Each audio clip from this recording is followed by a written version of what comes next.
You okay, bro? Let me see. Just be done.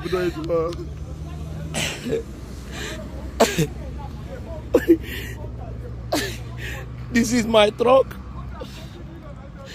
40,000 liters of AGO are loaded in Port Harcourt by Rain Oil. I paid to Hydropet and it was loaded. My driver told me the army people came to him where he's parking, waiting for the next day to move. Bypass him, take the truck, went away, and siphon the whole diesel and bring it down here and burn it as a bunkering product. Oh, what an award. What an wicked word. Look at what they burn. They lose the whole tires. They lose the service tank.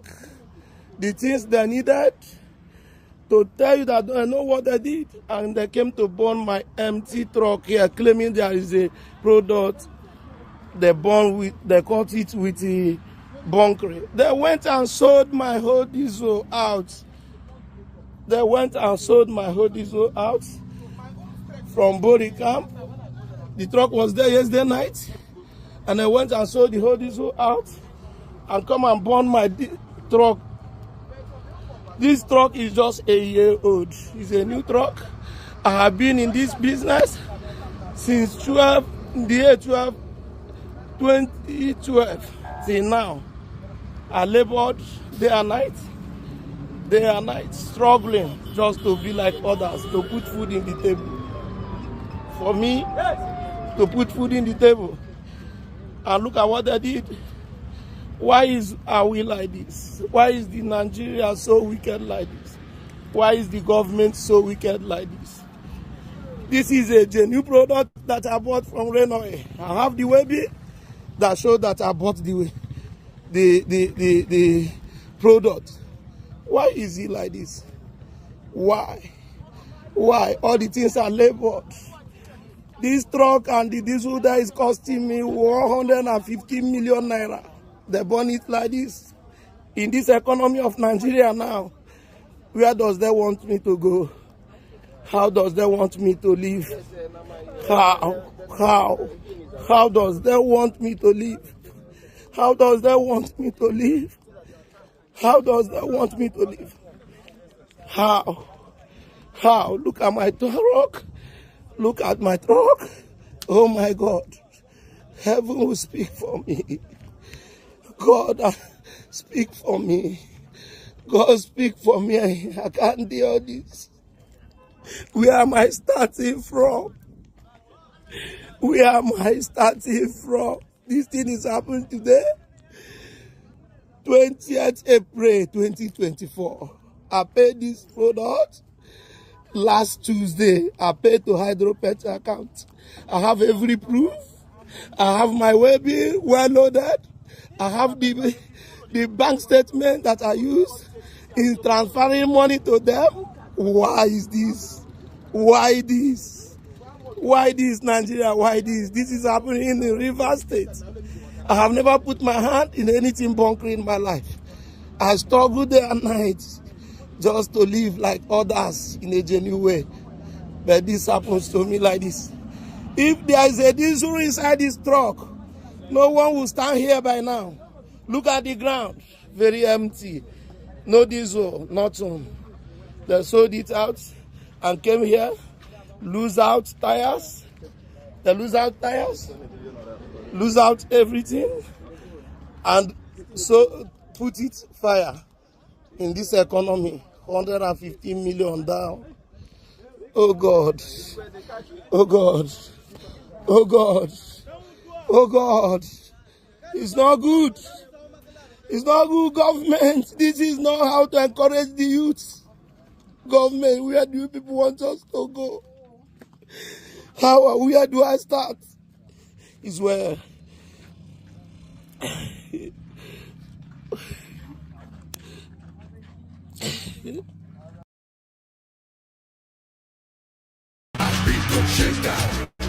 Can do ça, levez la main,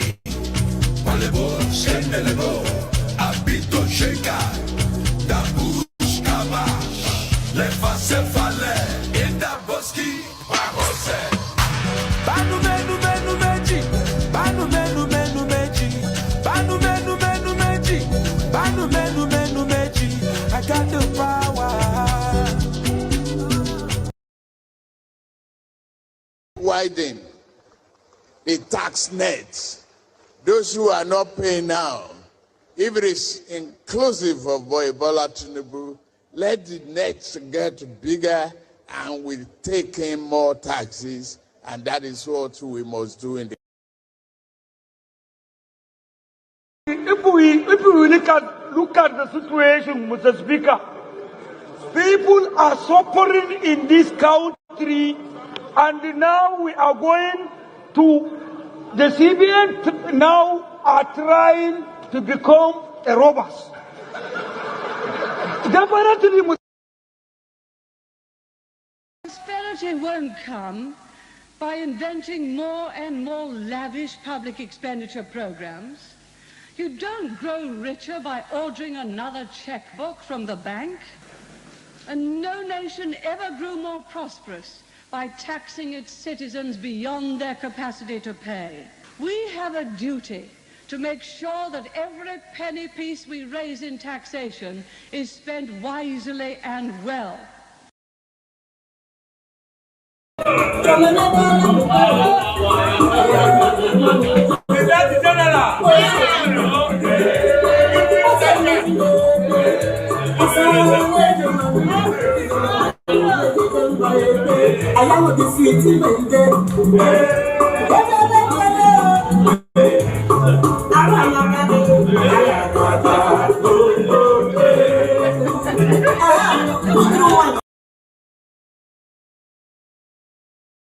Surprise to me because Nigeria is seemingly being controlled remotely, and each time there is something like that, it is not only about the President Tinubu. It had to do with others, the front runners.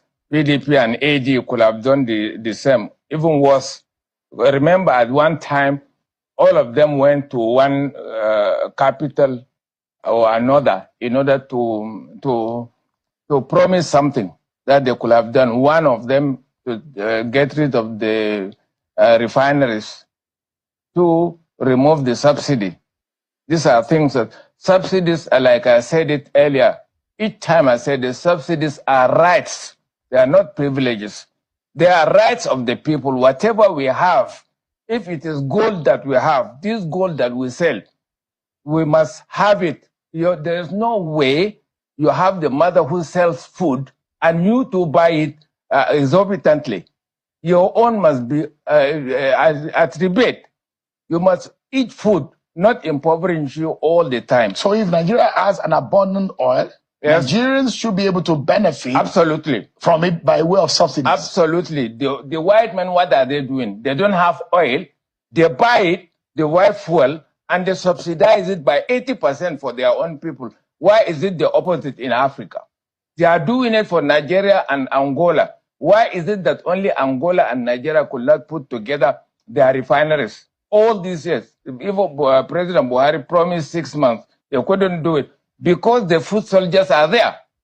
And Nigeria has been being trapped. They are waiting, they are trying to trap Nigeria since independence. They couldn't get Nigeria to be the way of Congo that is still fighting the wars with over 140 militant groups. So you are seeing weapons. The hands of former colonial masters and from foreign hands in these, but these are policies by our own government. Absolutely. But when you say that the government's policies are remote controlled actions, what do you mean? Who are these people? You can't see them because they intimidate. And unless a leader will say, okay, whatever I have as a secret, you can take it, but I will let me serve my country. In the past, they used to use people within even the government to intimidate, to frame, to blackmail. Some of them, they poison them and they kill them, including intellectuals. But they protect their own intellectuals. And so you mean that the Tinubu government, yes, most of their actions? Blackmail. Being blackmailed. So the likes of Femi Falana, who says, yes, IMF, World Bank are backing some of the policies of these of the government, that he is right. Absolutely. Senior advocate Femi Falana was absolutely right. And it is not going to end there. The more you do one, tomorrow they will bring another one. They are interested in plunging Nigeria into crisis, lawlessness. That is the main thing that they want. And they are not happy that Nigeria is the only country without the foreign troops.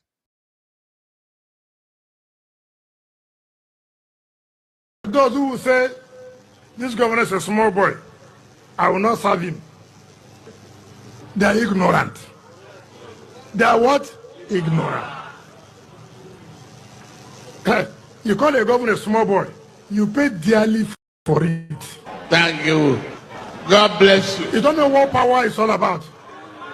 If you know what power is all about, you don't say that governor is a small boy. You saw when I came down to go and receive you, is it not? Why not surprised? Because the mantle of leadership has changed. I'm no longer now. So I must give respect to whom respect is due.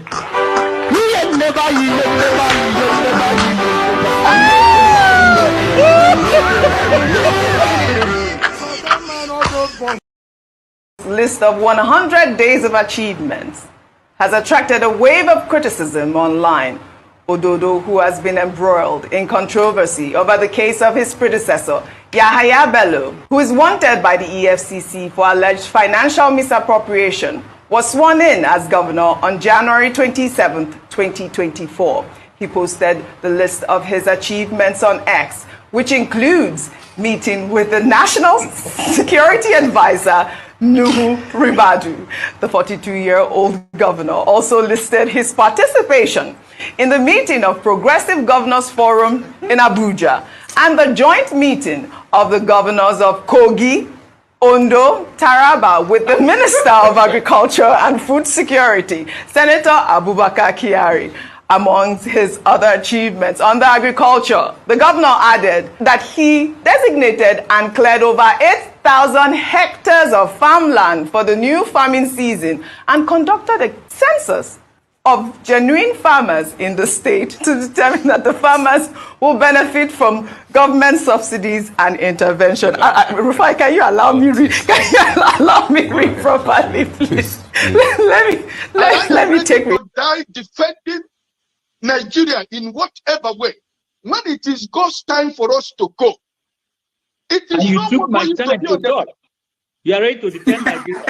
I gave you I'm coming. Alexi, hold on. You already started. What I'm saying, defending Nigerians is this. I gave him my time and he's using it to defend me. No, sorry. I'm sorry. That's a good question. That's a great question. I don't know what is wrong with him. I don't know what is wrong with him. Somebody is asking for where you do your course and you are sure you did your course there. I agree with you. But a lot of what we hear, because you didn't hear this direct from Tinubu, because you know lawyers are very funny. Sometimes lawyers will say, you must not say this. I mean, you know what is happening to Donald Trump right now? Donald Trump that guy is walking himself to jail. And he's coming down to say that, oh, well, it was my lawyer who said it. It was your lawyer who said it.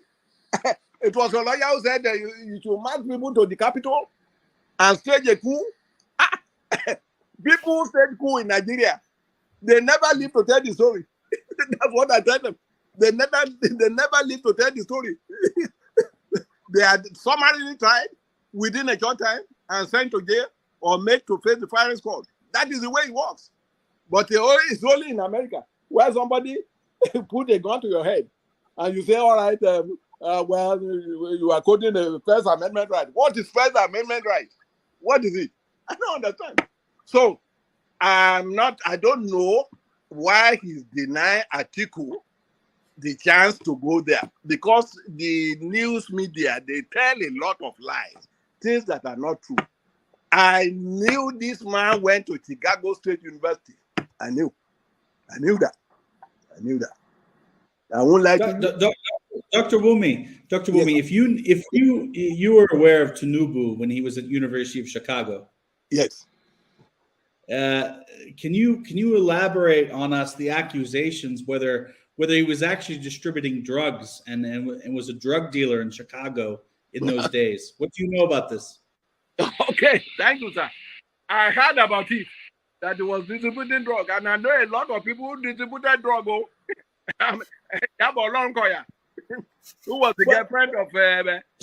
But let's be more specific. So look, we've all heard that Tinubu was a big drug tycoon. We have all heard that. What kind of specifics? I mean, when you say you heard that from people, were your friends the ones who were buying from him? Did he tell them that he was selling? Like what can you tell us as a distinguished man around that area at the time when Tinubu was there? What can you tell us that he was really up to? Well, what I tell you, I don't know whether, in fact, the first time I saw drug, I thought it was in Lubo. I hope that Nigeria wins. I'm never going to wish any president evil so that I can say I told you so. No, I won't wish them evil. I hope. You see, I'm not praying. There's no point. I can't pray for Nigeria to be fine. I only hope that Nigeria wins and Nigerians win. Because if you choose a dodgy doctor who has a dodgy record, who has, all sort of accusations leveled against him, to say this doctor, we think he's done this, or this doctor, this surgeon, yes, he's a senior surgeon, he's the most whatever surgeon, but there are a lot of accusations leveled against him. If you choose him to operate on you, and you tell me to pray for you that it doesn't kill you surgery, what's the point? I can't pray. You might make it, you might not make it. My prayer won't change anything. So I hope Nigeria and Don't forget, that state is now oil. Don't forget, that state is now oil producing state. So they now have derivation, if you are not aware. So if you want to speak for anybody, please do not defend a character like Yahyaha Bello. Please do not. Okay, let me respond to him 1 second. Do not defend a character like Yahyaha Bello. Do not.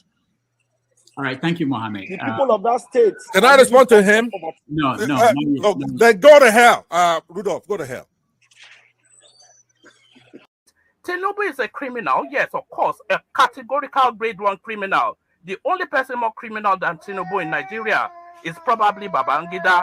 But he's a criminal, and is he fit for purpose? Absolutely not. Should Tinubu be the president of Nigeria? Categorical no. Is there a better option than him? That is subjective. So show me who he is.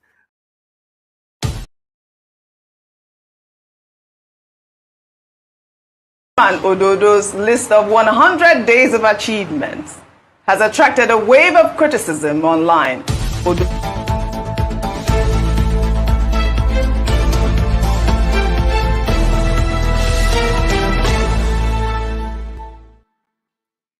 As governor on January 27th, 2024, he posted the list of his achievements on X, which includes.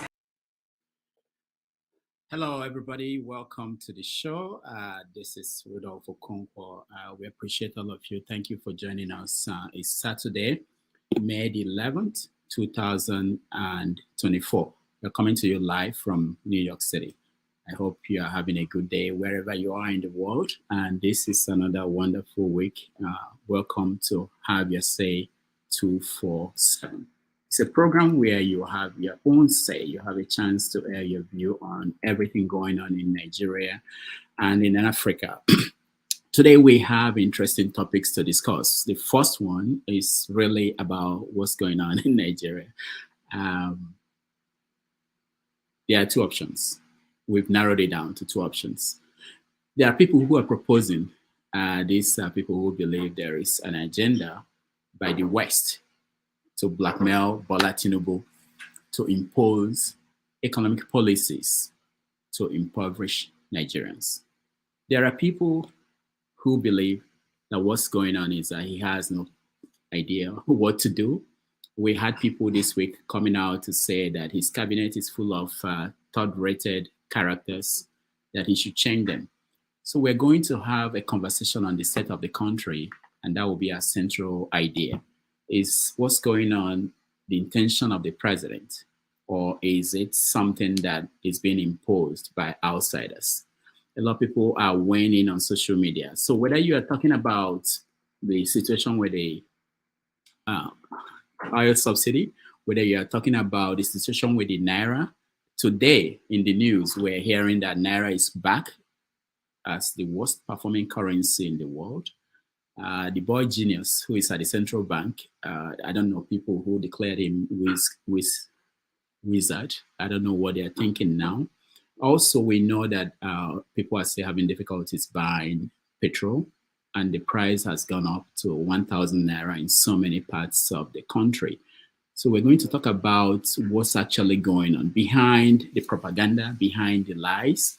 We saw the president travel again, and on his way back, he stopped again in France.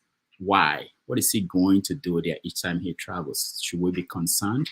And he saw the pictures and videos of him walking to his office. It didn't look as if he was looking good. Well, something is going on. So we're going to talk about that. We're going to talk about the situation in River State where the governor is fighting Wike, and Wike is really, it's sitting up over there. So we want to know what you think about the situation there, whether it's going to get worse. Other topics in our conversation today, we have Fulani bandits kidnapping students in Kogi State. 40 students were kidnapped. Unfortunately, they did not kidnap, they did not find Yahyaha Bello. We're also going to talk about the health minister this week announced that people are rushing into Nigeria, millions of people looking for healthcare, that Nigeria is now performing wonders in the health field. So all these and so many other things. In international news, we're going to look at the situation in Gaza, America.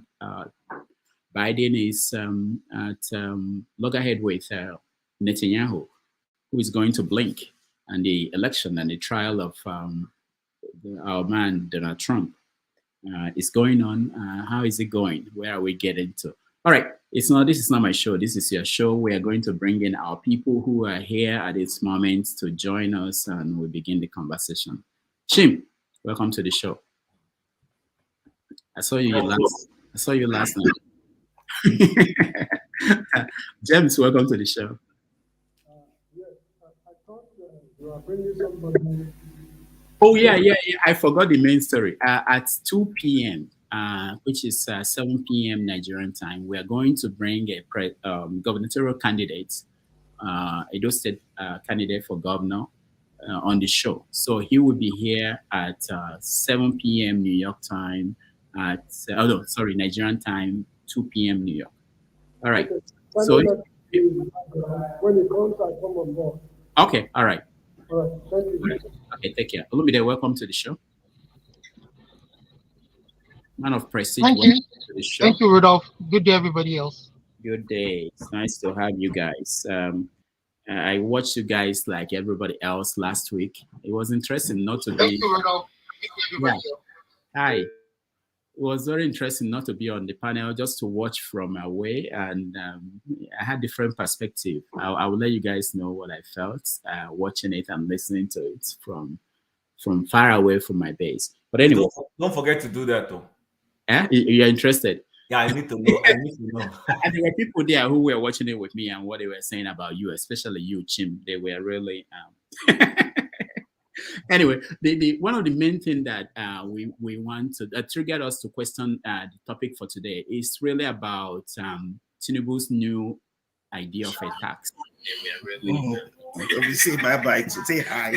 Hey, what's her name? We want to trigger us to question the topic for today is really about Tinubu's new idea of a tax. Nice to see you. My name is Rudolph. That's Rudolph. Say hi to them. Your name. Tell them your name. What's her name?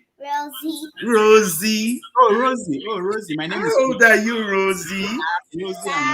5. Rosie, does your daddy sing that popular song, Rosie, for you? Get Rosie again. Get Rosie. Let me ask her a question.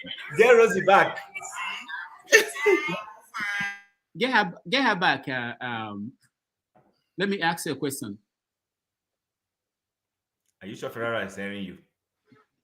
Can you hear me? Oh, Ferreira, they say you should bring Rosie back.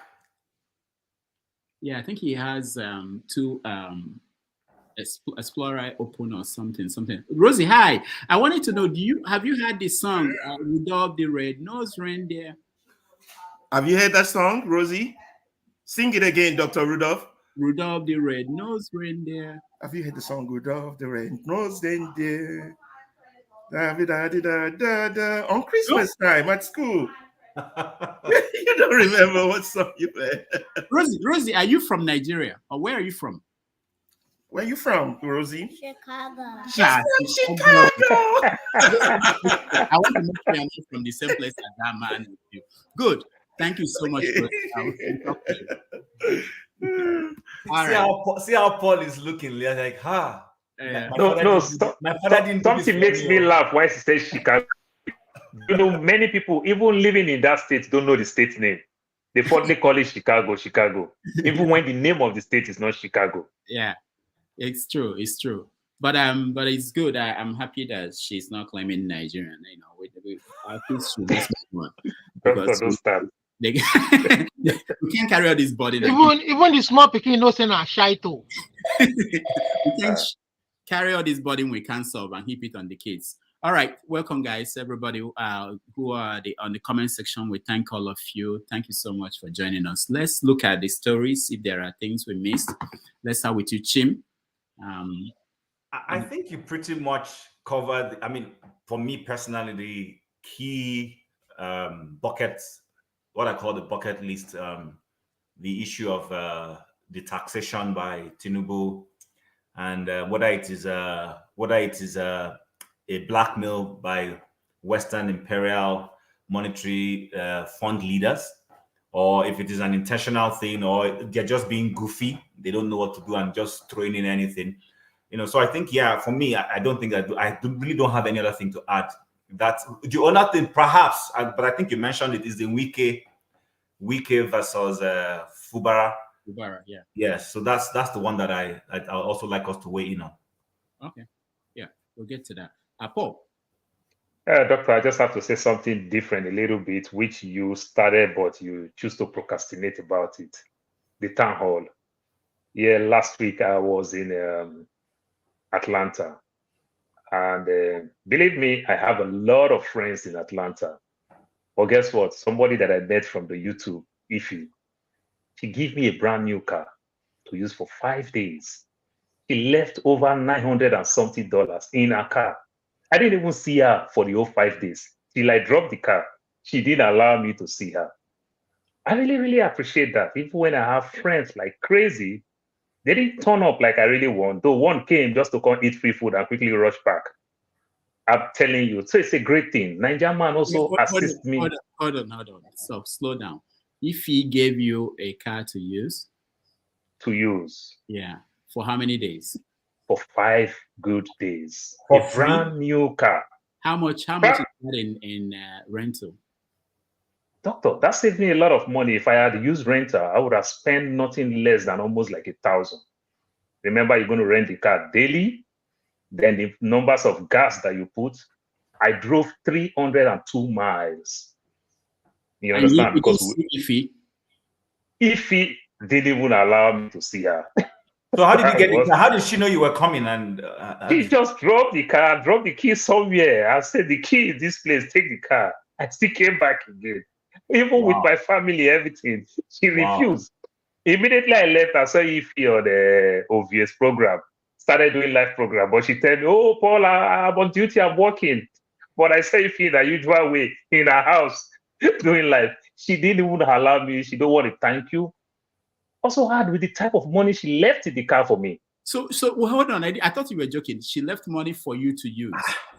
I don't understand that kind of trust that leave all this type of money. I say, if you want to tell before?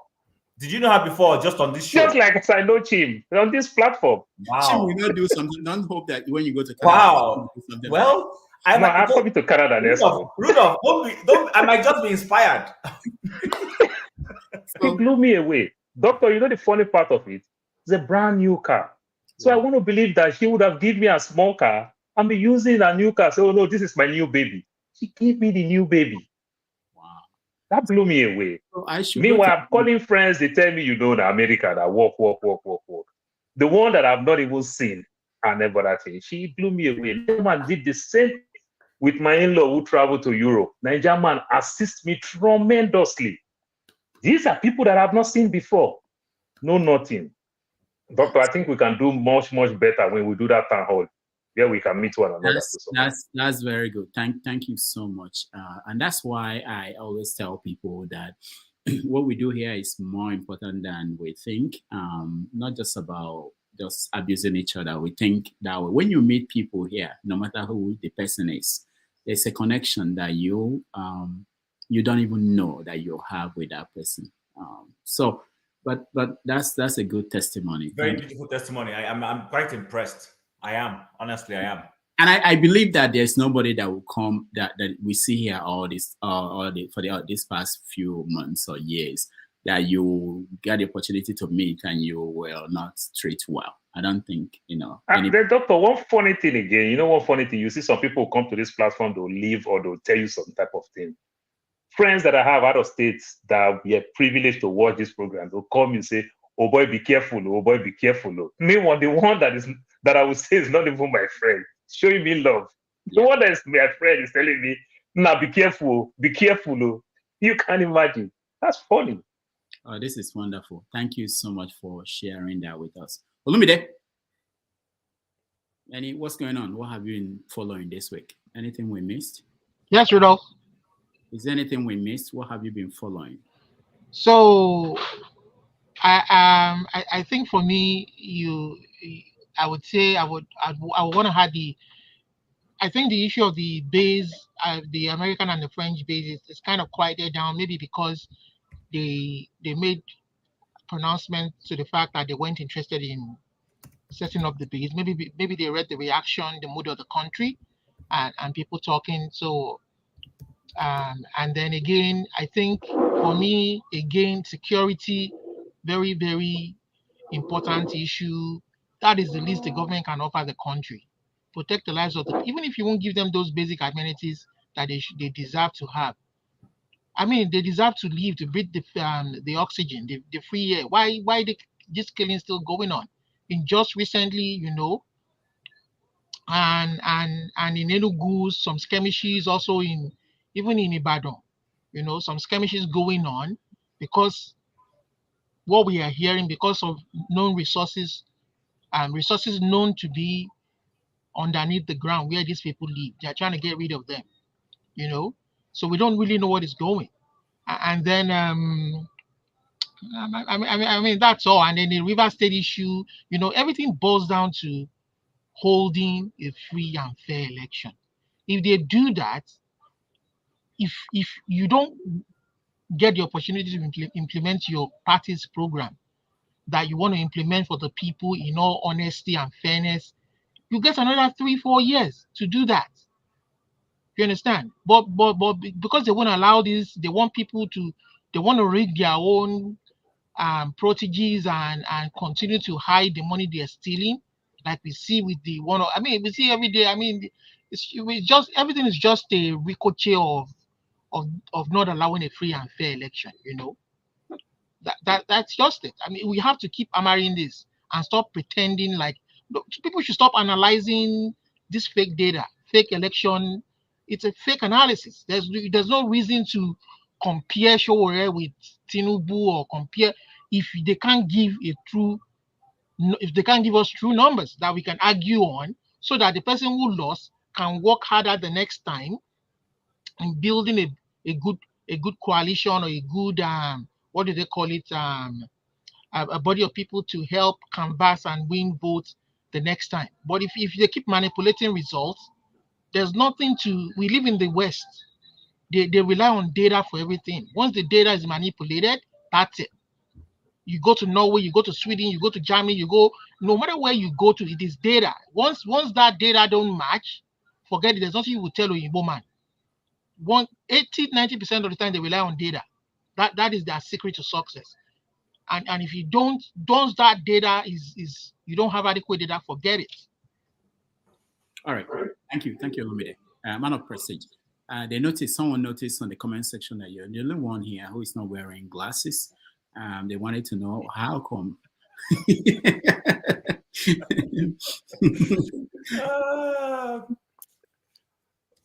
Okay. Yeah. Good morning, good afternoon, wherever you are. Dr. Rudolph, can you hear me? Yes, we can hear you. Yeah, we have a lot in the menu to choose from. Maybe you can start shorting the whole narrative so we can get at least half of the, menu, because most of the time when we come here, you enumerated many menu to choose from. Sometimes we don't even get to half of it.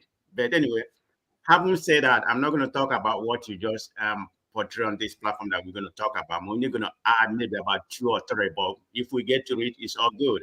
I think one of them is the IMS, that is suggesting that Nigeria should, license the cryptocurrency, as part of their policy reform. So you need to read much into that. Whether it's a way or this IMS, if you don't do what they want, they won't borrow you money. And I believe, that's part of what's going on in Nigeria. We try to get away from this cryptocurrency, and you're telling us to implement it as part of the policy, for Nigeria, so it will be like a hub in, for African market. So another thing that I'm going to talk about, I don't know if you hear about the news, the voice of Africa. The voice of Hausa. They say that the Igbo and the Hausa should unite for a common enemy. And who is this common enemy they're talking about? They say because Tinubu government has failed them. So what they are saying right now, that the Igbo and the Hausa should unite against the Yoruba. So my question to them, where were they when Buhari was ruling for 8 years? They never say anything. Now they say the Igbo and the Hausa. But if you look at the space, a lot of people went against that, particularly the Igbos.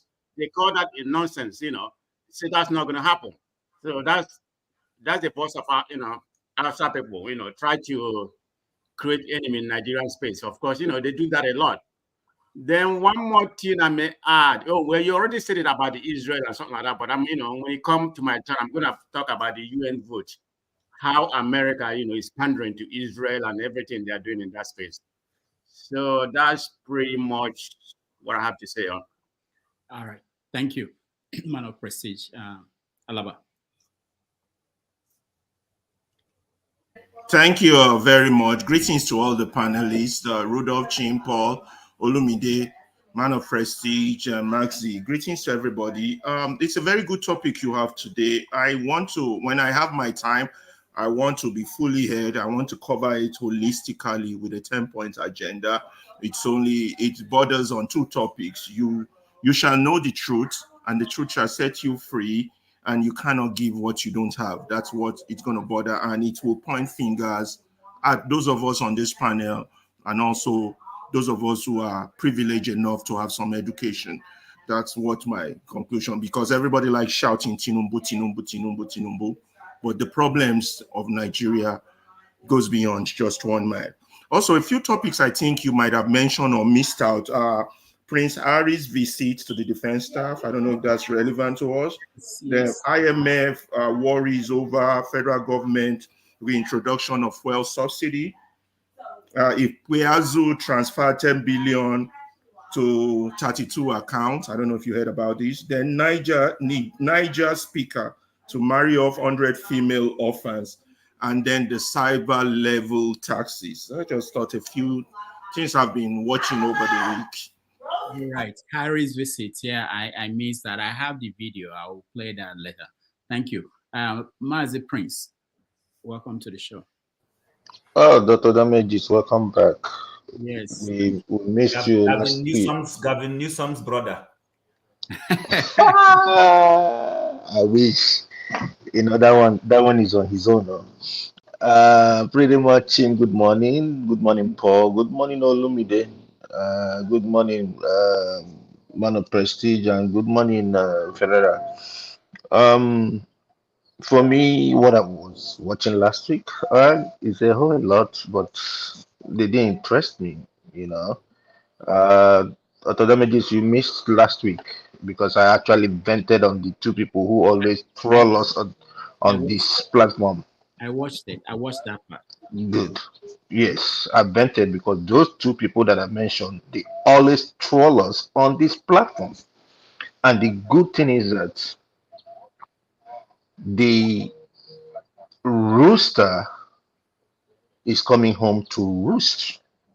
It's now clear to everybody that we are in a dead crisis, a big problem going on. Alaba has mentioned most of them. For me, didn't make any meaning to me. No, not to me, not really. But I think the one that's kind of like it didn't surprise me, but it's becoming very clear that they want to tax people to a kill. You know, in Lagos State now, some of the local government they've introduced radio and television levy, not on the stores. Before, I know it used to be stores. Now residential homes are being levied. You know, I think they said it's about 4,000 or 5,000 that they have to pay to a particular private companies, you know, attached to the local government. And none of them were being informed. It just came out and they're already starting to enforce it now. Another one that also interests me is the stand with the Chim's people. Chim Canada surprised me this morning. You know, on international stage when you talk about them agreeing that Palestine should join the United Nations fully as a member. It surprised me. Yeah, it surprised me. You know, it was being orchestrated by Hungary, and now Canada bought into it. So I don't know. It's a good thing. I like that, but it's a drama that we'll see playing out. You know, and then Yindeba, Yindeba, Yindeba, Yindeba. All right. I was going to add. The state is not a very clear drama stage, you know, because now I heard that the seats have been declared open by courts. So let's see what's gonna happen. Achim, what do you want to say? I was going to add. There was a news article said that Tinubu's son has a seat on one of Chagori's organizations, and that's what is influencing the award of those contracts to the company that Chagori runs for this thing. So, and then somebody, you know, I think it was Ruben Abati on Arise TV, was justifying why Tinubu's son Seyi can sit on the board and there's nothing. So maybe we might, if we have time, want to chime in on that particular issue. So, Chin, excuse me, Chin. I think there's a clarification on that. I mean, he was a board member he was a part of the ceramic company. You know, that's a subsidiary to that. I mean, he has been a board. Hold on. He has been a board member for that in a long time. I'm not here defending that, but he has a right, you know, to be, you know, to own that company or to be a membership. So I mean, I can see where people say conflict of interest, but this is the position he has occupied for a long time. So let's just put that in mind. Okay, nice. I wouldn't want to let the cat out of the bag early enough. So just that issue, I wanted to bring up that topic if it's something we would like to consider. For man of prestige, I just want to add that before you even wait, I was going to ask, see, for how long do you know that he has been a board member? How do you know that that was not done to cover the fact that they were going to embezzle? I don't have any data to back up what I said, but it was said by numerous, see, that place is a shite hole. Media in Nigeria. So they may have done that to just cover up the financial impropriety that would have been going on through that award of that contract, because they know people will raise eyebrows and ask questions, and maybe to cover their own part of the deal. I mean, that it's just a shadow. I mean, that's what Olumide, what is important, whether being there for a long time or not being there for a long time, is that when they want to award the contract, did they throw it open for everybody to bid for it?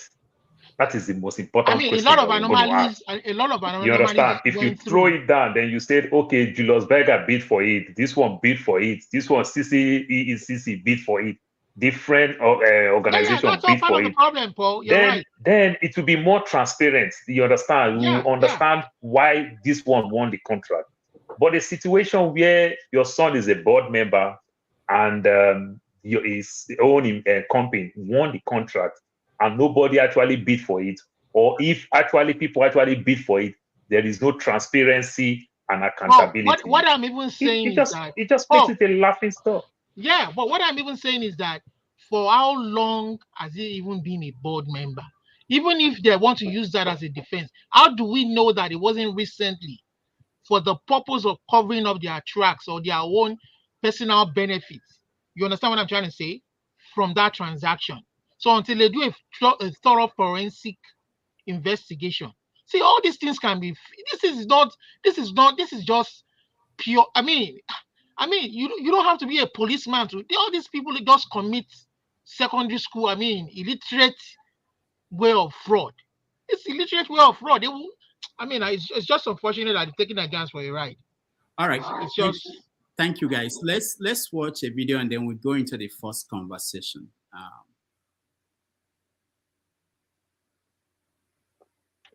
I'm sorry, I was told that I have too many videos in the studio. All right, we watched a video of Maitama Sule talking about this issue of the international players, international community trying to stop Nigeria. I think it's a new excuse. It's a new propaganda that people are putting up now to justify what is going on in the country, the fact that our leaders are not able to govern. Let's watch. Began in 1986 when we did the structural adjustment program. When we were persuaded to devalue our currency every week for 32 years. When I went to school, and many of you are here, the Naira was $1.50. The Naira was almost £1 sterling. They came here, persuaded some brilliant men from Harvard and the World Bank that weekly devaluation was wonderful. 32 years of devaluing your currency until we hit 527. And they were still telling us that the Naira was still overvalued.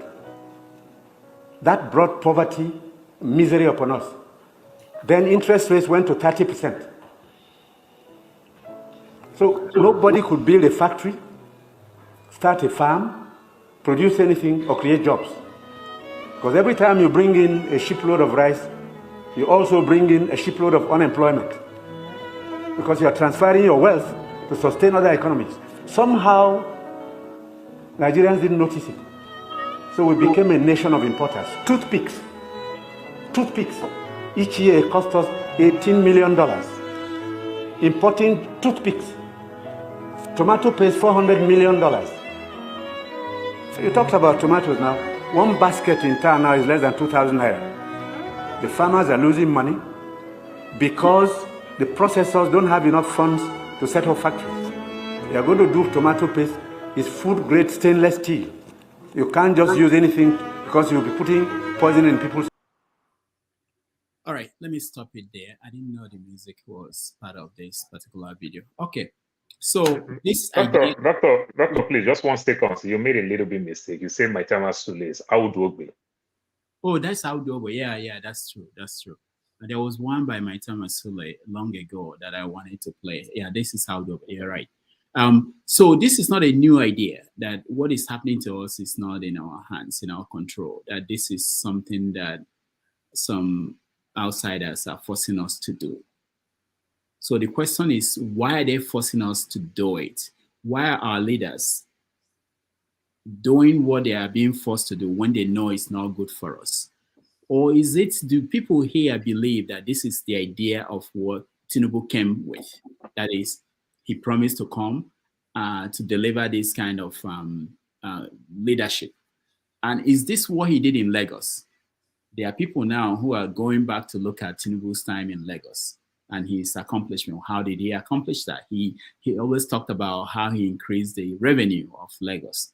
basically by taxing people. And why are people surprised that he's finding new ways to tax Nigerians?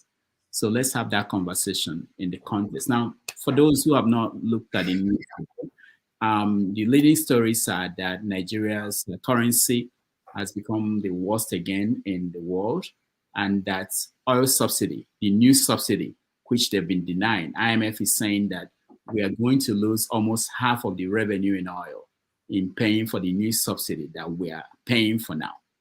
So the vice president came out and said, oh, we are implementing the policies of Atiku and Obi, so you people should not complain that it's not going well. All right, Chim, over to you.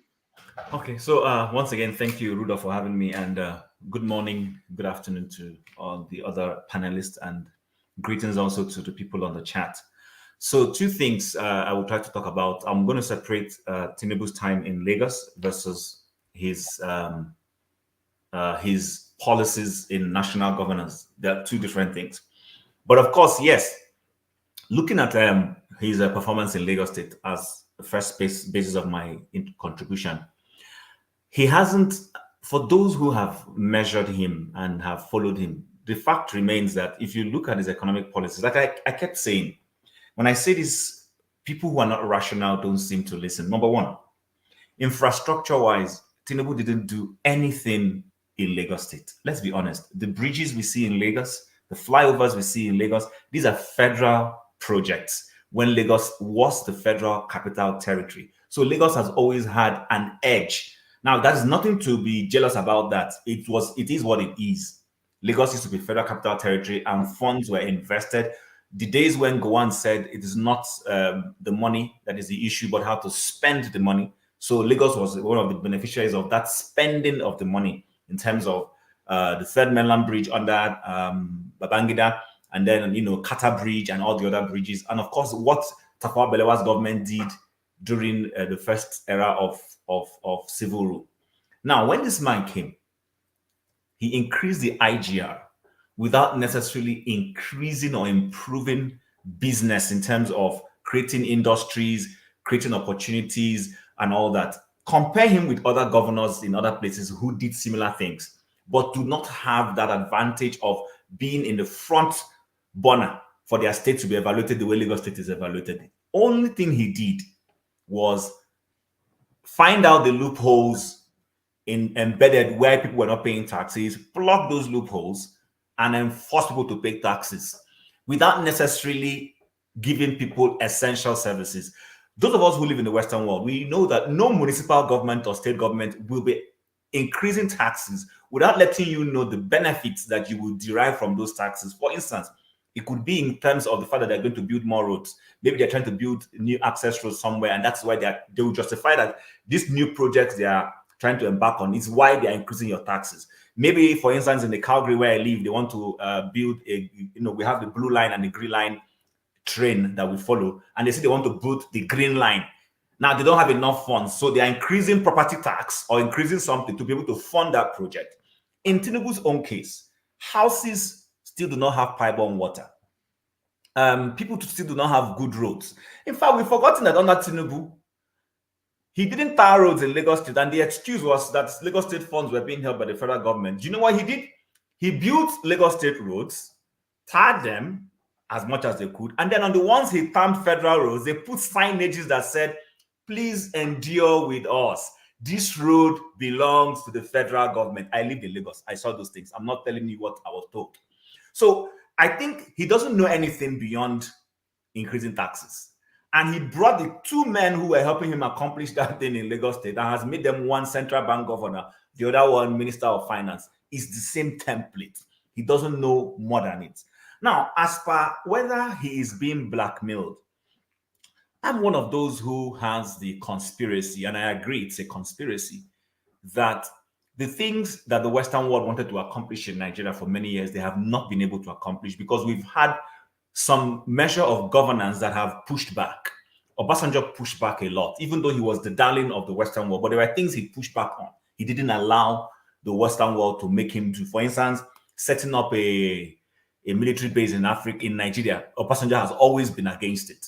But yes, he would align with them when it comes to economic policies. For instance, when he came in and he needed to clear Nigeria's debts, he was giving conditions on what he would do. And one of those conditions are the things injecting some Western Bretton Woods experts into his government, which he did. I'm not going to mention names. For those of us who can use our tongue to count our teeth, you know where I'm going. He brought those people, and of course, it helped him in accomplishing that goal. Our debts were forgiven because he did some of those things. People like Linda Chalker, if we know who Linda Chalker is, are people who influenced him.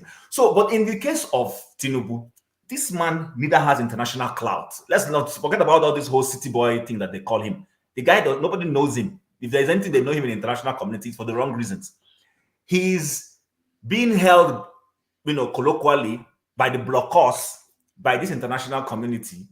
And of course, because I've been of the view that if there's a time that Nigeria will fall into those things, it's under a man like him, because there's a lot of dossier on him. So it's not impossible that they will say, okay, we've done you this favor, we've covered this thing. If you don't do this for us, we will do this. And of course, for that kind of person who will grab it, snatch it, he doesn't care. All he knows is I'm one president. He will do whatever they want to do. I'm yet to see him push back on issues. And one of the things that told me that he cannot do that pushback was the Niger crisis. I mean, Niger was saying we want France out. The way our own president went about it told me that this guy was a clear-cut stooge. So I think personally, if, it's a conspiracy, I agree. I may not have my hard facts, but I think if they're holding him to the balls, as it were, to implement certain economic policies, I will agree with that. I don't have the hard facts. But the other thing I would say is that this is who he is. Even if nobody's holding him to do anything, he does not really have any clear-cut plan. We've seen the videos that has been flying about before election. This is not even candidate Tinubu. This is aspirant Tinubu said, let's slow down the economy, increase the tax bracket, reduce the purchasing power of the people and all those things. These are exactly the things he has done. In other words, whether he was saying it unintelligently thinking or he was thinking and saying it, these are exactly what he has implemented. And that's what he knows. The only thing he knows is increased tax. That is what Tinubu is about, tax. And the little education he has is as a taxman. He's a taxman. He just believes it's all about increased tax. That's how you increase revenue. He forgets that there is another side to it. Creating wealth, creating business opportunities. And I've argued, there is a reason why tax incentives are given to businesses. It's one of the ways of attracting businesses. When you increase taxes, you drive away businesses or you kill businesses, especially when the people don't have that purchasing power to be able to buy those services or pay for them. And I personally think that is where we find ourselves with a Tinubu as president. All right. Thank you, Chim. Paul. Doctor, I don't even know where to start from. So talking about Tinubu and the inflation and everything. Inflation to some extent, it's not a bad thing. It's what you do with inflation. The US has been fighting China, precisely Japan, for 20 years. They deliberately devalue their currency so that they can sell products. They understand most of their product is being bought by the West. You understand? That's how they make more revenue. You understand? So they've been fighting Japan up to date. You understand? But what do you do when you devalue your currency?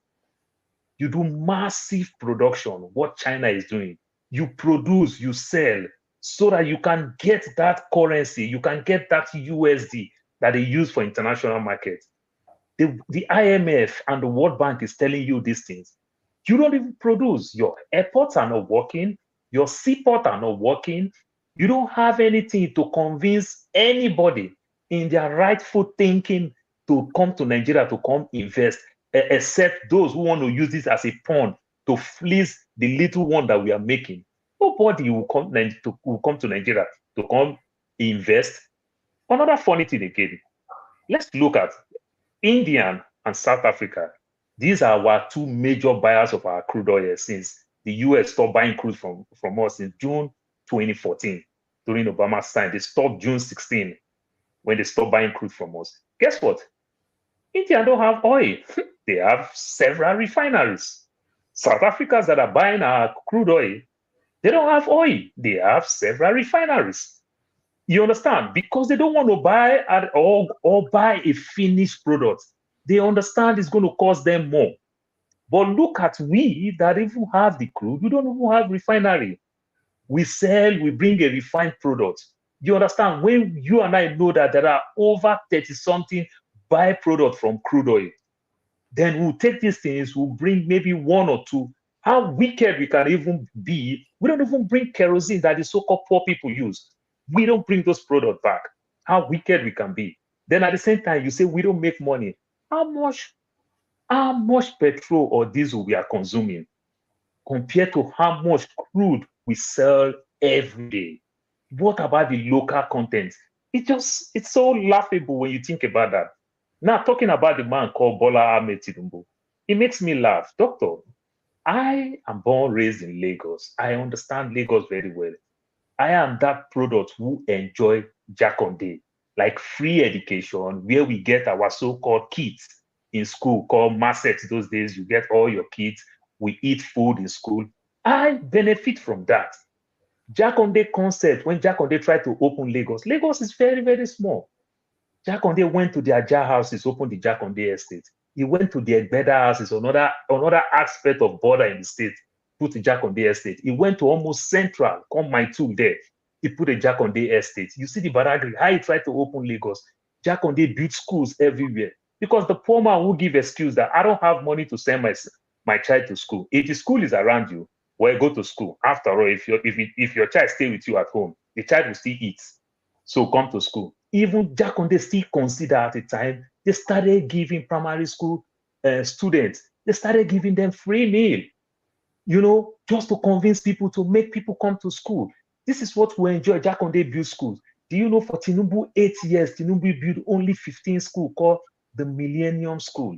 Even when Lagos then had 20 local government, and Tinubu on his own expanded local government from 20 to 54, all the LCDs and everything. He built only 15.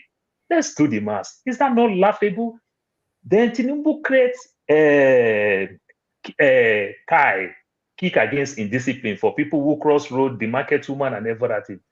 It become a money spinning. You understand? They started making money. Instead of them to regulate, they arrest people, they make money. He created LASMA. They started making money. You can't park your car. You make any little mistake, they flicks you from money and the likes. This is the Tinubu we know.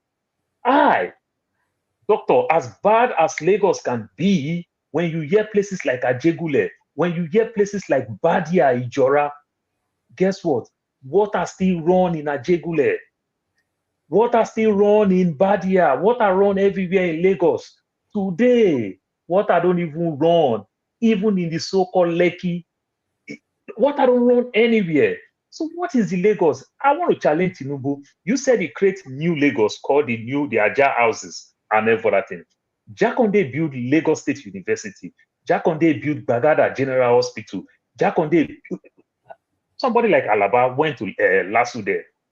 If Tinubu did well, when he said he's opening the new Lagos, you didn't put an harness of General Hospital in the so-called Lekki, there's no one there. You did not even put a satellite campus of Lagos State University. You did not even put a satellite campus in Niger. Nothing. Neither Lagos State Polytechnic, that is where TVC is domiciled today. You turn that thing to your property. You turn School of Nursing to your property and everything. I stand to be corrected. I can pay for somebody like a Kolata to come defend this part. These things are there. What did he do? Nothing. Neither he become president. We see a man called Bill Gates is coming to Nigeria to come and set the GMOs. With all the hospitals we have in America, poor people are dying for eating this useless food and everything. For we that don't have hospital, they set those GMOs products in Nigeria. Doctor, like the Americans will call it, say we eat food poison. We will eat the real food poison. People will be dying in drones if they bring those fake food and everything to Nigeria. So the man is not representing us. He's representing the West. It is crystal clear. And the man is sick. He's dying. All right. That's my take for now. Thank you, Paul. Olumide, So we're trying to find out is what Tinubu, the policies is implementing, his policies, is that the Tinubu that we should have been aware of, or is he being blackmailed by the West to implement their policies? So okay, thank you, Rudolph. I want to start by saying that number one, I'm not surprised. If you're surprised, I'm not surprised, because when they were campaigning, during the campaigns and the electioneering season, I knew part of my own argument against him was that it didn't have anything new it would offer based on what happened in Lagos State. What it did then was to generate more increased Lagos State revenue through taxes, because then Obasanjo seized their funds coming to them because of the new local governments. You understand? And this was a man that created those new local government based on the principle of federalism. You understand? And everybody kind of supported him. He won support then. So I'm not surprised. You understand? So is it that he attracted any manufacturing or production to Lagos State as governor? No. So maybe employment into the Lagos civil service, you understand, but employment into private establishments, we didn't see that in that respect. Human development index, I would say 0. You understand? Unlike the Awo legacy they were touting, or they came to the government on, I didn't see any of that. Rather, what we saw was Agberu, more Agberus, more, they brought that kind of legacy to Lagos State. And when even Lagos, more importantly, when APC captured the rest of the Southwest, did you see which of the Southwest states have you seen being better managed, or have the people? I mean, we saw Oshun through Aregbesola. Aregbesola was touted as a star performer as Minister of Works, but when he went to Osun State, he ran Osun comatose. He was doing 3-6 month salaries. You understand? And on those states, they have bitumen, they have oil. What did the late Akeredolu do? I mean, in that regard for the people, it was doing salaries, even as an oil-producing state. We didn't see any change. And so Ogun State, we can speak on and on and on and on and on. We all know, for me, that those people, those guys are just scammers, they're fraudsters. They came purposely to steal the people's resources. That is why they are rigging election. See, there's nothing wrong with devaluation. We keep blaming the West. IMF, when you come to the table to negotiate, it is you who want to borrow money now to run your economy. And the guys who are borrowing the money are stealing it. You understand? And they're offering you solutions that they think will help your economy based on what you guys are presenting to the table. You understand? Devaluation can work if you have production. It can work, but it can backfire if you don't do what you're supposed to do. Like what Paul said, China is manufacturing, China is producing, they can afford to devalue to compete with the US. You understand? And it has worked for them. So, but if you are not doing that and you are borrowing the money, you're stealing the money you're borrowing, what do you expect? There's no magic anywhere. That is what is happening. So these guys have nothing to offer. He rigged the election. I don't have any advice for him, because even if I do, they will not do nothing. They know what they are doing. Whatever policy they are implementing is to steal. You understand? When you tax people, you tax people based on the fact that you're offering them something. You're offering them benefit. You're trying to fund a benefit to the society. So what benefit are they trying to fund? What is Nigeria? What are the populace enjoying wherever they are? Is it free electricity? Is there electricity? There's nothing. There's nothing. Is it the oil? They removed the subsidy on the oil that we can say yes. Maybe they are subsidizing and enjoying the benefit. There's nothing they are enjoying. They have to go to hospital, pay for healthcare. There's nothing they are enjoying. I am a foreigner. I mean, I am a Canadian citizen right now. My 2 kids were born here. Even kids that weren't born here, once you are a permanent resident and you become a citizen after 3-4 years in Canada, your kids will start getting free money based on your income, at least $100 per month until they are 18 years of age. Not free money, it's not free money. It's free Don't money. tell them. It's not free money. They get see based on the income, the minimum. It depends on the income. That income can, if it's very low, if both parents have very low income, they can get up to at least $500 to $800 per month. I don't know the exact figure. We have people who have 4 kids who are getting about $2,000-3,000 per month without working. You understand? Based on my own income as a parent, I know my kids get paid. My 2 kids gets paid $90-something per month, and that money stops until they are 18 years of age. Once they are 18, they are deemed to be adults. You understand? But we put the money in an educational fund for them. These are foreigners. These are supposedly immigrants. You see the way we've been treated? You understand? With other health, but what are they enjoying there?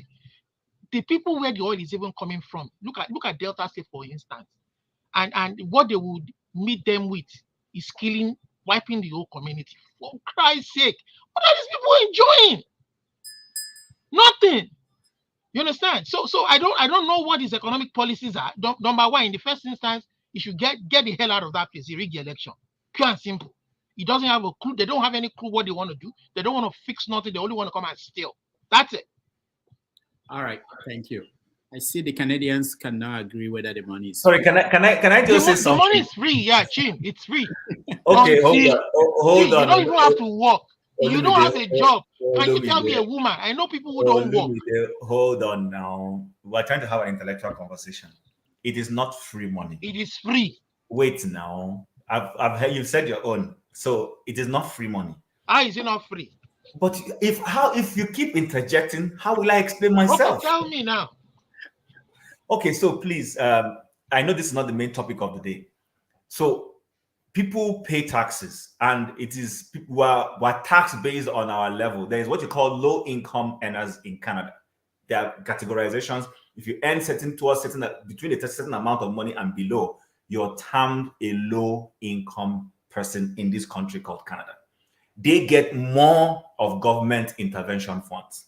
Now, these are government intervention funds to help people who supposedly are within a lower threshold in the society. You're already paying your taxes. There are people who are wealthier paying their taxes. Now they collect that money and they literally redistribute. That's the concept of wealth redistribution. But it is not free money. That's what I'm saying. It's free money to the people getting it. But even to those people, it's still not free money because there's a level of accountability involved in it. But let's leave it for now. Who questions if my wife blows the money that comes to those kids? Who questions them? The only person who can question it is me. All right. So, Chim, we agree that Canada is giving out money to everybody, and that's not true. We don't do that in America. Yeah, we don't do that. That's not true. It's called federal child tax benefits. Chim, federal child tax benefits. Actually, during the COVID, there was one that was put in place in America here, but after COVID, they took it out immediately. That one was free money. I got that one. Even here, if you are out of a job or because of COVID, your hours have been cut. Remember, some companies shut down because of COVID. You see I want to dispute that one. That one was free money. Okay. We talk. Maybe we can add it to the conversation because these are the things that people abroad hide from people at home. Righteous man will be shocked to know that you people are getting money. Them Boku here, they don't work. They just collect. They just bought picking for Canada. Righteous man will be shocked. Doctor, they get that same money in America. Why do you say you don't get the money? If you make more, that's when you don't get. Poor people get that money in America. When you fall under the national poverty line, you get it in America too. Many Nigerians do. Okay, we can get to that. No, and even when Biden came in newly, there was something he did. He gave some check credits. Yeah. Which incidentally, we got, but now we don't get nothing. You don't get it anymore. And doctor, how funny it is, your state and so-called Maxi, they are the one that won't get the more because it is blue state that give more. No, I didn't. You understand? Right. Yeah. Paul no verse we they pay more. Una no they pay. They pay state taxes. All right. No. They pay state tax. Arizona pay state tax. We pay state tax. Hold on. Let's get back to the conversation. Man of prestige, Bola Tinubu is being blackmailed to implement these policies. that people, even his supporters, are beginning to complain about. They are going to now pay taxes, levy for cybersecurity when they transfer money from their account to somebody else. I mean, remember, this is so funny because they checked and they said about, I think, don't quote me, but something like 70% of people in Nigeria, or 90 even, do not have up to 50,000 naira in their bank account. I think that's the figure. Somebody can check it. Between 70 and 90, I don't remember what it is. And now you are going to charge them for every transfer, cybersecurity levy, plus all the things that banks are taking. So these policies we are seeing, we are floating the naira and it's not succeeding. We are, whatever the policy is, is he being blackmailed to do this, or this is who he is? That's the question.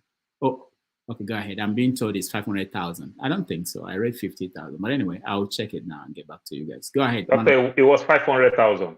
Oh, okay. How many percent? Yeah. What percentage? I think 0.5. It was 0.5. Oh, no, no, that's not what I'm talking about. I'm talking about the number of people who have 50,000 naira in their bank accounts. That's the figure. Oh, I'm going to proceed. Go ahead. Yeah. Okay. Thank you very much. Before I begin, I'm just going to mention a little bit because Olumide said something about Osun State. The reason why I'm bringing this up is because of the myopic, vision of our leaders. I mean, this guy in Osun State, Osun State is one of the poorest states. Why do I say that? Because when they receive federal allocation, they get the least of all because of their indebtedness. Most of the money they're supposed to have been getting from the government, the government had to take most of the money back because they're in debt to the federal government. And so right now, Adeleke is building, I don't know if you saw it, he's bragging that he's going to be the first governor in the Southwest, that's excluding Lagos, that's going to build a very, a flyover. So he's spending about 13 billion to build a flyover. I mean, you can't even repair the road. This is what we're talking about when I say myopic vision of our government. Flyover in Osun State, is it not Oshobo, their capital or whatever it is? And building a flyover is your priority. People are dying. People have not been able to eat. One of the poorest states. And you're going to use that money just to show something about legacy. When people come here and said, what Tinubu is doing about this Calabar Road and all that kind of things, that's a good thing, it's about legacy. Who cares about legacy? Let your people eat before you care about legacy. I'm not saying that the project is a wrong thing. Like I said, it's just my own personal opinion, which I said, what is the anger to build it right now? You need to repair some of the road before you do that. Is a SPV. That's a good word. But anyway, I haven't said that. I just want to say that because of Olumide brought, something about Osun State. It's just our total collapse of our leadership. So let me talk about what we are talking about right now. They say the election has consequences. About 31, 32% of the people voted for Tinubu, and now he's ruling us, over the rest of the people. So that's the consequence of what you get for election. So let people who voted for him don't come here and be crying, all this shege. I mean, they're seeing the shege with every other Nigerians. Before Tinubu came in, and he told you all, he never wanted to talk to anybody. He doesn't want to go to debate or whatever. And he said, because I don't want to say what I'm going to do, other people will steal it. The only thing that he was very pronounced that he's going to expand the tax net. He was very unequivocal about that. So everybody had it. That was his main focus. And this is what we are seeing right now. So you shouldn't be surprised about that. I mean, he never speaks to you. He doesn't want to come to debate or whatever.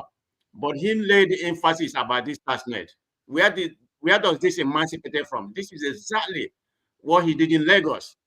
Did he benefit the common people in Lagos and whatever he did? I'm not here to compare what he did and what he didn't do. But we know how he became one of the richest, I mean, it hasn't been proven, but I mean, it's a common sense. Somebody who is just an accountant. What is an accountant? He may have worked for Deloitte or whatever, How much does an accountant pay people? I mean, let's be honest. Like you don't own your own business, you didn't make any invention. How did you become the richest person, one of the richest? I mean, the last time I Googled it before the election, I think he was like number 1 or number 2, So we know what happened. And this is exactly what's happening in Nigeria now, expanding the tax, the tax net. I mean, it's just the beginning.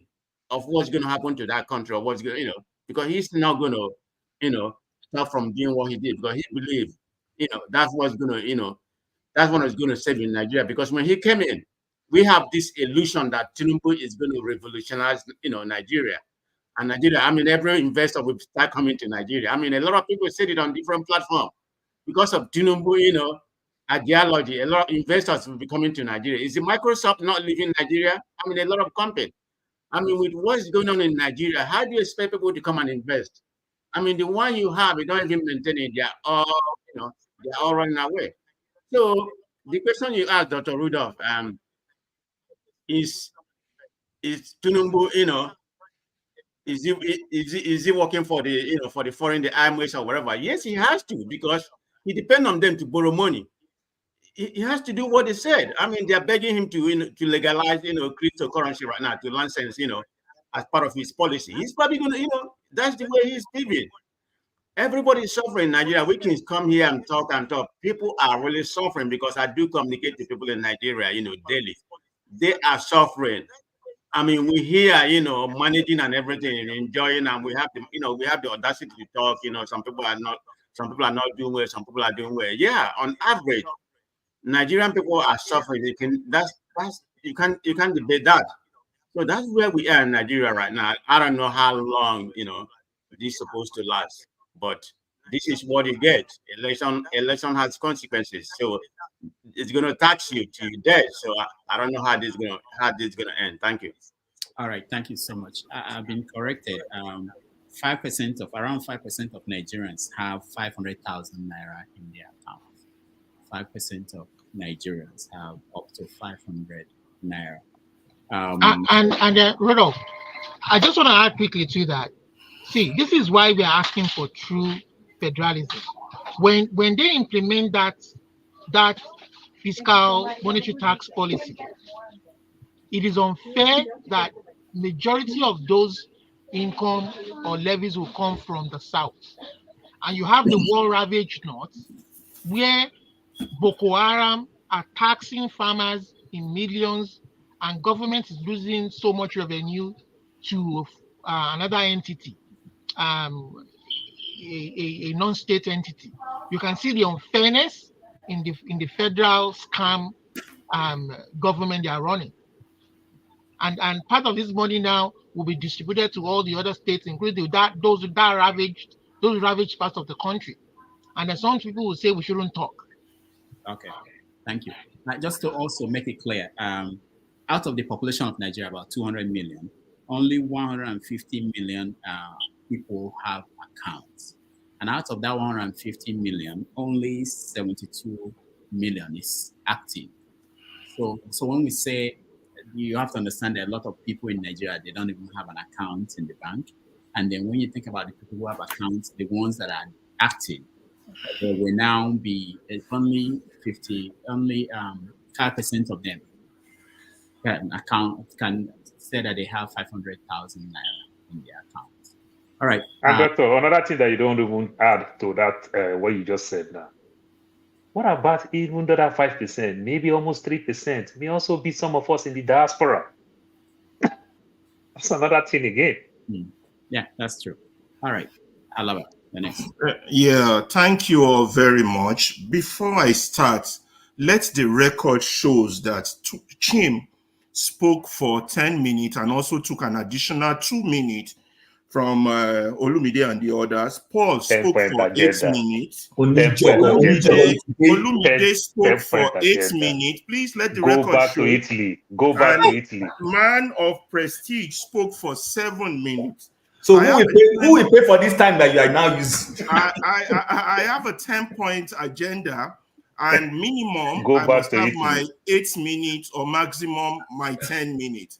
Now Okay, I just want the record to show. Okay, before you start, let me also remind everybody that at the top of the hour, no matter who is speaking, our guest will join us. He is the candidate for governor of Edo State. I want us to prepare and talk to him because he's a young guy. He's 40. He came from England to go home and run for governor of Edo State. So we're going to talk to him and question him about his agenda, because we keep dreaming that some of you people here who are learning how to talk unlike the people we have in Nigeria, that you are going to run for office. We're preparing you for higher offices. And so we start by questioning this guy when he comes up. What party? What party candidate? YPP. Oh, okay. Alaba, go ahead. I hope there's no Yahya or there's no Bello in his name. No, there's no Bello. Okay, before I start, first of all, I want to give a very big thank you and God bless you to Rudolph Okonkwo, to Mayegun, to Dele Farontimi, to Niger Watch, and all these great Nigerians that are giving us a platform to have our view and that are consistent in addressing the Nigerian issue. I want to say a very big thank you to all of you guys. You're God sent, you're all angels. God bless you all. Secondly, I see we should add to our discussion the Seun Kuti rant. I forgot to mention that earlier. I thought that was interesting. You know, it's I just call it the Seun Kuti rant. Okay, number one, I said I have a 10-point agenda. Number one, you shall know the truth, and the truth shall set you free. You cannot give what you don't have. That is the truth. I have not come here to bury Tinubu like all the other speakers have been doing. I have not come here to bury him. I have come here to probably praise him. Because Tinubu told you, or from the start, you know he does not have empathy. You know he does not have vision. You know he does not have patriotism. You know all these things. So why now make a long list of what Tinubu is? That's bullshit to me. But what does Tinubu have? And those who run Nigerian political parties, all parties, I don't want to put exceptions. Some people might get upset, you know, including Obia and Chowore. I can't put them together though. That's not fair either. What they have what Dele call avarice and a myopic mind. What is avarice? Avarice is an excessive or insatiable desire for wealth. Excessive and insatiable desire for wealth. I want to tell you one thing about those of us who went to school, all of us, privileged Nigerians. We have a little element of avarice in us. Now, not all of us are that myopic, but majority of us are myopic. That's my number one point. Number two, the oppressed must liberate themselves and establish a new humanity where man is no longer the victim of his own alienation. Frank Fanon. Nigerians are oppressed. They have no citizenship. Whether you're a Nigerian educated or not, you have no rights. Nigeria is divided into two, the haves and the have-nots. Those who have are above the law. They have impunity, and the catch impunity will continue for as long as they have power. These are facts, unless we change it. And those I've thanked earlier are those in the process of trying to help us change it. Those I thanked earlier, Rudolph, Mayegun, Dele, Niger Watch. Now, number three, each generation, now let's go back to the issue of what's a Nigerian and who are we standing here as panelists talking. Each generation must, out of relative obscurity, discover its mission, fulfill it or betray it. So the question is, how do we define our mission? What is our mission as Nigerians join together collectively in a geographical contraption space? How do we define success? What is our mission? If our mission is to make obscene amount of money at the expense of the future generation or others, then we are doing fine. Nigeria is doing fine. Just if you're in the poor category, go get a horse and join the race. We're doing fine if that is our defined mission. You understand? But if our mission is to build wealth for the present and future generation, I believe we are failing. And it is only those who call a spade who makes the truth known that are true patriotic sons of the soil. Rather, we as privileged people, we would rather form cooperations with evil and paint it and push avarice and myopic all in the name of organized party or election. It's only the educated ones that are doing this. Don't blame the poor ones if you like, but it's only the educated ones. And we see it on this panel all the time, and I will call some people out on that, and we see it in the Nigerian space also. That's why as good as Arise TV is doing, they're not doing well because they still have poisonous opinions like that of Abati, despite the hard work of people like Rufai and Fumi and all the others. Poisonous views that are further destroying that country. So that now goes to my number 4. Our problem is what the Yorubas call Iwa Oju Oriolari. It's a behavioral problem, you know.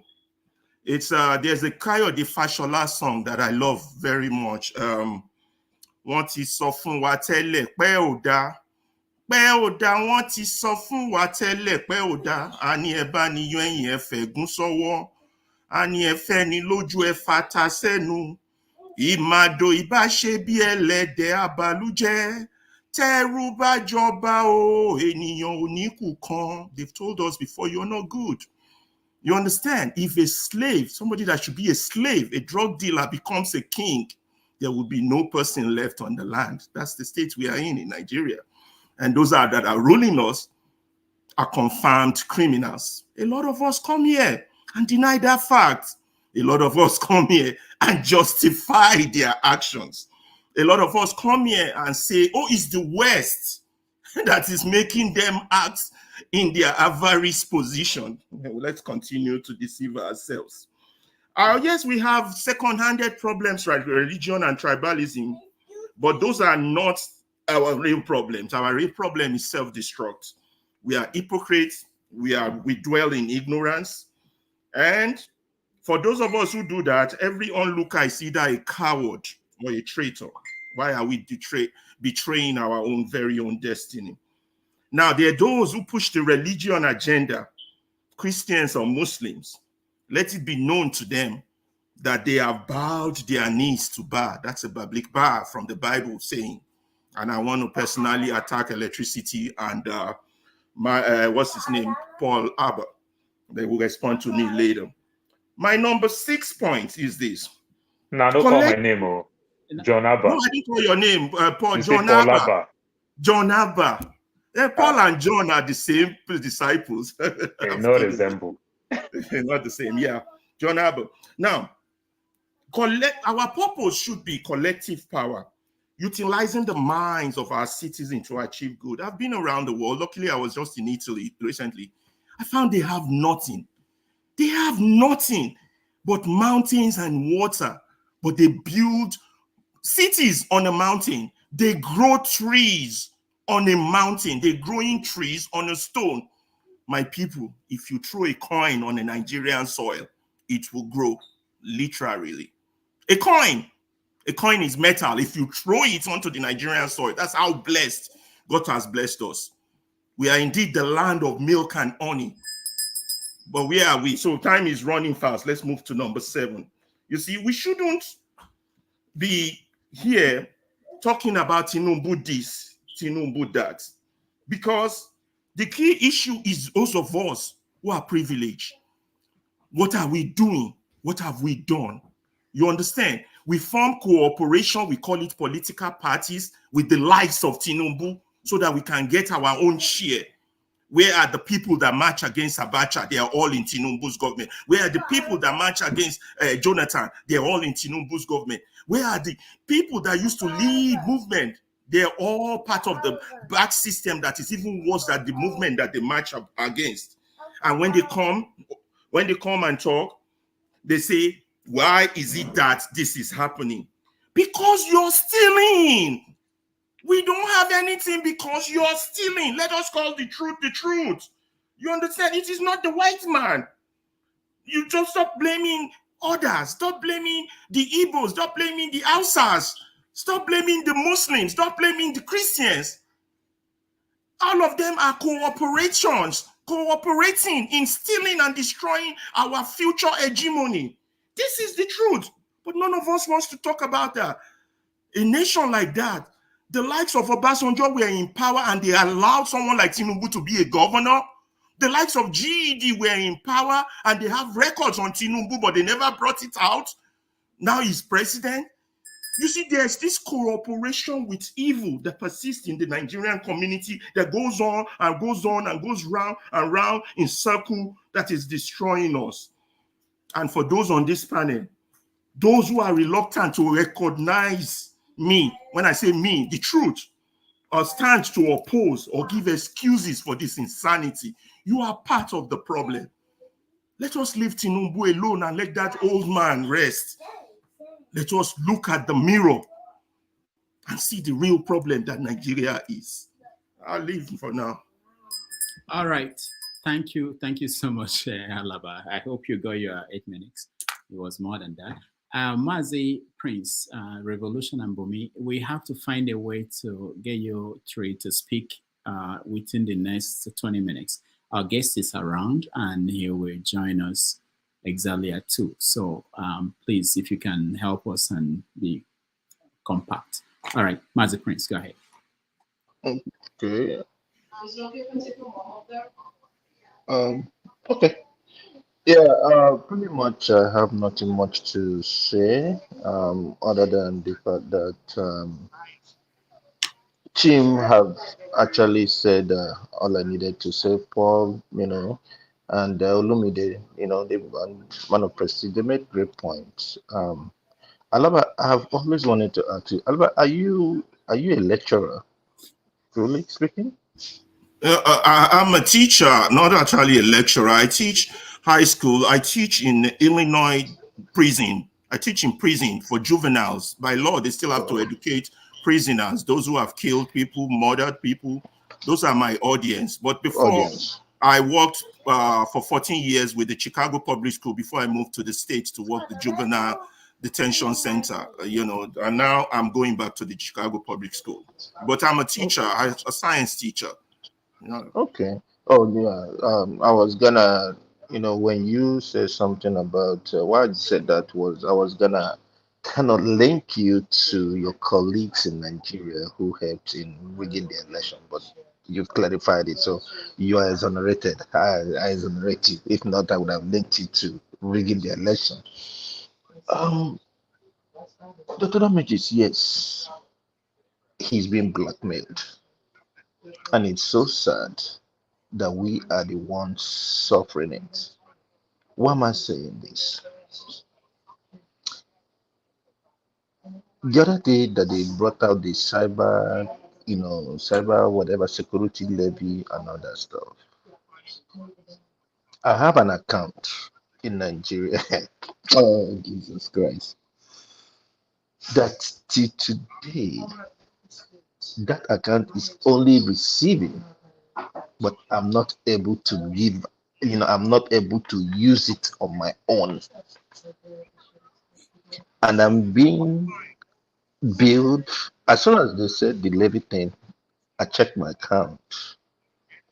They've already done some deductions. I'm not gonna call bank name. I'm not gonna call the bank name, because they're not worth my time anyways.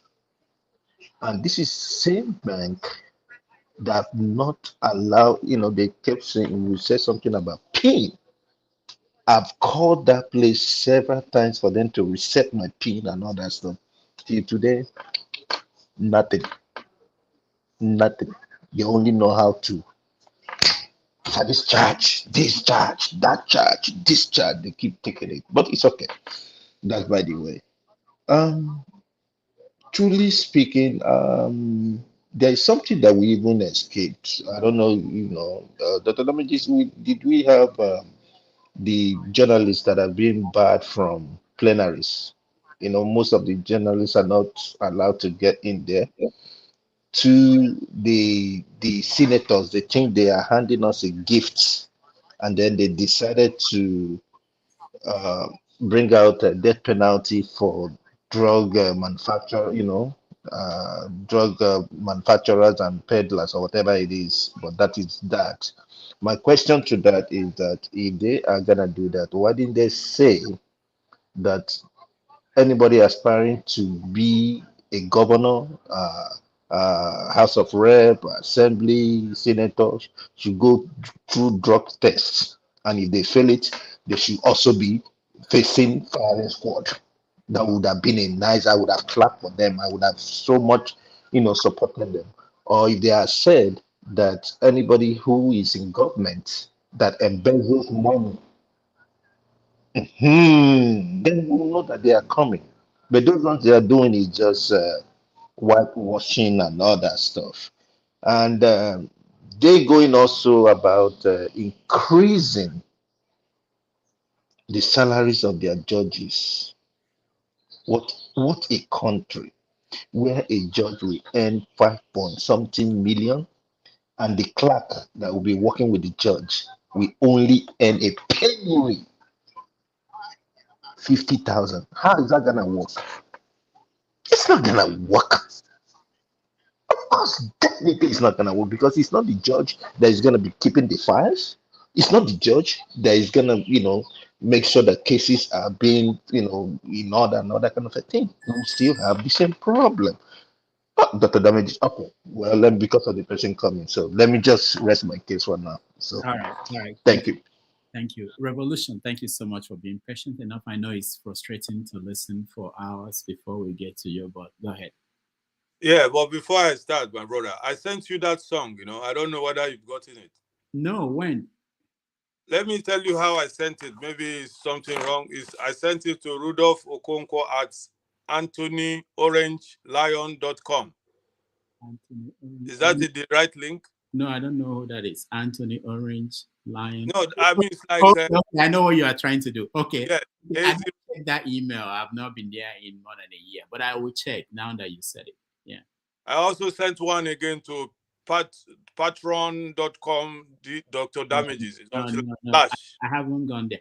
Can you send it to drdamages@gmail.com? That's easy. Please, Dr. Damages. DR Damages, yeah. DR Damages. Just DR Damages. Small letter. Yeah. Yeah. DR Damages.com, Gmail. Gmail, yeah. Okay. And copy it to okonkwo@gmail.com. Okay, okonkwo@gmail.com. Okay. Yeah. Okay. Oh, we're hear it today. Everybody will hear it today. Yeah, I sent it. I was surprised. I thought you would make a comment, but I see nothing happened. So I thought maybe it has not arrived. Yeah. Okay, but like always, I'll be very brief. I was just waiting to ask you this because I'm also going to work. Okay. I always align myself to Mr. Alaba, So I don't want to say a lot because he has said a lot. And the way he started was really my point of why we decided to hold this revolution, thing. Because what is good is for the goose is good for the gander. Some people spoke more than 10, 15 minutes. And now we have to cut our own because they forgot. And that's Nigerian problem. They forgot there were other people there. Now we have to cut our coats because somebody is coming. Anyway, that is just briefly. So we should put that in mind because that is the root cause of Nigerians' problem. Some people will never think other people exist. Only them own force. Then after the other people will lose because nobody thought of us. So that's our point of revolution, that we say that country has expired. A lot of people might be thinking of Tinubu. I don't like Tinubu for anything, but most Nigerians have to also know that they have their own problem. Yeah, because if we want to change Nigeria to move forward, all of us go remove all those things where we don't put for our body. I better pass my neighbor, or I know better. Make them listen only to me. So let me just leave the floor because I'm also on my way out. I'll continue to listen. Please, I will send it to this and check again if it came in through the other side. All right. Thank you. Thank you very much. Thank you so much. Before we go to Bumi, I just want to point out, Alaba, since you teach people who are in prison, I think you'll be a good candidate to teach our politicians because most of them should have been in prison if they are not already. So, and I hope you teach them modern science, teach them how to be useful to society. Anyway, Bumi, welcome to the show. Good day, Dr. Damages. It's really nice to see you again. Good day to everyone. You. Good day to everyone on the panelist. Also, good day to the chat. I don't think I have much to say in regards to this topic. I think my opinions lie in the same direction as Mr. Chim and Mr. Paul. It's very straightforward when it comes to IMF and whether or not, and also Tinubu. I don't think IMF, when you look at the policies, I don't think any of those policies have ever like anyone entirely apart from whoever IMF wants to succeed. And just like Mr. Tim says, I don't think IMF is necessarily influencing him. He has always shown where his opinions and views lie. So I think they're just working very beautifully well together. But I wanted to just comment on what Mr. Ferrari said. I do want to say that just like this, I think someone too on the panelists also mentioned how like, I do think it's very amazing that you are teaching kids, juvenile kids, giving them education, because those are literally the backbone of our society. And it's like, once kids make mistakes, you need to teach them how to go back and, you know, come back into society. So it's really nice that you're doing that. But to just comment a little bit on what you said, I do think that, yeah, some people might not want to sit down and listen to like a very long speech.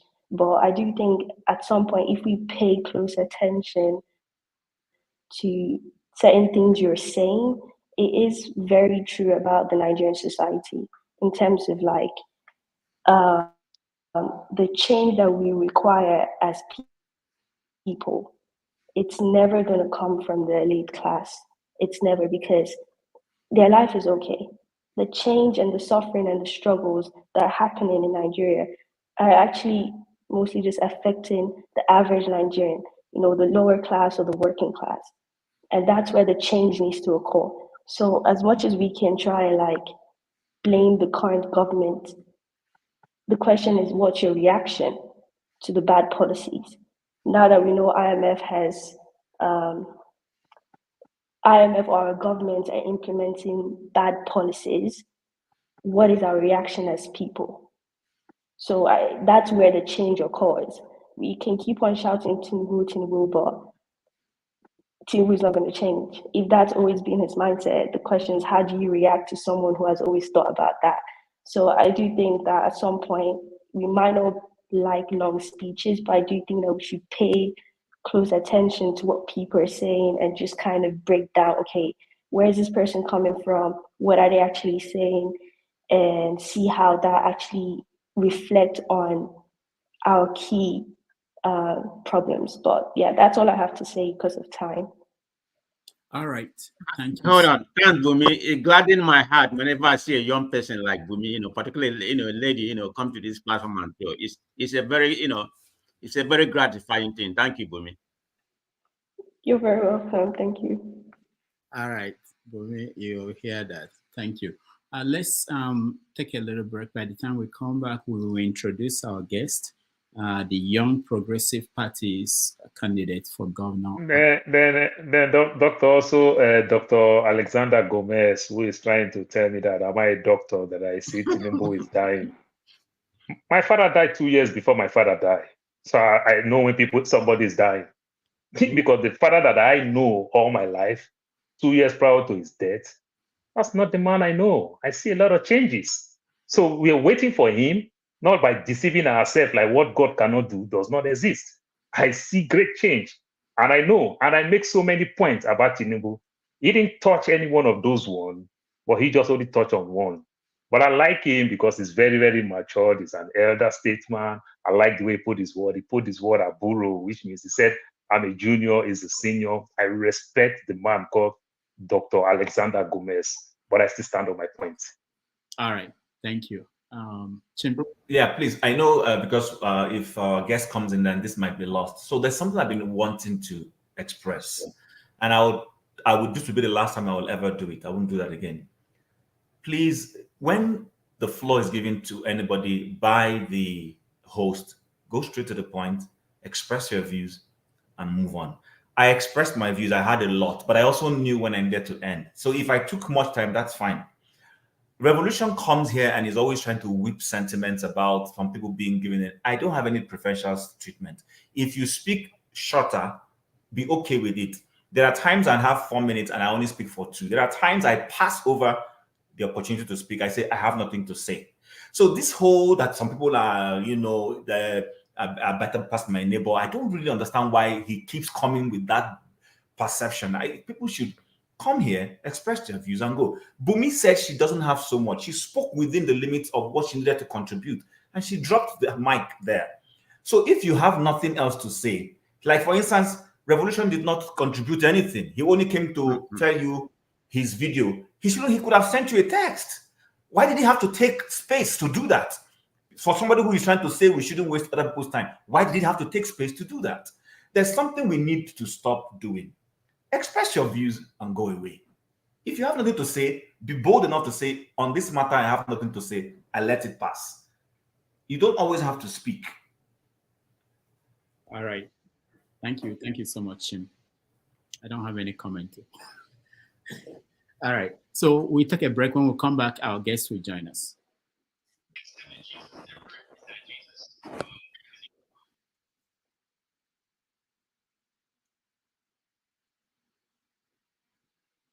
Has said that university education is not for all Nigerians. He said this in support of his argument that it is unreasonable for all of you stupid people to expect the Buhari government to borrow money to pay ASU. We did not call him His Excellency Umahi the Great for nothing. Listen to the man. There is no way the country Nigeria will go and borrow 1.1 trillion to meet ASU's demand. It's quite unreasonable. Yes, there is no way the country Nigeria will go and borrow 1.1 trillion naira to meet ASU's demand. It is quite unreasonable. Very important point, you know. Now, Nigerians can borrow billions and give it out to unknown people in unknown markets in the name of trader money. That's okay. Billions. That's okay. And meanwhile, nobody that you and I know has ever received that money. Shishi. Do you know anybody who got that money? Tell me. But getting 1 million students to go back to school, these are our tomorrow's doctors, lawyers, engineers. It is not important. Let them stay home. Here is the great governor of Ebonyi State at the graduation of his son somewhere abroad. I don't know, in the UK or Ireland, who knows. Take a look. Hey, yeah, what an adorable picture. The boy will go and do his master's degree, maybe PhD, return home, work for NNPC or the Central Bank of Nigeria, while your brothers and sisters, your children, and your nieces and your nephews will go and teach in your community secondary school. you know, that's our people understand this very well. That is why everywhere you see His Excellency, Governor Umahi, thousands of his people come out to hail him. They understand that all animals are equal, but some are more equal than others. Who did this to us? Who did this to us? Who?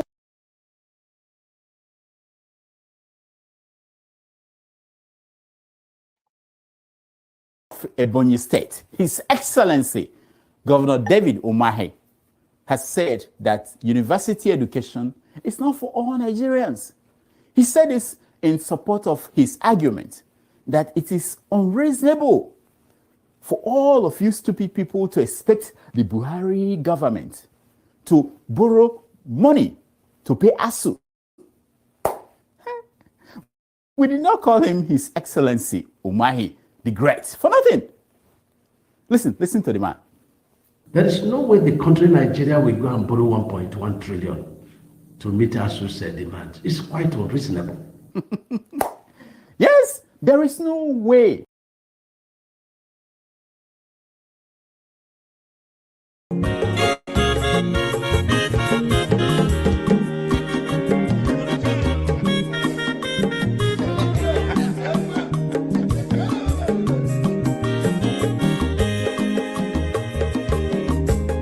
Onye ọma zoro obi o, akwa nwa zoro obi o, Max ịbịa bunyegokwanụ m n'ofube n'azụ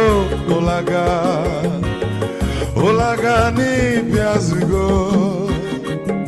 mmanwụ ụlaga do n'ịbịa zugo, akwa nwa ilochi o, biko rapụ zoro ka ọ nabazi ya. Onye ọma zoro biko, abọmma nwatara ndosari, ịbịa wunye n'ịgwana m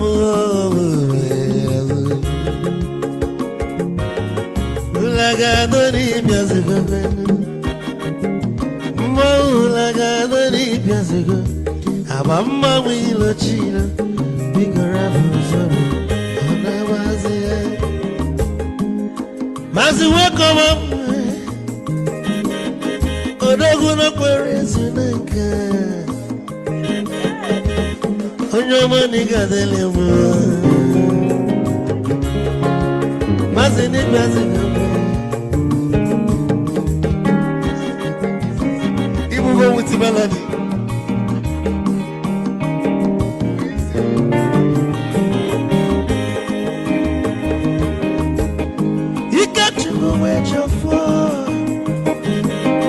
Odogu na chalanoka Ezi wande mliga delemo Olagado ni bezigono Ma olagado ni bezigo Amama mwilo chilo Nikora muzo Anabazi Te Onyama zoro de Sorry, if I were to go on a fool, Mulaga, don't need Piazugo, Nazaboy, Mulaga, don't need Piazugo, Amama Milo Chilo, Bigo Rapuzoro, Anavazi, Ice. A dog can never be kitchen for. Ama kwa mnika kugodia Waligwe kwelo Ikeja mabele bege Hey, you want?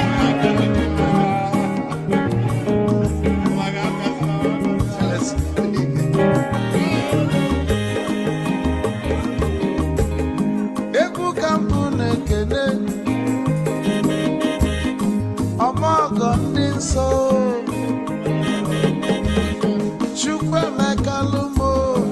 Chukwu negaji Esi nwanne mekene mi Ịlapụlụ ife niile na-eme wee bịa Ka gosili na anyị na gị bụ nwanne wisdom ga-adị Ka nye gị maịkị ka ogobanya bụ egwu Esili maxi ọ bụ na-etiri egwu a Malụkwa malụ n'imego m ife ọjọọ Wesi gị nwanne m ife ọkụ na-echọlụ na ngeme Wisdom onume ekene gị Bama iyo iyo biko lapụ Nabasi Zoro, zoro, zoro, zoro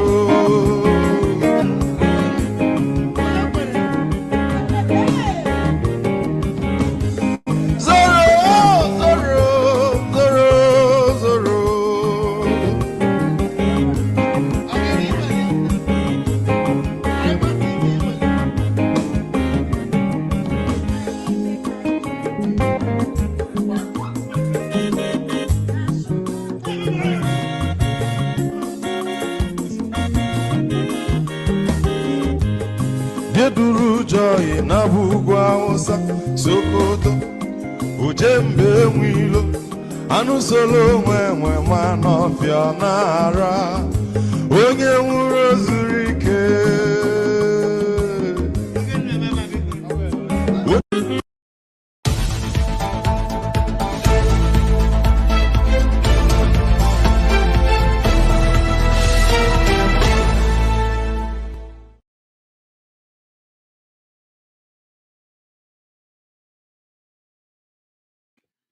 All right, welcome back, everybody. Thank you for joining us today, and we are going to introduce our special guest today. He is the Young Progressive Party's candidate for governorship of Edo State in an election that is going to happen on September the 21st. His name is Mr. Paul Okumbowa. He studied got a bachelor's degree from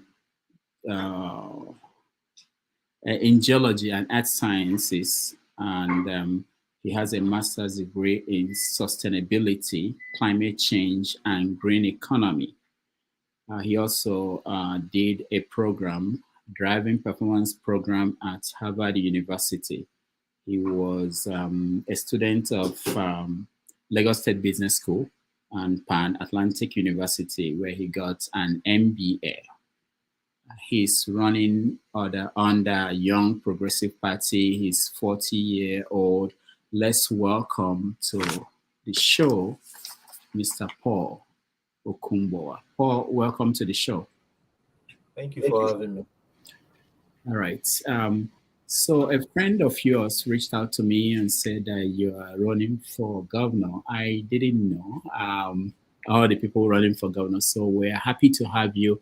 I read that you were living in England until recently. Is that true? Okay, I quickly wanted to create some impression when I heard you read my profile before you brought me on screen. I think it's a complete mistaken identity. Yes, I'm Paul Okumbowa. I'm running for governor for Edo State, but I do not have those lofty profiles you read just now, and I don't know where they got that from. I'm a graduate of the University of Benin. I did my BSc in microbiology, and although I went ahead to do masters in quality, environmental quality management, which I just sort of halted. That aside, I'm just a simple ordinary person. Oh, and so I never lived in the UK. There are two of you. This is a LinkedIn profile of Paul Okumbowa. Okay, maybe it's another Paul that the LinkedIn profile gave to you. Okay, all right. Forgive me for that. I should have cross-checked, and I went on your Facebook page. You have a Facebook page? Yes, I do. Okay, I saw what was written there about you, and I thought it was exactly the same person. All right, let's scratch that for those who listen to that. It's my fault. Just that we got this arranged yesterday, so I didn't have enough time to you. All right, so tell us a little bit about yourself, since that profile is wrong. I do not have a very large profile, and for me it was deliberate. While I was doing my master's program, I sat down in the hall and I asked myself simple questions. Why am I doing this master's? Because at the end of it all, they've redirected our lives such that education is no longer a means to an end. So I just asked myself, if I'm doing it to improve employability status, it was not necessary because I wasn't looking at going for a job anytime. And I just dropped my pen and left the hall. And so I finished from University of Benin in 2008. I studied microbiology first degree. And before then, I've been into life coaching for young persons. I've been grooming a lot of persons. I've groomed a lot of young persons.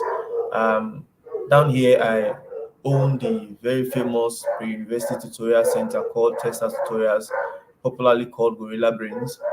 I'm also a proprietor of 5 schools. I own 5 schools and other little things that I do here and there. Suffice to say that as far as car wash business goes, I also have laundry outfits. I also have barber shops. I also have bakery. I just do my best to stay afloat in the face of the economic challenge So one just keep looking for avenues to scoop in little revenues so that they can all amount to something that could one could legitimately stay afloat the economic challenges with.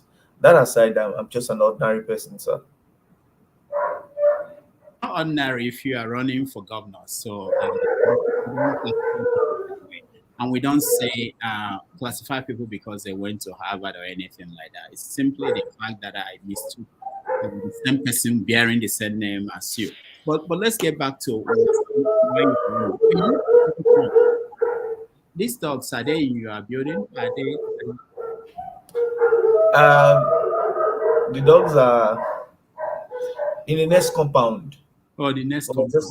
Yes. Okay. All right. That's okay. Were you at any point a technical advisor to the governor of the state?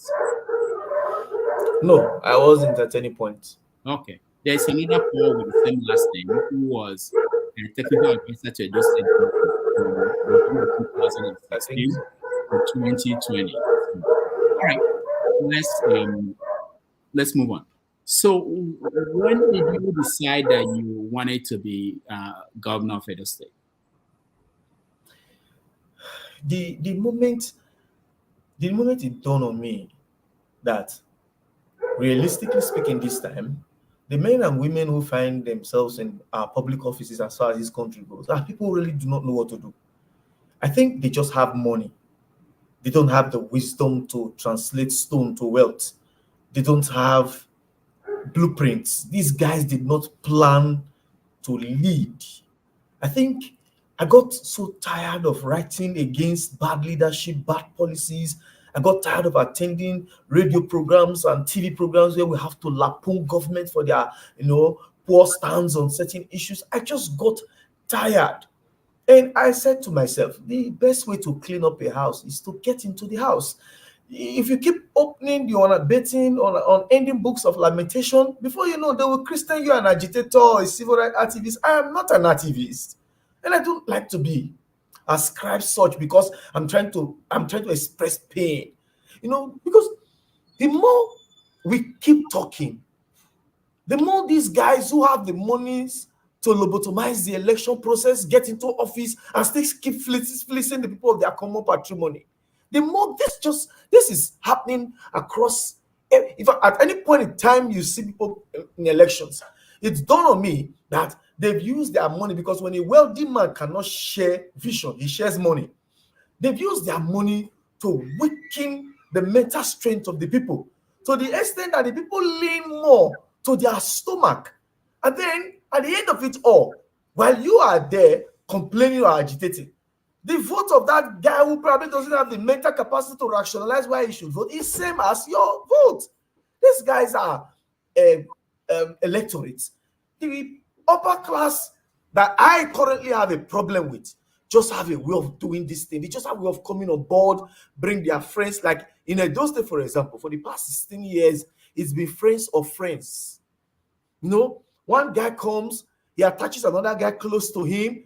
That one serves him as one or two, and the next thing, he's telling you that one is now more qualified. And so I got tired of complaining. I also got tired of just staying and waiting that one day somebody who have the wisdom to lead could just get there. So I told myself, the best thing is, why don't you speak to the people? I mean, I have deliberately built templates that could actually accentuate the growth curve beyond reasonable doubt. And I have submitted these same templates that I built over time to the current governor of Edo State while he was chairman economic team under Adams Ali Oshomole. He saluted my concepts, told me that my ideas can actually drive the economy to El Dorado. But soon he became governor and he never remembered someone like me shared some prospect with him. I've had to sit down with the Oba of Benin, wherein I really gave him a template that I told him we could use agriculture alone to create streams of unending wealth. The Oba was so pleased, gave me his name and said anywhere I go, I should tell them he sent me to them. Then he gave me 50 hectares of land to experiment the concept that I have come to discuss with him. The very popular Chief Igbenejo in Edo, I have gone to him as well, sat down with him, And I told him practical things that could be done. He asked me to stand up and be looking at the sky. And at the end, he said, everywhere my eye touches, he sees me as starting from there. And so I have sat with authorities. I've sat with men you could call deities on earth here. And I find out that the most important condiment of leadership is exactly what I'm playing with, which is sharing ideas. And I feel like even while they have washed the political process with money, perhaps a repeat of what happened in the 2023 presidential election in Edo may just repeat itself. A situation where the people disavowed money bags for the first time and they lean towards other directions, which of course I feel like that wave of change, until we put ours to the grind, we should stop complaining, because those who know how to get themselves on board will always feel it's their pride of place, or to them it is their wealth. And I find that very offensive, because their wealth they don't bring to government to use that same wealth for the people. You are coming to government actually for time immemorial. The history of our country has proven beyond reasonable doubt that when this wealthy class come on board, they end up using what's available to the people to make more money for themselves and their generation. And I feel like we have a lot of billionaires roaming around the political space of Nigeria, and I don't see the economic trajectory that says the ordinary man is about to smile because billionaires are, quote unquote, in leadership position. The current governor of my state is a billionaire, has always been a billionaire by all standards. But I don't see an economic infrastructure. When I use the word economic infrastructure, I mean something that could outlive him. Something you could say 20 years from now, Edo State is the richest state in Nigeria because of certain policies that were, of course, that were geniusly implemented. I don't see that. I just see people borrow. I see government borrowing money to do 1 or 2 project pay salaries. I see government tying 1 or 2 roads and cutting ribbon in this millennium. I feel like the human capital development is zero, and I think that's actually what is required to have a sustainable economic drive. And I feel like the ideas that I have in my head should be shared with the people, should be discussed with the people. You cannot hide light under the bushel. If a light doesn't have lamp holder, the worst that can happen, you hold it with your bare hands and be courageous about it. And that's exactly why I decided that I was going to run for governor. And of course, I was in Labour Party. I had to leave there because the same plutocrats have hijacked the platform. They don't have vision to share. All they have to share is money. And I've always prayed for a stage where they will all stand with me. Let them convince the people that what they have is something the people should key into. And I feel like when that time comes, I should be able to have victory on behalf of the common and ordinary people. All right, this is wonderful. We're going to bring our people to join us and ask you some questions. But before we do that, let me just find out, what did you do with the land that the Oba of Benin gave you? Now, sadly, see what happens. One of the reasons why I insisted that the Oba should be a patron to the project, because after he prayed for us, so they asked us to leave, I kept insisting that he should be a patron to the project, because I know Nigerians, I know politicians. I know that when I get to that office or go knocking that door, this time I already had my letters from Agri Development Program, ADP in Edo, ready to swing into action. I've had proposals from importers and insurance company covering the project, but I knew the political space was not meant for my kind of thoughts. So I kept insisting. But sadly, when we eventually got out of the palace and started moving through government, because it needed government to drive, the policy that could drive the agricultural vehicle was definitely government driven, not an individual driven. So, but when we met with the Commissioner of Agriculture then, his name was Lakoju. Lo and behold, he asked that when they put government accentuation behind this, my project, that I will have to come back with rebates. And I was asked to give 20% rebate should this project turn out XYZ amount of money, either from the Bank of Agriculture or from whatever the investors forum that I was proposing. And I said, no, I cannot be used to defraud people, and I cannot be used to defraud the palace. That period, I was trying to go back to the palace to go and tell the Oba the extent to which I have gone. And sadly, the news that made the rounds that the Oba has joined the ancestors suddenly greeted us. I'm not talking of this present Oba. I'm talking of his father. And so I felt like you can kill a vision here, but you can't kill a vision if it's in the atmosphere. So I left it. I KIV my project, and I felt like one day we will discuss this project with the people. But I took a simulator fit to Nigerian University, Okada, wherein the chief was very ecstatic about implementing the project in his university. So I dropped the template to the university and simply walked away. Okay. All right. I looked at your Facebook. There was something you posted on 3 days ago about civil servants in Edo State. It says here that there are 3,890 civil servants in Edo State. Is that the accurate number? My brother, there are a lot of operations in the state that are shrouded in secrecy. For example, government dealings and public-private partnership and deals that we hear of every now and then the informations are never in public domain. And for a very long time, some of us, including the likes of a very popular radio call-in person in Edo here, Sonny Gedusa, we have constantly asked for the number of civil servants in Edo State, and it has remained a matter of mystery. But just Google. If you Google, you find out that both Wikipedia and other reported the same number that I quoted there, because I had to do that research. While some political hirelings and urchins were celebrating the 70,000 naira minimum wage as a political scorecard, and I felt like this was another attempt to fool the people again. So in that thought of mine, I went online, did the research. I called some friends in ministries of government parastatals. They will not even give you any clue as to what it is. So when I pulled those details online, I pulled another online search engine. They were all corroborating. So, and I have always known that Edo State civil service doesn't have up to 5,000 persons as part of their recruitment. So because I can't remember the last time they employed. We have shortage of healthcare providers here. We have shortage of teachers. A lot of schools don't even have teachers as far as this state is concerned. And so I don't know where they did employment or how they've done employments. So that data you see there accurately may be the most correct or most available data. So also on the same post, you mentioned that the entire population of Nigeria is almost 400 million. Yes. Where did you get that? The last population census count in this country was conducted how many years ago? I like to ask for that question. And as when they conducted that population, they told us we were 220 million in population.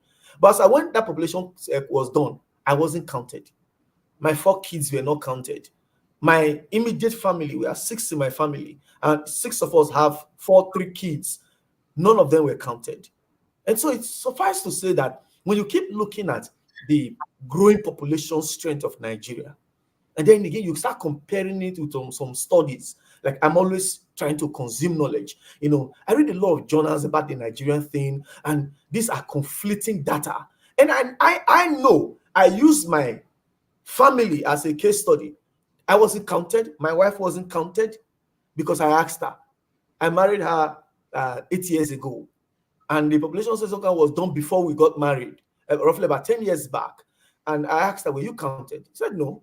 I asked her, were your sisters counted? He said, no. And so that puts Nigeria copiously above what is quoted in that data. I honestly really do believe so. All right. One more thing. You were the only candidate during your primary of your political party, Young Progressive Party, and you used option A4 during the primary. Is that accurate? I wasn't the only candidate. Sorry, I wasn't the only aspirant. At first, we were 3. One suddenly just joined another political party, and then we were left as 2 aspirants. 2 days before primaries, the second aspirant and I had a meeting where we both had to discuss and dialogue. And I told him I left the Labour Party because the process of getting a candidature was completely dollarized. And I feel like I don't have what it takes in such platform. If the Labour Party wasn't listening to dreams, prospects, and visions, there was nothing I could do. So I told the man, instead of us getting into a ring, why don't we both agree that one of us should go?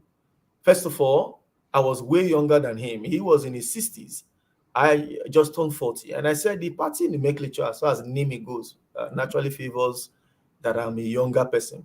If you were in the primaries with me, except perhaps we're looking at another primaries that is going to be financially induced. But if this is what needs to be done, I don't have the muscle for that. But if you are looking for someone who will enamor the people with his dreams and give it coloration and life. And then we can be able to see how we can create what you describe as the voter revolution. If we don't have money to buy the votes of the people, let us for the first time hope that what happened in the 2023 presidential election in Edo State will repeat itself. If we find a candidate who can resonate with these young persons who are vastly disenchanted Nigerians, and of course, they were the obedient who are not ascribed to any political parties, but dealt a deadly blow to both APC and PDP in the last election in our state. But like, the only person I feel in this room that can appeal to that base is somebody who is not so distant from them. And I've been in the private service that has made me met directly with nearly 500,000 young persons in the course of my first business in the past 20 years. And I felt like, I told him, there's some serious advantage in you sending me. I appealed to his conscience, and he graciously decided that he was going to abdicate the quest for it. And that was how option A4 was still the best option to conduct. And then I emerged as the only candidate. How is your party supporting your candidacy? My party is doing their best. Like I said, and like I noted before I went to the Young Progressives Party, I noted that it is not a party that has had its spread and acceptance, quote unquote, because you could call it a young party, you could call it a party that is yet to have that limelight, that stage.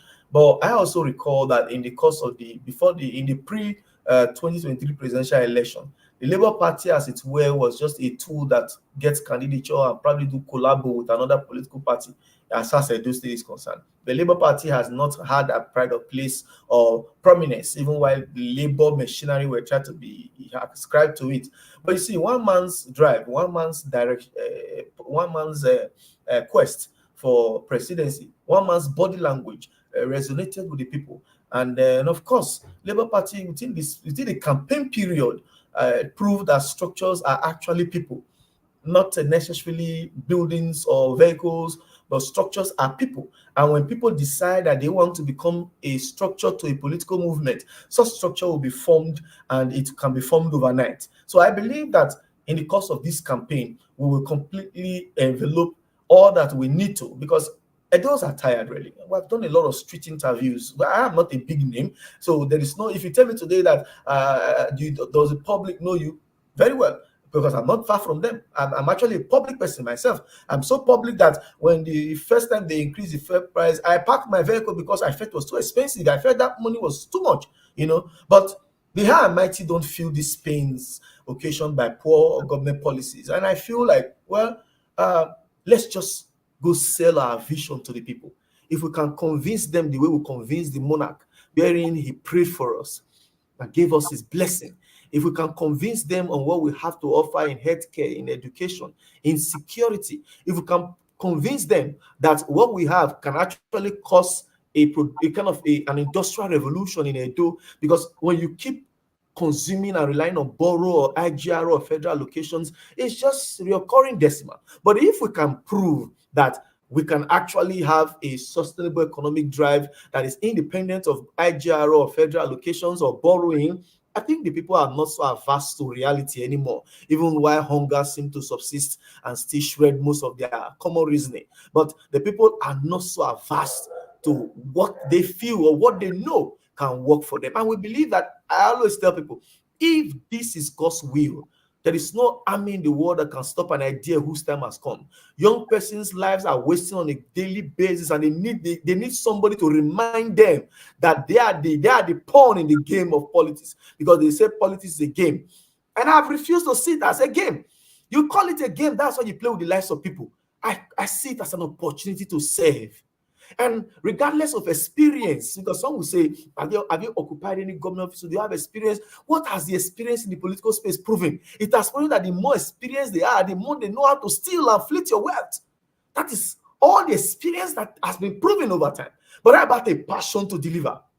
Well, if you have an inventor kind of mindset and you have a creative mindset, your joy is always that your product is working. That's your joy. And if you are driven by that, and just put that in leadership, just put it in government, use government policies to drive them. I think that's the kind of satisfaction that I want, that the things that I thought of is going to take shape And it's going to cause a revolution across Nigeria, wherein young persons are no longer sitting aloof of the political process. While I'm not advocating that they should get violent, but they should get ready for a ballot box revolution. A situation wherein even if you share money to them, they will go to the polling unit and still go there to go and mess those that they don't think can do the job. I think we must be able to use our God-given ideas to revert our political system to a situation where candidates should be able to convince the people, not spread money. They are spreading money now as we speak. But like I've always said, we don't have money to spread. We have vision and prospect to spread. And by God's grace, visions and prospects are like gem seeds. When it falls on a bedding ground just now, you will see the people begin to rally around once more what visions could mean today. I'm glad that I have some living proof of some of the things that I've done, that I'm not just saying, I'm not just talking about these things. I've done some. And I'm glad that I have living proof. It was as though I knew what was going to happen. You know, this is everybody likes some form of verification. I can point you to authorities that I have met with, that I have made suggestions to. In fact, November last year, I was on TV in a local TV in Benin here, where I was discussing copiously about security architecture from my own model. You know, 2 weeks later, the State House of Assembly was legislating a new policy on just one of the fragments of the discussions that I had on TV. And I feel like, come on, if I've made suggestions to people and they are working, is suggestions not what they call ideas? Is ideas not supposed to be the reasons why I should lead, other than being led that by those are less mentally resourceful as I am? Are they bringing their money, or they're supposed to come to manage available resources? I wanted to ask if you've been traveling across the states to campaign, and what's the response so far? Well, we have been doing the much we could. I will not...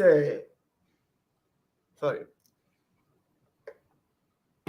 There are, like, the person who suggested that I be on this platform is just like every other person that I've been using, that the means are valuable to me to talk to reach out to. And we've made some travels. Others we have not been able to make because of the level of insecurity.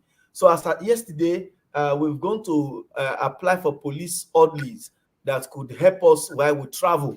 And the sum they are telling us is quite on the high side, but we are not deterred. We are trying to raise that money. Myself and some few friends who are just small guys, you know, in their 30s, in their 20s, in their 40s, we're just trying to rally money together because we need the security to go into some interior.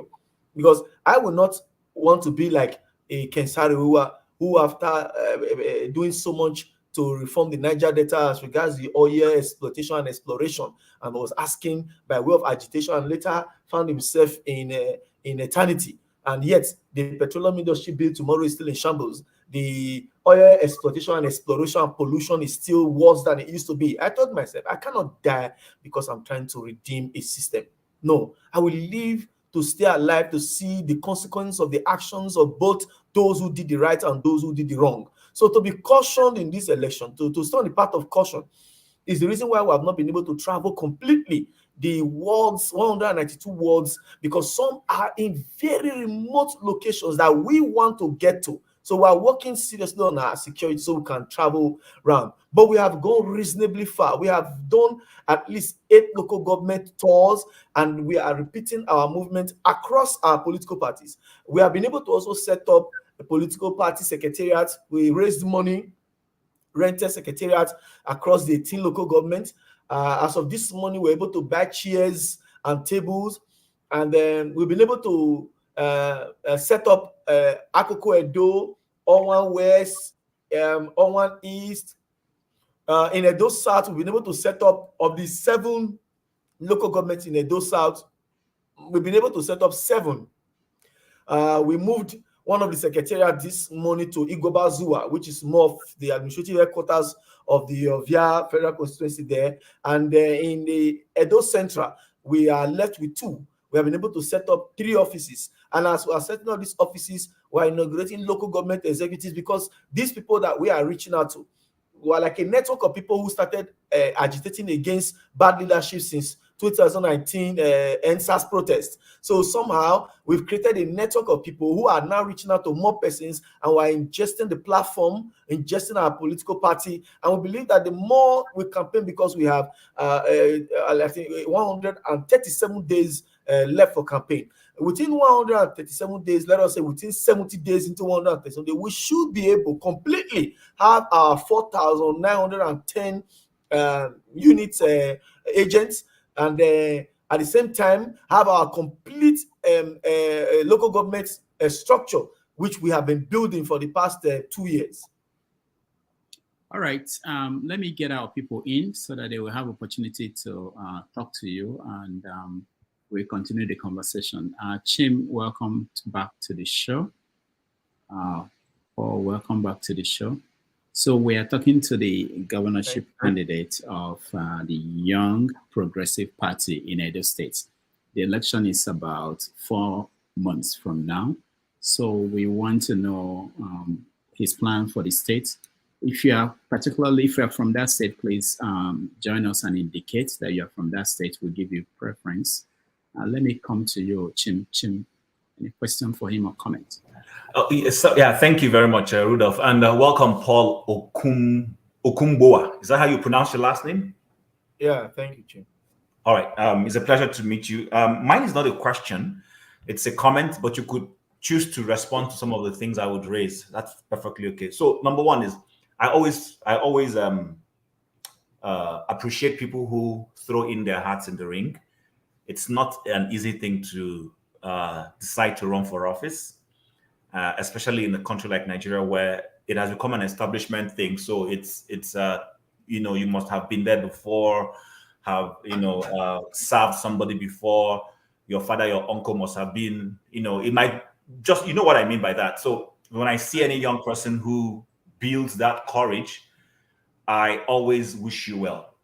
So I hope, assuming you win the election, that you will do right by the people. That's the only thing I want to say. And hopefully you're not being sponsored by anybody behind the scene.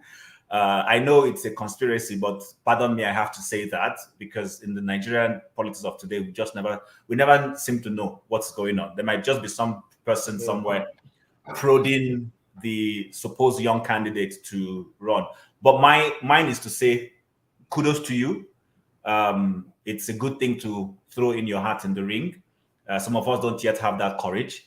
So you have taken the talk that we are doing here now. You've taken the action. You've taken the first step to throw your hat in the ring. And it's very cheering to see people do that. So I just hope you will go there if eventually the elections are free and fair, and assuming Edo people prefer you to be their candidate. And if you win, I hope you will do right by the people. It will no longer be somebody has talked, now he's in the ring, and he's literally doing the same thing that he has castigated or spoken against. Because why am I saying this? The political landscape is littered with people who we have Oshomole. We know what he stood for. But when he went to governance and when he became the leader of APC, some of the things we thought he stood against, today he's literally replicating. We also have your current governor also, with the way he has managed his relationship with his deputy. So mine is not a question. Like I said, I don't think I have any question to ask you. It's just those comments. You might choose to respond to any of the issues I raised. That's all I have to say. Okay. Well, it's in any space that I find myself, the most difficult thing that I don't do is defend a system. I can only speak for myself. Nobody, I repeat, nobody will sponsor a candidate such as I am. The reason I say that word is I have built a structure that relies on the people, not on a particular person or group of persons or sets of persons. Because most of my flyers, if you go through my articles that I write, I've always been against the very few who are so privileged, and I don't know how they got there, as against the vast majority who are suffering and yet have no hope, no sign of hope that tomorrow will be better. Now, speaking with you this evening, Chim, I consider it grace, because I'm not supposed to But I told myself, what's the biggest sacrifice? The biggest sacrifice is that maybe in my time, it may yet happen that somebody who has the resource, the mental resources, got there, not the financial resources. I'll have you know that I'm a victim of poor governance. So much a victim that my eyeglass was supposed to cover a lot of things. My only benefactor, the woman who has slaved to raise all 6 of us, my mother, died on Monday here. And if you ask me, her death would have been prevented. She had managed to get to the hospital with me. She had gotten there. And then when we got to the hospital, I discovered that there was nothing. There was one doctor on call. And this doctor was attending to every other patient in the emergency ward that evening. And my mom was there. I was helpless. If I had sponsors, if I had money, I would have probably taken her abroad for treatment. And it was not like I even took her to a quack private hospital. I took her to UBTH. When I got to UBTH, I was surprised that the accident and emergency ward of the UBTH was a site. They were still trying to build some aspect. There was no equipment. And I was just looking at my mother in the bed. I kept running around the doctor. Please, sir, let me come and check on her again. Okay, sorry, I'm coming. I'm taking what's going on. Of course, we understand the Jackpot syndrome that has hit the medical space. This doctor was literally alone. And after almost 2 hours, my mother gave up. She's in the mortuary now. Just on Monday here. You think if I had the means or I have a sponsor, I wouldn't have taken that step. I would have probably taken a more proactive step that if money could fix her. And then the rest today is a show of courage that even if you don't have the money, just go out there. Somebody in the course of the presidential campaign said, even if you are short, just go outside and look at the sun. And I'm simply coming outside to look at the sun because I'm done complaining. I've been an agitator. I've been a complainant. I've been writing copiously for and against. I've been suggesting. And I sat down with him when he was governor. You can ask his chief of staff, Patrick Yahyaha. Patrick Yahyaha was so dazzled by the proposal I had brought that they directed me to the Board of Internal Revenue because I was trying to tell them that we could generate at least $60 million, $70, $100 million without depending on IGRO or federal location every month. Things in my head were coming out. And permit me to say, I may not have the proof of the things in my head, but this is just my nature. I am very mentally resourceful. I studied microbiology. But I built an application that was bigger than Facebook in 2009, 2010. The living proof of that application is UDSS. The principal of UDSS then, I'm sure she's still alive, Mrs. Oboite. I was paid some amount of money for them to use that application. I didn't have to study computer science. But within my thought process, my mind functioned way beyond my station of study. I wrote a movie. The movie I wrote, the year I completed writing that movie, it was produced in Hollywood as Lords of the Rings. The difference is just the title. And I wrote a proposal for Bank PHB. The day I completed that proposal, I saw it on NTA. Someone else had done the same thing. In fact, the person called it exactly what I called it, the pink account promo. I've been doing proposal draft. You know when you don't have money, but you know that this thing you are talking of can bring the money. Then you are looking for people who cannot fund what you are thinking of. I've been that person. I have survived and I have raised revenue as a single being to the tune that my moral scruples, my morality can carry. My mates are copiously into fraud. My morality couldn't carry it. And just now, I've stopped being their judge because the face fell and the goat climbed. Their fathers are using red barrel to take away their future. I don't blame them anymore. I now leave everybody to God. And I told somebody in the course of an interview recently, I said, look at it. While we are blaming these boys for fraud, I agree. We should stamp out fraud. By all means necessary. But how do you stamp out something that has become so systemic and endemic? And of course, there is no other provision. There is no other alternative. So on the issue of being sponsored or being trusted, well, I do not have so much to argue on with people. Our political space has been hijacked by those who have finances, but they don't have character and they don't have ideas to run it. And until either by divinity Somebody who has the mental strength sits there and direct and micromanage the people's resources and make it bigger and better. I just think it's going to be a recurring decimal. So if that answers your question, because you don't know me before, it's going to be difficult for you to trust me. But here is a bit of my history. I'm the convener of a lecture in Edo State called Gorilla Brains. I have nearly 22 centers across the 18 local government of the state that I've been running since I was 20 years old. In all of this, I charge stipends to teach kids and prepare them for exams, and I put other cerebral minds together to teach subjects that they are better than me in. And then we charge these parents to teach their children. But let me shock you. Most of the parents will rather pay you ×5 of what you are asking them to pay to teach their child for malpractice. But, Jim, you could make phone calls to Edo State. If any person you know there, go and ask about me. I have avoided my practice like hell because my conscience couldn't carry it. My late mother retired from WAEC and served WAEC 35 years meritoriously. Go and ask about her in WAEC. They will tell you the character of Mrs. Florence Okungbowa.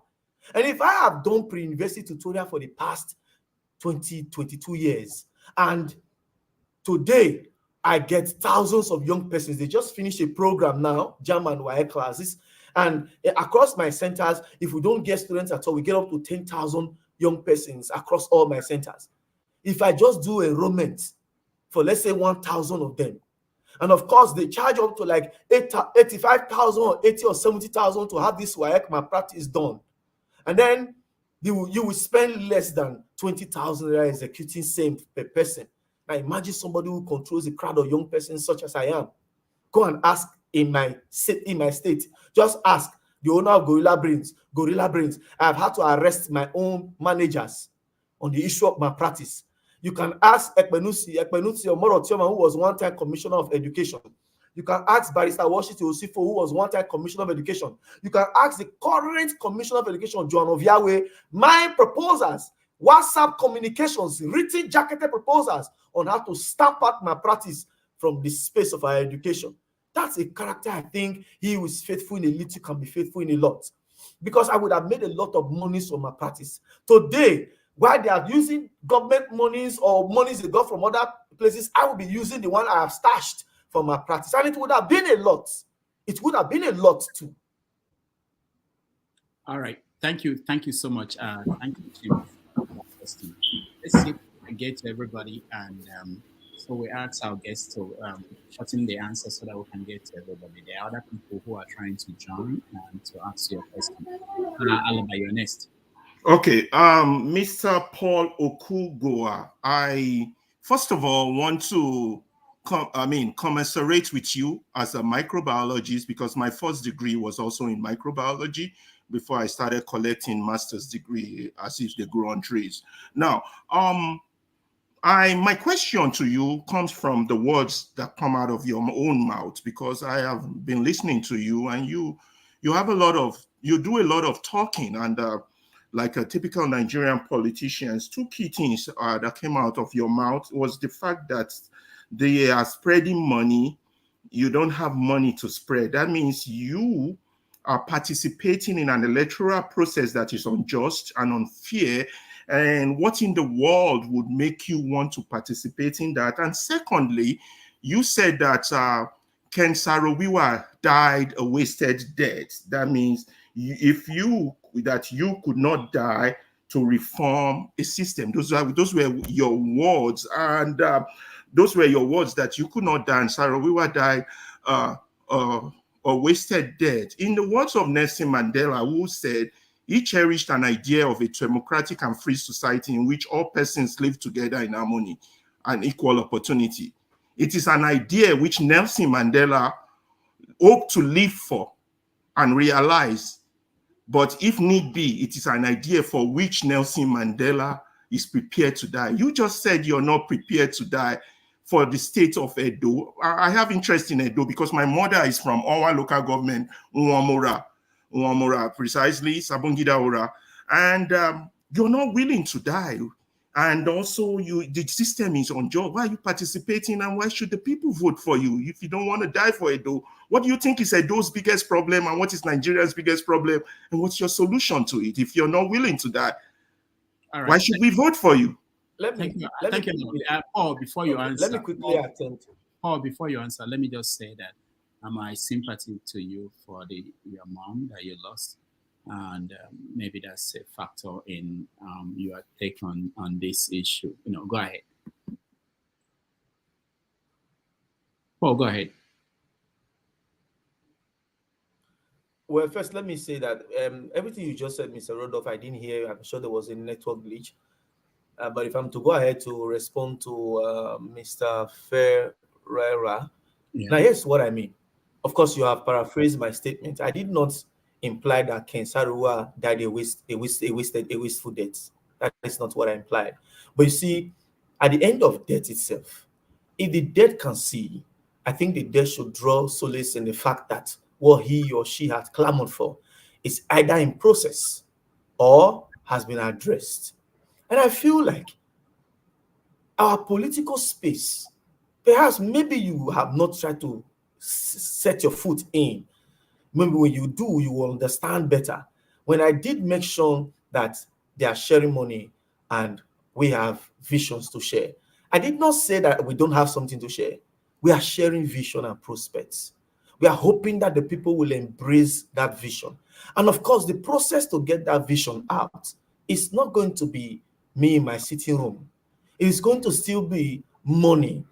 But I have always clamored that the people should create a government they want. I have always clamored that the people should take up clay and mold the kind of leader they want.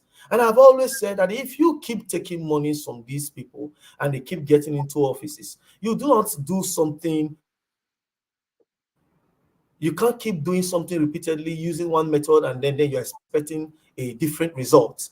It is a voice of agitation, the voice that says, let us try and be reasonable enough to understand that those who have the financial power to lead don't necessarily have the mental power to lead. And if this is not a problem, then I don't know what else is a problem. But me stepping in this race, acknowledging the difficulties, is also telling you that there is willingness on our part. The willingness not to just complain about it. There is so much willingness on her part to the extent that we know that elections are typically of a trade-off. Some persons get on board an election and they make some impact, and the next thing you see them taking handshakes from those that they, of course, perhaps are supposed to be contending with. Which just brings to mind that the political atmosphere has been completely commercialized. But in all of this commercialization of our political process, it still doesn't take away leadership. Some of us still hold on to the possibility that we may yet get the people right by advocacy. And this advocacy can be very evasive. You can speak to a people and then they will turn a new leaf. And I feel like I've always been in the business of addressing people. I've always been in the business of telling young persons, giving them some sort of, economic compass, or giving them some sort of a political compass. And I feel like I have also created impacts in doing so. And my thoughts are simple. If you have ideas to sell to the people, in which case I do not even allow the misgivings in the political environment stay as more like a stumbling block. I believe that every stone can be rolled away if the people connect themselves to some level of political righteousness. And when I say political righteousness, the day that the ordinary man wakes up and realizes that for every day spent on earth, it is his that is actually wasting. The day he realizes that when he needs medical care, that those who live above him, that pay him to get his electoral franchise, have gone ahead of him. I believe that is the day pockets of young people or pockets of people begin to resist the money order. And if the Lord falls on me to add my voice to that consistent push, that we can actually x-ray leadership on the basis of a working, actionable, doable manifesto. I mean, we have a lot of cerebral minds lying the length and breadth of the 18 local governments. One man can ingest your thought and speak to the next man. The language of communication is not only restricted to English language. One man can understand you in English and speak in Esako to his friend, and his friend just now may just be waiting for that sort of school of thought. This in itself has become a driving force. We have not shown any form of cowardice. Neither have we in any way spit on the grave of those who have paid supreme price for the Nigerian state. But people like me are saying that I would rather stay to get it working. And that was what I meant when I said that I also have thrown myself into this den. This den is not such a peaceful den. This den is not such a civil den. Right now, we're mobilizing to travel around certain villages that we have not gone to before, and these villages are completely ravaged by herdsmen. If you tune into our radio programs here, you will know that there are some communities in Edo that are currently occupied by herdsmen. The Odionwe have relocated to the city. And then you will know that there are some cities, like there's a friend of mine who from University of Benin Main Gate to Ignition University Okada was killed by herdsmen. There's another friend of mine, the Showore's younger brother, Jide Showore. We do business together. He was killed from Main Gate to same Okada by herdsmen. So I feel like there is so much danger. And naturally, any person who is not willing, perhaps may not even step into it. But we are stepping into it with caution. So I think you should probably try to understand the direction I'm coming from, that the atmosphere is not as easy or perhaps as friendly as perhaps even if you have the best working manifesto. There are a lot of dollars and money flying the length and breadth of Edo State just now. Edo State may be getting too much influx of money just now because the political actors know that this is what they need to get the process done. But I'm glad there are 3 frontline billionaires in this race. And whether if we were on the race or not, one of them was going to emerge, not the 3 of them at the same time. So we feel like, let us take this risk with the people. Let us go and talk with the people. Let us share our dreams with the people. If I had the opportunity of talking about how some of the things that we intend to do since morning, since we've been interfacing in this discussion, perhaps you will see that maybe this might just be an opportunity for an ordinary man who carries seeds of creativity and the courage and willingness to step into such an arena such as this. This may just be the time. And I don't make mockery of myself without giving cognizance to certain realities. But you see, I've always lived a life that says, for me, God never takes glory for whatever comes easy. And if the Lord falls on me to be a people redeemer just now, as far as their leadership and level and governance go, I think I'm already in the process. And it is why I have the opportunity to speak with you guys this evening. All right. Thank you, Paul. And please, let's make the questions as well as the answer brief so that we can get to as many people as possible. We don't have a lot of time. Mazi Prince, you are next. Let me see if we can get this out of your face. So, Dr. Rudolph, you knew you were coming to me, that's why you asked it. Anyways, I intend to ask a very short question, and pretty much my interest in this is I'm actually from Delta State, but I schooled in Benin. So pretty much I have a lot of friends in Benin City who are Edolites or whatever that is being called. Dr. Paul Okungbowa, my question is this: what did you major in? Well, he said it already. Microbiology. Microbiology. Okay, but it seems you kind of have a lot of talents, because I see you talking about a lot of rings and writing a lot of rings and also doing other stuff. Well, that's just my question. Yeah, thank you. All right. Okay, Mazi Prince, if I'm to respond very shortly too, my course of study is not, it doesn't reflect in my actions, it doesn't reflect in my works at all. I found myself a student of life. I found myself ruminating on a lot of concepts and turning them out, and they turn out in reality and they are working. So I'd rather just say my mind is working. My certificate says I studied microbiology, but I dabble into a lot of things. I formulate a lot of ideas. I formulate a lot of concepts. I do a lot of creative writing. I do a lot of incubations of ideas, and I execute same. So I just feel like, okay, I studied microbiology, but how the hell did I build a software that, as at 2019, was generating revenue? That software only suffered because of the low level of participation then. But at least I got patronage. It's just the kind of mind that I carry. All right, thank you. Let's go to Olumide. Hello, Mr. Paul Okungboa. Nice to meet with you today. And I seem to Same like here. you a lot. You are a very young, erudite man. And I seem to like all of your ideas, and you seem to want to do a lot for the people of Edo State. But I want to ask you this question. My own question is pretty straight. So the elections, they're coming up in September, right?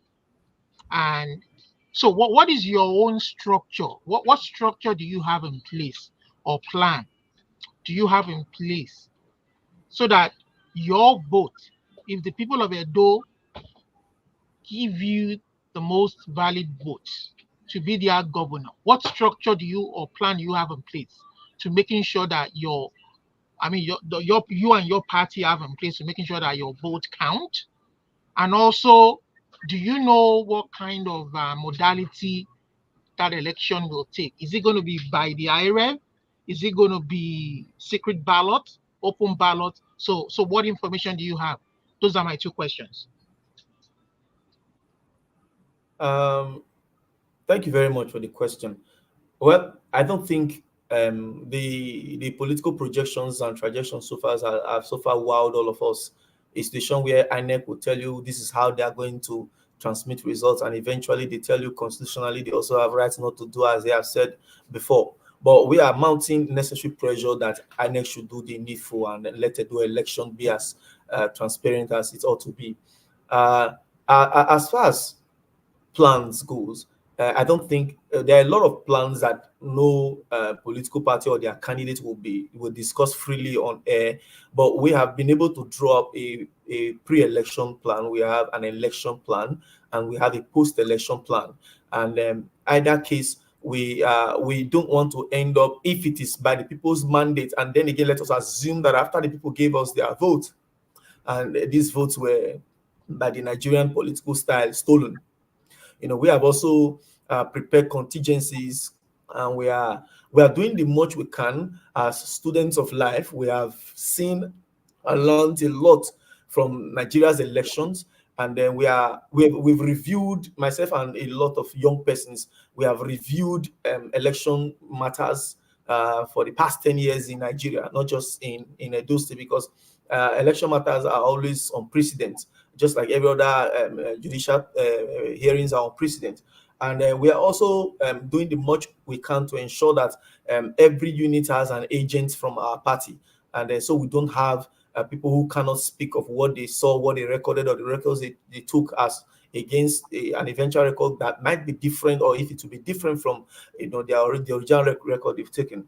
My team, my political party, the young men and women who have thrown in just now, we are on a daily basis making plans and planning, and we have not shut our doors against new concepts and new ideas. And a lot of persons come into the forum on a daily basis. A lot of persons hear us talk on radio, and then the next thing they call, they want to join the campaign theme. And then again, we also know that there are rooms for moles to come in. We also know that there are rooms for genuine people to come in. So either case, we're taking our chances with the people, and we are understanding everything that comes our way, and we're doing the much we can to prepare. Part of the reasons why we're speaking on this forum today is preparations too. All right. Thank you. Son. Hi, can you hear me? Yeah. Can you hear me? Okay. Hi, Mr. Paul. Commiseration for your mom's passing. Okay, right. Straight to the nitty-gritty. I believe you've not held any public office in Edo State. Am I correct in saying that? Can you hear me? Yeah, you're correct. Yeah. Okay. So, Yes, I can hear you. don't you Perfectly. think don't you think that going for the governorship election, that you're just punching way above your um your payroll, your pay level? With all due respect, I think being a governor is much more than having enthusiasm. Having enthusiasm is not just enough. You need to have a proven character. You need to have the experience behind you to go. You might have all the good intents, I know, but the truth remains in our local politics that if they do not know you, you do not have a track record. It's just not going to work, my brother. I like the fact that a young person like you you're stepping out to go, but maybe if you started with something on a local level, because I believe that the problem and the way we can sort out all this rubbish that is going on in Nigeria, not just Edo State, but across every state in Nigeria, is the grassroots level. Because the grassroots level are not, people don't reach them. They don't know what's going on. So I like your enthusiasm, but I don't think anybody's going to vote for you. I might sound negative. I'm sorry, bro. Yeah, but I don't think you're ready. That's just my own observation. Thank you. Can I respond to your observation? Go ahead. Hello? Yeah, go ahead. Yeah, I'm listening. I'm listening. Now, I want to respond to Mr. Tone or Tone. I don't know if I'm right. Well, if elections were conducted today, I already have more than 100,000 votes. And you may not even probably want to pry. How did he get this? And like I told you, I've been in the business of young people for 22 years. They know me more than they know their governor and the aspirants in these states. The aspirants in these states only got here because of their money. But there's no home, there's no house. You mention my name or my brand that they don't know me or they cannot attest on my character. And while you speak of elections as a precursor to aim higher, I want to ask you a question. When was the last time elections was conducted in your country? When was the last time local government election was conducted in my state? When was the last time House of Assembly election was conducted in my state? Because if you care to ask, you will also know that the way up is the way down. In Edo State for the past 16 years, governors are in the habit of declaring 18 over 18. The people will go to vote and then they will trash the people's votes. In the last House of Assembly election, I'm sure you are not aware that the local government candidates who obviously won the election before they did what they did and said they will go and they will conduct a by-election. The returning officer was my project supervisor in University of Benin. I called the returning officer. Prof, what happened? They put a gun on Prof's head and told Prof to announce differently. And Prof said for me to announce, I would rather just say inconclusive. For a guy that was already leading with 4,000 votes, when they did the elections in 2 wards, they obtained the victory. When was the last time people dream and go to their local constituencies to go and sell their dreams? And on the base of that, they will be voted in and then they will perform. And from there, they can use that as a leverage, as political scorecard. Because when you said just now that you don't think anyone will vote for me, as offensive as that sounds, I'm not offended. Because there are a lot of pessimists too. But what we do is, as a people, we don't give up. I'm a teacher by training. I may not be by calling. I've been a teacher by training, not the formal training. I created models of teaching, and it has worked for young persons. While you may think differently, I would rather want to tell you that the hopes that an ordinary man could get there in Edo State is a lot better than in Lagos State or in Bayelsa State. Edo voters are not the typical Nigerian voters. If you've not checked the history of an average Edo voter, go and check. They disavow political godfatherism. Edo does not need inducement to reduce the governor for trying to put his candidate up. Edo doesn't need that. And in case you are not aware too, this state, for me, is a model of true democracy in Nigeria. And it's about to be a bigger model when people like us come on board. Because how be it so that the common man will make common sense and then the other fellow common men will rally around him? You made elections sound like one celestial thing that is reserved for some class of people. Like you have to be this or that. You have to have gone this or that. How many of the persons can you recommend today that have not stolen from the people's patrimony and then use same to contest election and use same money that they've stolen from them to try to seek for bigger offices? I think it's high time we sit down and give a critical and thorough evaluation to why we vote. Does it have to be on the base of big names? And when you say I'm too young or too inexperienced, as experience not shown that they have more experience in stealing. How old was Samuel Ogbemuda when he became military administrator of Edo State? How old was Gowon? How old was Anthony Nauru when he called for independence? They were all in their 30s. So there you have a president in Senegal. We celebrate youthfulness only from afar. How did campaigns happen in Senegal? 10 days campaign from the prison yard, conducted a 10 days campaign and won because the people got tired. If the people are tired of their oppressors, if you present to them a cripple that makes sense to them, they will queue behind that cripple. And while people should sit back and ask themselves, the billions they have spent in getting primaries in the political parties that I think perhaps you may be sympathetic to just now, are they not going to recoup that money back? People like you may be sitting somewhere and be clapping for election investors. You see, I thank God and I celebrate God for the life that I live. The life that I live is not a beggarly life. Because I may not have money, but I have respect for myself. I would rather tone down that which is not going to glorify God. I was offered special advisor by late Victor Nobakai. I toned it down because I wasn't giving into what he was asking me to do. Special advisor on revenue mobilization. I was to create a tax force that will be oppressing the people with taxes and go around the local government and scoop taxes for the local government. I told him I can't do this. I would rather stay in your government as an idealist. And that's how I suggested a lot of things to him, including the Uselu market that was built. My idea for the Uselu market, however, did not replicate my complete model, was supposed to generate its own electricity from its own waste. I had gone as far as bringing a mortgage banker from the US who was into real estate as well. And he came to Nigeria, he came to Benin to want to see that this thing come alive. But you see, the politician did not see how it's going to bring money directly to him. So the politician was interested in, let's say, transcend or old projects. I think the people of Edo deserves to just listen. Sir, in the interviews that I've been here since morning, I've not been asked critical questions such as, how do you intend to fix insecurity? Edo is copiously devastated by insecurity. I've not been asked, what plans you have to raise the GDP of Edo State? Can Edo become a producer under you? I've not been asked, what is the plan for healthcare since you have lost both your parents to poor healthcare in this state? I have not been asked questions that I think the electorate wants to hear answers to. And this gives me the impetus to keep going on. I am currently self-funding myself with some few friends. But you know what we've done?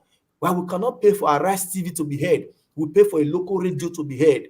Who knows? Somebody somewhere may just hear a spark of what we are saying and decide that let us put our weight to tell me that you don't think that I will win. Well, I will take note of that. And if it is God's will that I win, you will come to inauguration and I will shake your hands and I will tell you, sir, never tell a snail that it won't get to its destination. The least you can do for a snail is wish the snail well. Because while the fast animals are on a fast lane, they could be hit by a vehicle.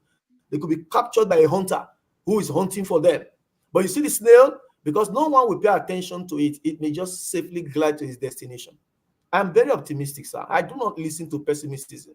Nothing drives me in this election. I'm not moved by wealth. If I was moved by wealth, I have given you an assignment. Go check my history in my state. If I have run Pretoria University where I could have made a lot of money, monies that you can't even imagine, I think you should investigate that and use that as a basis of engaging me. Not that I'm sorry, you're too young, inexperienced. In the political space of Edo just now, have people like you written to query how the last election was conducted? And then our people are in church praying for good governance. And as much as I do not erode the place of divinity in leadership, but do you know that God cannot be blessing an administration that does not reflect the will of the people? Because the will of the people is the will of God. If the will of the people comes on board, then I can think prayers will work. What we need right now are minds who believe that the change that Nigeria seeks can probably even start from a particular location. I've told people, this election, there are two ways we're going to win it. It's either we win or we win. There is no losing in my dictionary. I could create the next pool of people who will challenge the authority of tomorrow. And I will look for, and I will keep yearning for, an opportunity for my voice to be heard. Because I know that if I was governor today, my people will not be as impoverished as they are. That is a given. If only you will take our time eventually to go to my Facebook or when I upload the over 30 minutes videos each on my manifesto, because I don't have money to go to Arise, but I can be engaging people on that social media. While you think my means or my method may be not political, I have left my faith and my belief to the one who created me. And I have told God, if you will keep ingesting my mind with creative ideas, then it's meant for people. It is meant for something. I am not supposed to go to my graves with them. How it comes to light is a shocker that will happen eventually. Because if I'm to play it by the political books that some people may want to score today, maybe I would have been doing some real serious pipeline vandalism. I would have been in the oil theft sector. Maybe I would have had one or two political appointments where I have served as commissioner of this or some of this, where I would have also stolen the people's wealth. Why are we in the habit of respecting title? Because if you put the candidates of Edo on a stand today, it is simple defense line. This is not the first forum that I have spoken with diasporans. As a matter of truth, in another 1 hour time, I have meetings with some diasporans in the US too. What is giving me this space so far to talk with people? It is the ideas that I'm sharing, sir. Most of which I have not had the opportunity to share here, but it's the bane upon which I have built my campaign. But I am, as an individual, until God begin to send some selected people who believe that ordinary people can still create an ordinary government that can make an extraordinary life for the people. I just told you I've lost 2 parents to medical malpractice, failure in the healthcare system. I'm sure when you are broadcasting from Mr. Tony, it's not in Nigeria, because that background seemed like a lecturer's background or a lettered or a very sophisticated background. I lost a month on Monday here. My being here is an act of courage. I'm trying to challenge what I've come to see. I'm complaining with my mouth. I've been complaining. It's not working. It's not working. Maybe it's hard time I put my campaigns, my complaints in manifesto, and let those who have blessed ears say, this thing this young boy is saying, if government was actually doing this, maybe life would have been better for these people. Today, I think some of us, those who clamored for the presidency of Bola Tinubu, I'm sure they're enjoying Nigeria today. Some persons told me a local, and I told them it is our turn, not his turn. And I looked at the history of the man. I didn't see economic drive. All I saw was taxes. And the more they raise these taxes, the less you see what they do with it. All right. Have you tried to ask me, well, will the admission be about tax, or how do you intend to leverage on creating wealth without same? Sir, I look forward to more robust engagement. But Mr. Tony, I will win. Mr. Tony, I'm creating the needed impact in the hearts of those who genuinely seek good leadership. Well, thank you. I wish you all the best of luck during the election. But that submission wasn't to discourage you at all. But knowing the quality of your states and the character of your states, that's the position. I'm not stepping back on that position. My state is not different from Nigeria. Thank it's you. everywhere. All it's right. everywhere. The plutocrats come with their money, hijack leadership, and keep using the same system to create more money for themselves, their children. Okay, now I want to quickly chip in something. Does the Pensions Amendment Act, the Pensions Act that was amended in 2016, doesn't it offend you? But it was amended by same wealthy people. They got into government, and the next thing, after you have stolen from the people, as when you have served as governor and deputy, you will still be entitled to a house anywhere in Nigeria. Taxpayers' money will go and build it for you. You're entitled to cooks and orderlies. You'll be entitled to free health care. And the clause of that amendment act did not say that this health care must be domiciled to the local constituency. It said anywhere in the world. My brother, if I had that, maybe my mother wouldn't have died on Monday. Why is it? Why are the common people not just ready or seeing it like these wealthy plutocrats have commercialized your common patrimony, and then for everything that God has blessed every single one of us with, a few class of people who will not quarrel because they will not fund tribalism when it's benefiting them. They will not use religious divide to divide and rule us when it benefits them. A few sets of guys are rotating our commonwealth, depriving us of good life. And then for every person who's growing old daily, they are dying daily, they are wasting daily. I feel responsible. If my voice could make that happen, maybe I will leave it to God. All right, Paul, thank you so much. For those who are left, let me repeat, let's make the questions shorter and then I'll get shorter answers so that we can get to everybody. There's a question on the comment section from AY for real, and it says, what are your 3 main priorities for the people of Edo State? And how do you intend to accomplish them in specific and practical terms? Mr. Rudolph, please, can you repeat the question because your line was breaking? All right, I'll put it on the screen.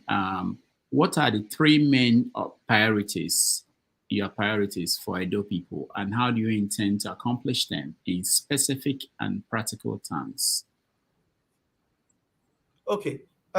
1, insecurity. Even the state party chairman of PDP, wherein the governor's party, was kidnapped some weeks ago. Our farmers in the rural environment have abandoned their farms, and that is causing food shortage in the urban cities.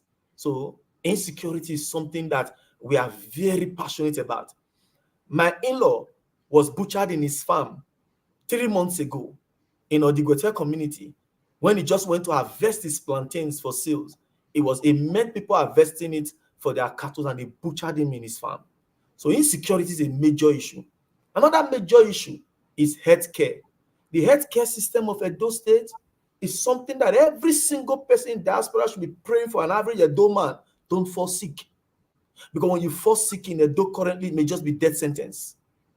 And very importantly, the quality of education that we are churning out. I'm an educationist. I don't feel satisfied by it. So how do you intend to solve this insecurity in Edo State? You said what, sir? How do you intend to solve it? Practical terms and Okay, if you can hear me, on insecurity, some years ago, that was in 2015, I drew a model that can completely secure both our urban and rural environments. And in this model, I had broken it into 2. I was using tech to drive security while leveraging on boots on the ground. And on tech, I built a software that I christened Panic Button. In that software, just as you will probably want to check your Facebook or WhatsApp, you just click.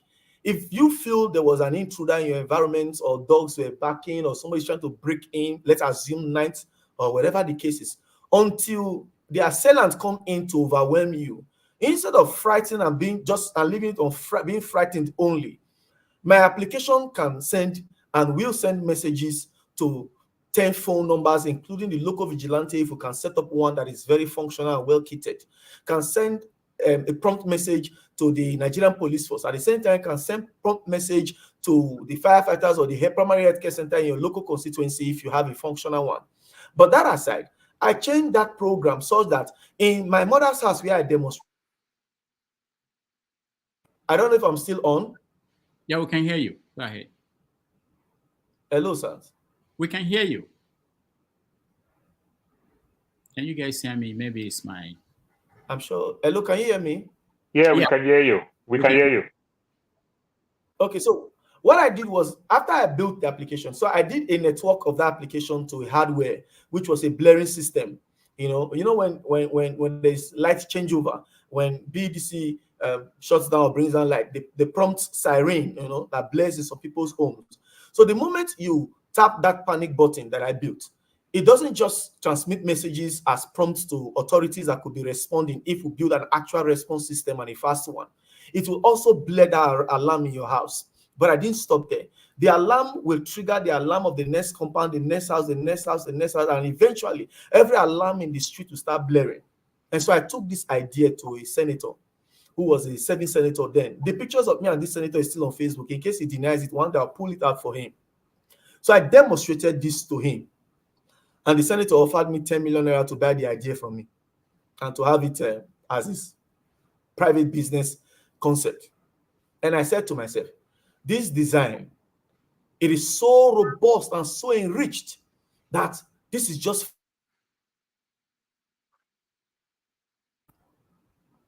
I said, this design is so robust and so enriched that this is just fragment one. In my security design, I propose to legislate that every house within major cities will have solar-powered CCTV cameras. And then you can also try this semi-blower system, whistleblower system, wherein if your cameras report a crime, you have an entitlement from the security vote that one governor just flits every month for apparently no reason, because insecurity is still copiously and vastly spread across the 18 local governments just now. And after that design, I did a metal plate detector system, wherein we can sequence every registered car plates in Edo State and have metal detectors in major roads in Edo, a situation where if you drive through or drive in, and if your plate is not registered or sequenced in that portal, it will flag up that a stranger's vehicle has come into the state. I was looking at somebody being kidnapped and just taken away like somebody picking snail from the floor. So, and in that security architecture that I designed, I networked it to a drone. My proposal was that for the tall buildings in the 18 local governments, drones will land there. Now, because drones are powered by GPS, and then they can be, every location is feeded, to a system. A drone, just like the way you book an Uber, you just key the address and you get the voice prompt. A drone can locate a particular location where an assailant is operating. Why do the drone pilots who will be in unknown locations are watching, having area view, giving real-time information to the vigilantes who are on boots trying to come around, or the local police, while tailing the assailant? And I feel like if the let's say the blaring system just goes off alone, even if you were to be the one who is going to go and perpetrate that crime, you will become unrest yourself. One way or another, you may have a change of heart because there is an entire street blaring system on you just now. And when I put...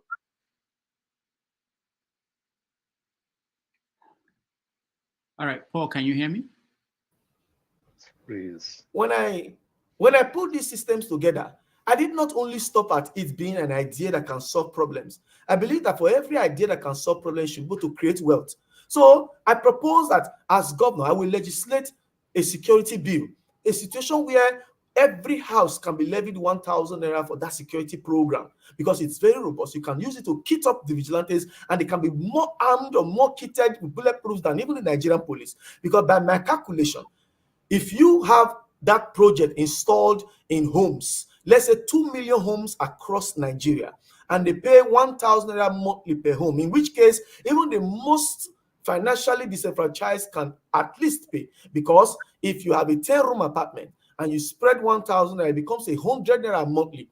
If you have a 4-flat apartment and you spread, it becomes 250. If you have a duplex, anybody who can afford a duplex or state duplex can afford 1,000 naira. So at the end of 12 months, by my calculation, if you run the application in 12 homes, we're not even talking of the wealth that can be created from the downloads of the application alone. But if you run the application in 2 million homes, which may not be limited to Edo State alone, if you run the application in 2 million homes, you'll be looking at an average of 864 billion naira generated from insecurity, trying to create answers for create security with insecurity that is available.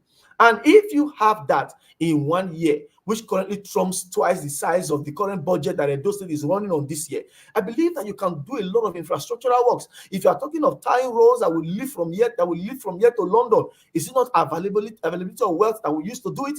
If we're talking of creating a welfare for our elders, let's assume for the first time, elders in Edo State begin to live. Once the moment you are elderly, government should be able to take care of you, whether you have children or you don't have children. If you have such wealth created, devoid of IGR or federal allocation, you should be able to deploy appropriately. And I feel like if you deploy such wealth, let's say in 3 years or 4 years, you can triangulate the 3 senatorial districts of Edo State. You can have local rails running the 3 senatorial districts of Edo State, especially wherein people who just love the calm of the rural environment can work in the urban cities. And I feel like until we stop dreaming, until we stop thinking of possibilities, we may not yet know depth of the end of God's gift and creativity in the minds of people. Oh, well, thank you. Let's look deeper a little bit into the security issue, the idea you proposed, which some people, they seem to like it. And the question they have is, when you proposed it, what was the cost of setting it up for Edo State? Because that's where you can have power as governor. What was the cost? Now, first of all, most of the projects that I built, including agriculture and healthcare, will not cost the state. Because it's important. Now, I'm getting there. Most of the projects and ideas that I conceived and put into empirical reasonings and, of course, consultations and all that will not cost money. For a state, for example, all I needed was the House of Assembly to legislate the bill. And when you have such legislated bills, the first thing that happens is those who want to have continuous flow of income will come in as investors. What the investors basically just need is the software is already available. It's like booking a ride on Uber, for example. It doesn't need too much to maintain or to sustain. It doesn't need too much, actually. And I feel like when you do that, the next component is the hardware. The next component is maintenance. The next component is upgrade. The next component is how to push.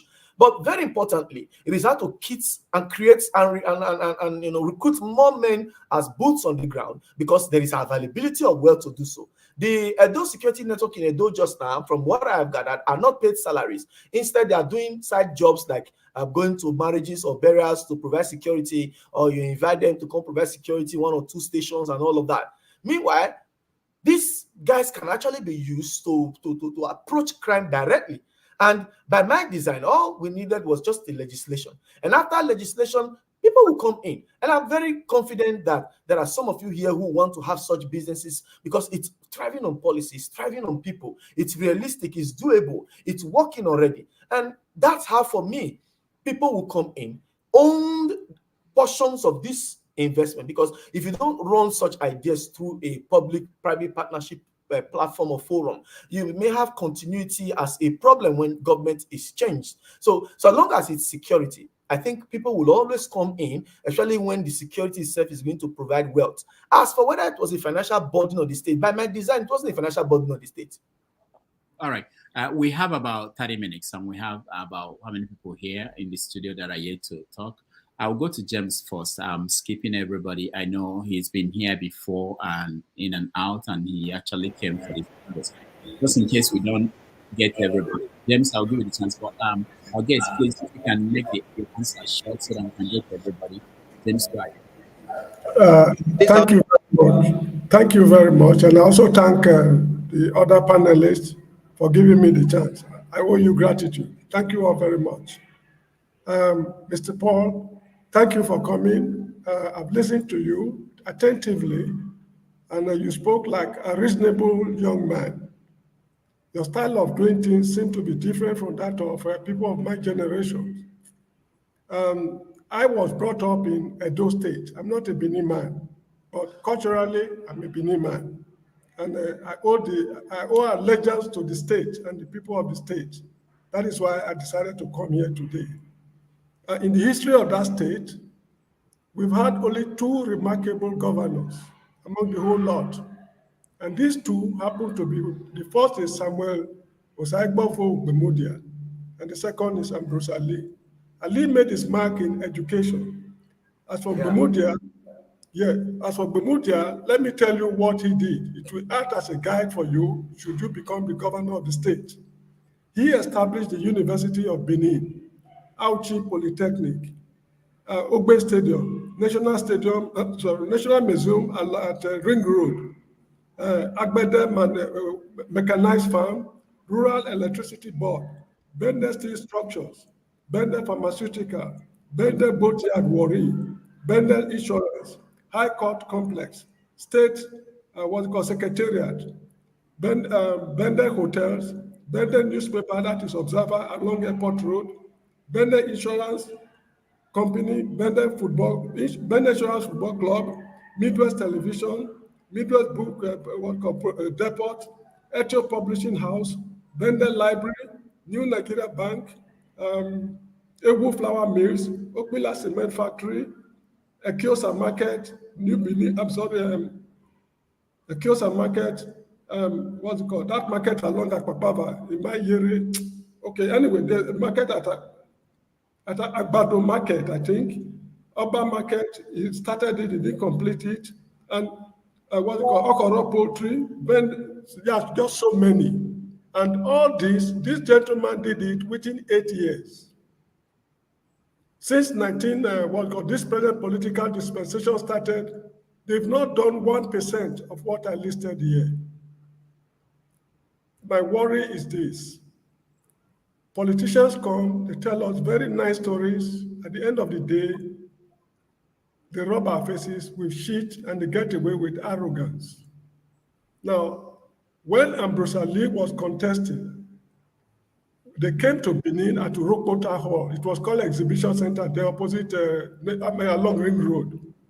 They told us the number of children we have in schools, the pencils they will use, the exercise books, the erasers, mathematical set box, desk, teachers, salary, everything was quantified in fine details.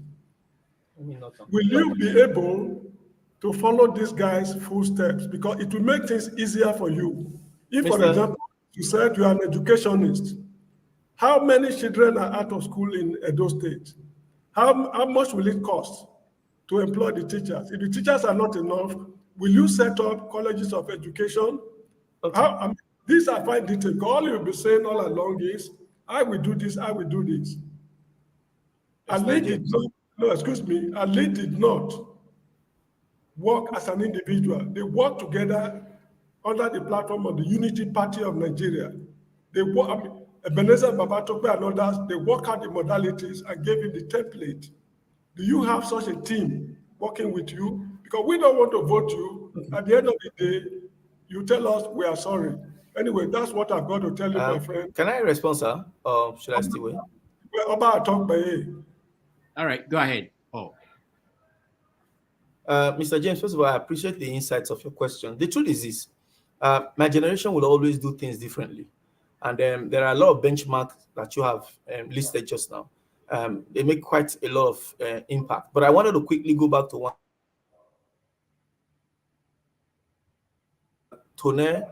Tony, who said that I was young and inexperienced, to know that while this glorification that you have, so much exuded of Samuel Obemudia just now, were done while he was military administrator and, of course, not necessarily a politician. He was 33 years old or so. Yes. You could also have best say that he was inexperienced but passionate. And at the same time, you could also have best say that he kept like minds around himself. In 2010, I built an organization called the Capital Intelligence Nigeria. What we do at the Capital Intelligence Nigeria was to look for ideas that we could use to create wealth. We were looking for problems to solve. Then after we solve the problems, we'll use the problems to create the solutions to the problems to create wealth. And that's exactly what I'm still doing now. It hasn't changed. The model that we are trying to do now is trying to do things differently. If I had the opportunity to have spoken before I was attending to some other issues that was brought up here, I would have told you how we intend to solve the problems in our educational space and create wealth with it. I would have told you how we intend to solve the problems in our healthcare sector and create wealth with it. And a lot of the models that I built are things that do not require, that are not rocket science, but they're just ideas that can float just now. As part of my manifesto, one of the things I hope to create is the Directorate of Common Sense. The Directorate of Common Sense is where every single person anywhere in the world can participate in governance, not just the governor and his commissioners only. Under my structure of Directorate of Common Sense, people should bring their ideas. If your ideas can solve problems and can create wealth, just bring it to government. Instead of looking for ways to start it, we'll work out a partnership wherein you become a shareholder of your ideas in government. And I believe that no one holds the monopoly of good ideas. I believe that all the idealists are lying fallow somewhere. Just as I envisaged that if we had had a Peter Obi, for example, as president of Nigeria, today would have had Micro Obi, quote and unquote. If you form a government on the backs of ideas only, not money, not big class. If you form a leadership on the backs of ideas, you are inviting other idealists who perhaps before now will feel like government is not their place. government is meant for a certain class of people. So my projections are that within the first 100 days of office, you in your lifetime will say, I'm glad that this young man eventually became governor, because the things we intend to do will not cost us even money as such. Because I know what happens in governments. I've been studying government for nearly 20 years. When they do too much of projects, check the details of the project. It is hard to steal money, but not to create wealth. My ideas have always been very social democratic. My ideas have always been, how do I make life better for the people? And I am not a politician, so I refuse that title. At any point, at any time, any day, I refuse to be called a politician, because the truth is this: the politician is wealthy and is sharing his money. I'm a visionary. I'm an idealist who believe that this kind of people like me, ought to sit down in such offices. And by the time the people agree that people like me ought to sit there in such offices, we'll be winning elections regardless of the wealth that we do not have. Let us share our God-given wealth. When I refused to sell my security program to the senator, he was offering me 10 million naira. If only he knew that by my calculation, I was going to create wealth of over a trillion naira, or nearly a trillion naira. I did not calculate other things that are embedded in that program. Today, Edo State government is dragging big balls up on that. How about digitalizing the space of Edo, create an interactive forum where you have an Edo hub, an Edo that is actually online, wherein if anybody in Lagos, Abuja, Port Harcourt, any part of the 36 states of Nigeria wants to do anything in Edo, you have to see that platform as your best alternative. But what are we doing? We're still enriching Mark Zuckerberg when we have the population to leverage on. I just feel like there are a lot of things that we can do to generate wealth, to create wealth. Sir, I told somebody some time ago, like, they said we have 220 population. Let us even go with that. And according to scriptural teachings, women are more in numbers than men. But let's just say in Nigeria, we have, let's say, 80 million women. Let's say of these 80 million, from the ages of, let's say, 9 to 40, are still seeing their menstrual cycle. Let's say we have, 60 million of them in that category, which is an underscoring of the actual statistics if you were to get it actionably. If you, as a government, instead of creating policies that suffocates the people, if you decide today that you want to deliberately create a place where sanitary pads are made in Edo, but not just made in Edo, but to be sold to the 36 states of Nigeria and the entire African continent, you can beat the existing sanitary pads and create more wealth and increase the GDP of Edo State. And I said, the person asked me, I said, how? I said, what the sanitary pad basically does is just suction and keeps the blood from spilling. But how about if you can recreate that idea, because there's no monopoly to what can be ascribed to suctioning. But what there is a monopoly to, that the world perhaps will start thinking in the direction that I have thought of, is how about just a layer on the sanitary pad that is therapeutic, something that is soothing, cooling, and has antifungal, antibacterial property. Something where the ladies wear and it helps them fight bacteria or fungi while they are on their period.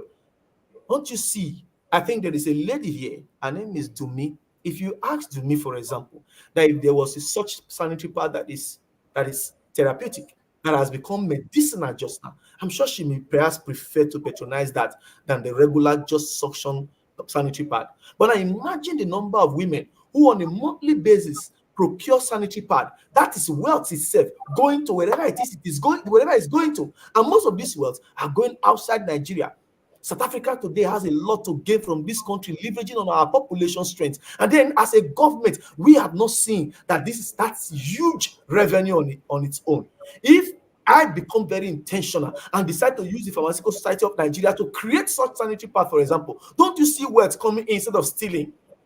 Instead of going there to use barrel to fill the people's resources, don't you see already that what I've just said just now, if it is a stupid thought, it is subject to your own rational thinking. But if it is not stupid, why don't minds like me be in leadership space?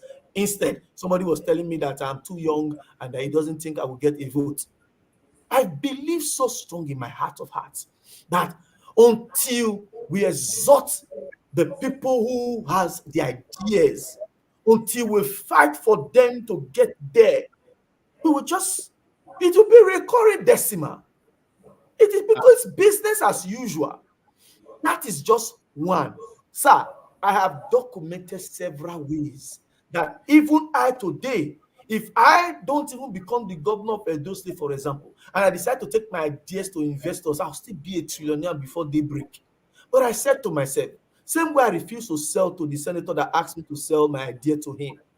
When I built Palm TV, a station where I can digitalize EBS in Edo to create more wealth via advertorial, I didn't study computer science, but this is my mind. The solution that I have for education, in the course of Corona, I tested it during coronavirus. People from US, Canada, America, they were paying me. Nigerians were paying me from Benin to use brainhack.xyz to teach their children.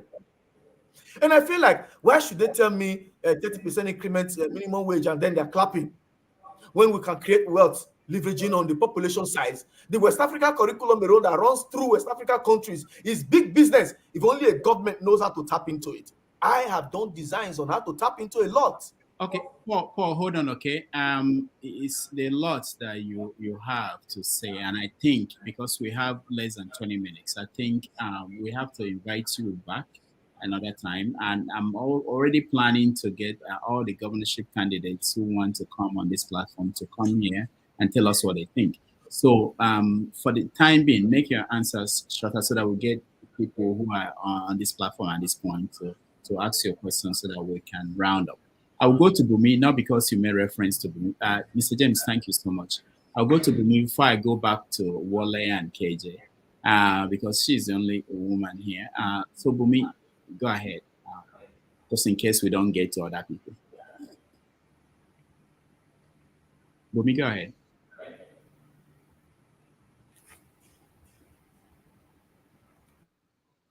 Bumi, can you hear me? Oh, girl, okay. I have to go. My boss is coming. Goodbye.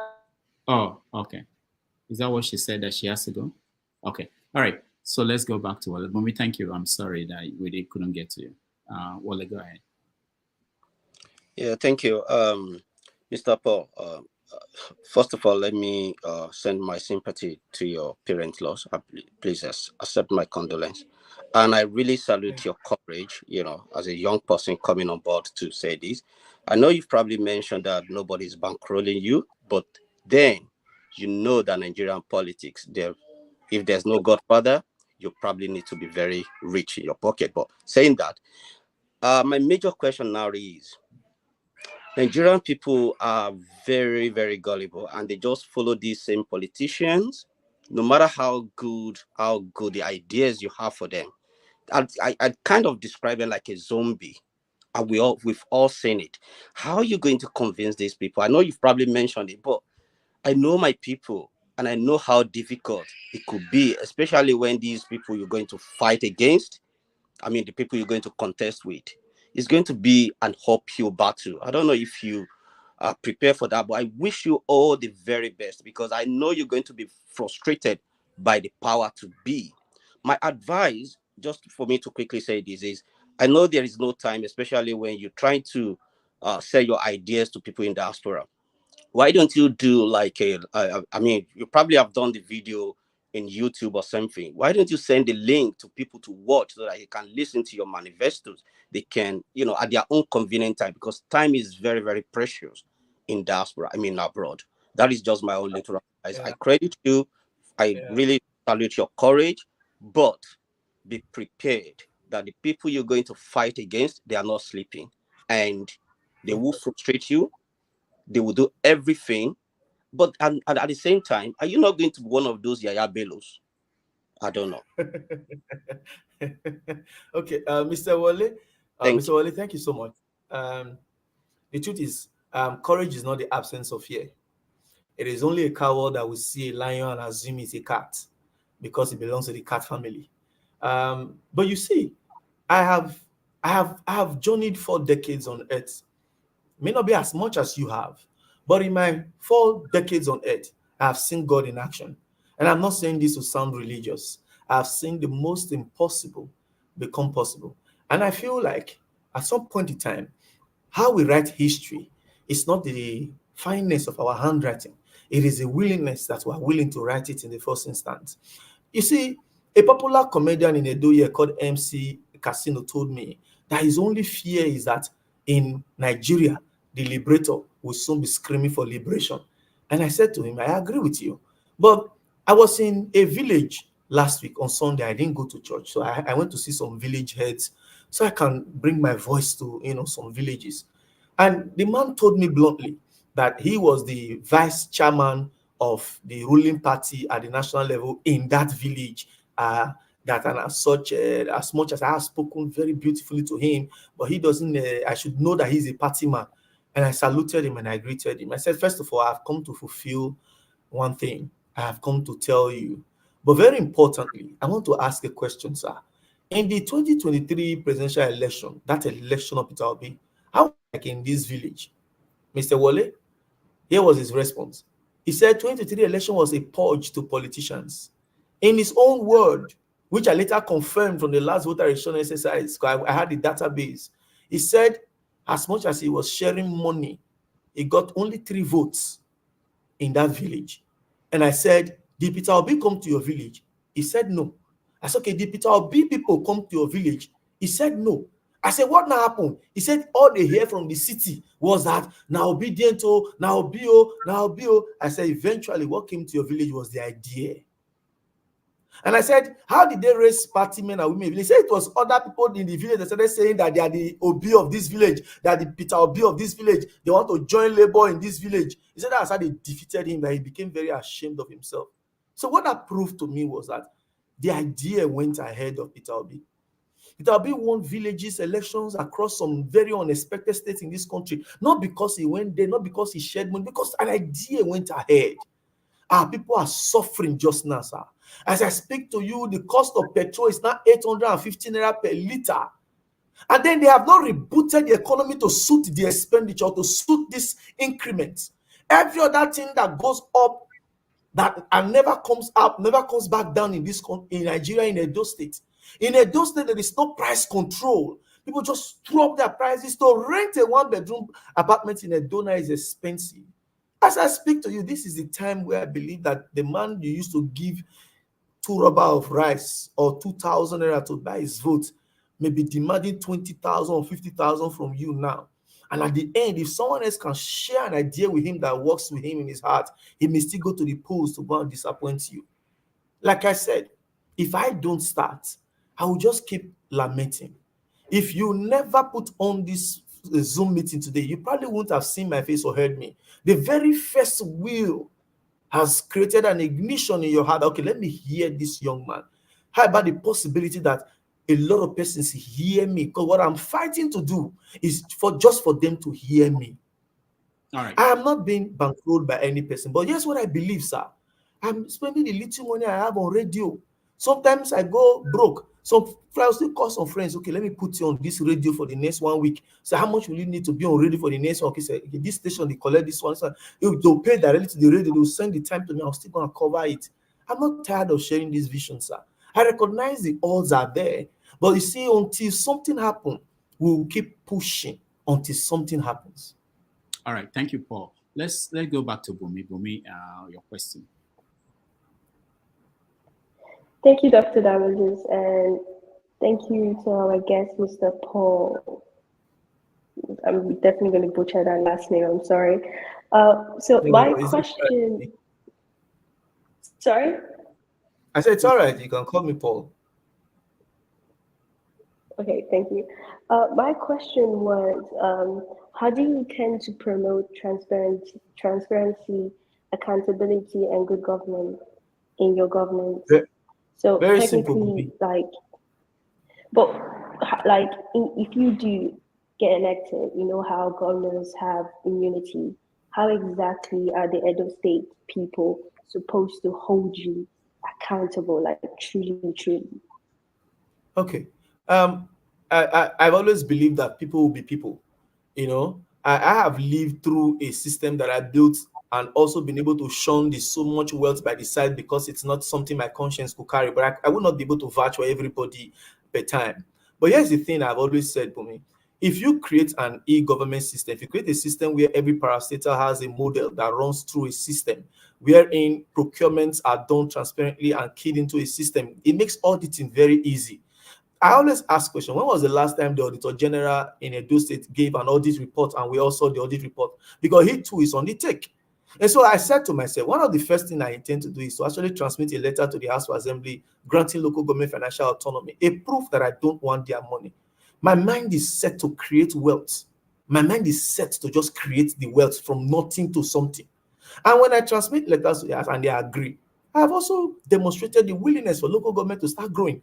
But yeah, everybody's eyes is centered on the governor because he has decided to take everything to himself by himself, arrogating all duties to himself.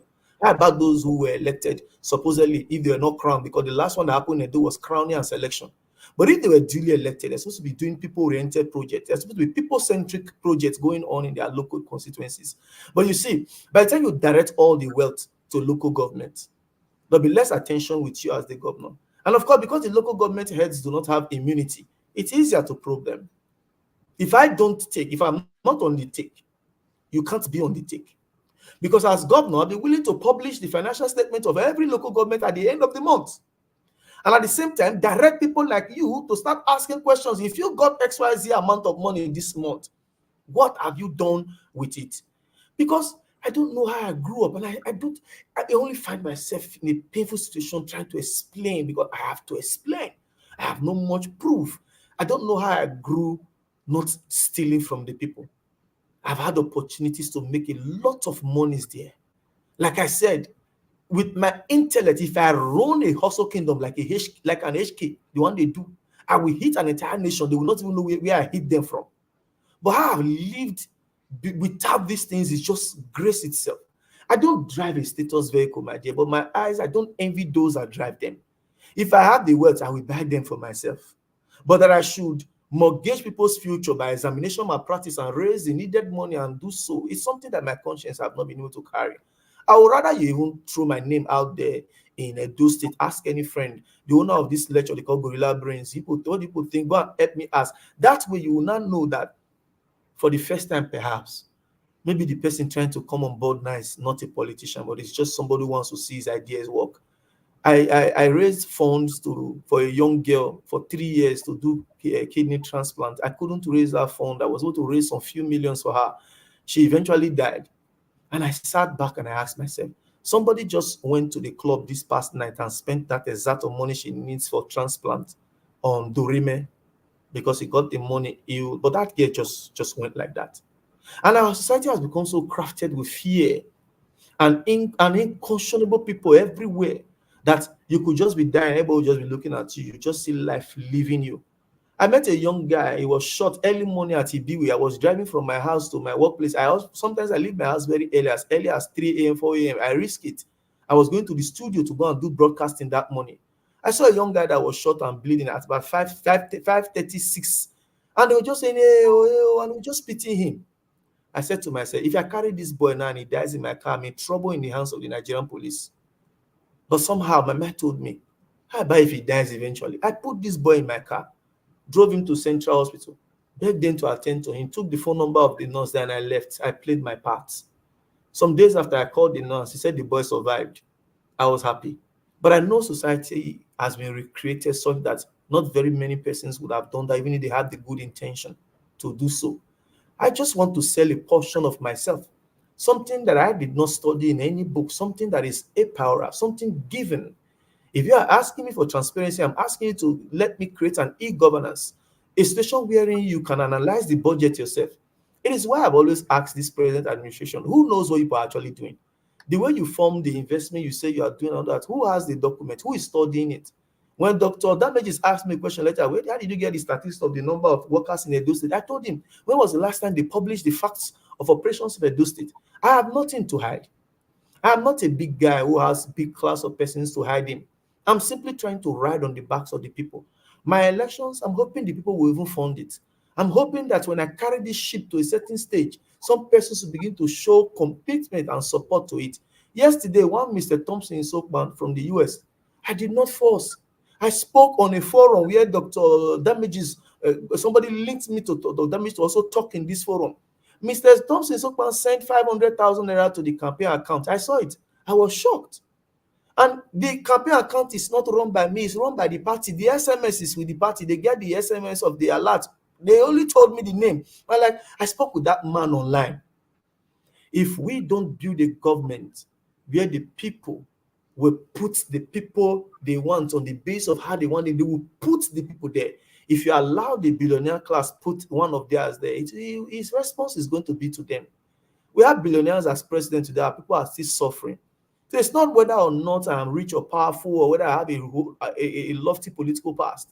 It is that my willingness, my manifesto, something I have actually not done here. And this is why I want to beg, if it is possible, to bring me on again. Because when you bring the other big guys on, please ask them questions, please. Don't look at their portfolio. I don't like their portfolio. I don't even know how they created, how they made those monies. Because if you trace their wealth, you'll be amazed how some of the compromise some of them have had to do. But I'm okay with my small cobble. But I will challenge them with facts. If you can't prove it to me that healthcare will become something that will not be as punitive as it is now, then you don't deserve to be a governor. You don't. You're just big man. You just have big name. They're blowing siren and police is all over you. And the people are jazzed because that big man is coming. Somebody was telling me recently that a candidate came to a restaurant. I actually saw it online, was turning food, and she was just happy. She runs a Chinese restaurant in the GRA part of Edo State in Benin. After 2 days, I drove to the place and I went to go and meet her. She's the owner. I saw her outside in a very big vehicle. I said, I've come to cook my own. She started laughing. I said, yes. If that man is trying to curry the sentiment of the ordinary people are coming to cook, let me come and cook. And I asked her a brilliant question. I said, my dear, I just want one thing from you. What do you take? What did you take from this candidate? At the end of your encounter, I want to know if this man has something that is better than me. Because if he does have something that is better than me, I will capitulate today and support him. And she was like, well, he told me a lot of beautiful things, admired what I was doing, and said that since I have a culinary school section, that when he becomes governor, he will partner with me to train other girls. Say, Paul, naturally now, I'm not asking him to give me money. So I love that idea. I said, fine. But that's a political statement, my dear. It was made to fool you and to lobotomize your thoughts. She said, how? I said, how old is your restaurant in Benin? She mentioned it. I said, how many times have I come to eat in your restaurant? I probably come with friends or my relations and family. She said she has seen me quite a number of times. I said, this candidate, how long has he been in Edo State? Because they come as businessmen to do business only when their friends or friends are in office. And he said that he has been in Edo for the past 7 years. I'm talking of the PDP candidate. And I asked her, for the past 7 years that he has been in Edo, he said he has been chairman economic team. She said yes. I said, for that 7 years, how many times has he come to your place to eat? She kept quiet and was looking at me. I said, okay, no, let's not even talk about eating your place. So. But because he's chairman economic team, how many times has he contracted catering food for that big program they do to you or Mama Ebo Pepper Rice or other food vendors in the city? She kept quiet. I said, that's how you know a politician when they are making foolery of you. But you see me, my life is so regular. I've been with you, EG. She said, yes, Paul. And she said something, Paul, before you leave, do you have your campaign account ready? I said, not yet. He said, when it's ready, send it to me. I want to support you. And she said, Paul, be careful. Go and work on security. They will not like people who say the truth like you. And I said, God is my shield and butler. And so, my dear, transparency is not something that I should even be afraid to share, because in my private business, which I have told everybody, go and ask questions. My managers will tell you, my process is so transparent that even you would think I'm trying to catch me in my own establishment. I just asked a question. When last did we see the auditor's report of Edo State? When last did the Auditor General of the state show us the auditing of a particular year in question? The budget that they have passed, the expenditure they have made. When last did you see that budget? But if you have run an e-governance, for example, these things will be there. Paul, how much time do you still have? Before the other program, 30 minutes. 30 minutes. All right. Yes. Because I'm concerned about time, and there's a question here for you before we go to KJ. And the question is, if you have all these ideas, you could be the next Bill Gates of Nigeria. Why do you want to be governor? Why don't you build these ideas and make money out of these ideas and become the richest person? And maybe at that point, if you want to, you prove that these ideas can work. Why do you have to go into government to be able to get these ideas to actually work? Okay. First of all, let me thank whoever asked that question. that these are these kind of questions that I like to respond to. You see, my dear, it is not, we're all not built same way. There are some persons who see wealth as accomplishment. You know, I have been asked some funny questions. Paul, how do you unwind? Because I don't watch football. I'm not a fan of any football club. I only hear names of football fans in people's mouth when they are arguing. I don't smoke. I don't drink. I don't go to parties. I don't go to club. And somebody asked me, how do you unwind? I said, the moment I see the thoughts of my head translating to people's lives. At age 39, I already have more than 500 working staff. Can you hear me, sir? Yeah, we can hear you. Go ahead. Hello, can you hear me, sir? Yeah, we can hear you. Go ahead. At age 39, I already have more than 500 working staff. I have been paying more than the minimum wage the governor recently increased for political patronage just now. I've been paying some people more than that. There are some who earn 30, 35, but this is the least I paid. And somebody asked me, the truth is this, I have every reason to downsize my budget.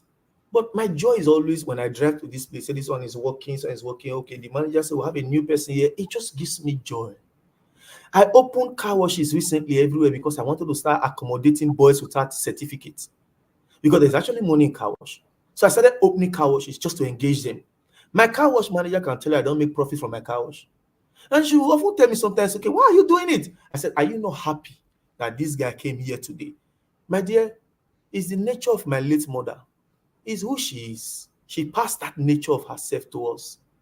My mother had 7 persons staying with her. We don't call them house helps. We call them brothers.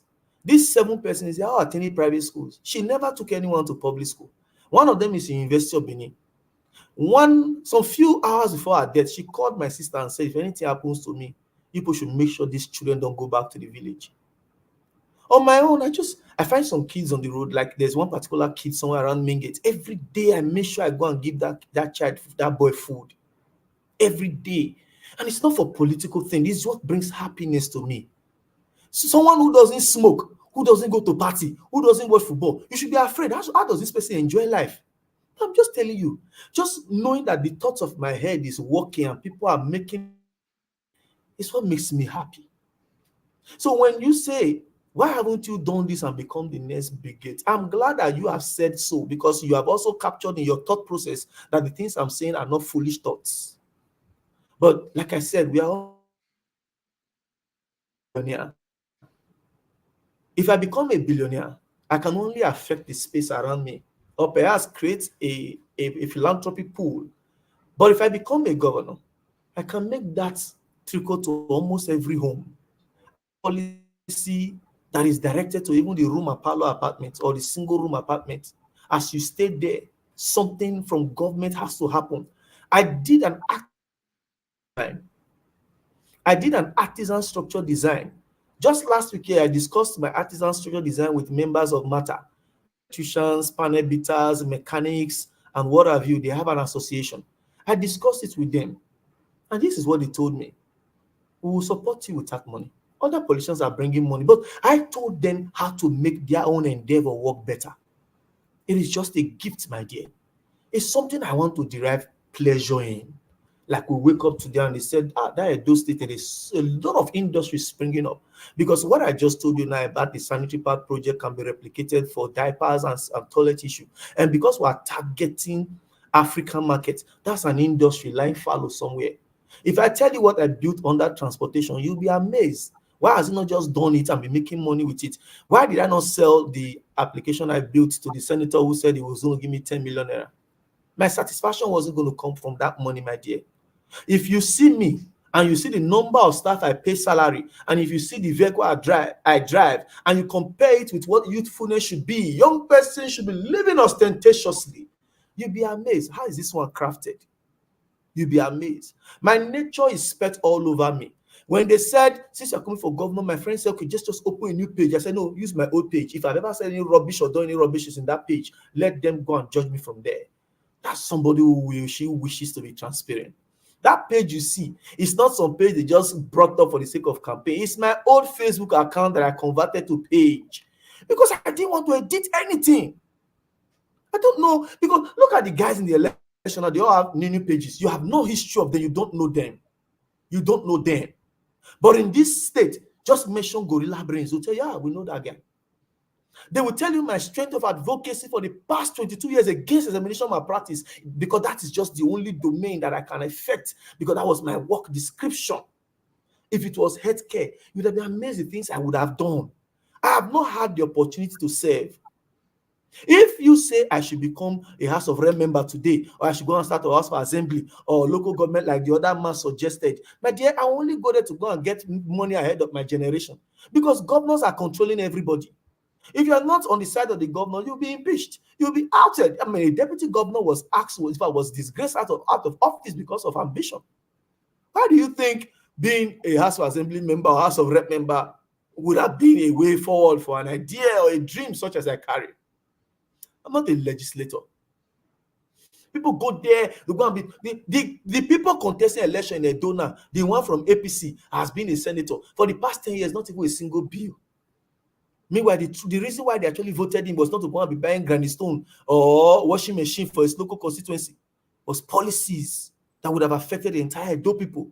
What are his educational policies? What were his security push in the house, in the floor of the house? What was he accentuating? But today, he's back to come and say, make me a governor. And of course, they've dollarized the primaries. He's a candidate. And then somebody is singing his praise to me. I'm like, did you even ask him where he's coming from? Are you okay? Did you query what he has done as a senator? Because that office was not meant for constituency projects only. So I feel on the strength of the things we carry, I'm not afraid. Even if the money is not there, we're not afraid. I believe if it is God's will, I keep using God's will because I have no other backup. Some, they came with godfathers. The political parties just have their godfathers with special interests. I came with God the Father. If it is his will, and every single person here may just begin to feel that pinch inside them, how do we make this happen? Rather than question, let us leave it for those who have been doing it before. All right. Yep. Thank you. Let's go to Paul. Yeah. Thank you, Mr. Paul. I think you make the name Paul proud. You make that Mr. name Paul. stand tall today. You're doing Mr. Paul, when he said he's here. You're doing a great job. But I want to ask you something. You talk about moving from one party to another party because they didn't meet probably your yearnings and aspirations. How about if you also move to a smaller party, then tomorrow, subsequently, people challenge you again. You will not switch party again. Then at the end of the day, you just become what Jimmy Agbaje called the same of the same. And how are you working towards your situation rooms so that you can understand and not to lose so much of your vote, even though if you didn't make it at this time, so that you can make statements? I would really, really appreciate that part. Then since you're a very creative person, I will tell you the likes of Dangote, these so-called big boys that you're talking about, politicians might even steal money, do anything, find another through third party, whichever way, to invest their money through these people. If you're very, very creative and everything, I still want to push you more to invest more in your business. Don't think of only governance, that through governance, you can solve problems anywhere in the world. The likes of Warren Buffett, the way you are sounding like Warren Buffett. They are not a politician, but they are making statements. Politicians still need to campaign through them, still want their endorsement and everything. So you can do that. But when you talk about all these businesses, I would like to see your online platform where I can check you through online very well, to know you, not by you telling me, but by me seeing you independently by myself. I will really, really appreciate that part very well. That's how I feel. I want to know you. I want to know the things that you've done. Then you said you employ over 500 workers. That's commendable and everything. So if you don't mind, can you tell me for the past 3 years, how much tax have you been paying?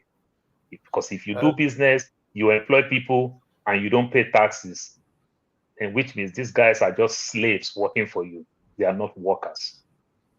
Thank you. Well, I suppose naturally you should know that my registration will not put through with INEC if I had not submitted my tax returns and my tax certificates.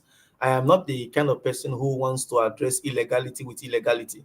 If I remember the question you asked, maybe towards the end of it all, well, I'm not driven by the passion to create monies for myself. I'm not. And this is just a sincere truth. I may actually just live this life and die like this. I'm not driven by that. I'm driven more by the passion that what I'm doing is making people happy. By seeing them happy, I'm just happy. It is a nature I carry. I can't fight it. I mean, I've had the resources to put some of the thoughts that I have into practical reality, but I've refused to. And I've also had the options of selling my ideas, but I've refused to. Most of the concepts I developed, I patent them because I just feel like maybe reference point, I needed to also fall back to what I said. I've gone to go and meet governors when they sat just to tell them, okay, do these things that I'm saying. If I wasn't willing to see it in the lives of people, I wouldn't have gone to them. I would have sorted an investor a long time ago. There are people who have reached out to me willing to invest in 1 or 2 projects that I had proposed because I've been doing some sort of online teachings of young persons on how to create wealth. The wealth on the cyberspace alone is innumerable to just the one that they are aware of, which is 419 or fraud that they do online. I'm a consummate person. I find it very interesting that somebody is saying, maybe it's me, and maybe it's me not changing. And I'm not a career politician. Like I said, I'm not even a politician. My political party fought through before I became their candidate. They said I was too obstinate, that I always insist on. I said, yes, I don't have the money to lobotomize this process. You carry the dreams that I carry. Let's go share it with your political platform, and let's see if we can grow the political base and let young persons come in, because they can't go into the other parties that have been bought over by their fathers. I said, okay, instead of just complaining, let's go and sing our song, our Luther song, the song of redemption. Let's go sing it somewhere. Maybe somebody else will just pick the chorus and chorus along with us. Maybe somehow the Nigerian youth will just sing this song, and then we'll just see an unimaginable liberation on the side of the people. I'm not interested in wealth, sir. I am not. If this was a daytime, I would have taken this laptop outside and show you my vehicles. They are not status vehicles, but they are not scrap anyway. But compared to my earnings, I should have been driving a better one. But I put my work in the lives of people. Like I said, I've hired some people for no reason, just having compassion, just be sweeping here and be cleaning there, and I pay as much as you will not even imagine. Yeah, so I ask a direct question. The people that you employ, are they paying tax to the government? Not you, the personal investment. Yeah, are they paying tax? Yes. So they have the tax ID and everything. Yes. Now, first of all, sir, I'm a school owner. I have 5 schools in the state. They deduct our teachers' taxes before we even. In fact, when we are paying taxes, they put our employees. You feel it. You put. In fact, we deduct on behalf of government and put it there and send across to government. Or else they will shut down my school. Or else they will not allow me enroll my students for BDC exams or junior secondary school exams or WAEC exams. My tax is not something that is under like contest. You have to pay it. You must pay it. Then I run a tutorial center. The Ministry of Education has my record. They know all my centers. I can't hide my centers because they are all advertised. If you go to the Ministry of Education and check my file, you will see it there.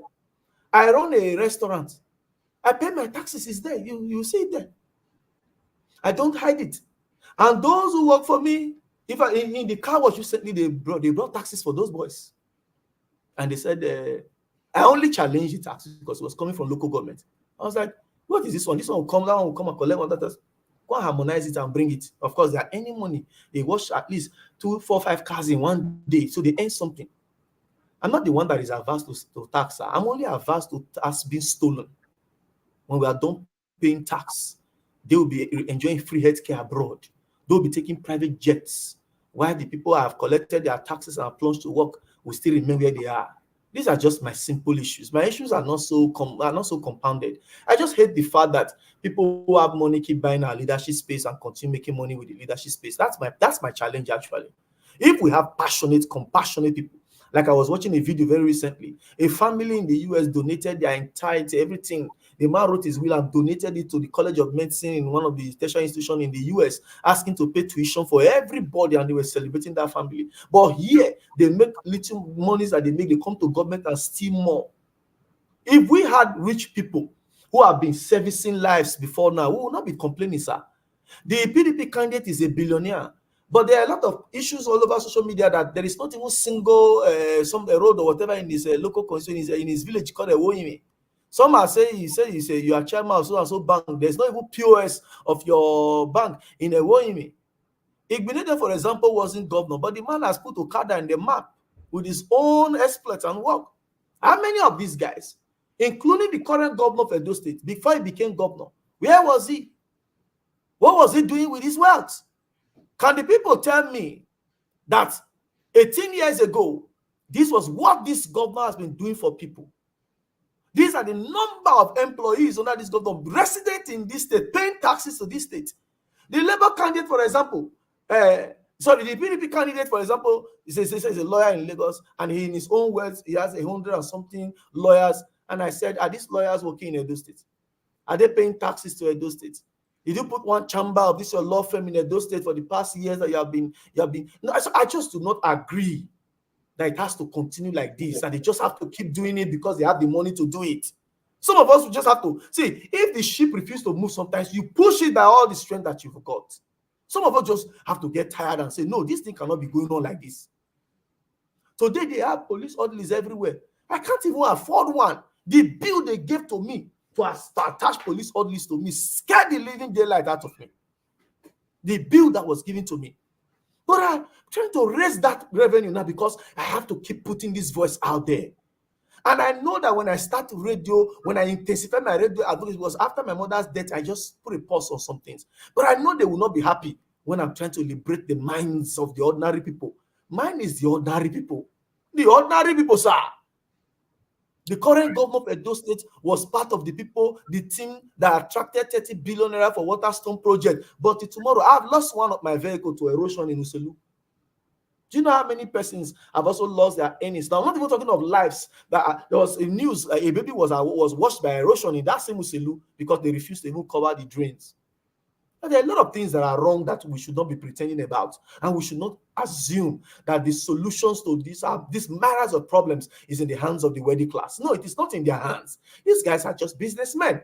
When a wealthy man tells you, vote me, I will attract development, my friends will come and invest, it's a lie. A state is a working machinery. If you put a cripple in the government seat, people will go to the cripple. And it's not because they love the cripple. It's not because they are coming to dash people their money. It is that they have come to make more money by showing interest to invest. All you need to do is just set the environment. So another question that you didn't answer, my first question. No, Paul, please. No, I just want to remind you. No, Paul, hold on. Let's get to other people. We're running out of time, really. If there's still more time, I'll come back to you. Where is Olumide? Okay, Olumide is not here. Pansat, you first.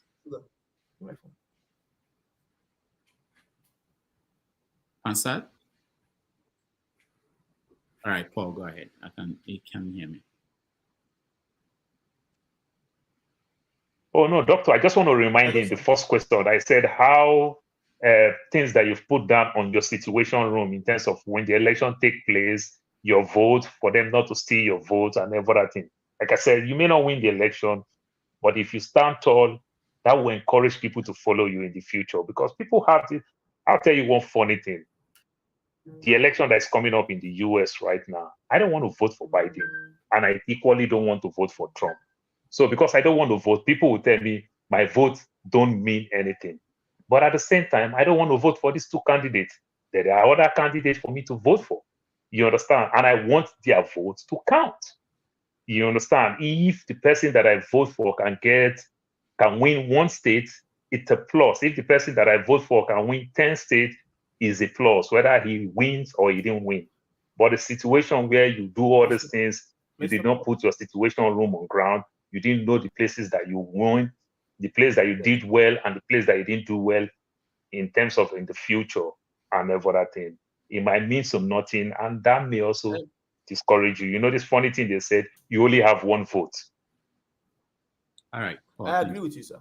I agree with you, Mr. Paul. The truth is we have these plans, and we are not limited to the numbers we have now, the planners we have now. There are a lot of persons coming with a lot of thoughts every day. You know, what we are trying to actually do. We are, in fact, in our campaign team right now, we said our election is the people versus INEC. We're not actually contending with any person. We feel like if our voice gets louder, we will beat them hands down. But INEC, and some of us are already walking around. Some of us are already gathering data. Some of us are already studying previous elections, the pattern of previous elections, and the role of INEC, which is supposed to be an unbiased umpire. And we have also made our contacts within the same INEC. Those who are passionate about Nigeria within INEC are also helping us with nudges on how to go around, on how to prepare. Like I said, sir, you too can be a part of trying to get us up if you believe in what we're trying to do. And if tomorrow you decide you want to make suggestions to us, we are open to it, sir. All right. Thank you. Let's try again. Pansat, can you hear me? Yes, I can. Dr. Rudolph Damages. Should I go? Yeah, go ahead. All right. Yeah. Thank you very much. Welcome to the show, Mr. Paul Okumbowa, panelists, those in the comment section, and Nigerians all over the world. So your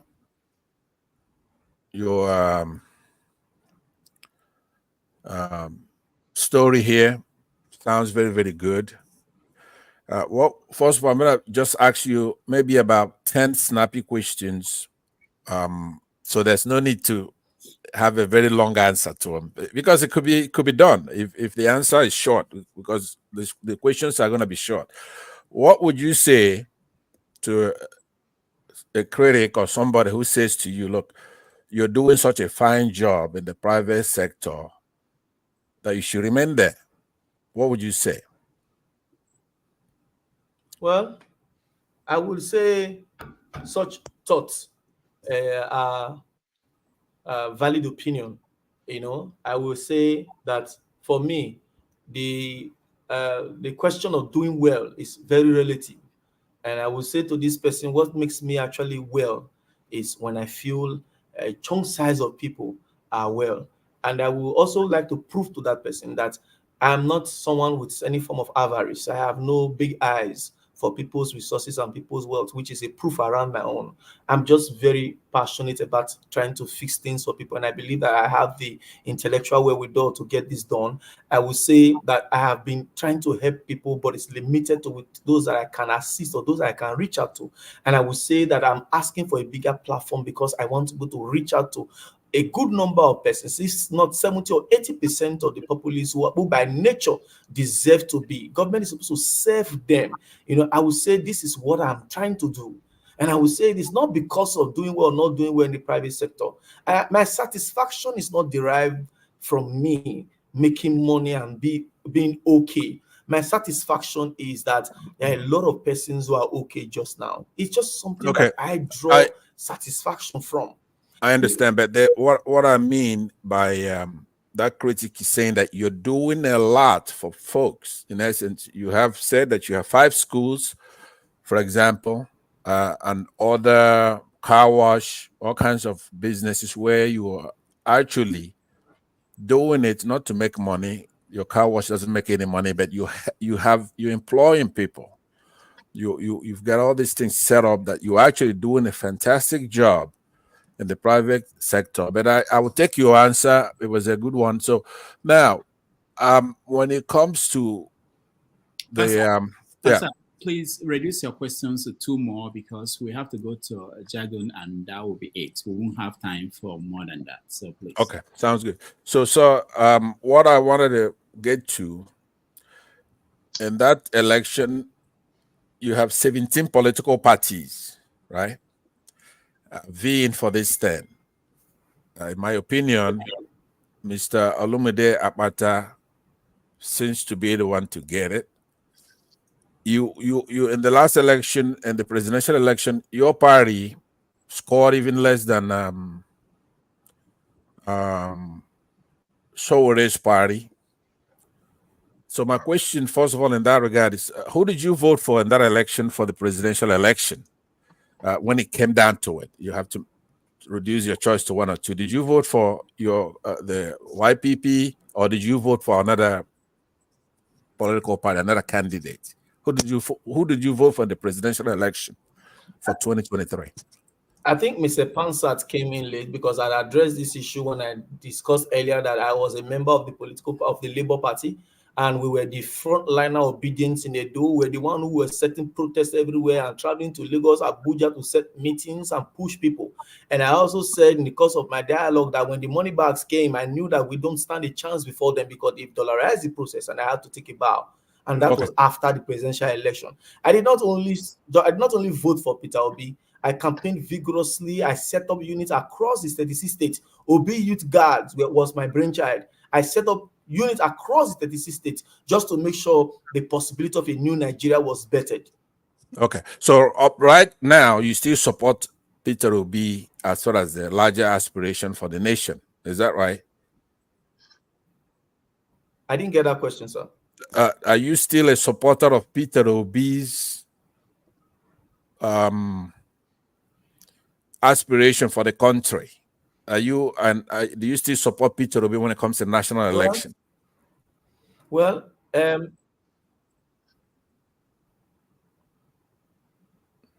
I do not know if you can hear me, sir, but your line is breaking here. But Okay, I think I can if hear I you. heard you clearly, you're asking if I'm still in support of I've changed my political views as to the last person I supported in the last presidential election. Yes. Is this your question, sir? Yes. For now, nothing has changed my view because Bola Tinubu, I told people, if Bola Tinubu performs in his first year, he will erode everything Peter Obi's, the sentiment of Peter Obi. And that's facts. People tend to click to any person who comes to their aid or their redemption. I said, if Bola Tinubu fixes Nigeria, they will forget Peter Obi, and they will forget whether there was a clamor for a better Nigeria through his agitation. And we know that didn't happen. Bola Tinubu just now. Yeah. Okay, No, so that we didn't know happen. that, so the status quo remains the same. Let me try to get a couple of more minutes. Rudolph, I appreciate the pressure you put on me here, but let me hold on, please. I want to be able to, there's a couple of questions I'm going to ask, right? You said 2 questions, right? But what I want more time to vet it out. Okay, I'm going to ask 2 questions, right? But please let me just vet it out. What you can do, Rudolph, is let me put my condemn because I don't have any questions, and then maybe you can go back to Pansat if that's okay. Please hold on. I'm gonna be. I'm a fair guy. I know what you want. 2 minutes left for this segment. Okay, hold on. So we heard the pressure we're getting from that. This host only respects the guests. We panelists here, we have no respect here. So you're gonna have to help me out here. My question I'm gonna ask you. What I'm gonna do is I'm gonna reduce it to 1 question, but I'm gonna make some remarks in the other one, right? If you want, you could chime in on it. We know that leadership, gubernatorial leadership, a governor has to have capacity, competency, proficiency, and all that, character, as well as temperament, psychology, and the makeup of that particular person, including, like I said, you could look at it as volume, amplitude. So you could knock people who are successful, they're billionaires, they're successful. That's a good thing. Now you are alluding to that you've done some kind of opposition research to show that some of them made that money in a dishonest way. So I will give you a chance, instead of just letting it hang in the air, go ahead and tell us who you're talking about in the first place, and how did they make their money legally? Because I'm not one of those who's going to be against somebody who's successful. Just because they're billionaires doesn't mean they don't have those things that we notice that you do have some. You're courageous, you're spoken, and that's good. But now here's a question that I have for you. It has nothing to do with this election. I'm interested in the Edo politics and Edo as far as it fits into our constitution, right? We are a democracy, secular democracy. Somebody last week was saying that Edo is like a microcosm of Nigeria, because up somewhere against the north, you have Muslims, right? And I believe one of your guy there, who's your assistant governor. What do they call that? Deputy governor. He's a Muslim. And then in the south part of it, and then you have the Edo side. I know that Mr. James here fits into one of those areas that I'm talking about. But at the same time, you have Benin and you have this enormous king, right? Who is a Oba Tekwe. You don't want him taking the court. He's above. He's more important than the regular citizen, right? So now I'm asking you, as a Democrat, how do you see this role that we have as sort of a monarchy, where the monarchist is embedded in our constitution, but we cannot criticize the Edo people, we cannot talk, and they say, oh no, you cannot abuse our king. He comes in, he talks about politics, he fights with the governor, he fights with the government itself. All right. So I want you to give me an overview. It has nothing to do with the politics, but you being an outspoken person, I really want to hear from you. How are we going to be in a secular democracy, even though we revere our traditional institutions? They must have a role to play in the traditional life. They have nothing whatsoever. Everybody. Thank you. Go ahead, Paul. Mr. Rodolph, please let me check your WhatsApp while I respond to Mr. Pansat. Okay. I don't know, Mr. Rodolph, I don't know if you heard me. Yeah, I heard you. Go ahead. The place of the Oba of Benin is as sacrosanct as the word sacrosanct. If you understand how things are here, sir, you understand that the monarch cannot be undermined as far as governance goes. It's just something that shouldn't happen. It's something that can't happen. The politics of what is going on now as far as revered monarch and the political space go, it's not something that is within my purview to make comments on, because I'm not the one who is actually having such impasse. My opinion, nonetheless, is my personal opinion. But before the matter got to public domain, I believe that the information has skewed beyond any form of reasonability or repairs. And it is not my place to ascribe blame as to who is standing for the people or against the people, or who is against the government, or who is against the palace. The only thing I know is that I show an unalloyed respect to the palace of the Oba of Benin. When I say unalloyed, that language is not abridged in any form. It's unalloyed. Personally, unalloyed respect. So whatever impasse that is ongoing now, so it is something that I will allow the others who are in the shoes of what's happening to address. Mine is just concerning myself with the quality of lives of people and how I can use my ideas to make that happen. And if given the opportunity to, I will make that happen. All right. On this note, we have to end it. I'm sorry, Jagun. It's very quick. It's very quick. It will end very well. It's not even a Let question. me see you do it. Let me see how you It's not a question that needs any response. Okay. I would just like to commend you, Mr. Paul Okumbawa. I appreciate your words today. I don't normally come on to speak to the guests. I've only come on for Peter Obi and one other. And you're the third to make my graceful approach to the panel now. What you have said has fallen on my ears very well. You have spoken boldly, you have spoken confidently, you have spoken with conviction. You have been able to put down nonsense and nonsensical questions. Now, I have no questions for you. I just want to commend you, ask you to go in with clean hands and come out with hands even more blessed and clean. I would position that I have a support for voices like your own in the Nigerian polity.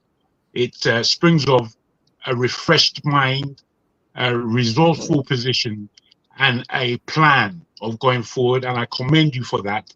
I will join you at the top table. Thank you, my brother. All right, Thank you, Paul, sir. thank you so much for joining us. I know you have to run. You're already late to the next engagement. Thank you. Please, Mr. Rodolph, I wouldn't mind if you bring me up again if they are willing. If they are willing, they have the, I know the diasporans have their time. We'll bring you back on it. And when I come on again, sir, I want to talk on how, not questions of who is king or who is not king or who is. I want to talk about how I intend to make life better for the people. I just want people to hear these things he's saying can they make sense if driven by government policies? And that's all I want. Can I lastly just add this? I beg your pardon, Rudolph. My brother, you must understand that right now you are talking to a very much diasporan crowd of Nigerians. What I need you to think about is how you are going to engage us, how you are going to set the table so that we can come and join you, not in the eating, but in the making, in the creating of the dish, not in the eating. We want to help in the cooking. So please look to us outside of Nigeria in a very serious light. Thank you very much. In fact, my diaspora program, I have a diaspora agency proposal, a diaspora agency investment proposal. I wish I would discuss all of it, but Mr. Rudolph, please, I'm grateful for the opportunity. I want to beg for other times. I really want to tell you could stay now. There can you stay now for another half an hour? Something that is resident in someone's mind, even if the person hadn't traveled there. All right, Paul, thank you so much. We'll bring you back. Why don't you stay for another half an hour? He has another engagement, Pansats. There's another engagement with Edos in the US. They reached out to me for another forum and they want to talk. They're already on Zoom. You don't have to explain. Thank you so much. We're going to bring you back. God bless you. Thank you.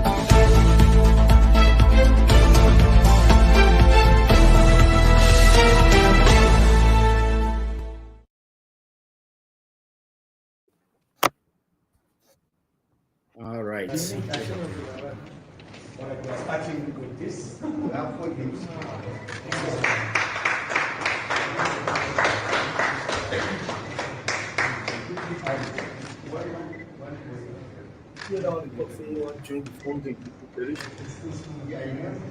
So you can see this is the prince and his mother. Yeah.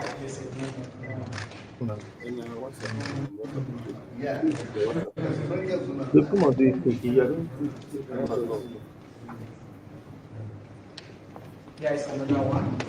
Waiting day of the prince. Is this link? Can I see? We have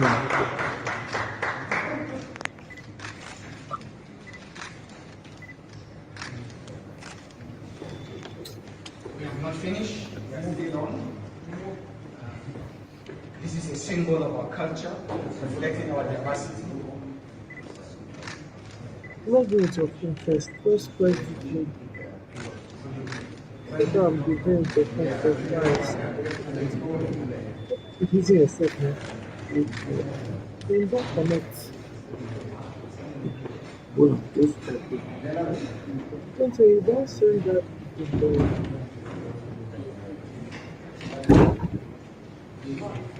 At this point, the governor will unveil you with this dress. If you can, the governor should help you. Yes.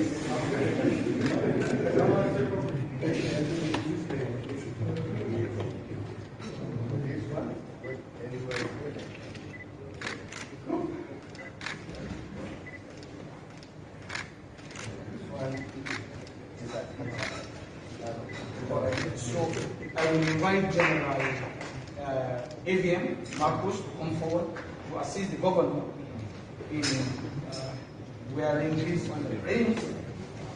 Yes, you can help.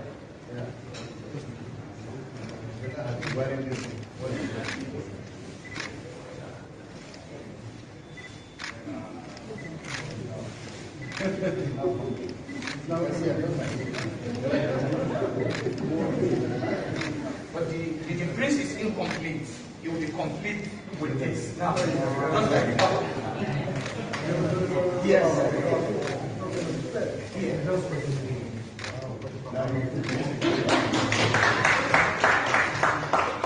Can you?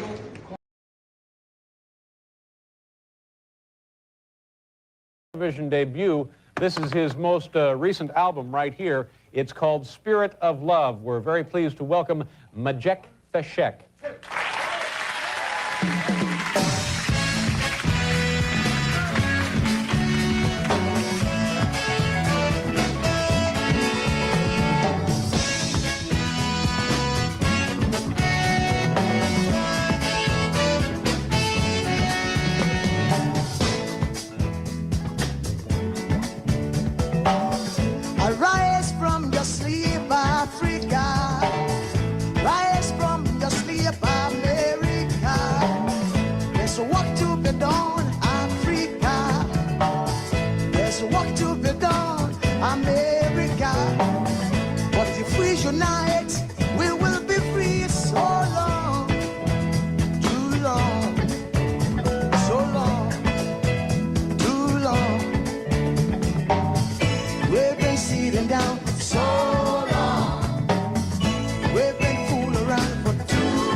the pyramid of Egypt, when we used to live like prince and princess.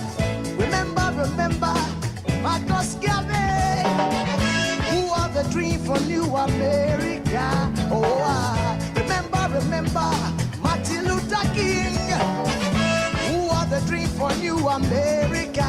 They say you are black, they say you are brown, they say you are black, they say you are brown. Only the angels of Jah is white now.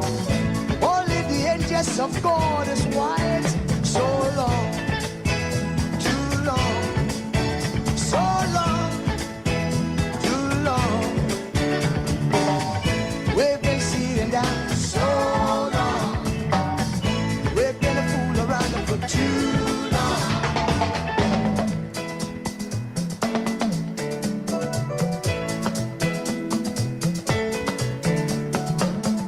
Arise from your sleep, Africa. Arise from your sleep, America. There's work to be done, Africa. So much work to be done, America. But if we unite, hey, we will be free so long, too long, so long, too long. Pressing down for so long.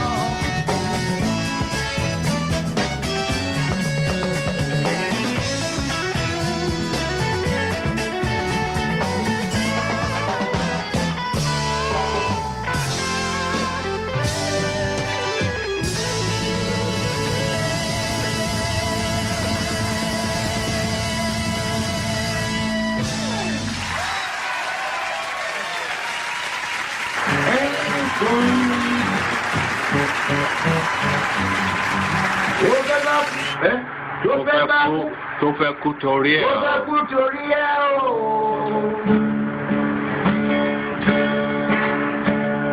Ọwọ́ ẹni ló ti ṣàánú kọ́. Ayé la bá, ayé la fi sílẹ̀ sí. Ọ̀nà èyí yóò.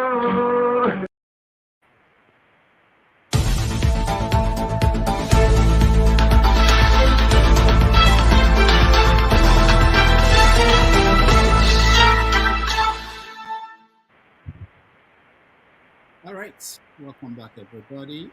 Thank you so much for being with us. It's been a wonderful day. Jim, why are you stretching? Are you tired? Thank you, everybody.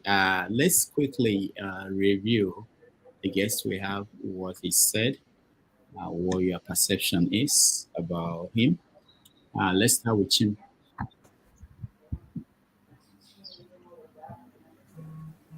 Hi. Like I said, I mean, I didn't ask a question.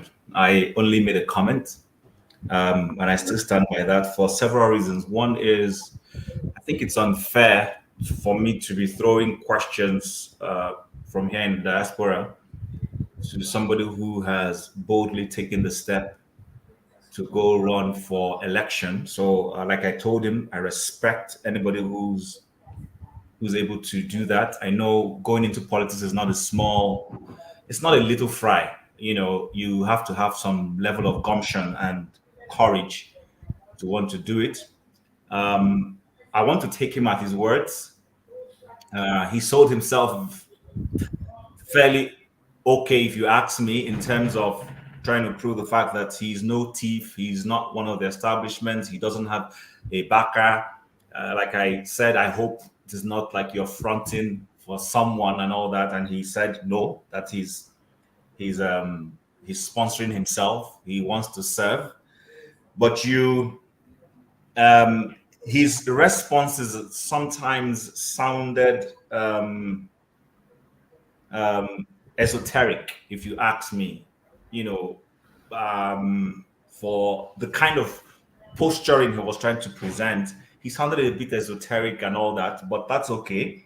And then you beat me to that question. You asked him about he sold himself like an innovator. I was asking myself, am I dealing with Elon Musk, Steve Jobs, Bill Gates, Zuckerberg all in one? The amount of innovations he said he was reeling, to the extent he talked about the fact that he came up with something that was as big as Facebook and all those things. I'm like, wow, if you have all these inventions, then going into politics, wouldn't that be a disservice to humanity and to Nigerians? If you have this creativity, this volume of creativity imbued in you, then you might as well use that. Go and chunk these things out, not necessarily for the money. Of course, you will make money. There's no way you'll be an innovator and chunk things out and you won't get the returns when it comes to financial, whether you planned it or not. If you have all these patents, you have all these ideas and you throw them out and they're solving problems for humanity, we're all going to buy. We're all going to be indebted to you in terms of payment for those services. So, you beat me to that question. I actually jotted it down to ask if I had the opportunity again to ask a question. So that's he sounded like a jack of all trades. But to be honest with you, I respect anybody in today's Nigeria that is bold enough to want to throw their hat into the political ring. That alone, for me, I respect him. I mean, he's not too young to run. He's by all means, he should go and run if he thinks he can make a difference. I wish him well.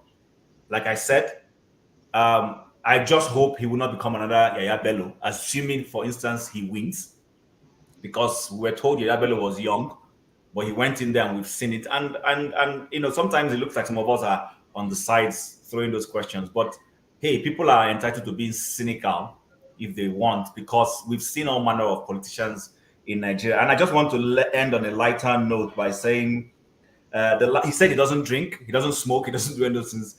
When he said it on a lighter note, I just jotted something down and I said to myself, the last time we saw a politician who didn't smoke, drink, do all those things, we ended up with Hitler.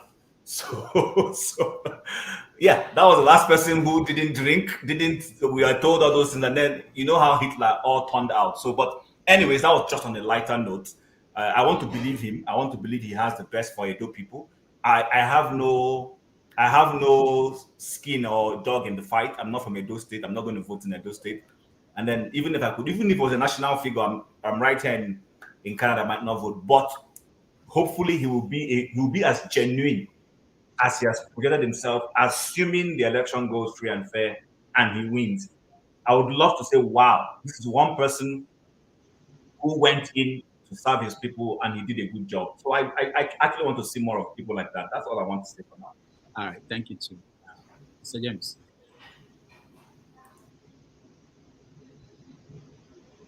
Okay. You have nothing? I can't hear you. All right, let's go to Lumide. You can send it. James. Yeah, go ahead. Oh, go ahead. Okay, go ahead. Okay, thank you so much. The young man has spoken so well, but I think it was William Shakespeare who said there's no art to find the mind's construction in the face.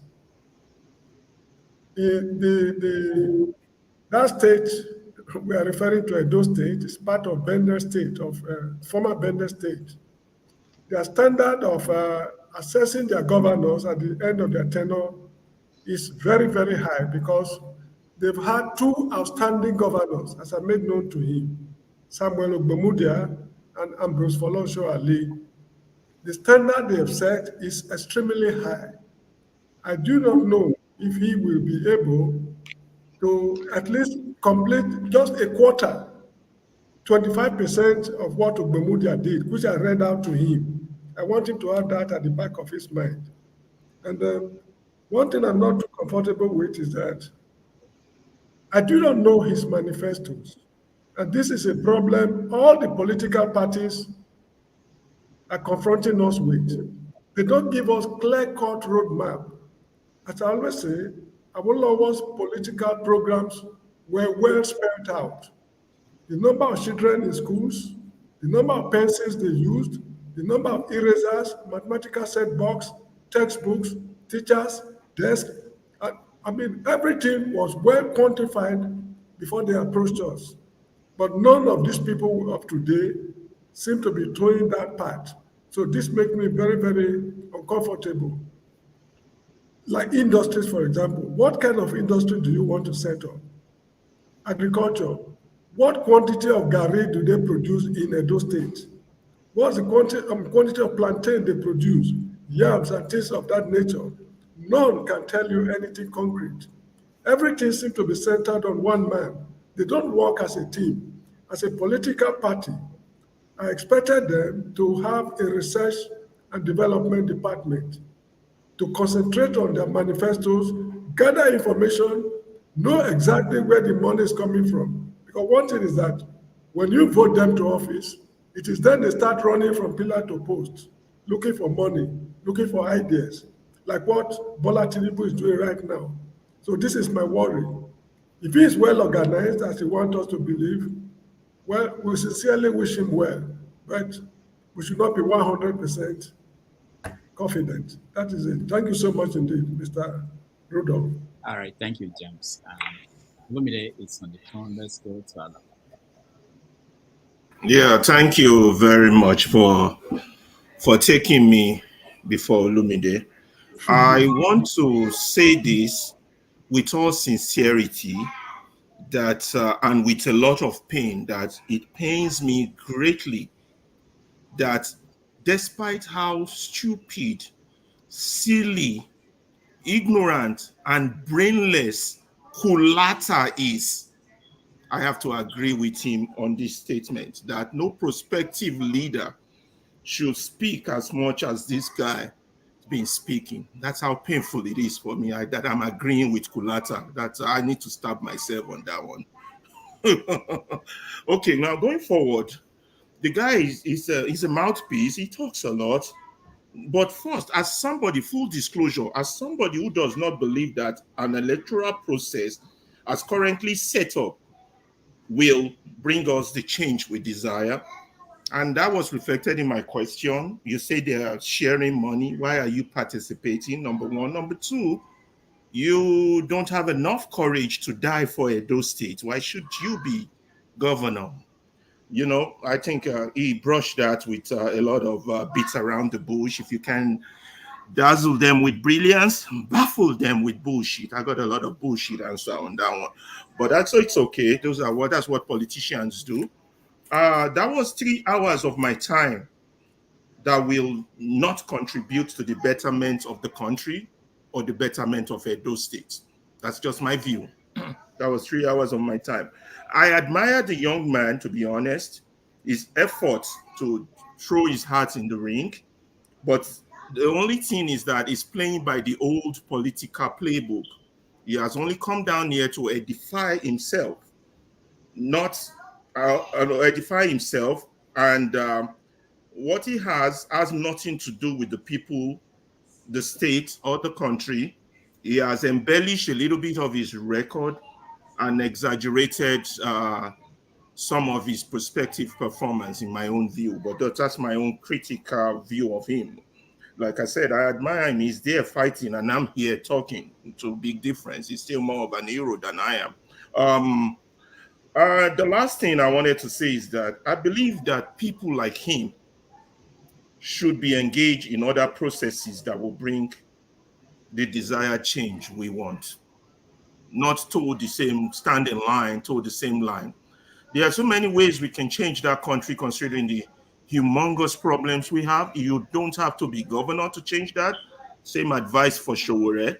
You understand? There's so many things. You enlightened, educated people. He's still doing his part. He's set up schools. Those are good. But is he going there as a proprietor, a businessman, to edify his own business, or is he going there to improve public schools? You know, that's the vested interest of things. But we got bigger problems than, you know, politicians come in, talk, promise they're going to build bridge, they're going to do this, do that, you know, even come up with his own scientific GPS security detecting system. Well, that's just a little bit of embellishment and exaggeration on his part. But like I said, I don't believe in the electoral process going to yield results as currently set up. He's a strong man, courageous man to be there fighting in that ring, but he's not going to yield anything for the state, for Edo State, or for the country. And he's still more of an hero than I am. Let's give him that. That's all I got to say. All right. Thank you. Let me first plead with people who are watching at home and those in the studio, if you can like this show so that they can, YouTube can show it to more people. You know, we want more people to hear conversations we're having. That's all. That's the only reason why we're asking that you do that. Please. And we've been also asking that people subscribe to our alternative channel, the Iroko Post TV YouTube channel, because if anything happens to this channel, we will be out of luck. Still, we haven't been able to achieve 1,000 subscribers, and I know we have about 400 and something people watching now. So if everybody can click on like, subscribe. So Rudolph, how many people have liked the show today? I think someone said there's one Niger has been telling me updates. I think he said at one point 40 something, and we have 450 something people. 1 point.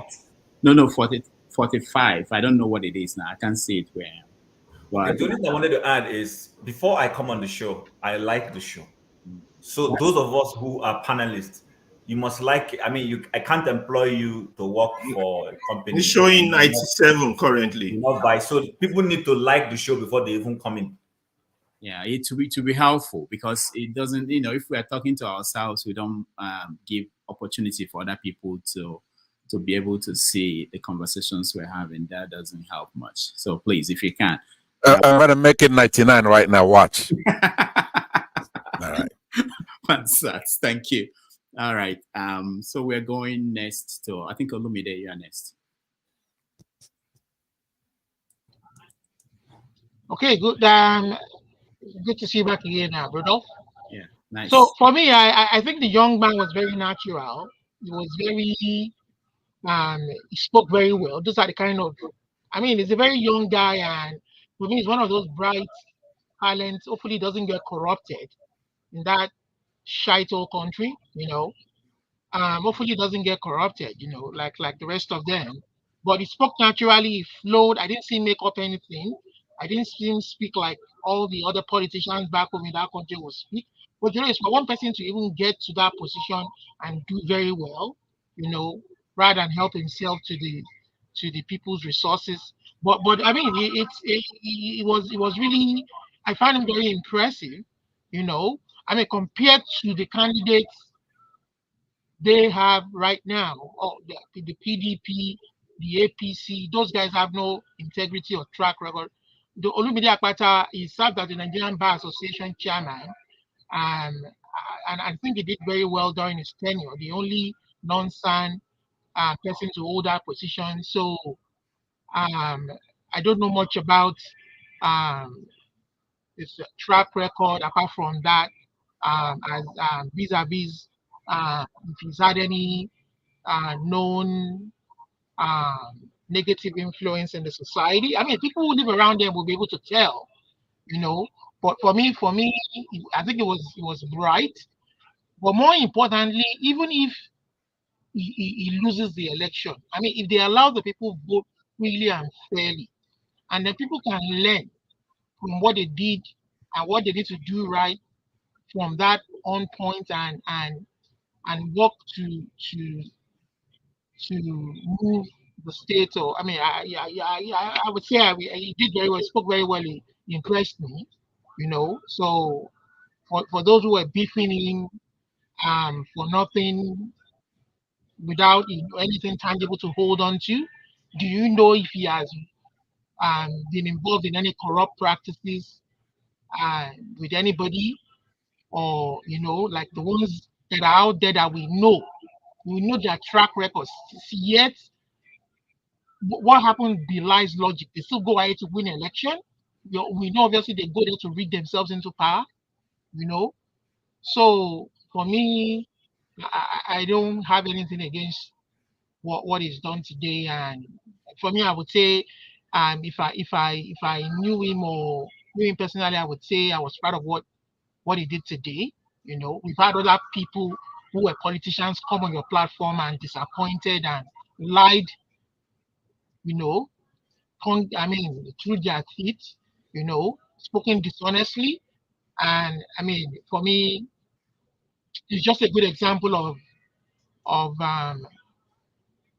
but more importantly, I hope he doesn't get corrupted. Like I said earlier, he seems to be a good gentleman to me. All right. I Thank you. hope someone agrees with me, though. Thank you so much. I think they agree with you.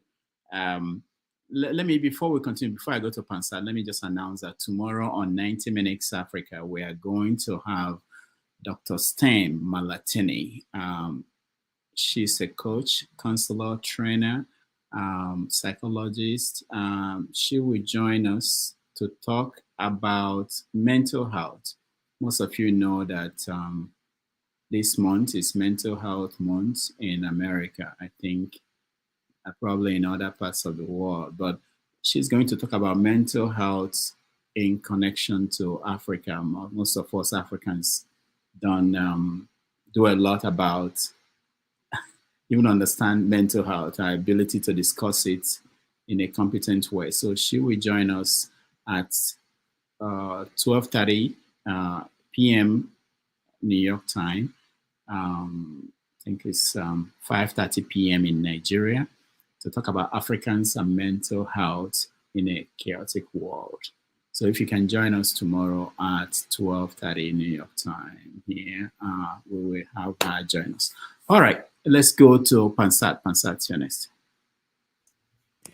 Again, thank you very much, Rudolph, and fellow panelists, and those watching and participating in the comment section. You brought a good guest who came here he made his speech. A lot of people have observed that he's vociferous, right? Forthright, enthusiastic, and all that. And some are knocking him in the back when he's left already. Those who were right here cheering him on, people such as Chim, to find him boisterous and strident and some other adjectives there. But the problem I have with such good candidates as this young man, I think he's about 40 years old, it's that they have to understand, because Shore has the same problem that I'm finding here. So I'm addressing all that. Politics is a zero-sum game, right?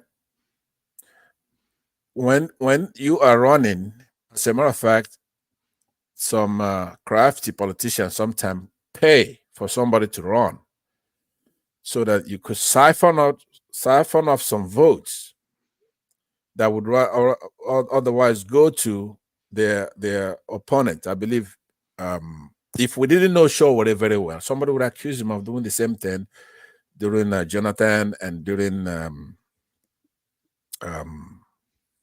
Peter Obi. You have no chance of winning, not even your own precinct. Forget about the state. And it comes down to it, the wire, where you have to make choice now between good and evil, and you keep running. Not only running, you keep mouthing off, talking down that good candidate has a chance to win, dividing the pie, so that then the evil will then win. So there's a judgment call to be made there. The only thing is to find out if that is actually what's going on. Once you find out that's what's going on, it's easy to find out. So in this election where this man, I don't know who he is, and he has a right to run, it's the people of Edo State who will make that choice. We cannot make that choice for the state. That's true. But with the aperture, when you open it up, we're looking at a new Nigeria. So the components are going to determine the whole, right? Right now, the parts are greater than the whole. So when you have an insurgent OB movement, of which he claims to be part of it, claims to support Peter Obi still, it's to be noticed that the Labour Party has a good candidate. if I had more time, I wanted to find out what's the difference between you and Mr. Olumide Akpata, such that you're going to go in there and divide that Labour Party vote. Some of them are going to vote for you. Nobody who's going to vote for that APC is going to be voting for this young man with YPP and even the PDP. There's a big chasm between this new Nigeria we're talking about and this old guard. So people like this, who I don't question anything he says. See, normally the difference between me and Chim is that I will be tougher on you face to face, but I'm gonna be much more considerate in your absence. I'll be on your side. I'm gonna look out for you. I'm not gonna be jabbing you because you're not there. But it's all good.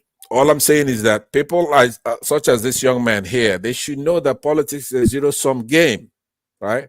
So it's winners and losers. That's nothing in between. If you know you're not gonna win, it's done here in the United States during the primary. When somebody emerges, such as this Olumide Akpata has emerged, you're supposed to fold that tent and get off that wagon and help pull it, right? Mixing my metaphors there, and I believe it's allowed in this case.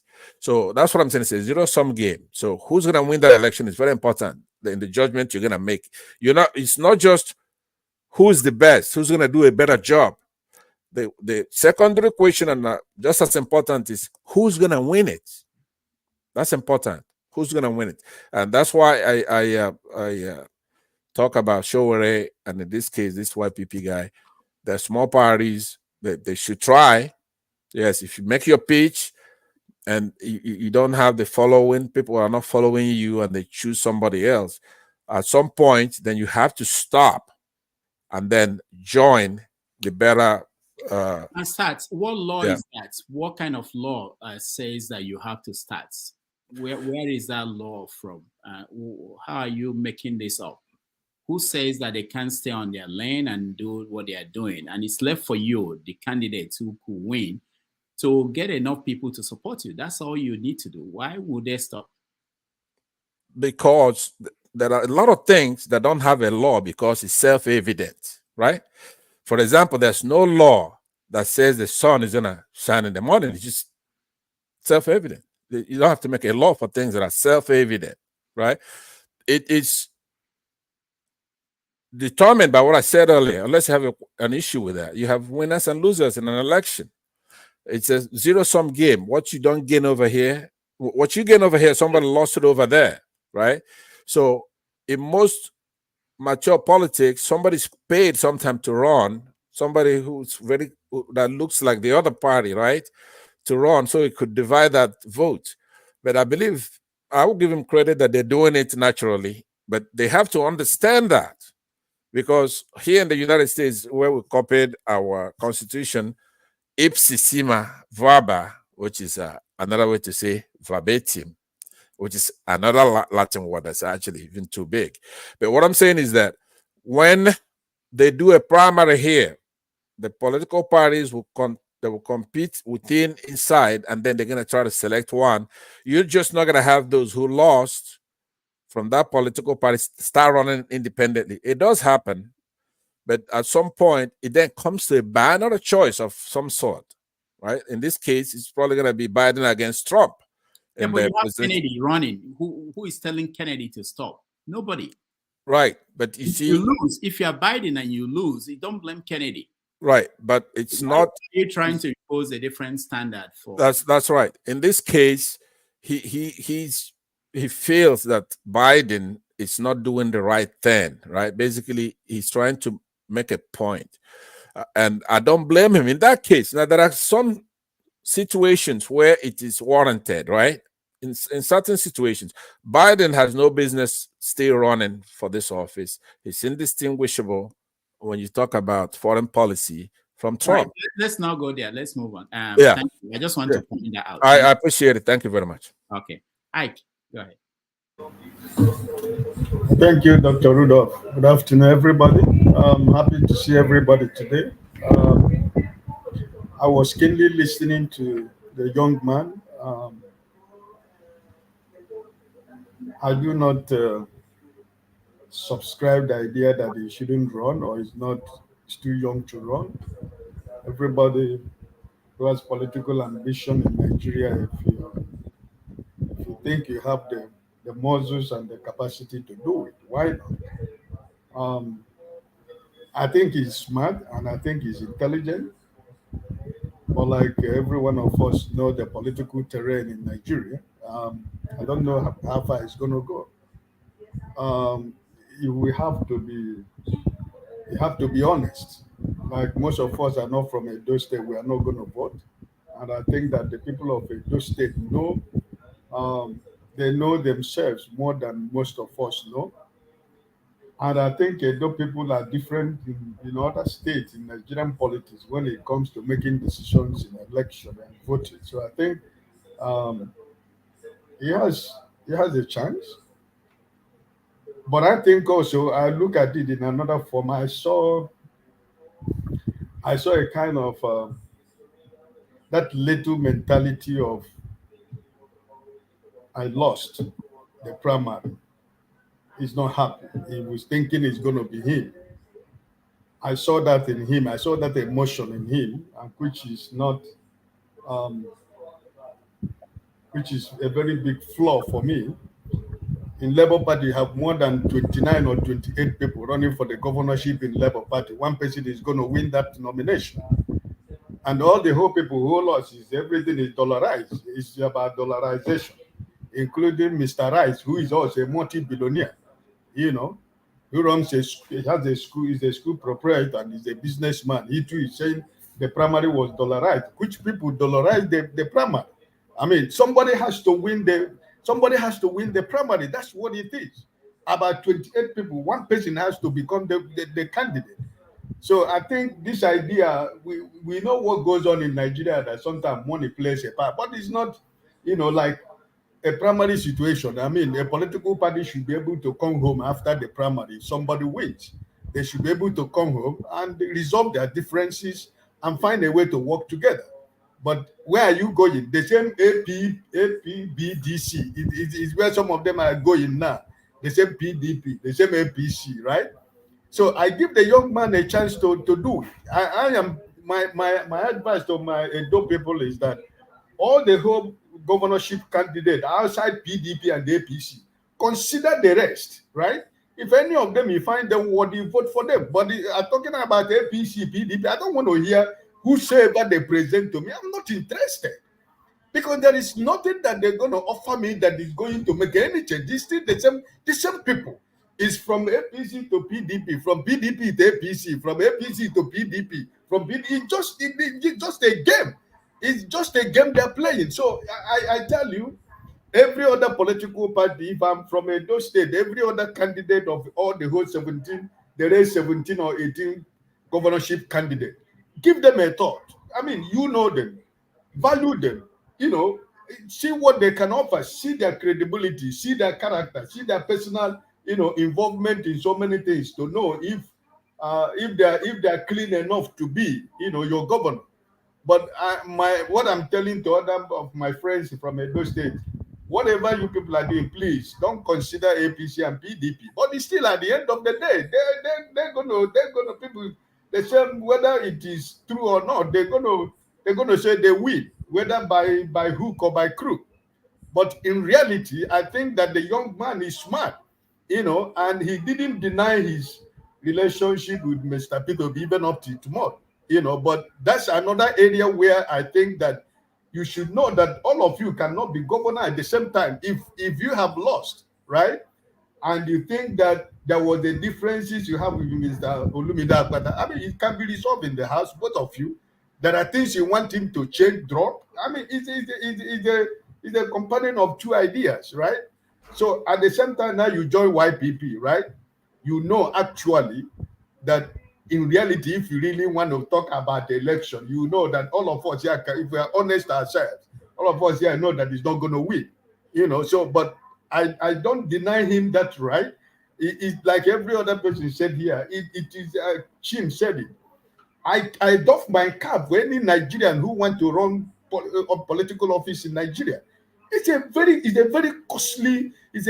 costly venture for anybody, any credible and sincere Nigerian who want to run for office in Nigeria. You know, which election are we going to run? The same thing that happens in Edo State, where the whole chairmanship is a PDP. The same thing Governor Makinde did in Oyo State. Everybody, the whole 28 or how many local government chairman PDP won. What kind of an election is that?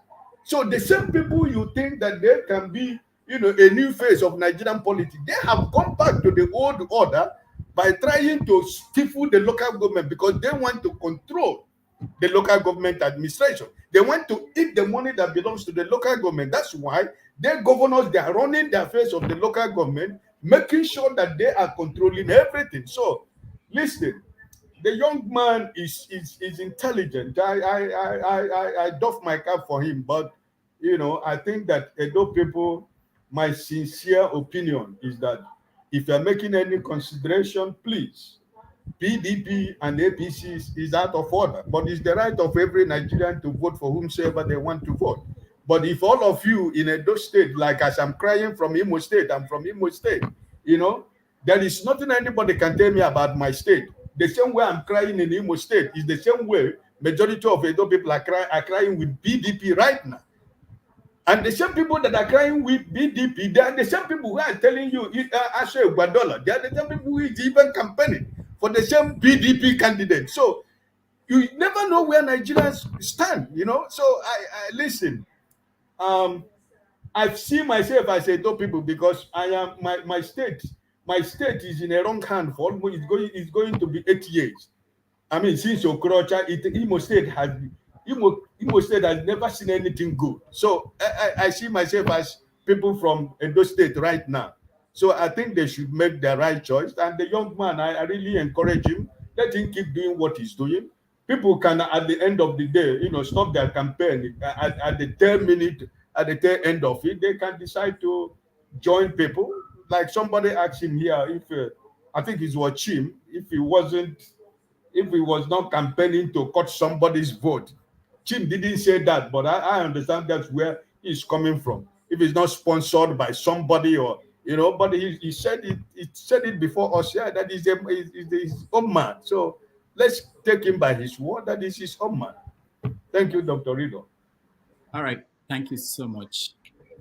Austin, welcome. Yeah. Thank you, Doc. Doc, I just want to ask you one question because I started listening when the guy started answering questions. Did you have one-on-one with him? Yes, I did. How many minutes? Probably an hour or more. I'm not sure. I totally forgot. It wasn't up to an hour. I'm not sure. It wasn't up to an hour, but it was lengthy, but not up to an hour. Okay, I didn't time it. Yeah. Okay. I love the guy.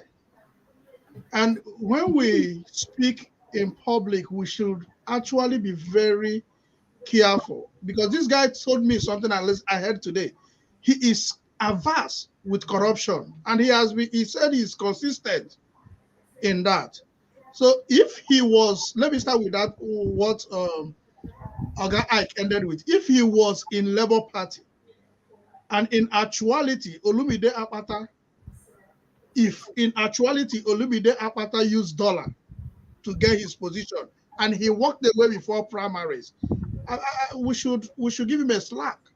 And I saw some sort of consistency in his presentation.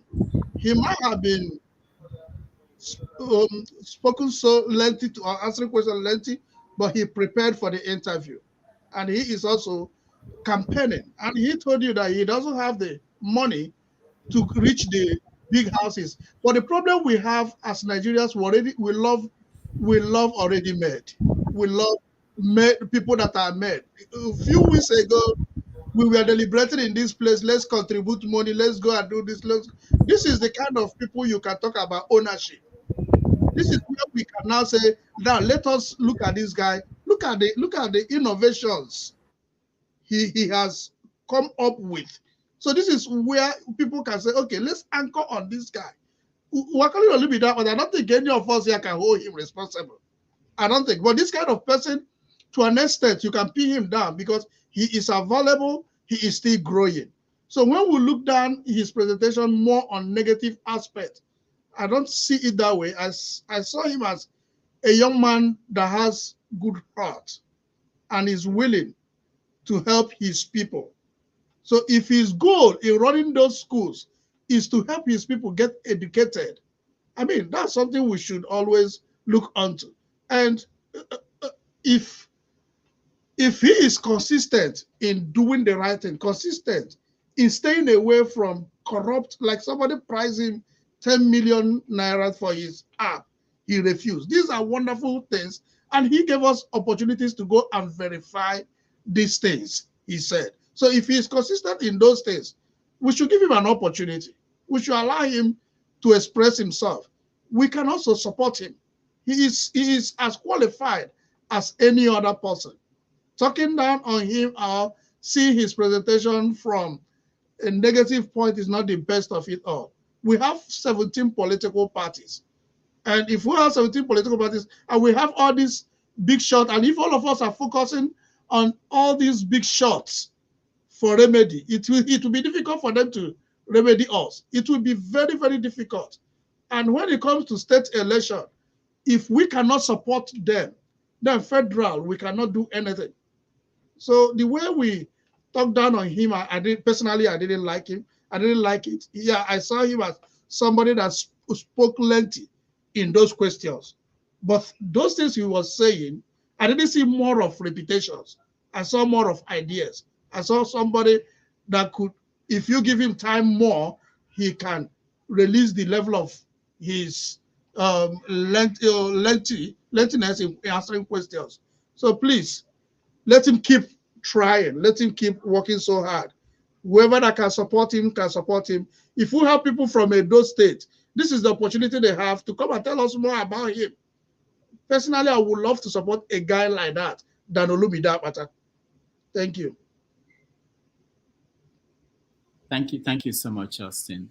Let's go to Tone.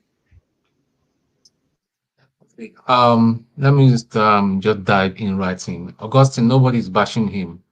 Every one of us critically listen. Some people got carried away by emotions. I'm not an emotional person. I go straight to the facts. I've seen and heard this movie before. I have nothing personal against him. He's got a big heart. All the very brilliant claims that he made and all that, there's no, he cannot substantiate it. So it's all in the realm of talk.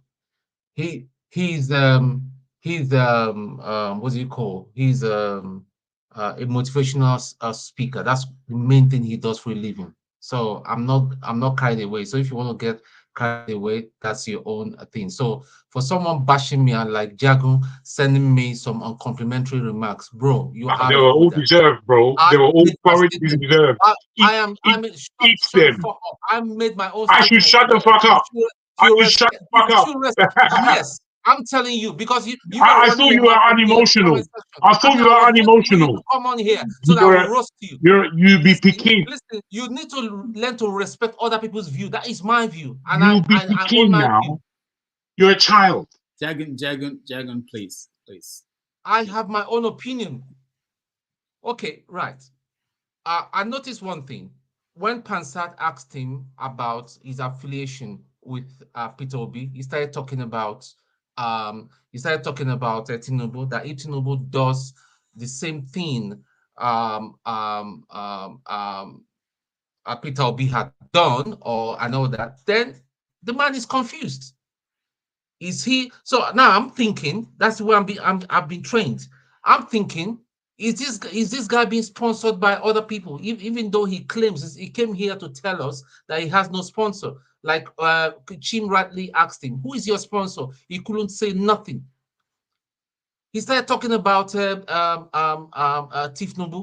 that if Tinubu does this, then listen, that's rubbish. The guy can come out. Any fool can come out and say he wants to be president or governor and all that. All I said to him was that since you've not held any position in locally in Nigeria and all that, and you told us that you can't even speak the language, it is not possible, bro. It's a bit brash and all that. It's not possible. You can't win. Good luck to you that you're trying, but you can't win. That's the reality.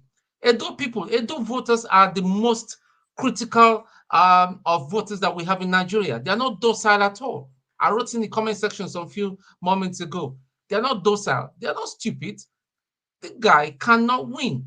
You just come, you're telling us about some software that is better than Bill's Gate, Facebook and all that.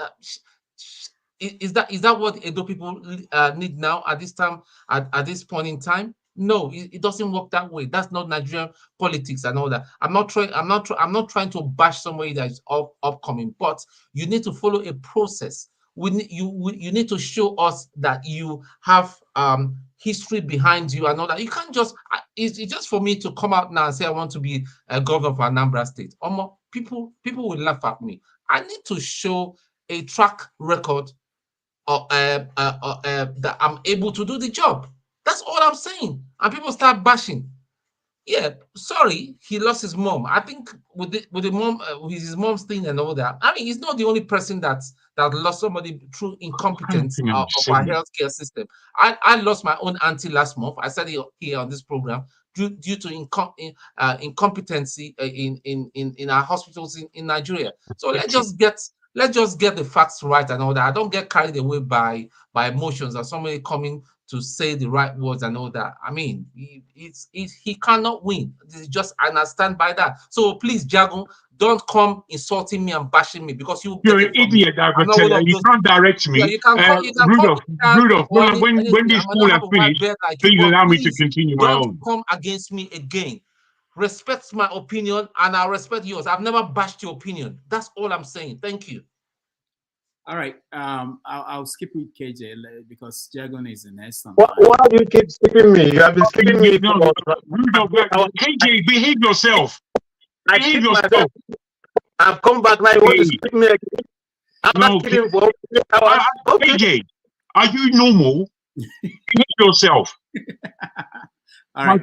You know I'm here before you. Yeah, Jagon, hold on. Yeah, KJ is kidding, I believe. He knows that. Okay, cool. Let me have my words. I'm going to have my words. Yeah. You know, Nigerian politics is complicated. I'm not the one who's going to tell anybody that I understand it verbatim.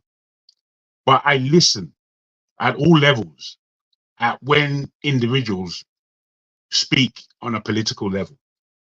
Nigeria needs serious rescue in political terms. And the people who actually rescue Nigeria politically are not the candidates who come up as foolish people misunderstand. It is supposed to be the people that vote for these individuals. And if Nigerians do not grab a hold of intelligence, where intelligence is obvious, and they look to the same old as they've always done, and bring about the same kind of desperate politics that we practice in Nigeria, and vote the wrong person in, then it really stands that we have the people that we actually deserve. When somebody intelligent comes on board and he sounds refreshing to me, I don't know him from Adam. I don't know who he is, but I'm listening, as we should. And as you listen, then you deal with what you're listening with. To brush somebody off and to rubbish them as idiotic person like Tone did. He brushed this person off. He told him that basically you're wasting your time. And I'm thinking, whether or not a candidate isn't given, isn't born, he has to fight for his position. So if in somebody fighting for a position, he's to be disregarded by somebody who has no intelligence at all, as Tone has. Tone is a child in this game. He's a boy. He doesn't really understand. I've been listening and watching Tone over the years and listening to his utterances, even one or two of his personal phone calls to me. I've listened to them. And it's pure childishness he's dealing with all day long. All day long. And he wants it to be taken as serious. It's not. You're not a serious individual. You're simply not serious. And it's a great shame to be factual. Then you begin swearing at me. You know, Tone, if I saw you in the street, the way I'll snap your neck, it's just incredibly easy for me. You know, you're telling me who to fuck. Are you stupid? It's incredible that I have to deal with an idiot like you. Right, anyway. No, I've done that. I've done that. What I have to say positively is that this individual I think was quite inspiring. And it was it's good for Rudolph to bring individuals like this here to the table. so that we edify more, we understand more, and we buy into the Nigerian politics. All I'm looking for any political agent in Nigeria is how they are partnering their constituency. How are they bringing their constituency along with them in their fight for power, position, and a better tomorrow for Nigeria? If I see this, I can engage. Where I don't see it, I don't engage. Whether they're the president, whether they're at the top, whether they're easy winners, this doesn't matter to me. The character of these people and them keeping a consistency with their motion, this is what I buy into where politics is concerned. I'm not sure what tone the idiot is thinking about. No, Jagon, that's enough. I have to. I'm afraid. I have to. No. Let me. I'm happy Dr. Dominic is here. He will help me out. He knows when to come and rescue me when I'm in trouble. But before I get into another trouble, let me go to KJ. But yeah, I would have said the same now. Yeah, let me go to KJ before I have my editorial. KJ, go ahead. You guys are making me scared. Thank you, Dr. Damages. I was trying to go and bring my double bar from inside my wardrobe and then take it, But since you have said to have a change of mind, I want to thank you guys. I totally agree with Jagun without the insult. You see, when we have someone with a fresh mind, it does not matter. I mean, you we all got to keep trying. The system is being so built and so corrupt that it won't take just one aim.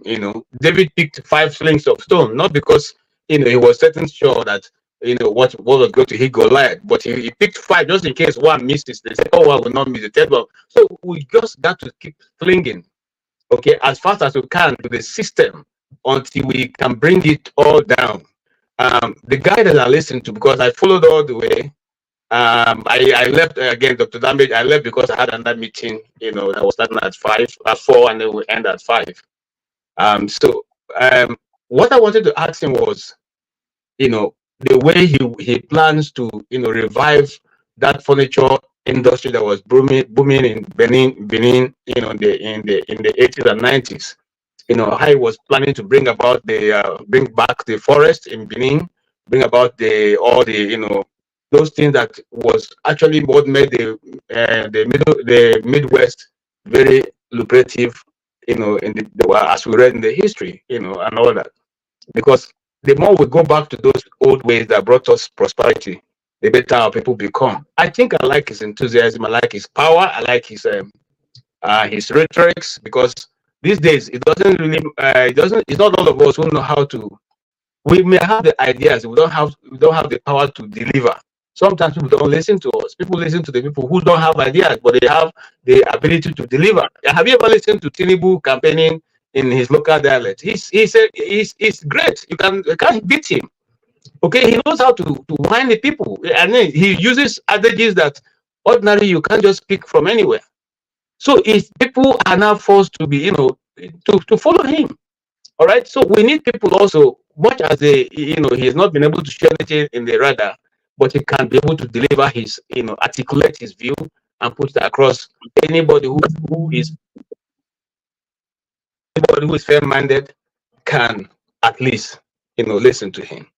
All right. Having said that, also, I want to say again that what I wanted to ask was, you see, the same question I asked Dr. Peter Obi or Mr. Peter Obi, which is that, have you gone to study what cost you not to be able to take the mantle at the time you were supposed to pick it up? I said, well, he doesn't believe in looking back. He has moved ahead. We only got to study how we felt. You must have asked what killed your father before you go into the war. And how did he fail? So now this guy, what I wanted to ask him was, have you looked at the P2B's structure, where he failed? And are you ready to grab it, snatch it, and run with it if necessary? Because if you are going to go against these people, you must be ready to employ their tactics also when you get to that point. You cannot say now, I'm a gentleman, I'm not desperate. No, people who are not desperate get nothing. What do you call, they something dog eat it. You don't get any bone any more longer to eat. The days of eating the bone is no longer available. Now they go with the bone. They just go with the bone and everything. So you must be ready to, if they model the water, you to go to the source and model it, so that all of us will go without carrying any clean water. But if you say you're going to be a gentleman in the field, in this kind of field where people come and say to their supporters, do whatever you can so that you be declared a winner, let us go to court. You must be ready to put on your gloves and go to the field in that order. That was what I wanted to ask him. So I like his passion. I like his, in fact, for me, he has done all the work, because I was thinking along what he was delivering. He has done all the work. Now is to get people who will be ready to run that race with him to the end. If he can get that, and again, I don't want to take away what he has done in the area of what he has, his profession. In other words, this setting up centers. Now, I did a little bit of that when I was, long time ago. You get a lot of people who eventually are working in the street. Somebody call you, say, you don't know me. I say, no, you pass through my center. I pass through your center. They are now a professor and so on. So, really? So he has people. If it's about manpower, he chose the right profession. He has people in places who can stand out and stand in for him in this period that he's in. But he needs to have also those ones who will drive it home. You know, there are people that if you get to the village square, when the wrestling becomes tough, those people are called from they don't always show up, but when it becomes tough, they fall back and bring them in to come and carry the day. That's what he needs right now. And I think he can do it. I do not believe he's not going to win. I believe he's going to put a good show, and by God being on his side, he's going to win, because I know that eventually, not everyone who speaks, big grammar that can make it, but those who are determined to do it for the sake of prosperity will do it. Because being a governor in Nigeria in one day, can even just being a governor alone is enough to make you rich. You don't even need to steal to be able to do all that, because everything is at your disposal. You have free food, free house. Every time you travel, they give you free money you don't work for, and you still eat free government food wherever you travel. You buy clothes that bought for you. You virtually do nothing except just run around in new cars that last only 6 months before it's changed again. So what am I saying here? I'm simply saying I think I like the idea ahead. I think the guy is well positioned to do what he has said. I think he now needs to, go back and re-strategize, find out exactly how Labour Party, haven't won in villages that you mentioned, or which we didn't even know. Why then didn't Labour carry it there at the end of the day? Look for that, and if you can solve that riddle and get people ready for that time, because that time is going to come again. It's going to come again. Then he'll go home free. Thank you. All right. Thank you, KJ. Let me remind everybody that this is Have Your Say. We believe that everyone's opinion is valid. And that doesn't mean that we can't challenge the opinion of people, but it doesn't mean that we should throw insults around. And we know what is not the right thing to say.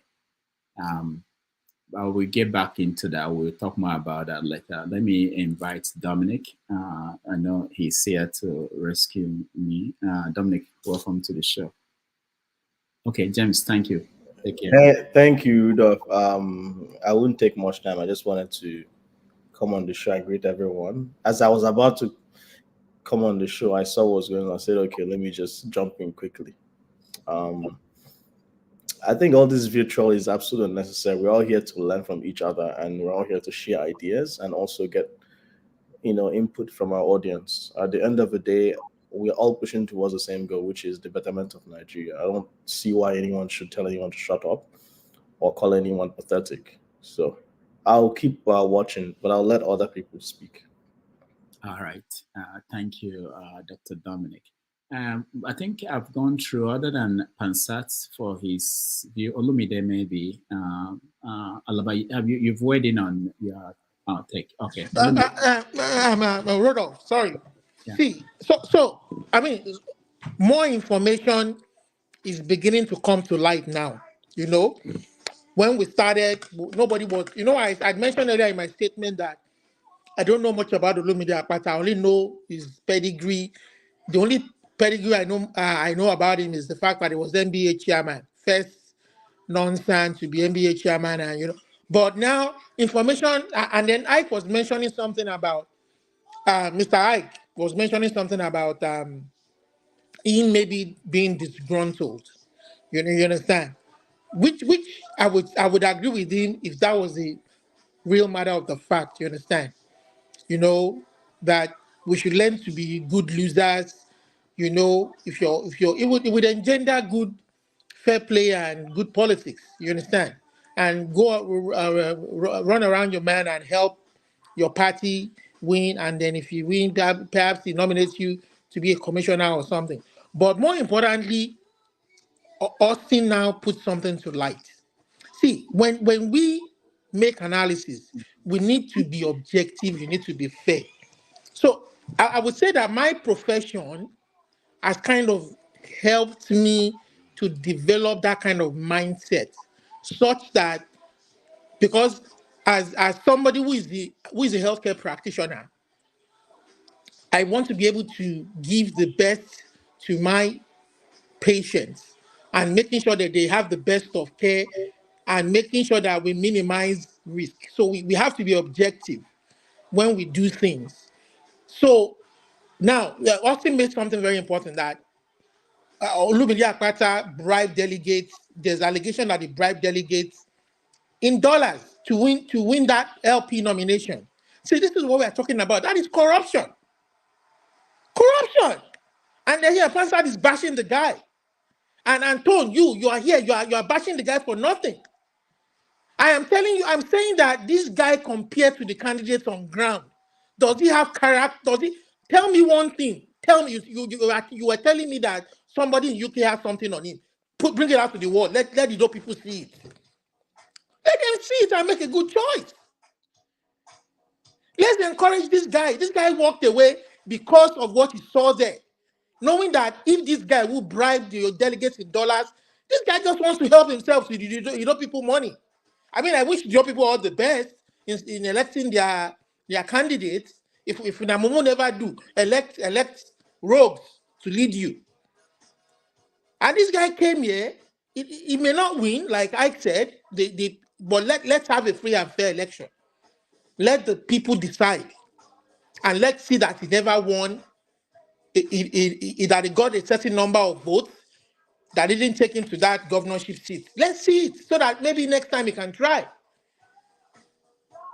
All right. I mean, there's no way I'm going to support whether Alpata is obese man or not. Or the fact that he bribed delegates to win that thing, for me, he is a man of no character. He's a crook. He's going there to help himself to the state resources to get his money back. I have a question for you, Olumide. Yes. Is your proof that he bribed the delegates? No, I'm saying allegate. It is alleged. Things are coming to light. That's why we are talking. Things are coming to light. Austin said it is alleged that he bribed delegates. That was why he walked away, even before the primaries. It takes guts to do that. If that allegation is true, is what I'm saying, then it's corrupt. He has every right to do that. All right. Mr. Olumide, sorry, Rudolph, listen. In as much as I want to, your language, you are convinced that he bribed the delegates. That's why Dominic. I'm still using the word alleged. If that is the case, the man has every right. Yeah, you were not speaking from the angle of alleged. You were speaking it with confidence that he bribed the delegates. I am still going to look into it. I'm going to investigate. I'm going to look through the Nigerian dailies. But I find Austin from my own listening to people on this panel regularly. I find Austin to be credible. But also, he's a fellow panelist. I find there are some fellow panelists that I find credible. There are some that I won't even take their word. One pinch of what they say, I won't take it. My brother, whatever you are not sure, just continue to use alleged, please. Because yeah, that's what I'm saying. Yeah, so but Nigeria, nothing surprises us. For the good of everybody here, we are not saying that he's a saint. Nobody is claiming anybody is a saint, but when you Mr. don't have Ike, I know any... I know you're a Labour Party member and a fan. No, That's okay. No. Rudolph, you don't like gentlemen. I noticed that. All right. No. I want them to finish the conversation. You don't like It's gentlemen. not that. You don't like gentlemen. You're the My one brother who Olumide you're the one when I go and carry rabbit now, you could blame me. Now I'm being nice and patient. I just Sorry, wanted my to brother say that, Olumide, you have known me for a very long time in this platform. Mr. Mike, I find you credible, and I'll be honest, I like your analysis, but it's just that about reality, things that but so there are times when we cannot all agree on all this. right. All right, guys. Let's move on. Thank you, guys. Let me say before you, Chim, I want to say that It's me next. It's me next. I know Every it's time. you. I'll come to you before you speak. I have editorial. I want to say that we're making effort to bring Olumide here. I mean, the Labour Party candidate to come here and talk to us. Wow, I was almost getting excited there. No, you are here always. Okay, I will miss the day you bring this Olumide as a guest. I will run away. So, Chim, 1 minute before we go to concert. Okay, so pretty much Dominic has echoed my view. I was going to say Olumide was sounding certain that the allegation was accurate. I'm not holding brief for anybody. In fact, it would be a thing of joy if our last guest, if he turns out and he wins that election, it will give me a lot. In fact, if he wins, I will reach out to ask him how he went into politics and go and learn from him. I'm being honest. I'm not even joking about it. I will, because right now I don't believe in that our political system is designed to let very good, honest people emerge. So I am thrilled that he has the gumption to want to try this thing. I'm honest, and I'm because of him now, because I think it was AY that was selling him to us. AY always kept talking about my candidate, the YYP person, and I kept wondering who this person is. And then I saw him today. I would like to see how it pans out. I would love to hear he won the election. I'm not Chim kidding. is not him. Chim is not him. It's not him. Okay, don't worry. Whoever I know, somebody kept selling him in this forum that there's a Osita Demma. Oh, Osita Demma. Thank you very much. Yes, it was Osita Demma. Yes, thanks for correcting me. Osita Demma kept emphasizing this is my YPP candidate, this is my YPP candidate until we met him today. Like I said, I like the fact that he's fresh blood. But nevertheless, we shouldn't, personally, I believe that even if somebody is my person, we should critique them, and it shouldn't be seen as a critique to fail, but as a critique to help him build on whatever the loopholes he may have going into this battle. And when I asked him, I didn't ask him for a fact that I know that he may be a spoiler. No. What I asked him, I said, so long as my words were clear, I said, I love your candidacy so long as it is not that one you will go there and you will now become a Yahyaha Bello, or that you get there and it is that somebody you're fronting for someone. Because, for instance, people have said that, what is his name? The current Senator, Adams Oshomole, is quietly breeding somebody behind. I've heard those rumors that he's not necessarily with his APC governmental candidate, nor is he supporting the PDP person, so he's quietly doing his own machinery at the bottom. So long as what he is projecting is true, I am thrilled with his candidacy. We want people who believe in themselves, and fine, if assuming he had germane issues with the way the candidate of LP emerged and he walked away from it, that's beautiful. I want to see people, that's what P2B did actually with PDP. P2B walked away from PDP. So I'm not holding him. I have no grudge with him when he walks away from a party. If he's germane, if the reasons are germane that, oh, this was corrupt, I don't want to be part of this, and he walks away, that's beautiful for me. But like I keep emphasizing, my point remains, so long as all this beautiful thing he has put out here for us is not just a hula bola. That's my point. Other than that, it's beautiful. I want to see new candidates. I'm actually tired of hearing household names in Nigerian politics. I am tired.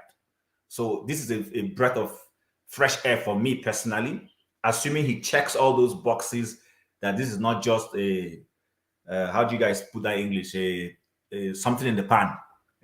Pardon me, I'm not a literary expert. So other than that, I have no issues. But we must be careful with the angle Olumide was coming, making an allegation that Akpata bribed delegates. This is the first time I'm hearing it.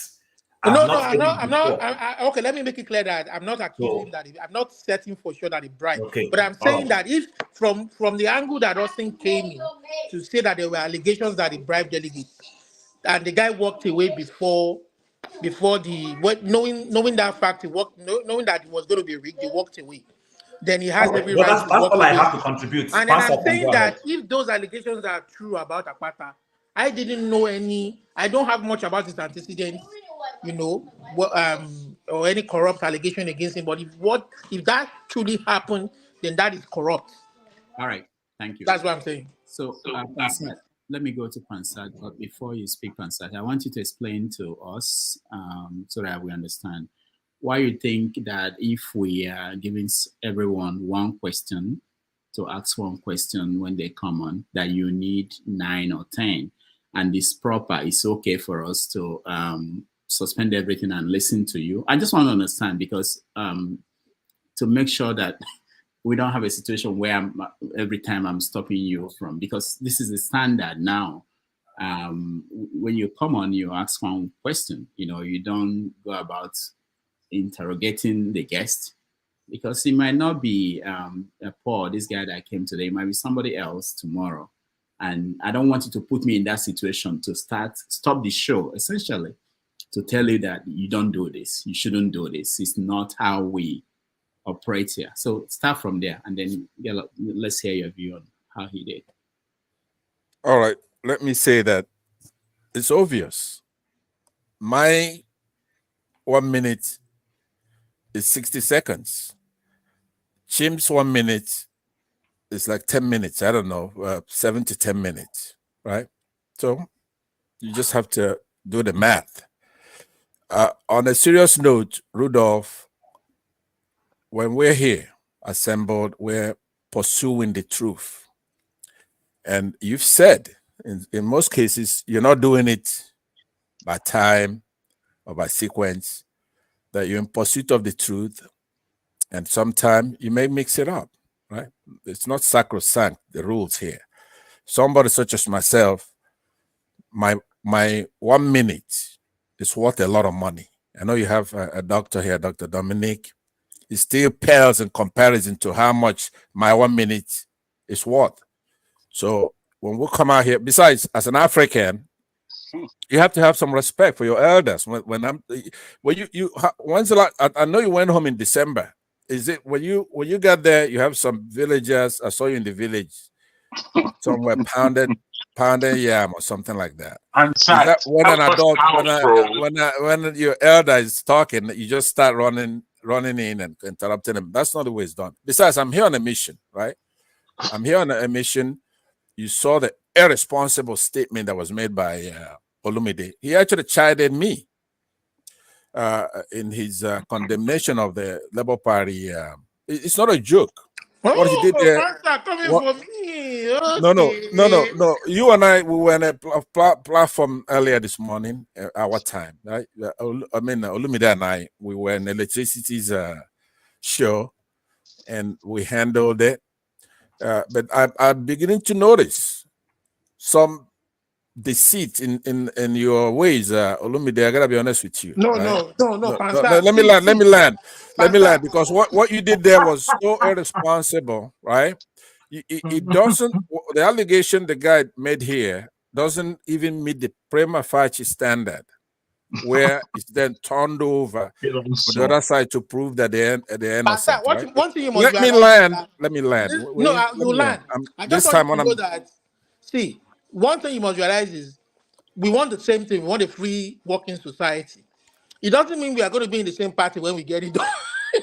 No, I understand. And by the way, I subscribe to that. But when you do what you just did there, at least you were. It was insincere. It was unscrupulous, right?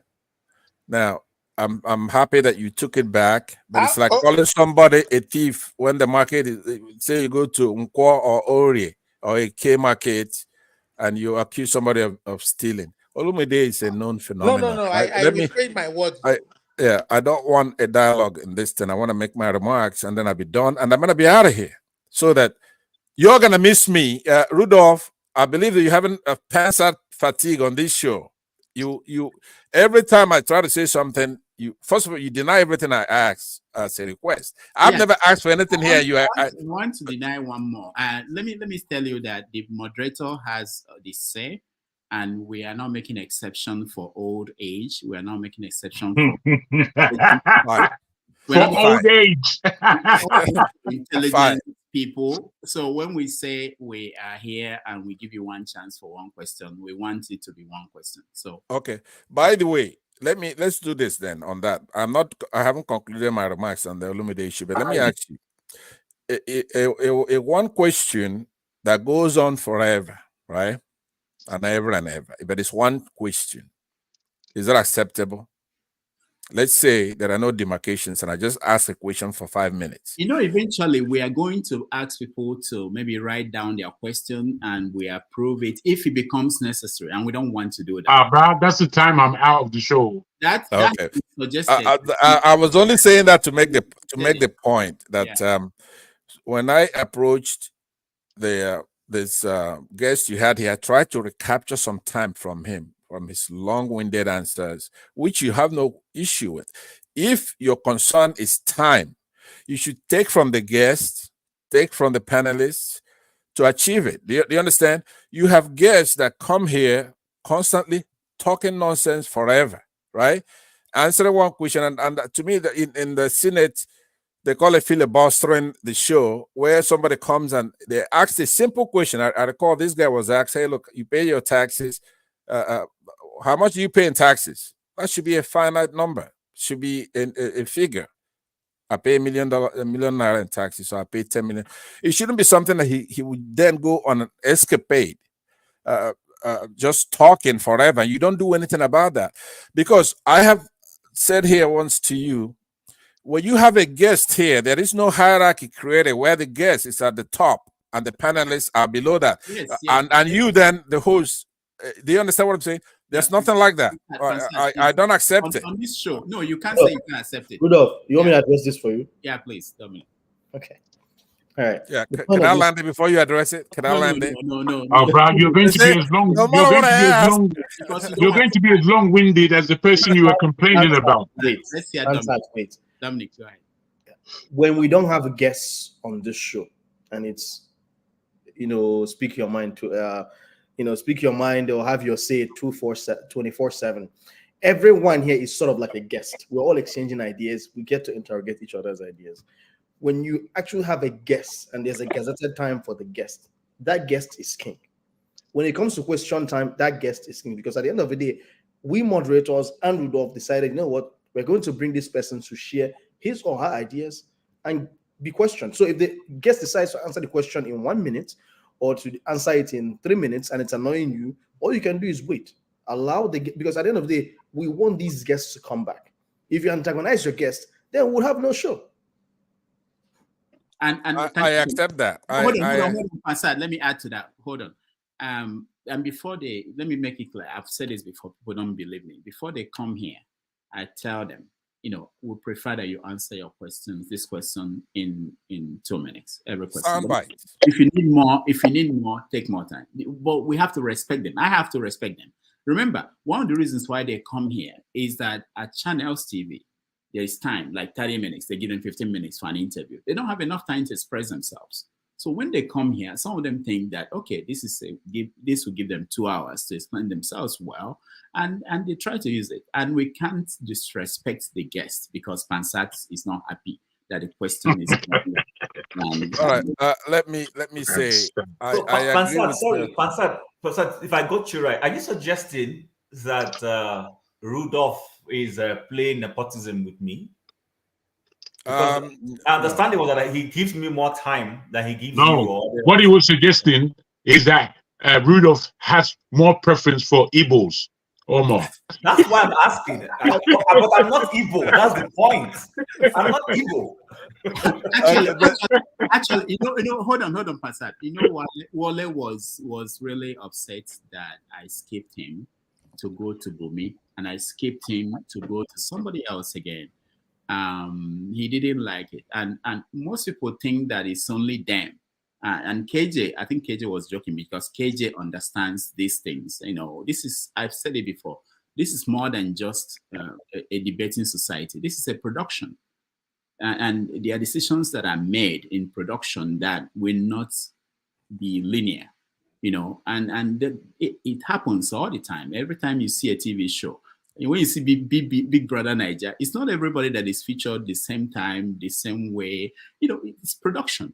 But people have the chance to talk and you speak. But I don't want people to think that because you're Pansat, I have to give you more time than anybody else, because you're old or because you have intelligence that others do not have. All right, we have to move. And one more thing, Rudolph. I do have to say something after all that, right? I mean, that's where you're a journalist, right? We'll get back to you. We'll get back to you 2 minutes. No, I have to leave in a minute, but I'm saying that let me just make it snappy. 1 minute. I won't go even the 2 minutes. Here's what I'm saying is that Rudolph, since we're doing a house cleaning and we've been on this for a while, so let me agree with what you suggested, but you're gonna have to try to come in because it's a live show. Those people, when they go to studio, and then they could speak for 10 hours, but it's edited down and cut down to sound bites to fit a show, right? What I'm saying is that you're going to have to guide this guest. Stop worshiping. This is a Nigerian thing. You're worshiping idol. When these people come here, that guest you had here is indistinguishable from anybody you're going to pick up from even a motor park in Aba to talk. Don't cut Nigerians short. Wait a minute. Nigerians are very smart people, right? Any Nigerian you pull and make a guest is going to sound just like the guy that came here, as far as I'm concerned. But here's what I'm saying to you. I'm giving you advice. You don't want to listen. Stop idol worshiping politicians or anybody. Anybody who comes here, right, is here to be interrogated, to be questioned, right? You have the right to cut them down, guide them to the answer. You have the right to say to them. Thank you so much. Stop responding to Pansat. I will end with this, Pansat. With all due respect, you are my elder. No disrespect here. I don't like interfacing with people, but every once in a while I do have to point out something major. Don't you think it's a bit hypocritical to want us to police our guests who took their time on a Sunday, on a Saturday to come and share their ideas, but you don't want to be policed in terms of the amount of time you give yourself? Doesn't that sound hypocritical? And I'm not saying it to rile you up. I'm just telling you. No. Can I answer then? No, don't answer. It was rhetorical. It was rhetorical. It's a rhetorical question. Food for thought. Rudolph, continue. All right, that's it. We are moving on. Thank you, Pansat. I will see you next time. I'm gonna deal with somebody over this, by the way. Thank you. I'll see you guys. See you later, man. Rudolph, before you leave, in case I'm not leaving yet. I'm not leaving. Okay. All right. Okay. I'm not leaving. There's something else I want to hear your view. And Pansat, maybe if you watch and you're interested, you can join us. There are other stories that we want to talk about, Fubara, but I'm not really so interested in that. You guys can talk about it when I'm gone. But there's something I think the American situation in Gaza is very important that we always pay attention to what's going on there, because we can learn something from there about what will happen to us in the countries where we are. So let me play these two videos and then we will discuss where things are in Gaza and in America. Number that you just gave, more than 14,000 are terrorists that we took out. There's more than 25,000 Hamas and Islamic Jihad terrorists taken off the How many back. civilians do you believe you've killed? We don't have exact figures, as you know, it's the fog of war. But you've got exact numbers for we don't run Hamas to terrorists media. you've killed. Why wouldn't you know how many civilians you've killed? Because obviously our focus is to go after the Hamas terrorists. Simple matter of Hang on, I mean, that does imply that you're putting a bigger premium on killing Hamas terrorists in terms of numbers and accountability than you are on innocent civilians. That can't be right, surely. If you know exactly how many Hamas terrorists you've killed, you must know how many civilians you've killed. Otherwise, you're prioritizing the lives of terrorists over innocent people. Piers, with respect, don't put words into my mouth, please. I didn't say exactly 14,000. I said around 14,000. Whereas Hamas will come out with precise numbers that statisticians give me will a look at. ballpark number for civilians. Well, you can use the ballpark as far as the Hamas figures, which I reject as being false. Well, if they're false, why would you give me those? I gave you the numbers that I had. No, you've told me you know how many Hamas terrorists you've killed, but you don't seem to have any idea how many civilians you've killed. I'm just bemused. Why wouldn't you keep count of both? I don't have that information to give you, Piers. If I did, I would. You literally no idea how many civilians you've been killing. I can tell you definitively that our aim is to go after Hamas. No, We've done it I'm sorry to push you on this. That's quite extraordinary. You're an official spokesman for the Israeli government, and you have no idea how many civilians you've killed. I thought you just told me that you were particularly careful about not killing civilians. But if you don't know how many you've killed, how can you say that with any certainty? Because even if you were to go by a ratio of the Hamas figures, we would still be far ahead of any Western army. That wasn't my question. You know it wasn't my question. I don't have the information. Well, you literally have no idea how many civilians you've killed. It's not that I don't know. I'm not authorized to give the information. I don't have the information. That's complete nonsense. Why are you authorized to give me the number of terrorists you've killed, but not the number of civilians? I don't understand.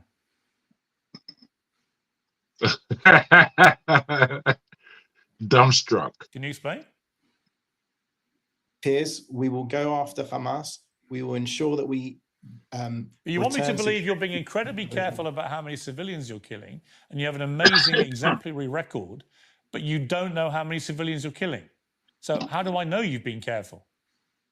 Piers, when the dust settles, we will come out with the proper numbers. Now, I've seen a lot of Israeli spokespeople be, unpersuasive.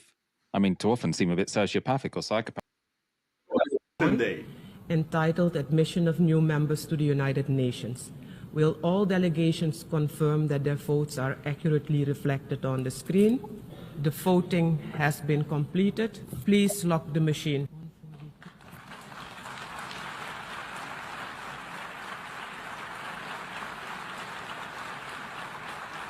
So the United Nations General Assembly adopted a resolution that would give the Palestinian state more right and that would support the full member state of Palestine at the United Nations. So this was the United Nations General Assembly, not the United Nations Security Council, so there was no veto. Of course, the United States and 8 other countries voted no, but 143 countries voted in favor, and 25 countries abstained. You have to listen to what the Israeli ambassador had to say before the voting started. So today, I will hold up a mirror for you. This is your mirror. So that you can see exactly what you are inflicting upon the UN Charter with this destructive vote. This is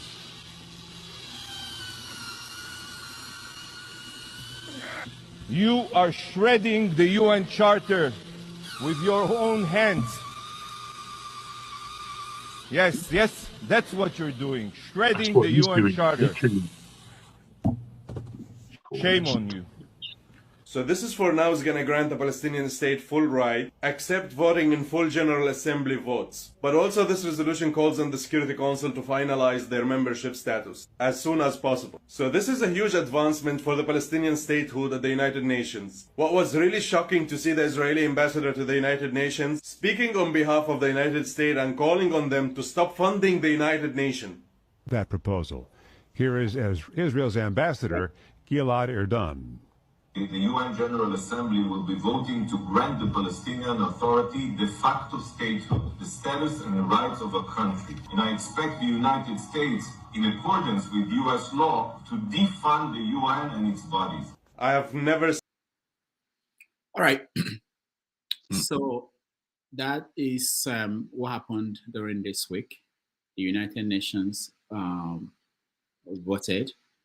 And we also know that our own president here, Biden, is in a bind. He finally decided that he's going to withhold some weapons that were supposed to be shipped to Israel. to express his dissatisfaction that Netanyahu is ignoring his request that they should not go into Rafah to wage their campaign. All right, let me hear what you guys think about the situation in the Middle East, the wider implication in American politics. I will start with you, Dr. Dominic.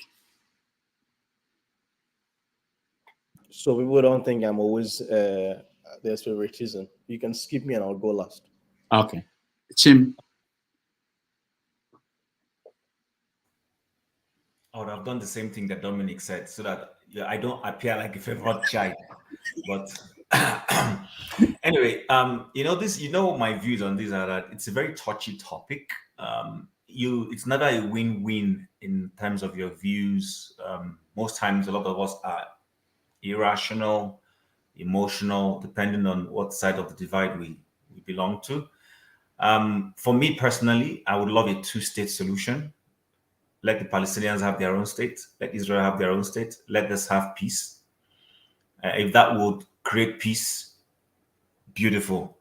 But I also do know that irrespective of how you go about it, and that we've been on this track several times, there have been times when the Israelis accepted a two-state solution and the Palestinians said no, they wanted everything to themselves. There have been times when the Palestinians accepted some form of the two-state solutions and the Israelis will say no. I don't seem to understand all of that. But I'm in support of what the United Nations General Assembly has done to say, okay, let's give these people, since they are not Israelis, and no other Arab nation is absorbing them, so they are their own people. Let's give them a right to make their own, to hold their destiny in their hands. I'm in support of that. But I will end by saying, will this bring peace to the Middle East, and will it lead to the end of, because there's another dimension to this, sorry, I forgot to add, which we often do not see. There is the Palestinian people, innocent Palestinian people, and there is the Hamas front that often supposedly speak for the Palestinian people, but end up bringing more pain for them. So I think my view generally would be towards Hamas. Will giving the people of Palestine this particular, assuming this resolution eventually becomes the norm, the Security Council ratifies it and it's acceptable and everything is okay, will it lead to Hamas letting peace reign? That's a hypothetical question that I would like to see the answer to. So, but honestly, I don't want to say too much on this matter because it's a very touchy thing. I'm not in support of innocent people dying needlessly. I don't support that. So if this will bring peace and joy, so let it be. All right, thank you. Let me just point out, Chim, that Hamas is also not in West Bank. So when you talk about the Palestinians... So say that again. I didn't hear you well. Hamas is not in West Bank. So the Palestinians, when we talk about them, it's not just those in Gaza. It's in Gaza that you have Hamas. There are Palestinians in the West Bank.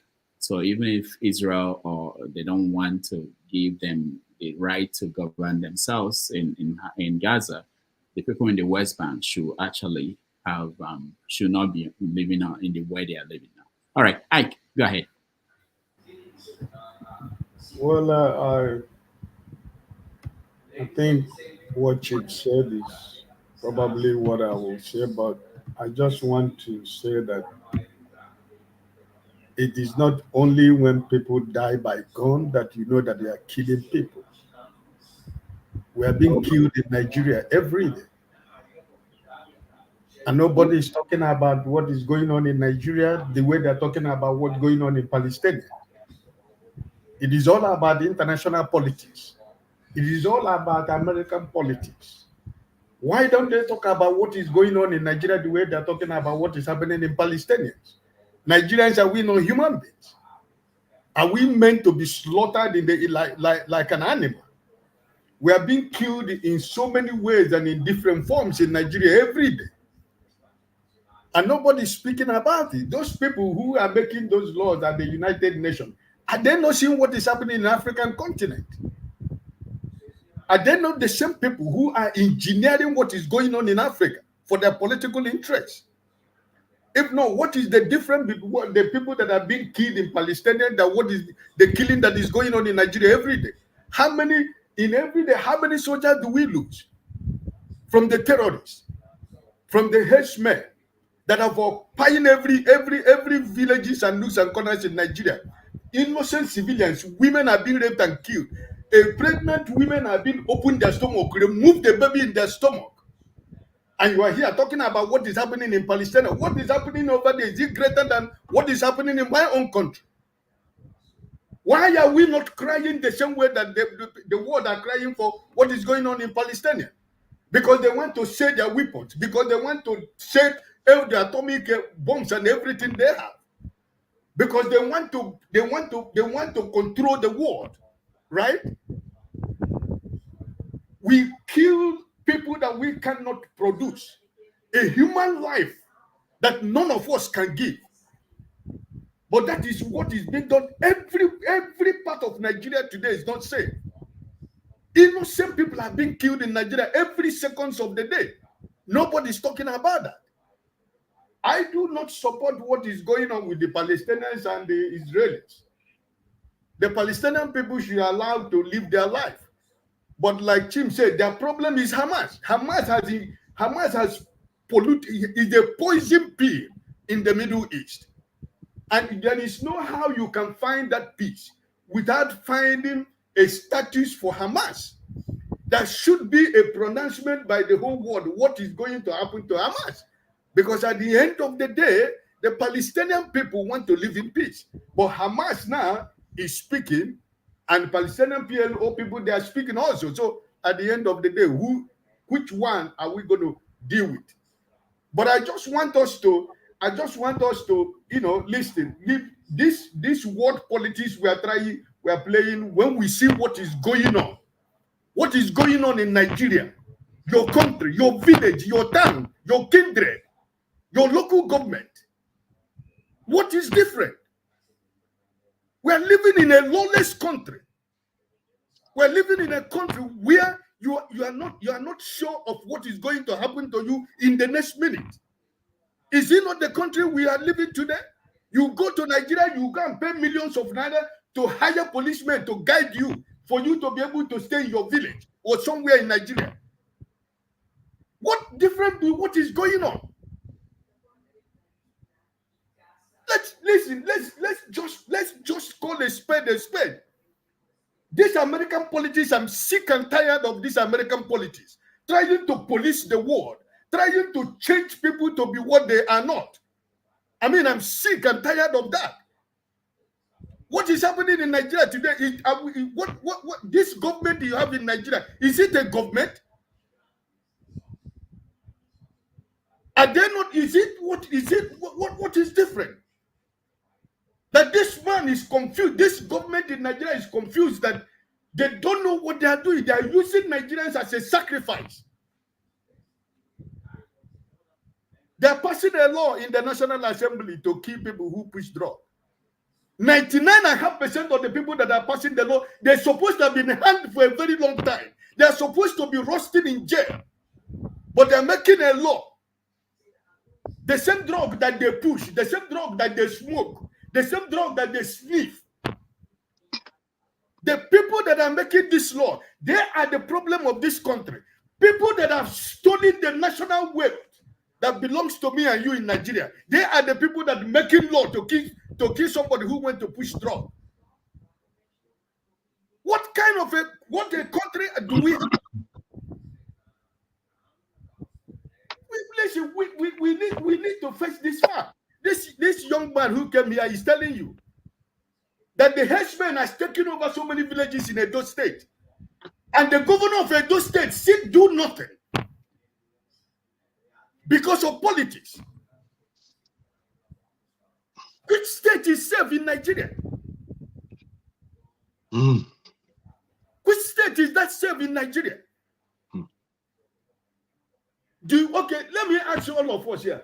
The innocent civilians that are being killed in Palestine, are they different from the women in Plateau State, in Nasarawa, in Benue State, in Kaduna State, that they rip their stomach and remove the babies that have not reached up to nine months.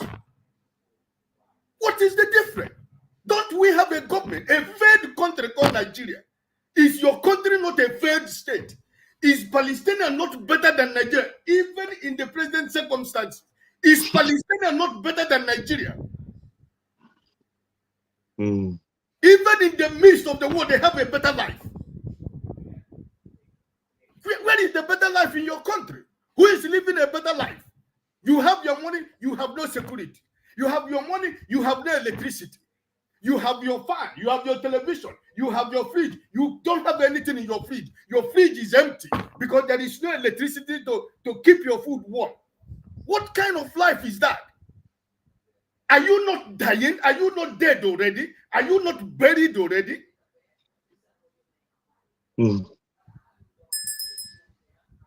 All right. Thank you, Ike. Let's go to Tom. Yeah, hi.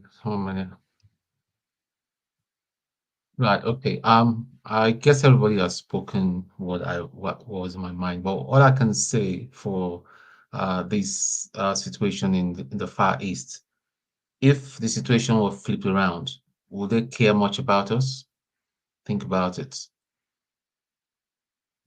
They will not care. In London here, I've seen a lot of people marching Free Palestine and all that. How many of them have marched about the killings going on in Nigeria? Like, there's a civil war right now in Sudan. Nobody's talking about it. The Western world is not. There's a media blanket on that on that crisis. There, millions of people are being murdered, raped, killed. We're not talking about it. So, for me, I'm going to sound very rash again. I don't care. They will sort themselves out. Iran is the core problem that I see that is happening between Israel and Palestine is the invincible hand that is driving the Palestine. There's Iran there. Iran is really behind all this, pushing them, go, go, go, go. So there's a bigger problem. So they'll sort out themselves in due time and all that. It's a very, very complicated issue. There's no black or white solution to this, but somehow it will get itself sorted out. Thank you. All right, thank you, Jagan. Thank you very much. I would just like to say, Brother Ike, you make the whole thing extremely sobering in many ways. But I want to direct my attention to what was shown and my thoughts upon it in terms of the Middle East and not complicate it with the Niger or Africa issue. We can't pretend, any of us, that the issue going on in the Middle East, what they call the Middle East, the issue going on with the Palestinians and the Israeli position and the Western position and the general geopolitics of this situation. We could have been talking here in 1975 and possibly we'll be making the same similar comments. My thoughts go to where are we in the timeline of what is actually going on in what is called Israel-Palestine. You see, I'm listening to some of the comments that have been made on this matter today, having heard the same people speak on the matter very much on the Israeli side. And I've always been cautioned from that in actually looking at the history and what has taken place from the Second World War into the eventuation of the emergence of the Israeli state. And in all this, when I read the Bible, and I know many of us who call ourselves Christians, I myself don't really call myself a Christian, even though I'm a follower of Christ. When I look and read that God says he would always protect Israel, I enter into what that actually means, because it confuses me. And in my confusion, I can only come out to say that Israel is not real estate. It's a people. When Christ speaks about the church, it confuses me again. And my only out is to say the church is not a building, it's a people. And with this, I'm able to make clarifications when looking at the position that confuses so many in terms of Palestine and Israel. And what I'm looking at is the real crowning of colonialism on a global state. And when we're looking at these things, we kind of have to pay some attention, because it does encapsulate the whole world in many ways, whereas the biggest powers are concentrated in this particular region. So looking at it and trying to take my confusion away, and listen to what Piers Morgan had to say. And Piers Morgan, I'm just simply not a fan of his by any description. However, I think this was possibly his best interview ever, because he was really tackling the Israeli minister there, or whoever he is. I watched some of the actual showing of that program, and in it, again, I call to attention all those who believe that Israel is founded and principled in their position because we are Christians. I put a question to anybody who's thinking in this way to really understand that in that interview was a show of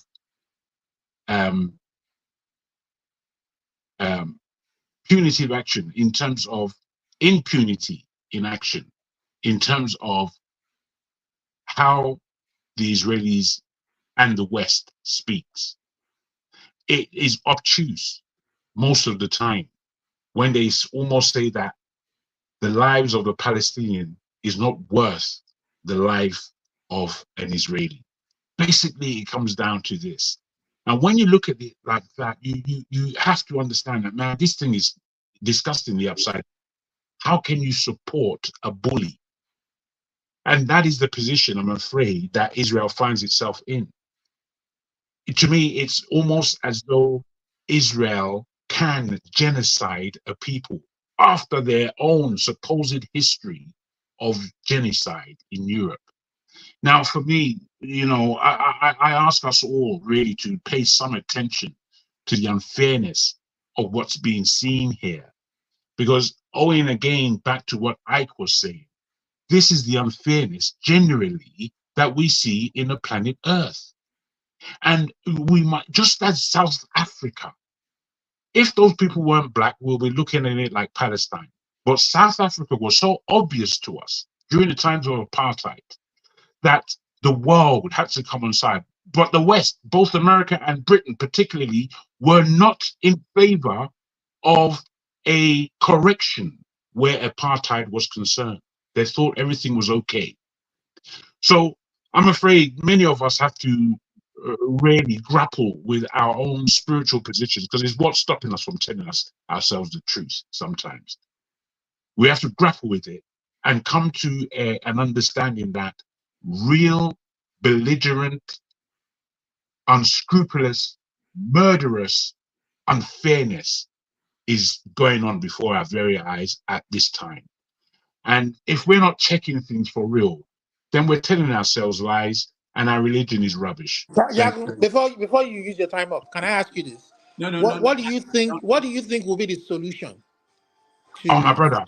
Olumide, If I may just end like this, Ferreira, allow me, man. You know you speak enough. Allow me. I think it's a good question in that when I again look at the book, Olumide, I know that you're not a hardcore follow the book. I understand that, but hear me out. when I look at the book, it suggests that this thing is not coming to an end anytime soon. It tells me the actions and the geopolitics that are going on. I read them in the book, and the book tells me that, oh boy, we're going through a long haul.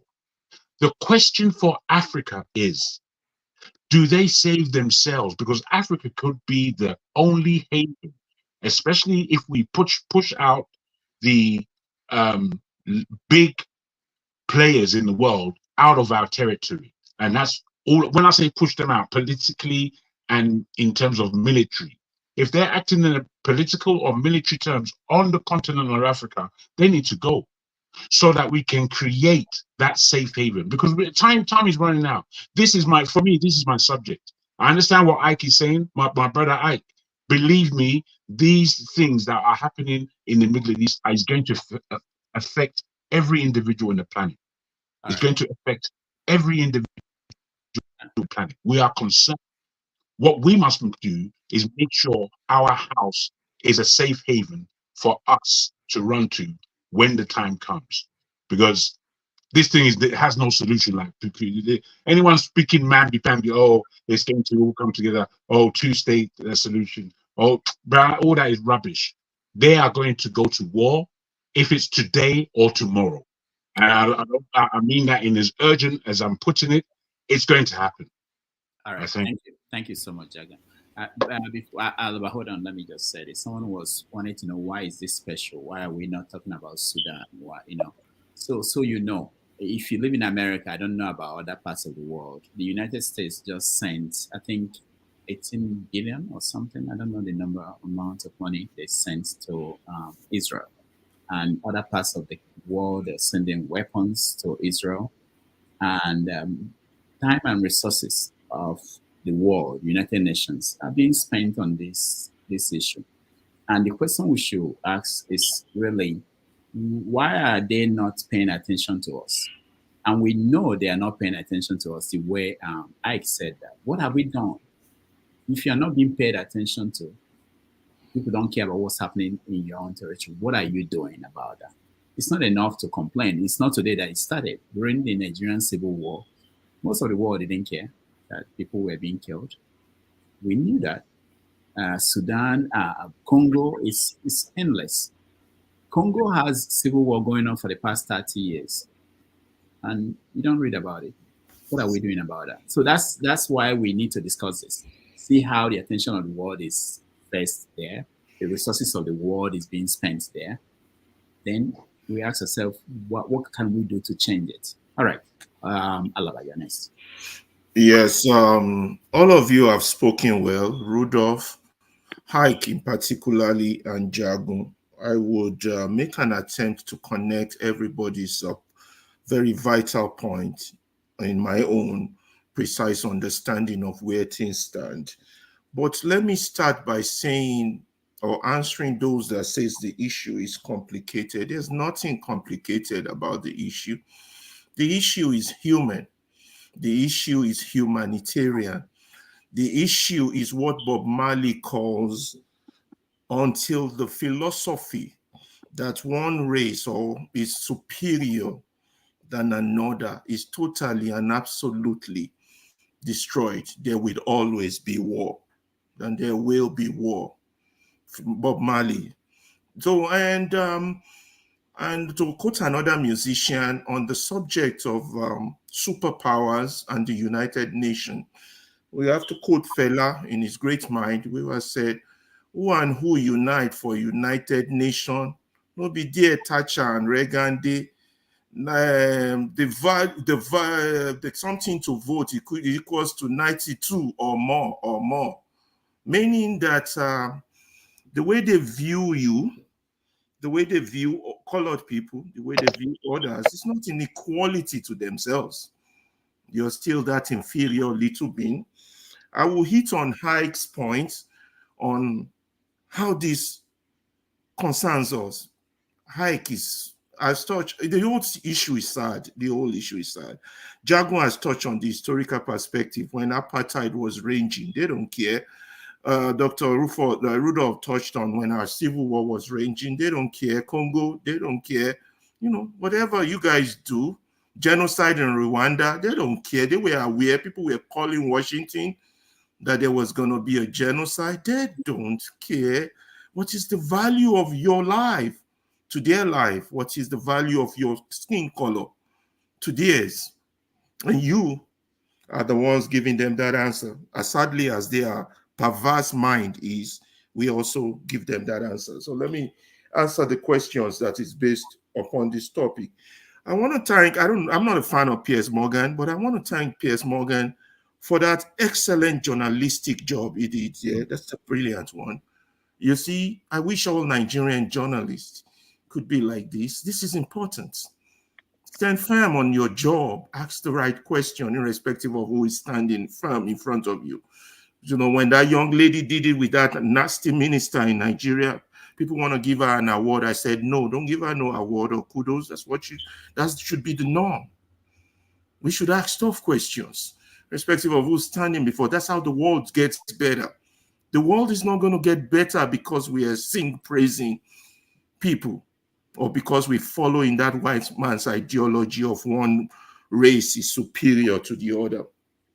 Now, on this issue of the Palestinian and Israel, it's an humanitarian issue because it's strange and ironic how history repeats itself. When Hitler decided to deal with the Jews, I call it the white, and Stephen Biko, my idol, also calls this the white man's civil war. That's what he calls the Second World War. When Hitler decided to deal with the Jews, gave them this horrible genocide, the good things that came out of it was that it led to the liberation of African countries, and also it puts a better value on the value of human life. Even in Europe, they had to say death sentence is no longer recognized. Good things come out of terrible evils, but the terrible horrors they create are sometimes pathetic. Now, history is repeating itself. The same very people that were genocide and now have an authority of right, God-given also, they like to claim, and some Nigerian brothers like to support them, to genocide others. Israel, God-choosing people. So they're more superior than the Palestinian, the Bible says. That's not what God says. Don't let people misinterpret for you. But that's it's happening. It's happening, people. It's an humanitarian issue. It's not complicated. It will lead us humans to be a better person if this is resolved. It has to resolve. It has to be a two-state solution. The 141 countries that voted in that resolution recognizing Palestine are on the right side, but the superpowers are going to oppose that. Now, let's see how it affects American internal politics. Personally, I hope I'm wrong, but I don't think I am. I think it's already affecting American politics because on all American campuses, there's demonstration on this thing. And America, for the first time, has said, okay, we're going to hold off weapons to Israel, although that's not going to affect the current war as it's going. They still have enough weapons to continue the genocide. But where this is coming down the line for Biden is this. He might lose his seat because this is going to affect Democrats who are, what would I call them, progressive or radical, or what they call those left-wing Democrats. They're going to stay at home. You can see that from the student reaction as it's going on now. And then, of course, Trump going to ride straight to power. And Trump is worse than Biden, although they are both the same side of the coin. Now, Nigerians would like to argue from a religious perspective. Please put that religious argument beside. This is an humanitarian issue. No matter what your religion is, what your tribe is, what your skin color is. You know, Piers Morgan was trying to value the life of the civilians in that war. We have rules of engagement in any war. And I like countries like, was it Norway, that's saying that these Israeli leaders will be tried. If it is an African leader, they're very quick to go to the International Criminal Court and put them on trial. The lesser value human beings got to be tried, like they did the Rwandans. You understand? But someone somewhere is pushing. South Africa also pushed. Some countries are pushing. People are talking. Now, they might not have as much power or strength as the United States does that's supporting this evil, but it will cost the United States politicians also down the line as this goes on, because the ratio of civilians dying in this thing, even Hamas is now the angel, and the so-called counterfighters are now the devil. That being said, how it has affected, it will affect or might affect, it might not. My politics always surprises us. But let's go back to the issue of the black man, which is us.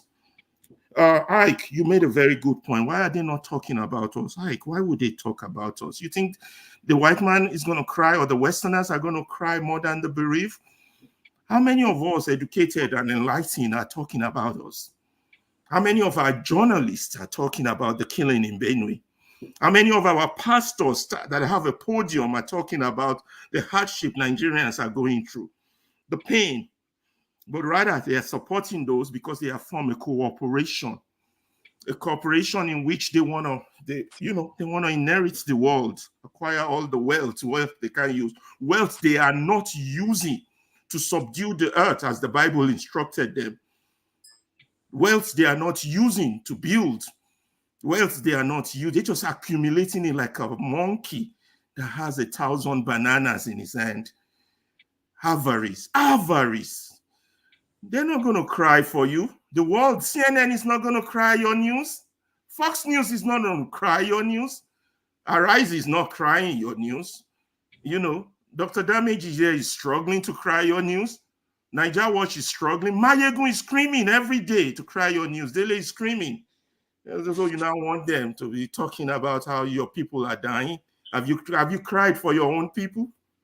So your position, your submission was very touchy. It's a fact. I'm with you on that, but we have to face our own brothers first. It is when we value ourselves that they would value us. It is when the lawyers among us have stopped twisting the law to perpetrate evil because they want to be rich. It is when the engineers among us are giving money to construct a bridge, they just don't pour tires on the road and say they've constructed the bridge. It is when teachers start to teach our children the value of being black, the value of being Nigerians, the value of being an African, of being a man that has value, until we start doing that among us, until our doctors start treating patients without demanding money, until those that stand at our airports stop demanding bribes, until our preachers stand on the pulpit and speak on behalf of God instead of the devil that they speak for. They say they drink tea with God. Liars and motherfuckers, excuse my language. Until our journalists stand firm and ask tough questions, until our civil servants begin to understand that the purpose of a collective people is for us to build a future and to build a collective wealth. Until that revolution of the mind touches us, the white man is not going to speak for us. They're not going to talk about our genocide. We have to talk for ourselves. Let me stop there for now. Right. Thank you, Alaba. Thank you so much. So that's on record who Damages gives a lot of time into. The person just spoke now, not me. Just wanted to put on record. And then you all should take note. Timing, let me make sure you complete the same time that you gave to Ferrari, so it can be equal. All right, thank you, Rodolph. It's always a difficult it's always very difficult trying to weigh in on this Israel-Palestinian issue. I mean, we can talk all about history, on and on and on and on and on and on, take sides, Bible, this, whatever. But I mean, I have brothers on both sides. I mean, even as a Canadian, I have people of Israeli origin on as brothers, as friends, Palestinians as friends. So I think for me, a two-state solution that the UN has proposed, I mean, that Palestine should have their own state, independent state, is a good way to start. And I'm hoping that, I don't think US is averse to Palestinian existing. They've always said that they believe that it is, even Britain has always said they believe it's a two-state solution is the solution, but maybe the reason why they haven't supported it now or they vetoed it is because they want terms to to be laid down before they support that two-state solution. Because on the other hand, the majority of Israelis, I believe, are okay with Palestinian having their own state, but the hardliners within Israel is the Netanyahu government and some other conservatives that are hardliners. They form a minority government with another party, the Netanyahu party, and they are the ones that are having a hard stance on issues. And I do support PS trying to hold the Israeli government accountable for innocent lives that have nothing to do with this war, holding them into account for those lives. And Israel should be tried to be fair as much as possible, even as they've declared war on Hamas and are going after them. Leave the innocent people out and try to be as fair as possible. But I think in all of this too, what we should be asking is, as we ask that the Israelis do this with a bit of measure, you should be asking the Hamas people to release the hostages too. Let them release the hostages and let's and again, it's very difficult. See, it's very difficult for somebody Netanyahu now is having a hardliner because of what he believes that Hamas believes in, that Israel doesn't have a right to exist. That is their own fear too. That they have their own doctrine, their own constitution. The Hamas document that their sole aim is to annihilate Israel and take them away. And they have the backings of people like Iran, like someone said. So if you look at that too, the fear is there.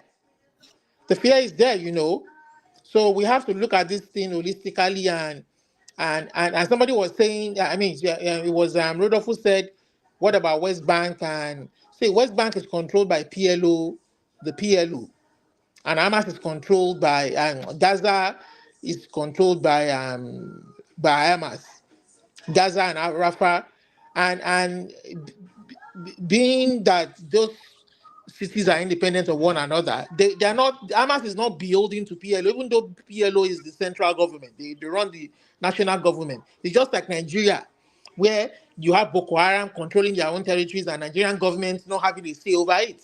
That's the way it is. So things are very complicated. All right. Thank you, Olumide. Let's go to KJ. Okay. Thank you so much, Dr. Rudolph, and thank you for.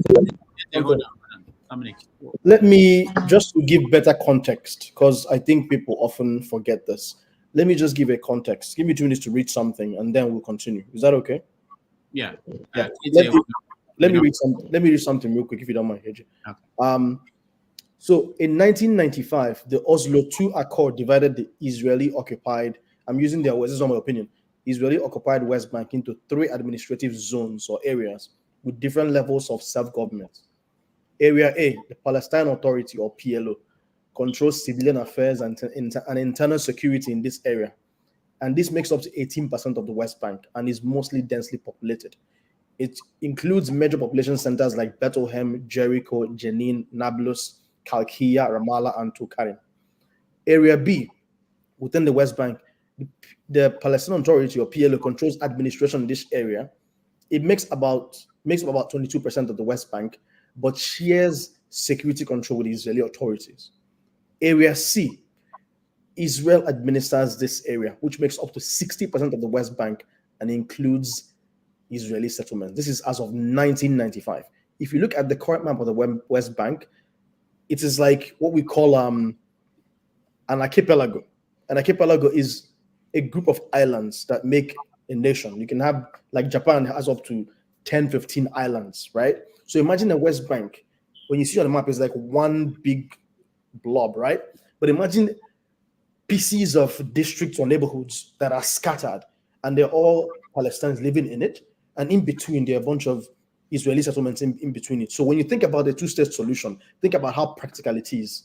In 1995, where they had to do this accord, and how fragmented that West Bank is in 2024. Continue the discussion. Thank you. KJ.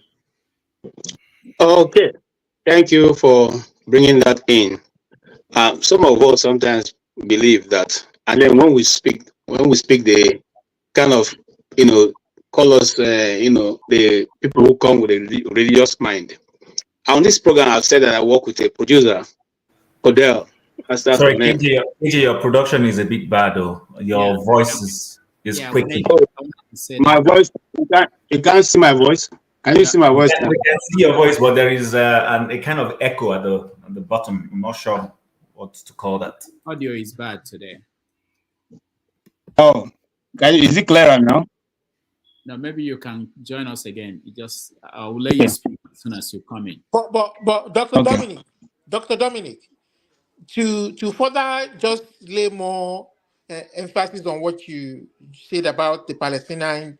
So I'm looking at Britannica, the Encyclopedia Britannica online, and it is saying that Palestine, area of the Eastern Mediterranean region, comprising parts of modern Israel, which is where you're saying that maybe Israel controls the larger part of that territory, and the Palestinian territories, they don't consider it a state, but they consider Palestinian territories of Gaza Strip along the coast of the Mediterranean Sea and the West Bank of the west of the Jordan River. So Well, essentially, Palestine territory that is trying to seek their own statehood, independent of Israel, is made up of the West Bank and the Gaza. The West Bank controlled by PLO and Gaza controlled by Hamas. Olumide, sorry, give me a minute, Rudolph. I think you misunderstood what I was saying. What I was saying is this: there's the West Bank and there's the Gaza Strip. What I am telling you is, when you take the West Bank itself, the Oslo II Accord applies to West Bank alone. Within West Bank, neighborhoods are split into pieces. There are pieces of places where Palestinian lives, and there are pieces of places where Israelis live, because the Israeli settlement keeps encroaching into the West Bank. And because of the conflicts that have been there, the Oslo II Accord established Area A, Area B, and Area C. Area A with complete Palestinian control of civil affairs and security. Area B, where there's the Palestinian control civil affairs, but they share security concerns and protocols with the Israelis. And Area C, where the Israelis control 100% of the security, which is about 60%. What I'm telling you is, I'm suggesting, how practical do you think it is within this West Bank that is fragmented, that you create an independent state? So are you telling me those thousands of fragments of neighborhood is one country, and then you cross the street to a territory that an Israel lives in, and it is Palestine? Like, does it make sense? I think those I think right now we all know that the challenges to that independent Palestine state is the barrier right now is the Hamas barrier, supported by Iran and Hezbollah, Lebanon, Yeah, saying absolutely. that they will not accept a statehood of Palestine with Israel by their side. That is which is not practicable. Essentially, what I'm trying to do is, I want to push us away from talking points and to push us into pragmatism and the reality on ground as of May 2024. So when you tell a Palestinian or an Israeli who lives in the West Bank, we're going to create a state in the West Bank, are you telling them that you're going to make this Palestine neighborhood independent as a different country? Oh no! They're all going to be one country. That's what I'm trying to make to you, the fragmentation. So when you say that a Palestinian refuses the two-state solution, what does that mean? That's what I'm trying to tell you. It's basically, I mean, if Hamas is saying that we are not going to coexist with Israel, I'm talking about just a regular, well-meaning people who are not terrorists. I don't support terrorists. I agree with you. I mean, I see your point, and sorry, doctor, that's a bit too simplistic. There's no way when you see, that's the point I'm making. Now you're bringing these dynamics to say the rational Palestinian who is not Hamas. Well, incidentally, the reality is that there is that rational Palestinian, there's a rational Israeli, there is also Hamas, then there's also the Zionist. All of these are there. You can't wish these things away. Yeah, but these things have become more complicated over the years, because when it was slightly more simplistic to resolve, some hardliners on both sides refused to take a straightforward jacket solution. Let's not forget this. There was a time when this could have been easily two states, we move away. I agree with you on that. But what I'm saying is, when you talk about it in context of 2024 and the war going on, I don't agree with what Hamas.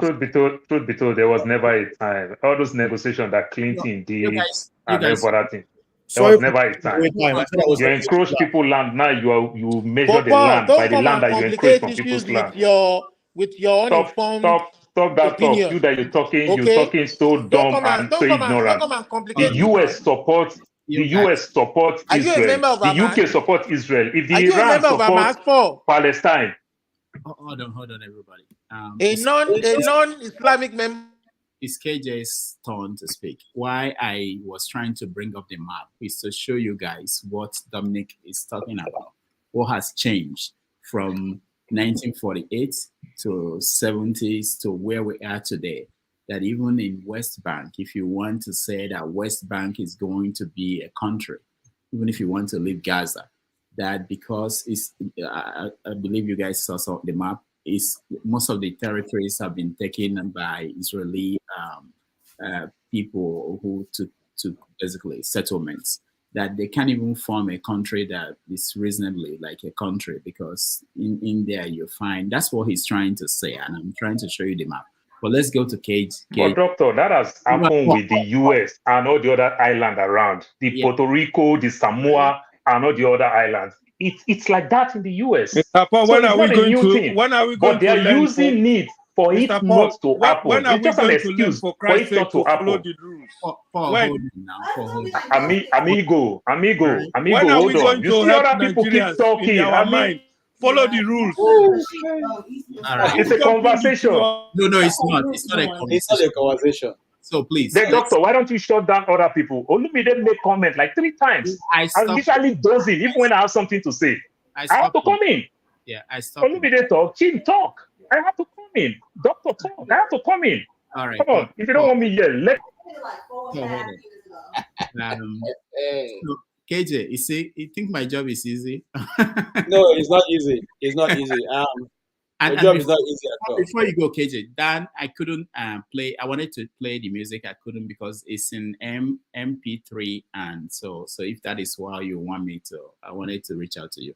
KJ, go ahead. I'll come to you.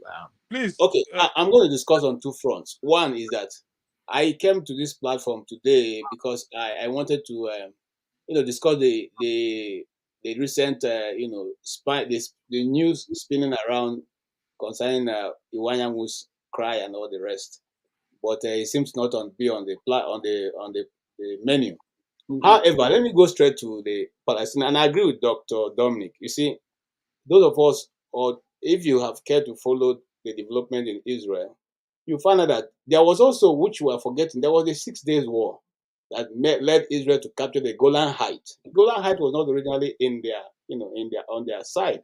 Okay, when that war happened, they captured so many of those places that now makes it look as if it's spotted around, and with a lot of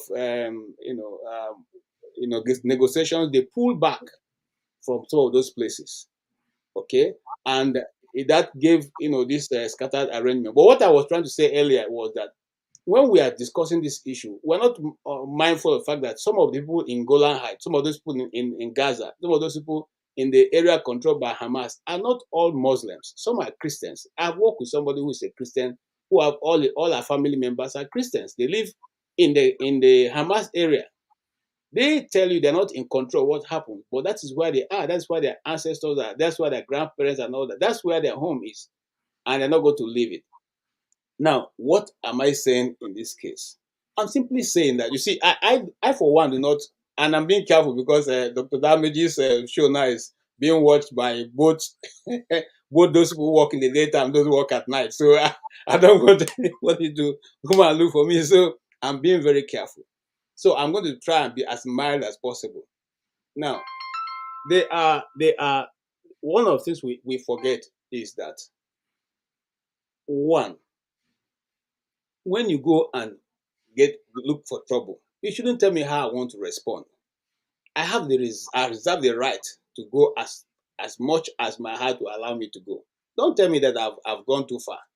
Don't tell me that, because I didn't ask you to come and you determine by yourself. You sat down on your own. You determine how you want to, do that, carry out that October 7th attack. You did it to your satisfaction. Okay? And now the whole world should come together and determine that, no, this is enough. Secondly, those who are saying that Israel is being a bit hard. Israel have said, put something on the table last week. Release the hostages you have, whether dead or alive. Release them to us. Let us start from that point of negotiation. Why are some Americans angry? Because also some American citizens are also in that, also being held in Gaza. Okay, some of them are being held in Gaza, and that's why they are angry that even their president is contemplating not even withholding weapons from Israel. Remember that one man, the orange man, was impeached because he only asked a question. Now you are doing the same thing, for which you people organize and impeach him, and your own is not it's not an offense, but his own is an offense. So what I'm trying to put on the table for all of us to see that there are bigger pictures. There's the men that are behind the candidate who have not seen them yet, that are pulling those strings, and it's only them who determines when it stops and when it starts. And that's why I agree with Ike. These things they don't when it's happening in a territory that they don't give a listen about it. Don't bother themselves. The Nigerian situation. There was I belong to Amnesty International.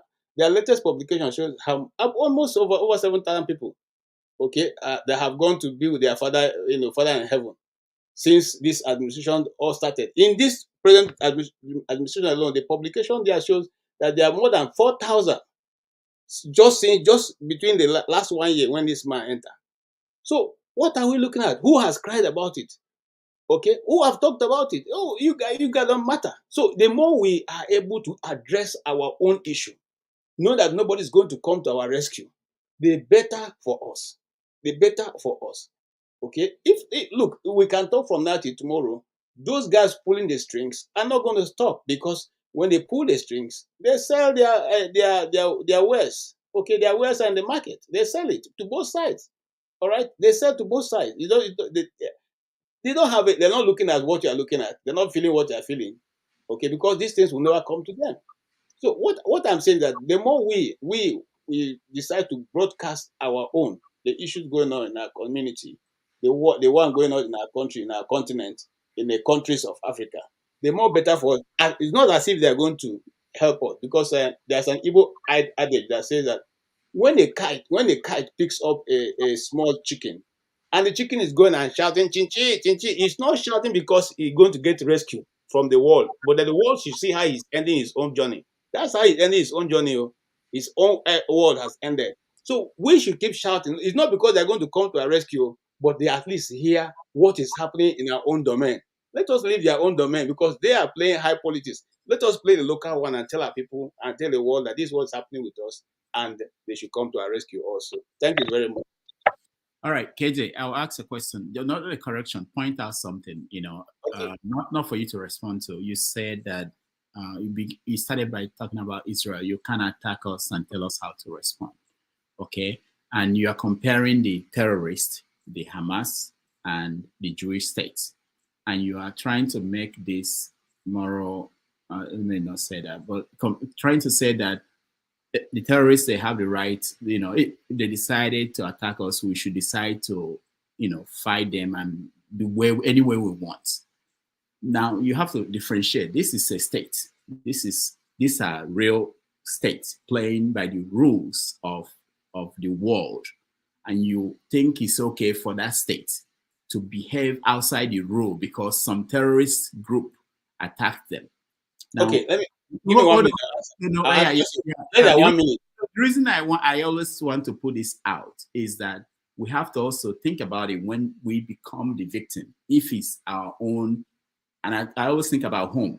If the Nigerian state starts doing something now, because they said, oh, we condemned Obasanjo for what he did in Odi. We condemned whoever did the one in Benue. We condemned the one that happened. This is a Nigerian state. If we are saying that it's okay for Israel to go outside the norm, the international norm, because you were hurt, because some people did something to you, then we should be saying that Obasanjo was right by sending troops to go and destroy Odi. We should say that. Why are we complaining that Benue, whoever was head of state, I forgot, that it was okay. Yeah. Okay. So, but I think Dr. Damages, if you allow me to to interject, I think you are comparing oranges with apple in this case. No. Okay. Because, before you come on, bro. Now, one is a state. Okay. One is another state or a group in another state. In our own case, we are all Nigerian citizens.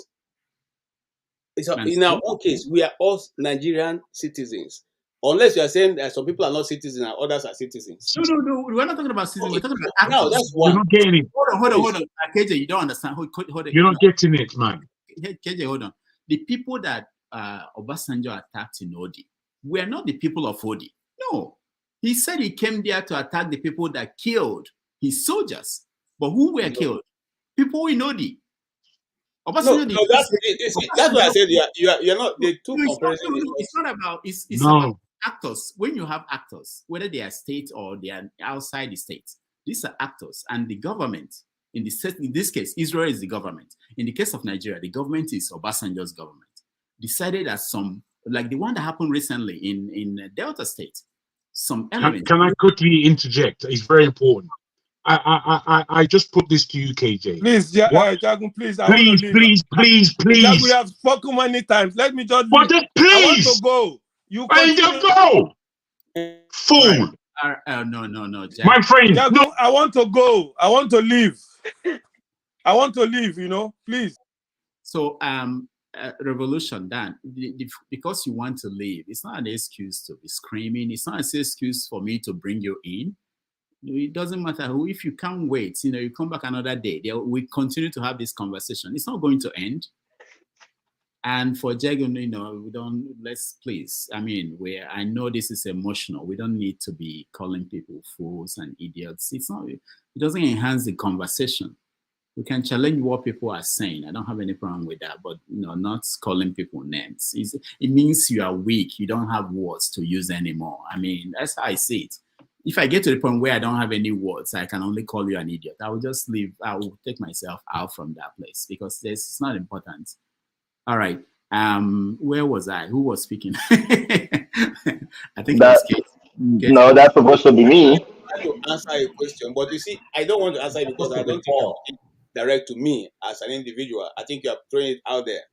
So all I'm going to say is this: from my own view, and as I understand this little, I don't understand everything, but the little I understand is that, you see, what is going on, yes, is condemnable, but you see, when we did chemistry the other day, some time ago in secondary school, they said, for every action, there is an opposite and equal reaction. So you cannot take an action and expect that you determine how the other person will respond to whatever action you have taken.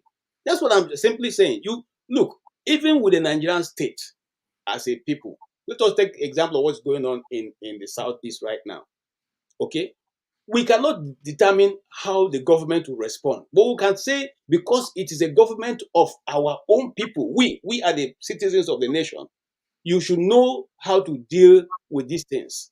Okay, you cannot go all out and bring the Air Force and they are bombing the whole of Imo State, and you say you are doing that because there are some few elements in that society, your own society, that have gone against the law. It doesn't justify it. Nobody points. You see, as a Christian, one of these I'm taught in the first place that when I decide the sword that I hold is not for my fellow Christian. The moment I turn that sword to my fellow Christian, I have totally derailed from what I'm supposed to be doing. So that's the same thing I'm simply saying here. Let us be careful to look at everything and say, look, we had a peaceful world. And I said on this platform that I was listening to General Flint one day, and he said that there are 7 levels of security in that area for which he has mandate and commanded. So why did all of them fell at the same time? Who was responsible for making all the 7 levels of security to fail? And that's why I stopped it, because like I said to you, Dr. Damages, this platform now has become something else. You see, I am still a small boy, and I want to train my children. Thank you very much. KJ, last thing I was saying in trying to expand this conversation, I'm a teacher, okay? I'm a teacher in a class, and I have students. If a student should stand up and slap me, I'm not going to make any excuse that, oh, you can't tell me. I'm not going to slap the student back. You can say you have the right to do that because you're a human being. But there is this responsibility that you have as a teacher. Israel has a responsibility as a state in the world, signed to conventions, agreements. Hamas did not sign anything. Hamas is not a state. So you're not going to say that. And that's why 148 countries in the world voting, saying this is wrong. And some people are still justifying that, you know. I'm just thinking about when it's our turn. This demarcation you're making about the state and within a state that, oh, they are citizens of Nigeria, so Nigeria should not behave that way. When you expect Israel to behave that way, you expect America to behave that way, you think that Nigeria would now act differently because these are their citizens. It's not. I want to ask you a question. Can I come in real quick as I was thrown out?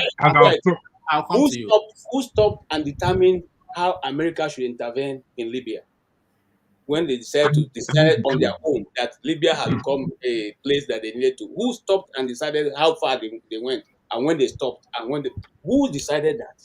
Actually, you know, Libya, it wasn't America, it was Europeans. But anyway, that's a different thing. The point is that nobody is saying that America did the right thing in Libya or anywhere in Panama or other places that America attacked. Nobody's saying that America did the right thing, even in Iraq. Nobody. They condemned America because America is a country that had the veto power and all this. You know, you have to understand.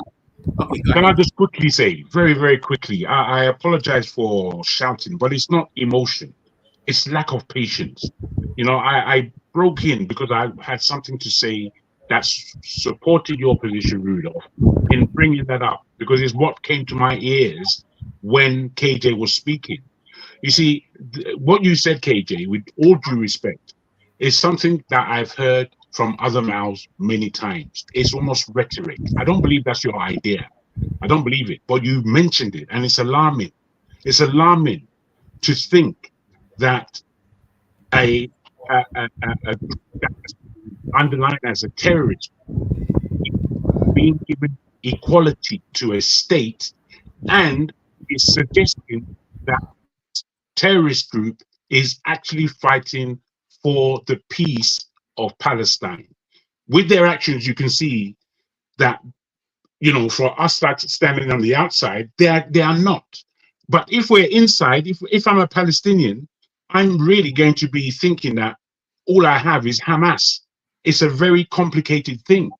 But the killing of, 3,000 people, to the murder of 30,000, bros, you're speaking not from a serious point of view. Because if this happened to your people, you would never speak like that. So I just ask you to don't follow these what they call them, hashtags that come out to say, if you kill us, then we're going to kill you worse. That's a hashtag, and it's an illness, and you must be careful of it, my brother. As a journalist, I don't respect it. Thank you. Sorry. All right. It doesn't matter what you think. That's your opinion, and I have my opinion. Yeah. Thank you. It doesn't have to do with my profession. Even without my profession, I can take a stand on any matter, and that's my stand. Thank you. Dr. Damages, I have a question for you, Dr. Damages. No, not yet. No, just a question. No, that would derail us. Hold on. No, it's in the line. It's in line with what we're talking about. I'll come to you. Don't worry, I'm here. Mazi Prince. After Mazi Prince and John, Paul, sorry, I'll go to Dominic. You know, he's been. No, I said for you to skip me because I. No, forget about that. You are a moderator. You have the right. You know, you're putting me in trouble. No, I don't have to worry about that. You should. You are helping me out here. You know. So go ahead, Mazi Prince. Thank you, Dr. Rudolph. I hope you see that I'm very patient. I didn't interrupt anybody. And those hecklers, because that's what I call them, those people who likes to talk when other people are talking that ain't got no patience. They better stay away from me.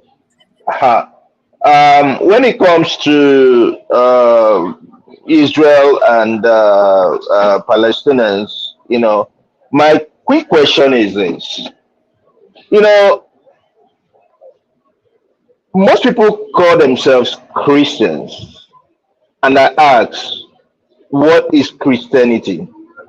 Christianity came after Jesus came. That is what it is, right? And it's supposed to be the followers of Christ.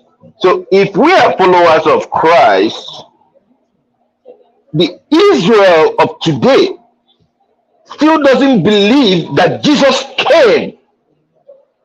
They still don't even believe that they did what they did to Jesus. But that is a different topic altogether.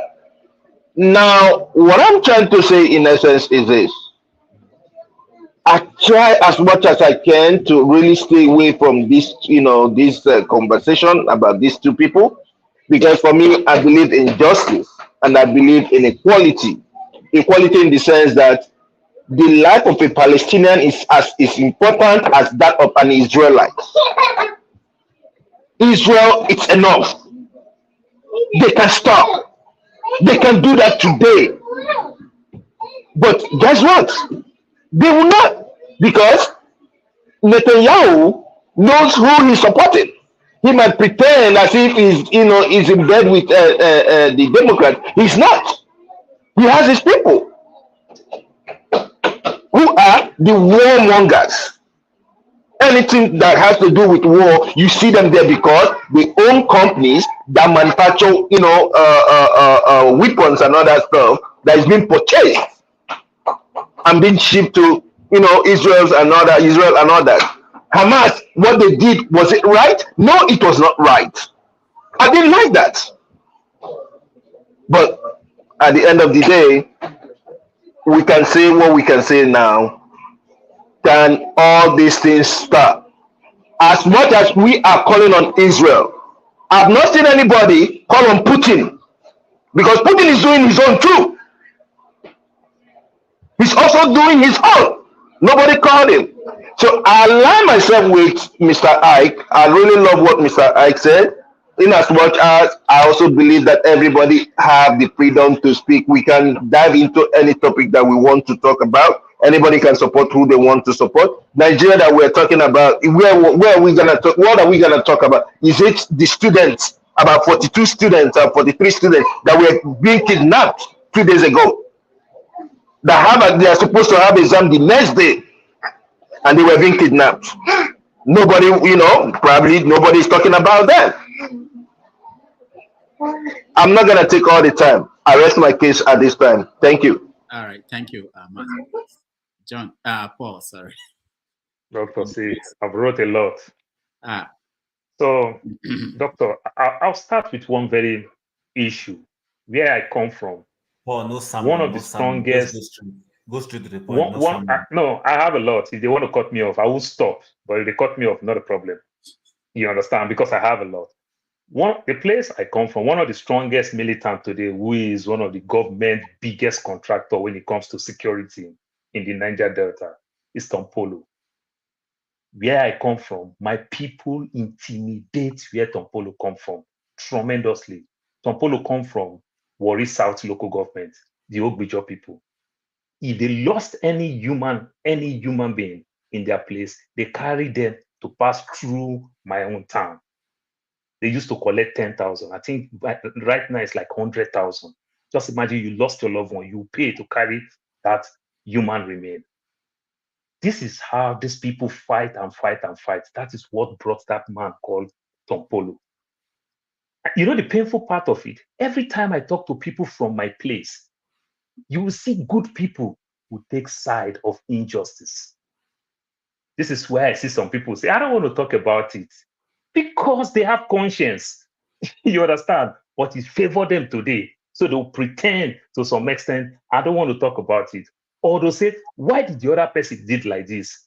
Why did Tompolo boys go temper our people? Because every time the Ogbijo people fight one person from my town, we're going to take 50 of them down because we are bigger than them. If anybody know Delta Steel Company, Alaja, General Dumuje was working with the government. He's the one that influenced Delta Steel to my own town. Secretary to the government of the Federation, during Shagari's time was from my village, is my uncle. Every young man in my place, every family in my place is in the military. All my father younger ones, they're all in the military. So we have that military mind, we have that power, that connection from the government, and we punish these people. That is what brought Tom Polo. And I see good people, good family members who will take side because it favored them. But every time they lost one of their own, they feel like taking 100 of the other people. This is exactly what is going on. People don't even understand what is called Hamas. Hamas and the so-called Palestine, if they have their way, from time immemorial, they are one. Hamas is elected as an elected group. It's 2006. That is one side of it. Apart from it, Hamas, if we call Hamas Boko Haram, why would they be punishing a Boko Haram in the core north and find their way all in the core north, up to Benue, up to Kogi, up to Anambra, keep encroaching and encroaching and encroaching. These guys, as we are talking today, they are in Palestine. Hamas is not in where they are, Rafah, that they are going today. Oh, they say they hide in the midst of human beings. Guess what? The United States did this with Osama bin Laden. They leveled Afghanistan for 20 years. But it takes them to write off some of the debts that Pakistan hold them. It takes them to use intelligence. It takes them to build a super silent aircraft to take down Osama bin Laden. They didn't go to Pakistan when they discovered that Osama bin Laden is in Pakistan and level everybody because they want to bring Osama bin Laden down. No, they write off debt. They pretend like they go in the night, like as Osama bin Laden, like people didn't know, the Pakistan didn't know where they did what they did, and they run away. But we all know all those things. So when you see good people try to play this game, one day it will come to your own. When my very good friend who sells fencing in Canada, Olumide, will say, oh, Iran. You talk about Iran, you can't even make mention of two countries. Maybe if you want to make mention of another country, you're going to say Qatar. But what will you say for Israel? That the US stand behind them, tall, openly? The UK stand behind them? These people who choose not to forget these people, do you forget what Germans did to them? But they have relationship with Germans. Do you know why? Those are whites. These are not brown. How come they won't say we will never forget what the Germans did to us? You understand? The West, literally, good percentage of the West is supporting Israel. How many is supporting these people when people want to talk all this type of thing? You cage people, they don't have right for anything, they can't do anything. They speak some type of mild English, they use the word two-state. Just let them be. Like Dr. Dominic will talk about all the fragments and every other thing. It is part of encroach when you encroach people's land. Then when an individual just give his own opinion, they'll say, oh, the Palestine say from the river to the sea. Just an individual thing. Like as my Igbo brothers will fight for their Igbo people. Like as my Orobo brothers will fight for their Orobo people. Like as my Edo people will fight for their Edo people. Then you quote that individual who does not represent the government to say this type of thing. Say, oh, because of the state, they don't agree. When Clinton negotiates some of these negotiations and everything, when you want to take almost 65% of their land, come on. If they agree to all these things, tomorrow somebody going to cut them. So the West have never bring peace. They want it that way. Dr. Dominic, when you make mention of those fragments, it's a strategy. They calculate it. The US is like that. The American Samoa, the Puerto Rico, like I joke with my Puerto Ricans, they will never vote for president in their lifetime. They have a governor, they don't have a president, they can vote for US, but they are part of US territory and everything, but they can't vote, they can't do nothing. It's like that. So people can be like that, but just let these people be. You literally control them. They don't have life of their own. You don't like these people. You never want to be with these people. These people don't want to be with you. Let us create boundaries. That is when the UN can come very well. Then when people talk about all these protests, this thing, oh, they did this, they did that. Oh, we talk about we Nigerians and everything. Remember, these so-called people also fight during apartheid, South Africa and the likes. So it's very, very, very, very painful when people make mention of all these things. The West is our problem. The West is not ready yet. The day they are ready, you will see it. How many days does it take America to stop this thing? Netanyahu will never stop because of the loss of his brother during Kentebet, his elder brother. Netanyahu will never stop. And Netanyahu is doing this thing deliberately because he don't want to go to jail. He has a court case to answer. He don't want to go to jail. It's a deliberate. Do you know how much billions the Israelis invest in that security, those gates? Do you know how much technology that they put there? How come they did that thing? They kill civilians. They kill over 300 Israeli soldiers. Where are these people? As at that time, it's a deliberate. Netanyahu did these things and everything. Then you want to say, oh, these people, if you take one of them, you can't tell us how many you're going to take and everything. My brother, it doesn't work like that. Everybody has stubborn people. We see these things when the government did this same thing in OD, in Zakibian. We've seen these things, Modakeke, Ife. We've seen communal issues scattered everywhere. I've seen the military stay in Warri for over 20 years. They rape our mothers. They rape our daughters. They intimidate people. They make people less of a human. That's exactly what is going there. What is going on there? So, my brother, let's not just take these things the way we are seeing it. And when you keep letting all these things roll, it is easy. But guess what? In the legal way, it becomes precedent for them to quote it, to use it in another place again. Oh, why did Hamas did that? You cage these people, you control them. They don't have life of their own. You understand? In our African nowadays, they say when you push goats to the wall, the goat will come back and fight. That's exactly what you are doing to these people. They feel if we can use this thing to make a statement, there's somebody who will say, why didn't Hamas? When Netanyahu will tell the people clearly, you understand? He say, release everybody. I will pause, then I will go back. What would they use as a leverage if they release all the old stage and you promise them that you're going to stop for 1 month, then you're going to come back? What would they use as a leverage? Will they have the privilege to go kidnap another set of people? You understand? It is barbaric what Hamas did, completely barbaric. And you know the beauty of it? Israel won the war the first month. Israel won the war the second month. From the third month, Israel lose the war. Israel is the love of the world. The whole world love Israel. The whole world empathize, not sympathize, empathize with Israel. But thank God, if there's one thing social media have done for us, if there's one thing technology have done for us, it's what Israel is doing today.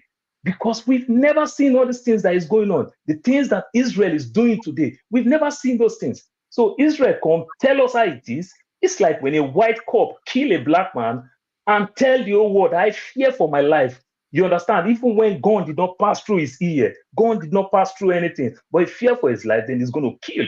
Never train how to bring this person down, but only train to kill this person because Abacha said, dead dog, don't bark. My brother, we have to stop these things.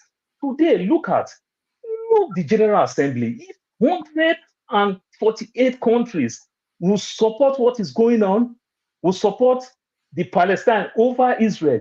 It has never happened. Everybody used to support Israel. Where did it go wrong? That's why I said Israel won this war the first month, the second month, the third month. But the way Israel is going, this is genocide. Did Israel have selective amnesia? Did they forget what Germans did to them? Why did they go back? Because these people are brown, because the West is using them. I feel for them. But what Joe Biden is doing, I said it clearly, he doesn't earn my vote. Thank you. All right. Thank you, Paul. Let's hear from Dominic now. I'll take your question, Ike, I remember, but I want to make sure we don't get it. Yeah. I mean, to be honest with you, like, this is a very fatiguing topic. I remember, no, I'm being honest. As a child, I remember with the vivid eyes of a child, you know, Yasser Arafat with his famous, you know, black and white scarf and the talks, you know, on and on. And, you know, the two-state solution. Honestly, I think this is a one conflict where I'm starting to flirt with the idea of being a pacifist, because if you just look at what is going on and you just go down to the nitty-gritty, the basics of life, everyone just wants to live in peace. practice their religion, have kids, go to school, do the basic things of life, become doctors, lawyers, you name it, live a fulfilled life, and die. It is that simple. And so for me, when I think about all these fights about states, territories, it's just, and I step back, I it sort of begs the question: what is this fight really about? Think about 200-300 years ago, some of these territories didn't exist. Think about even 500 years ago, some of these territories didn't exist. Think about maybe 700-800 years, some of these territories didn't exist. Imagine the amount of wars that has been going on for 2,000 years. The Greeks, the Italian, the Romans, all these wars, people fight it because they want to secure territory. How are we to say in 100 years or 200 years to come that the state called Israel or Palestine or Jordan or even Nigeria will exist? So what are we really fighting for here? That's why I don't understand man's inhumanity to man. It doesn't make sense to me. For me, the two-state solution would have been something that would have been solved a very long time ago. But for some reason, the powers that be do not want to do what is expedient. For some reason, and I don't want to be pulled into conspiracy theory, it's almost like some people just revel in the fact that this conflict is going on, and they're just talks here and there. The UN has been crippled. They're totally useless as far as I'm concerned. And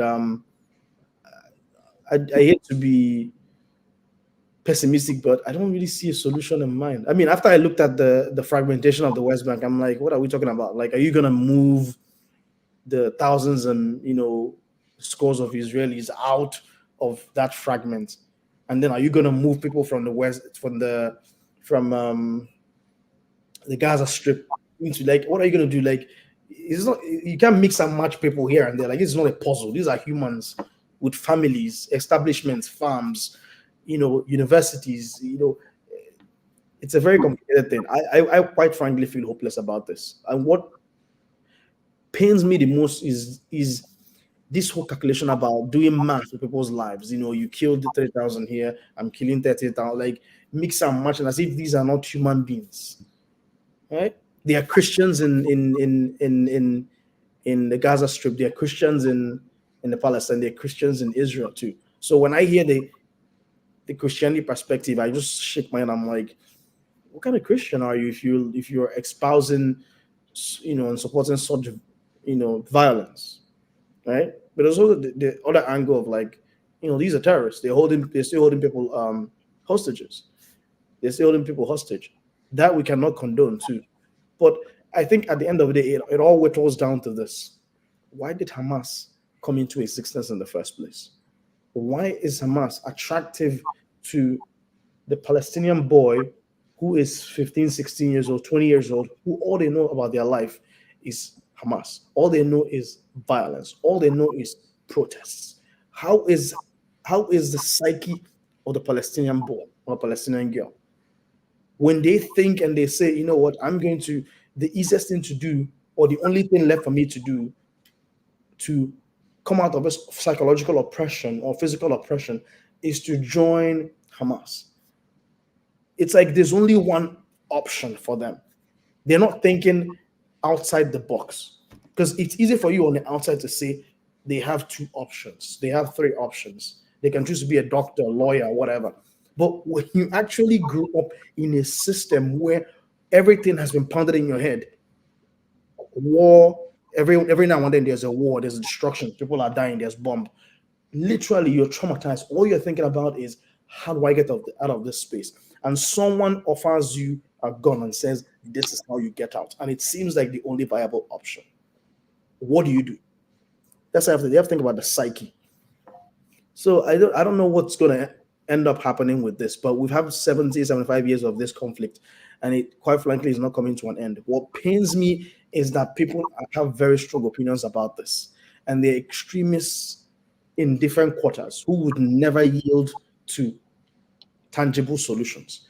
And then there are people who are very doctrinal in the way they think about things, instead of thinking about 2024 and what the situation is. There's people who are very doctrinal of, like, you have the US, they are destined to support Israel. You have Iran, they are destined to support Hamas.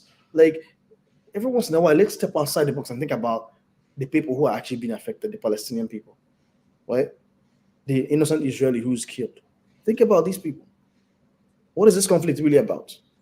I don't quite get it. In 100 years' time, would these two states exist?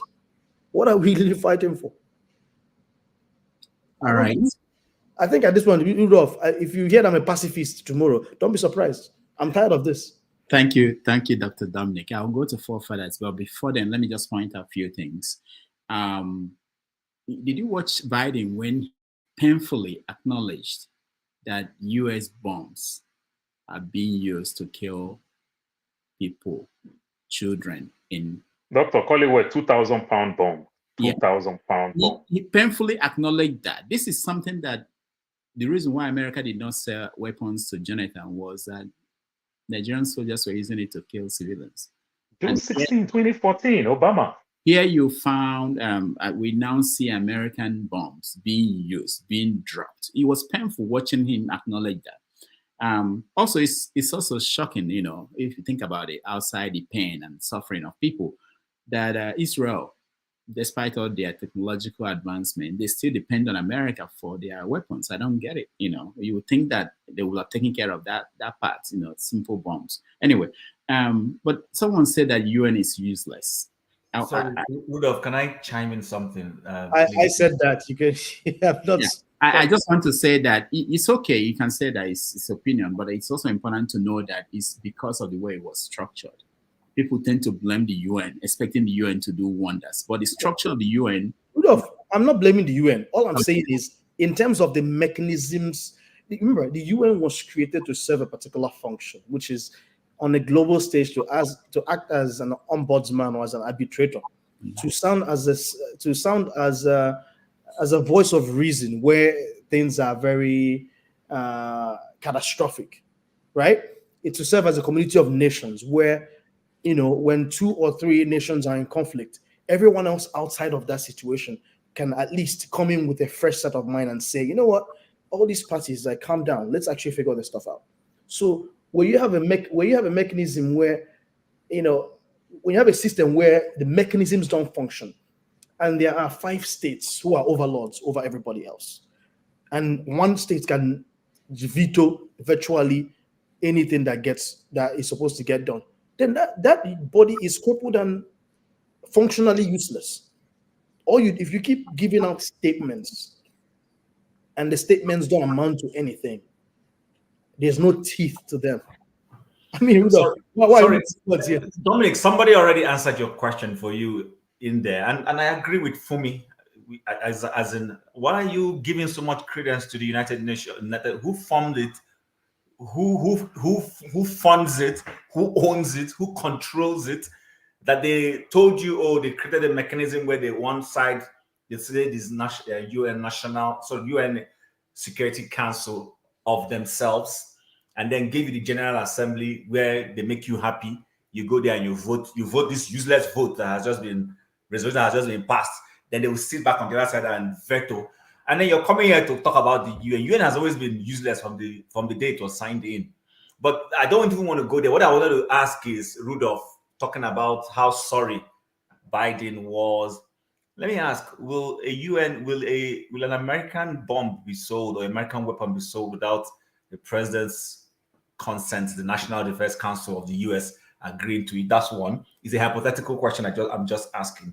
And then, that he feels sorry because now he's noticing that the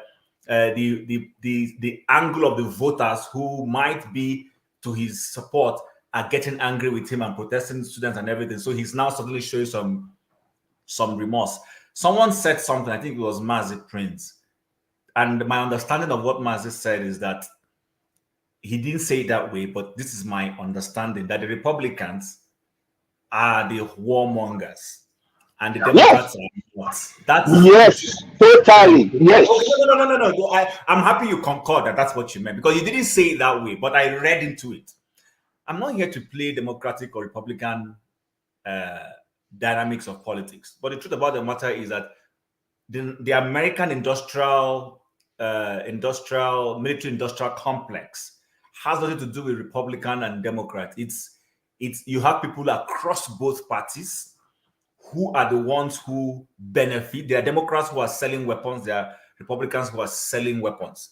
When Trump was having a conflict with Iran that led to that unfortunate Ukrainian aircraft being shot down by the Iranians, remember that Trump wanted to go and hit Iran, and they gave him the figures of the colossal impact we have there, and he withdrew. Who got angry with him? A John Bolton, who incidentally today the Democrats suddenly found solace in when he started doing things. So the point I'm just trying to make is this: sometimes we need to be very honest with ourselves in some of these games that we keep playing. I want a two-state solution. Let these people have peace. Let other people have peace. But I am from the Bible angle, and I know there will be no peace. But I can't come and say it here, because if I say it here, people say I'm one religious person. There will be no peace in that place. The Bible has said it, there will be no peace. But some of you don't believe the Bible, so it's okay. Let's judge you and discuss. So, but because we have to judge you and discuss it, we'll judge you and discuss it. But if you ask me, there is no peace coming in that place. Israel will not agree. Tim, I take an offense. I take an offense with you. When we speak about religion, that doesn't mean we don't believe in Bible. No, hold on. No, I take an offense on that. Mazi, I'm not accusing you of being an atheist. I didn't say that you are a traditional worshiper. I didn't accuse you of that. All right. But the point I'm making, sorry, and I end here, is that we are judging, and it's good to see us come up with. And to be honest with you, I've listened to what Jagu said. Everybody has made rational sense. But the truth about the matter is that there are people who are benefiting from these things. They sell their weapons. If Israel suddenly makes peace and Hamas says, Israel, come on, no, one love, no more war, which means they won't sell weapons anymore. They won't sell to Ukraine. They won't sell to Russia. Everybody is peace. You kill their businesses. Guys, let's really see it from that perspective also. If I wasn't, imagine the guy who sells coffee. How do you think the man who sells coffee will feel the day suddenly the God or earth says no more debt? All right. You have killed his business. Thank you. Let me get a question from Ike. And there was one more thing I wanted to mention, that when there was a small period this week when Hamas appeared to have accepted the deal on the table, and people were celebrating in Gaza. They were happy that there will be peace, there will be ceasefire. And then Netanyahu went into Rafah and everything went back. But I just wanted to point it out for people who are saying that Hamas, that the people in Gaza, they're all part of Hamas and they want this conflict. And people want to be alive. People want to live normal life. And sometimes even when it appears as if they support a terrorist group in their midst, it may be out of fear. They won't say anything. We've seen that in Nigeria, where we thought that people in the northeast were all supporting Boko Haram. They were afraid. And it happened in the east too, when there were this issue with IPOB and Eastern Security and all the things going on there. Sit at home. Sit at home. Sit at home. People were afraid to say anything. All right, let's go to, I think I'm going to forefathers now. Oh, Ike first. Ike, you have a question for me, then forefathers. Yeah, the question I wanted to ask you was when you were giving excuse, when you were making comparison. You say, if you're a student, you're a teacher, and if your student slaps you, do you think I'm going to slap back? You said, no, you're not going to slap back. So my question was, Mr. Rudolph, if you have never lived in America and you're a teacher in Nigeria and the students slap you, what will be your reaction? Well, the first thing is my nature is not to fight or slap back. I'm not going to do that, even if I don't know the rules. But I don't think the rules in Nigeria allows a teacher to slap back. I don't think the rules. I've never been a teacher in Nigeria. I was, but nobody taught me. There was no situation like that. But if that should happen, I don't think the rules or that the authorities should look at it as favorable for teachers to be fighting their students. That's what I think. So it's the same thing with this situation, the way I say it. All right, Okay. let's go to forefathers. But Rudolph, the teacher will not fight you, but people will fight. There will be people outside waiting for you. Yeah. Okay, they are creepy. Yeah. All right, let's hear from forefathers, the man of prestige, and I'll take my forefathers. Greetings, thank you for having me. Greetings to everyone on the panel, the chat, and to the viewers. Forefathers. Thank you. If we are talking about the Israeli conflict, for me, there are serious conflicting interests involved in this conflict. One, the Jewish people of Israel insist on having a Jewish state, and that's where the kind of suffering starts, because even the 20% of Arabs in Israel today, because of their higher birth rate and their intermarriage within their groups there, will mean in time, if that state is a democratic state, that Jewish complexion of that state will go away. So now they are wrestling with that reality. Now they are also having to contend with Palestinians next door, that if they include them as part of one state, it will outnumber them again. So you can see the problem that they have there. So I want to shorten it because a lot of people have said a lot of other aspects. If they truly want a Jewish state, that their control of that state is not going to be challenged in the near future, then release, cut off the 20% Arabs in your country, put them as part of the Palestinians, give them a state, and create a new state that is perfectly Jewish, and make sure you are very, very xenophobic and not let people come into your country, and maintain that Jewish state. But if you want to pretend to be a democratic state that is open to people coming in and allowing those people to remain there, sooner or later they have to make their peace with the fact that the Arabs will outnumber them there. They have to make their peace with that. They have to live with the Arabs as neighbors. Except you just want to go and genocide people that this whole world will never let you do. And these are the forces. And then if you look at the role that the Americans are playing in this, they could have ended this a long time ago if they truly wanted to end that conflict. That is the problem. If America is by far the biggest partner there.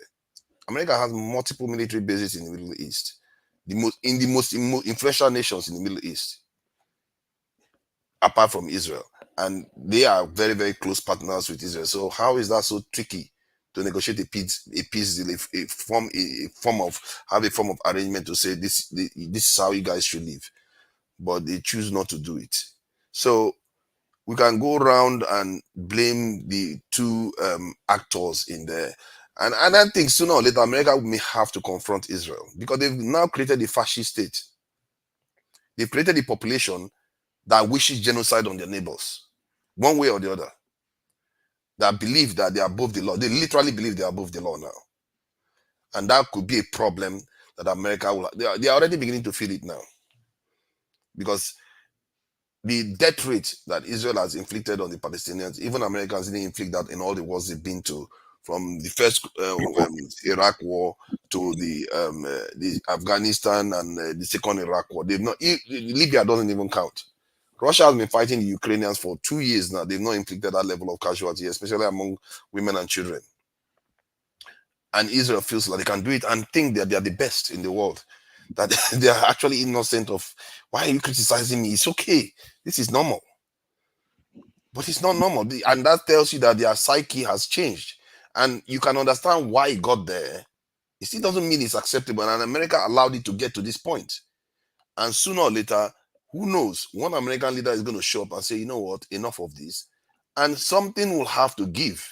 Either the Israelis themselves will say, you know what, our taste for blood of the Palestinians will have to come down, and we have to make our peace that America, even America that's our friend, is not on our side.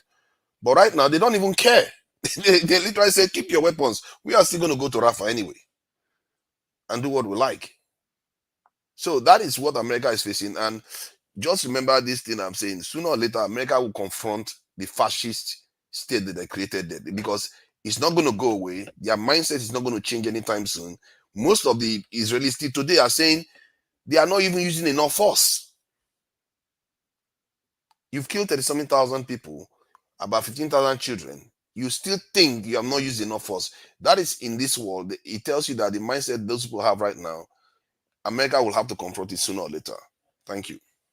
Sorry, question for forefathers. I have a question for forefathers, please, if you permit me. Please. We want him to talk more.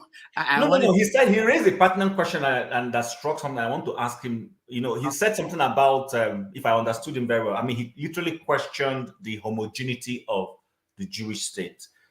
And I understand where he's coming from. But the other question I want to ask is, so if it's a problem for the Jews to have a homogeneous Jewish state, have you thought about the fact that Saudi Arabia is homogeneous also, which is part of why the Arabians don't like the Yemenis on the other side? Have we ever thought about that? Just because Saudi Arabia is not fighting internally the way Israel is fighting this one, have you thought about that also? I've not thought about from the point of view of the Saudi Arabians. They are not fighting; they are at peace with their environment. But the Jews, the Jewish state itself, is not at peace with itself.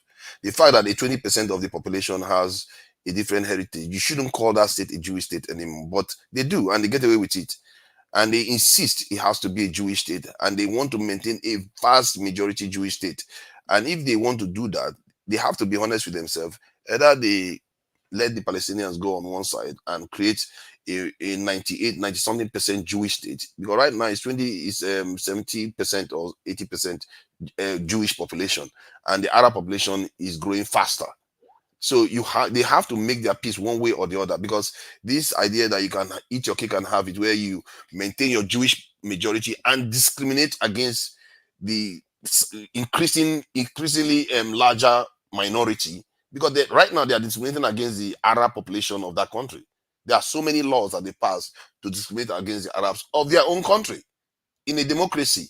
And this, plus the Christians too, plus the Christians too, including the Christians. You can't have it both ways. You have to decide that, okay, if I want a Jewish state, then find a way. So, you know what? This is the truth of my existence. This is what I want. Let these guys go on their own, and I will create a Jewish state. And I'm not going to give anybody citizenship to come into my country. And I would restrict this in access to the Israel that is going to be created, so that you enjoy that. But to just have these contradictory positions constantly, and that leads to conflict, it can't hold. Sooner or later, they have to choose one side. All right. Thank you, forefathers. Man of prestige.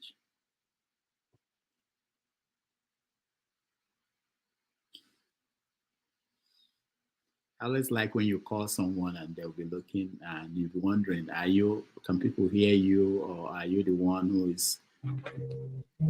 Did you call me? Yes, I called you. He said you should log out. Thank you very much. Thank you very much.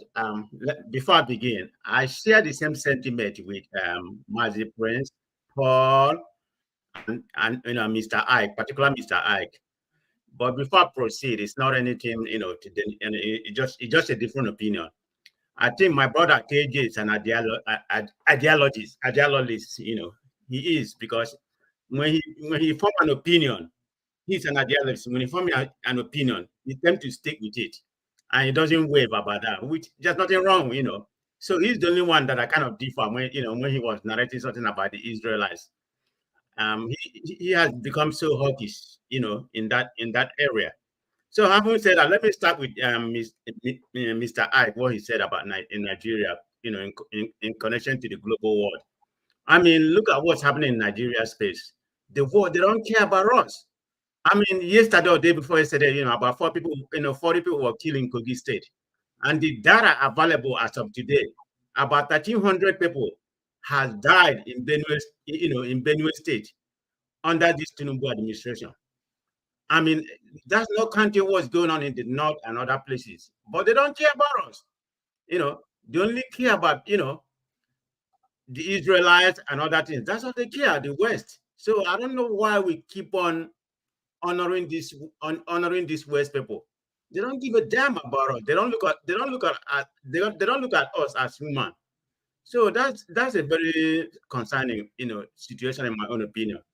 So let me pivot to what we are talking about. I'm not gonna go into the whole detail about the historical fact that has been going even before I was born, the conflict between Israel and the Hamas. I'm not going to dwell on that. And something Dr. Dominic said about the UN is very useless. I echo the same thing with him to a certain degree. I mean, the institution being to perform, but in my own opinion, they're not performing. And the reason why is because of finance.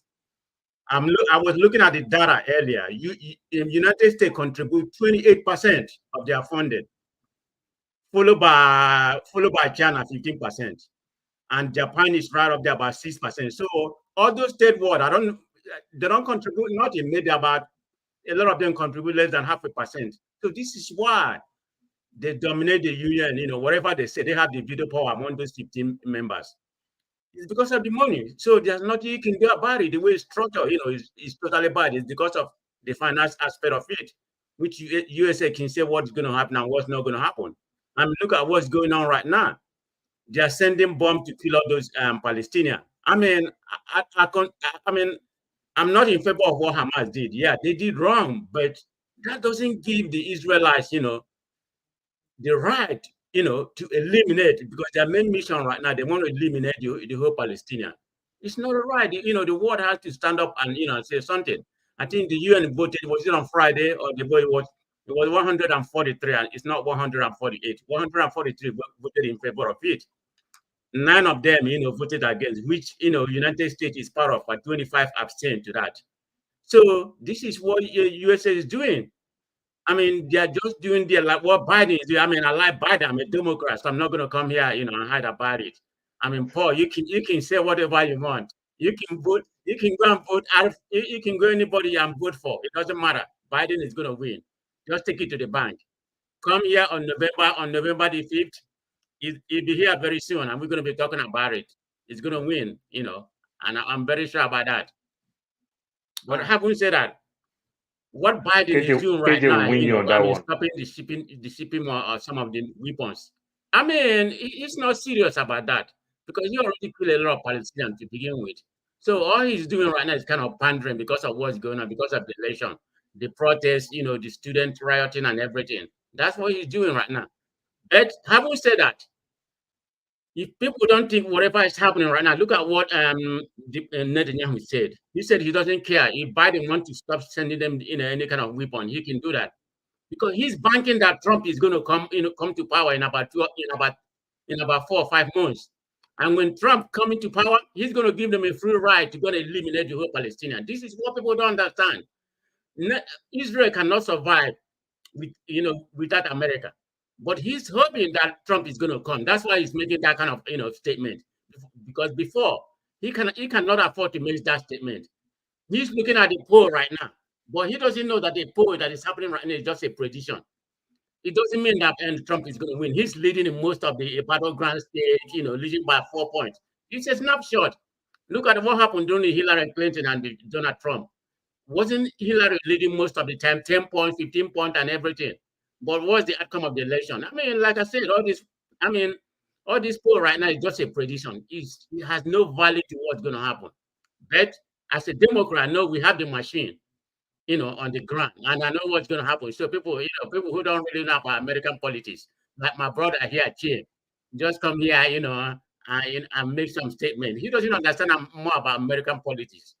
We Democrats, we know how to, win. So take it to the bank, Mr. Jim.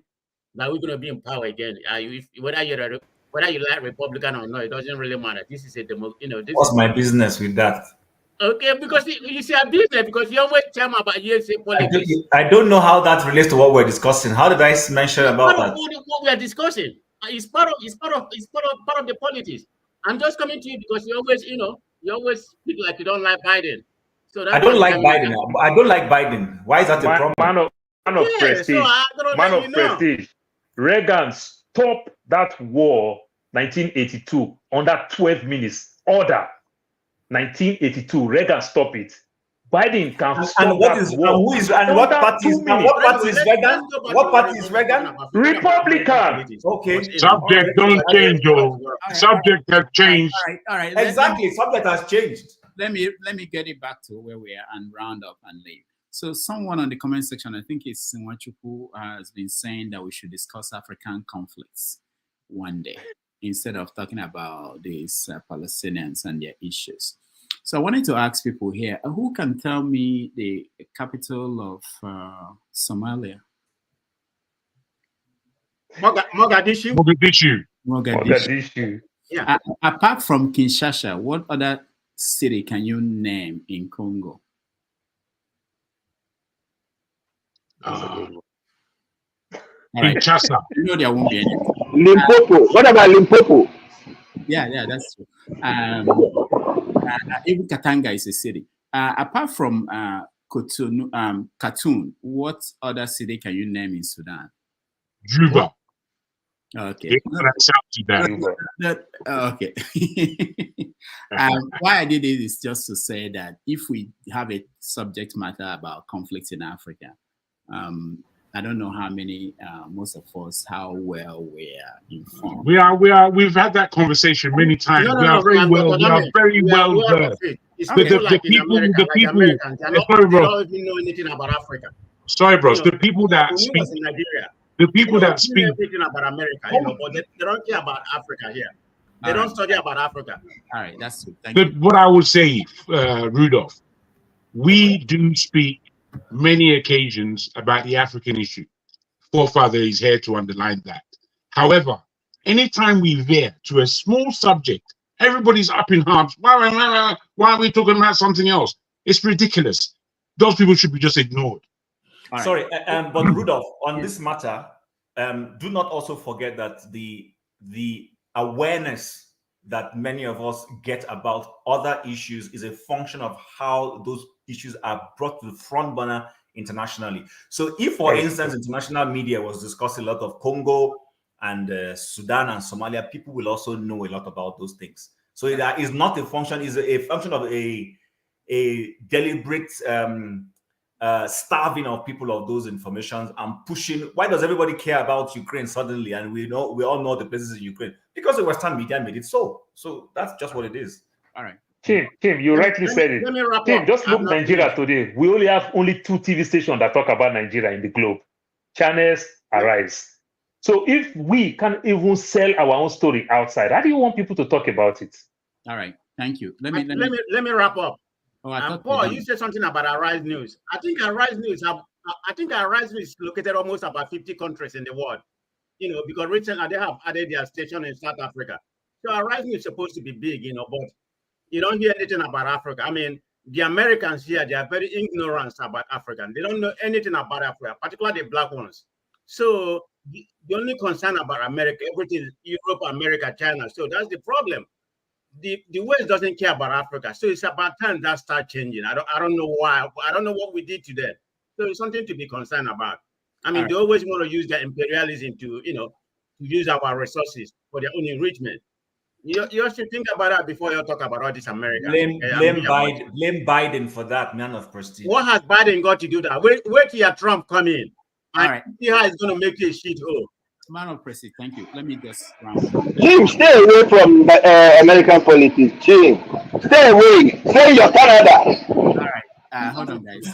One more thing. So about structures, when we talk about structure in Nigeria, the importance of restructuring the country, most people don't understand that. But we all understand why the UN is not working. Is because of the structure of the United Nations. So I just want to point it out that sometimes, no matter what you do, no matter your intention, no matter who is the Secretary General of the United Nations, as long as the structure of the United Nations is what it is today, it's not going to serve majority of mankind. Dr. Dame, why do you think the structure is like that? Is it not about the finance that I just mentioned? No, it's not that. It's the people that won the war. How are you going to say it's not? Hold on. Why are you going to say it's not? America contributes 28%. China 15%, Japan 16%. I mean, it's not about money. Tell me how much your country contribute. The people that won the Second World War structured the United Nations, and it has remained the same.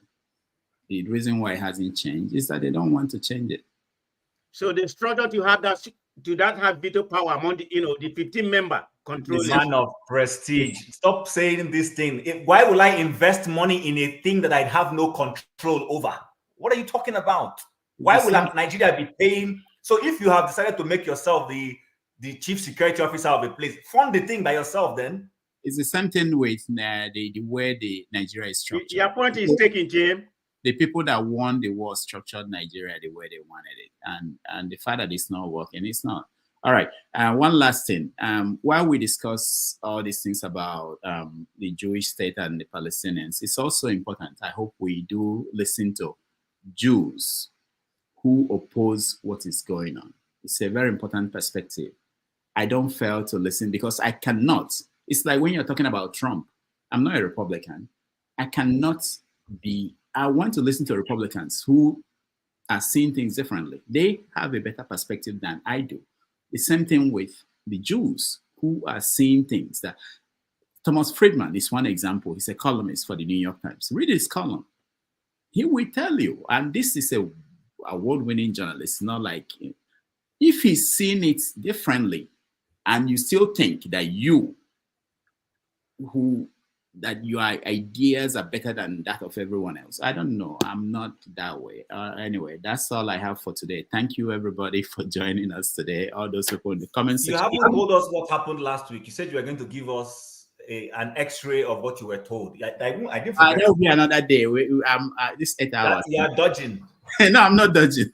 I don't actually plan to. I don't remember, but they mentioned all of you. I was in a place that people were watching with me, and they were telling me, "Oh, this guy." You don't want me to say those things they said, but you don't want them to. You don't want to tell Jago what they think about him, right? You guys saw. You know me, I don't give a rat's ass, man. People don't believe he has fans. All of you, there are people who believe in John Abba. He's the perfect guy. So that's what the height is. So, and that's also good. All opinion, every opinion is valid, and it's. Doctor, you can take us offline. Then tell us. Yeah, when you call me Paul.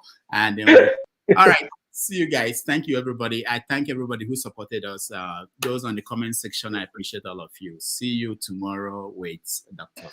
Dr. Damaji, please, before you leave, I hope you tell one man went to move to always remember his medicine. Sometimes he failed to, he shouldn't be calling people for that. That's all right. All right. That's all right. Thank you, guys. I will see you tomorrow. Thanks. Thank you. Oh, by the way, hold on. Am I off? I just want to thank all fathers for a wonderful job. You got a lot of recommendations last week. You did a wonderful job. Thank you for saying it. Yeah, that's true. And that's what I should acknowledge in public. Yeah.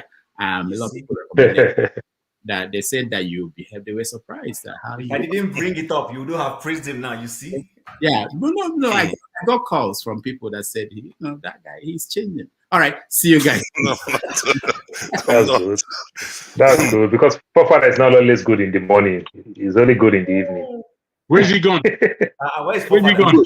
Good. I'm the moderator now, so everybody, off your mic. Off your mic.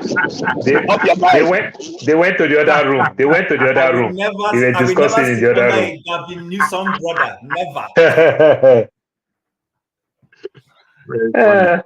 That's another Joe Biden in the making. So where is forefathers now? I think he left. So, Chim, you can continue. The ball is in your court. What do you guys want us to talk about? I'm not sure what the topics are anymore. Yeah, Chim, I wanted us to address this. There was a time we discussed extensively on the elders of the East, and this week I read that Iwayan was crying that his life is in danger, and that the happenings in the East this week has been a bit a lot of concern for me, not because it's new, but because the push has come to shore. People are now realizing that really, just like we say, the elders of the East, a majority of them are not for the development of the East. There's a secret. They secretly passed a law in Edo State, where the government is going to use Enugu State money to build a public ranch, as they call it. In other words, they gave the Ruga name a different name, and that has been suddenly become a very big issue, in the East. And the question now be, that's just like we have said, majority of us who have observe the politics in the East. That which I've always said, that the governors in the East are handpicked and are not there to do the bidding of the people of the East. So imagine a governor of Enugu State say he's going to use the state money to build, ranch.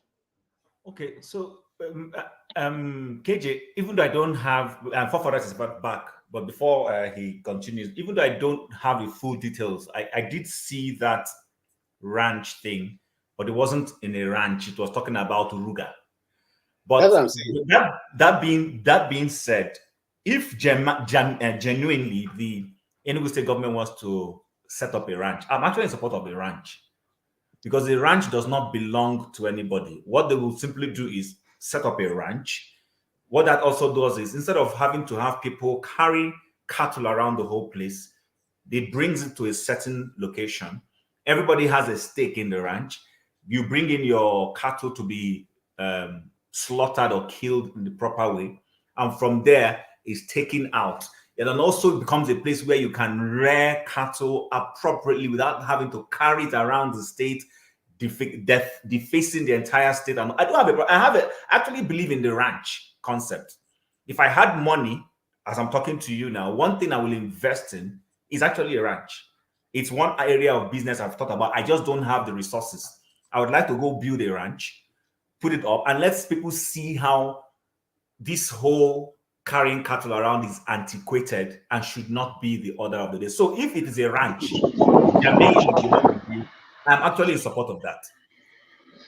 Okay, because you say you didn't have the information, you would order this thing, but it's not a ranch. In that, I use the ranch word because I don't want anybody to think I'm trying to put a division, a peg on it. I'm simply saying that the government of Anambra State, through the House of Assembly, Enugu State has passed a law which is allowing them to give a portion of Nobi. I think the village is Nobi or something like that, to the Fulanis to do. But they're going to use the one that is rubbing it in is that government will now develop it and hand over to them. And there's another Igbo businessman, I don't want to call his name, who also has taking part of the land to also hand over. And the question now is, will this be done? Is this right? And why would they pass such a state law without having any public hearing and nobody knows about it? And you come from behind and you are, look, the East has the smallest size of land in Nigeria. So which person's land are you going to give to take over? And are you going to drive people from that community away? Or what is the, that's what we should be talking about. And that's what I felt that was going to be discussed on this platform today. But anyway, that's my own idea. Thank you. Yeah, but it's not benign. Chim, that's the thing. Pansad, let me respond to Chim. Hold on, Pansad.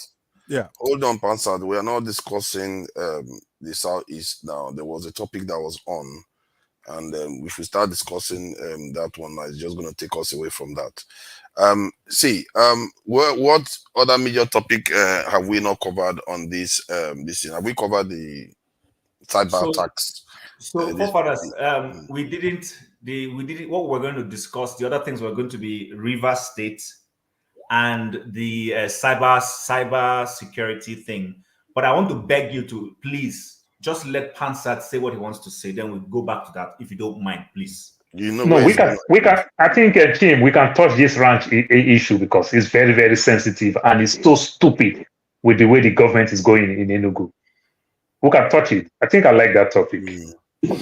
Paul is not only in Enugu. It's not only in Enugu. In Delta State, currently they are moving them too close to my village. So it's crazy. No, to even legislate over it just don't even make any sense. That's why I won't take, first of all. Because when you legislate, it becomes law. So can Pansat say what he wanted to say, if possible, then we'll continue from there. It's just going to snowball, but if you say we should give him a chance to express it, please go ahead, Pansat. Thank you very much. And Chim, I appreciate you fighting for my right to speak, because I'm going to obviously disagree with you, but it's not just disagreement. You know, this pattern of you talking about things that have severe consequences, right? If a group of people tried through the front door to confiscate our lands and use it, if you look at it historically and anthropologically, it's nothing but a way of conquest. They've done it over the millennia. So everybody rejected Roga. It's an analogy. You can say, why don't they in Kaduna? Let's do trade by barter, right? Give traders land.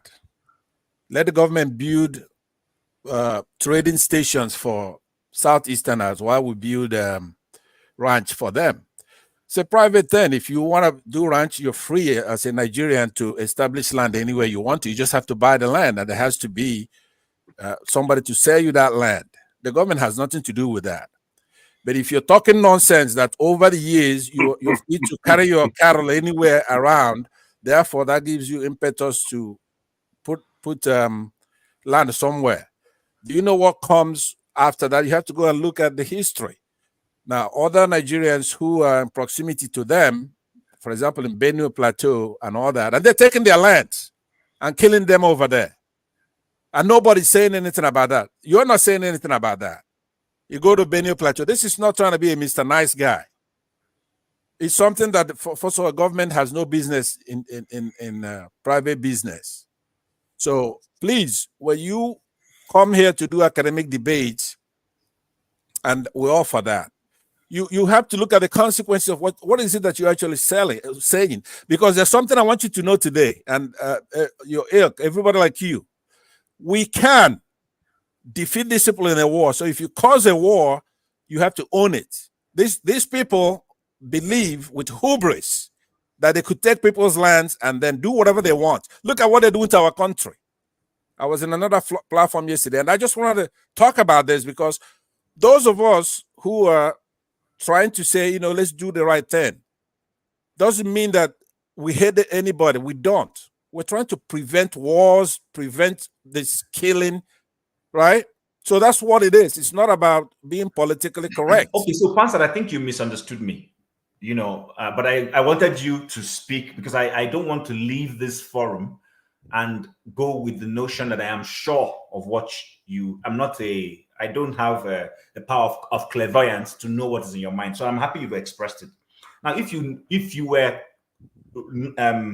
observant when KJ introduced this topic, I said to him, I am not in support of a Ruga. I said that clearly. I have never been in support of Ruga. I've never been in support of taking land and giving to Fulani people and say, go there and go and set up your center for your cattle. You carry it around and you come back. I've never been in support of that.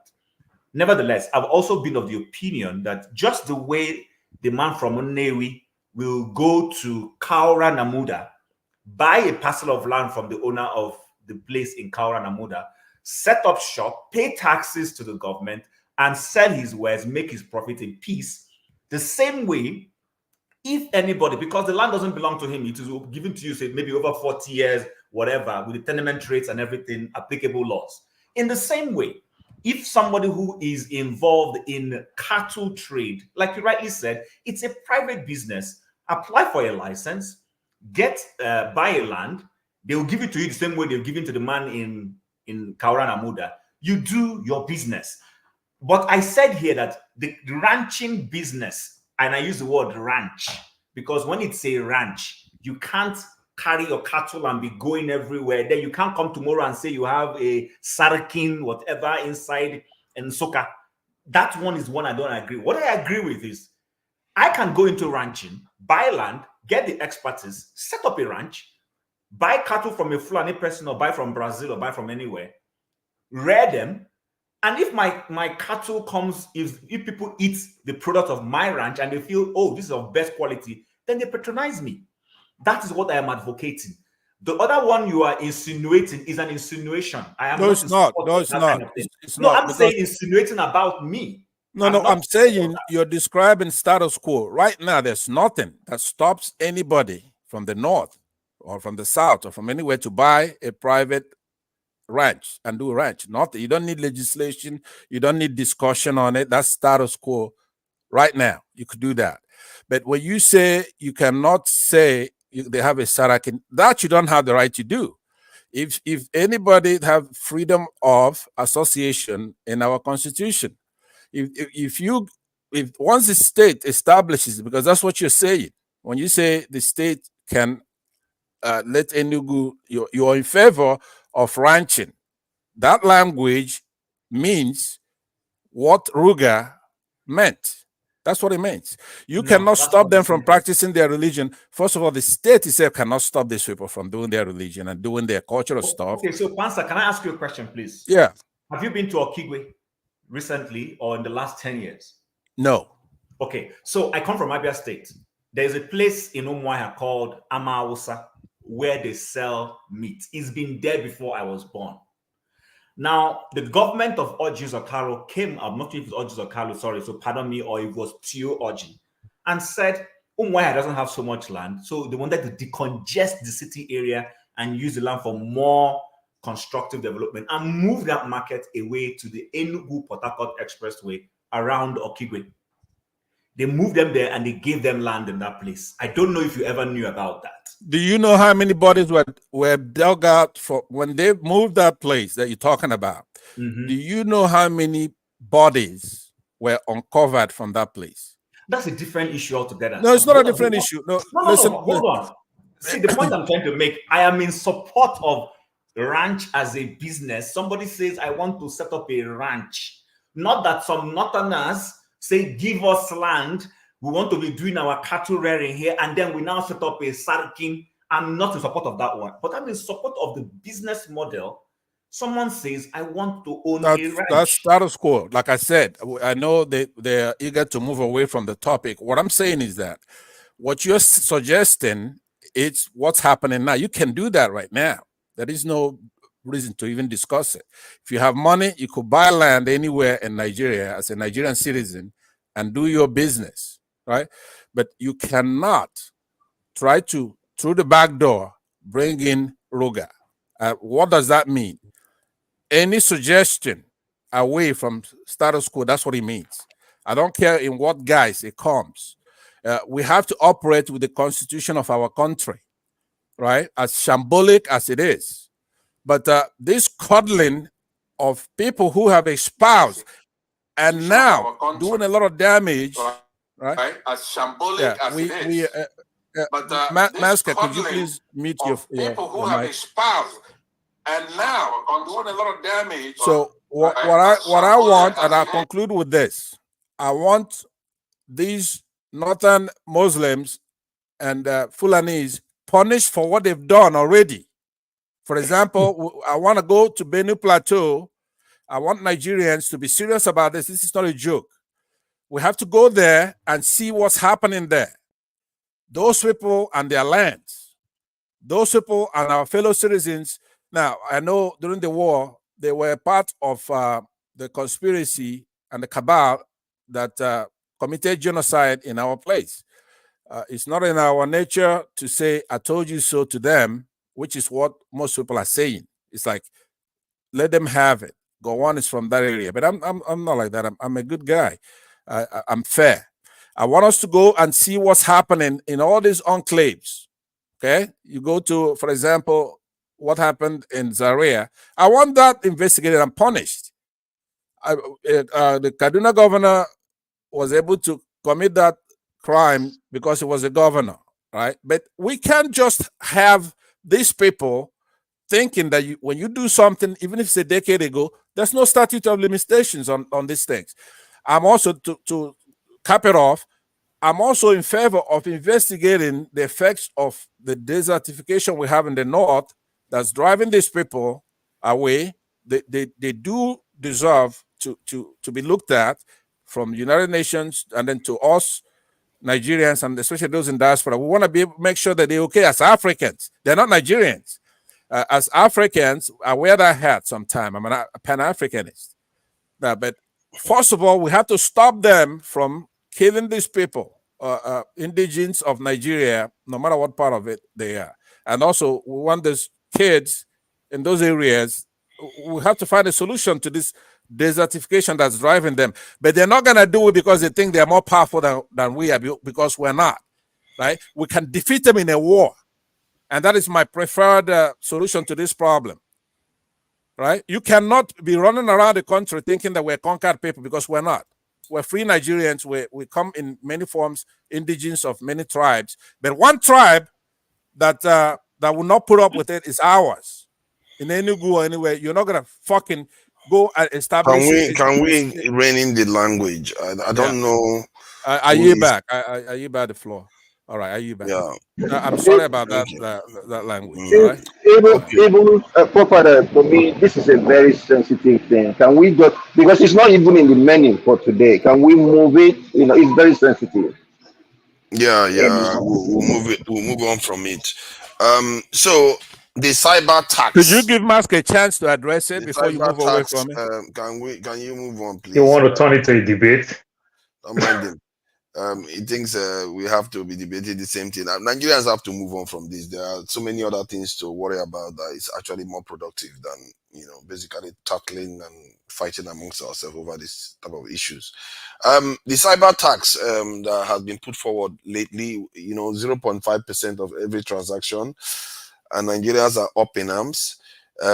You can say whatever you like about Tinubu, but that guy likes to take money from Nigerians, man. He seems to have a form for that. He did that in Lagos, and he's looking for a way to take money out of him. And Nigeria needs an accountant now, an auditor. Yeah, Nigerians need to. For Farah, in a soft way, that's not even a cyber tax; it's a diaspora tax, because it is we that do all this transfer to send to A, B, C, and D. You understand? It's killing us a lot. We can't even go into the banking hall at all. So it's just we. It's even punishing us with it.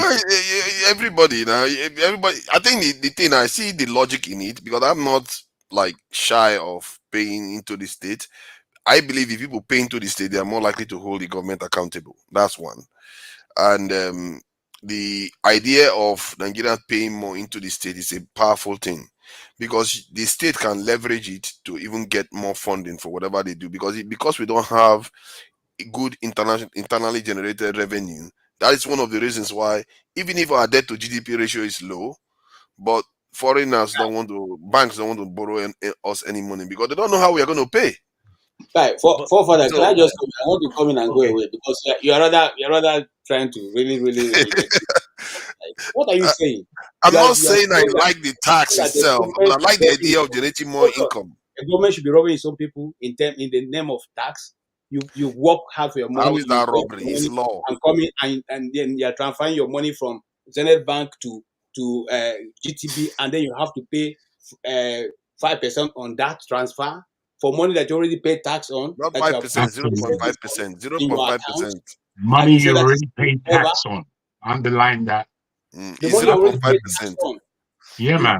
You're now doing so. If you now have 10 children and they all have different bank accounts, and you're transferring money to each of your child in school, then you have to pay 5% on each of those children for money that you've already paid tax on. And you say, KJ, by the way, if you go inside the banking hall, they can't give you more than 20,000 naira. Your own money. If you go inside the banking hall, stay on the queue, they say, oh, we don't have money. You go to the POS. That's also an abuse of the currency itself. Where I can get my currency in POS, I can get my currency in my own bank when I want to withdraw my own money. It makes no sense at all. It just makes no sense. That's abuse of the currency itself. This is barbaric. But think about it from this point of view. Nigerians don't pay a lot into the state. In the end, that is the summary. Father, I'll tell you another funny thing. When they introduce, what are they paying for? What are they paying for? Are they paying for the bad roads? Are they paying for the lack of electricity? What are they paying for, my friend? It looks like you were praised last week, and this week you want to bring your don't even say that. I really like the way Fofadas is taking this matter. Hold on, guys. Hold on. At least because it's security. If it's intended to provoke people to push back, beautiful. Because listen, we can't all agree. Let's agree on that. So, but for me personally, I think it's a wrong policy at the wrong time. In fact, it should never have even come up at all. There's no sense in it. Like I had this conversation with a certain before this tax policy came out, before the election. I had a conversation with somebody who said Nigerians are not paying enough tax. Just what Fofather said, and I said, "What are you talking about? What do you mean Nigerians are not paying enough tax?" And then he went on and on and on and was comparing nations. At the end of the day, I asked myself, some of these nations that you are comparing Nigerians to, they are all enjoying social benefits from that tax. Absolutely. The Nigerian has not even enjoyed the oil that Nigeria has. Saudi Arabians enjoyed their oil for many years. They enjoyed the benefits. They were paid. Many of them are here in Canada on government-sponsored educational scholarships. The Nigerians don't even enjoy it. And then you suddenly wake up and say, oh, the Nigerian state is not... We don't have a revenue generation problem like Kalwa just says on Twitter. What Nigeria has is a spending issue. We spend on the wrong reasons. Over the week, a video of Margaret Thatcher circulated, where she was saying that no nation has ever taxed its way into prosperity. You don't tax your people beyond their capacity to pay because you want to create whatever it is you're planning to create. I think it's modeled up. Like I rightly said earlier at the beginning, I'm not surprised Tinubu is doing this. Tinubu is known for tax. I don't know why you are saying I'm trying to I'm not sure. I'm not sure if we are not are paying into the state. Let's face it, we don't pay into the state. Why do we always say that anytime they ask us to pay into the state, oh, it's too much, we cannot pay into the state. Sooner or later, we have to do. No, you're right. You're right, Paul Father. The thing is, if I can say, if I can just jump in and say that, you know, I'm not sure if we are aware or remember that the first person to utter this was actually Buhari during his time, looking at ways of taxing the remittances that were coming into Nigeria. And I found that to be a total crime for him to suggest anything like that at the time, largely because, and I don't know how people would take this, but largely because the remittances that come in to Nigeria are coming in from the south and the southern regions.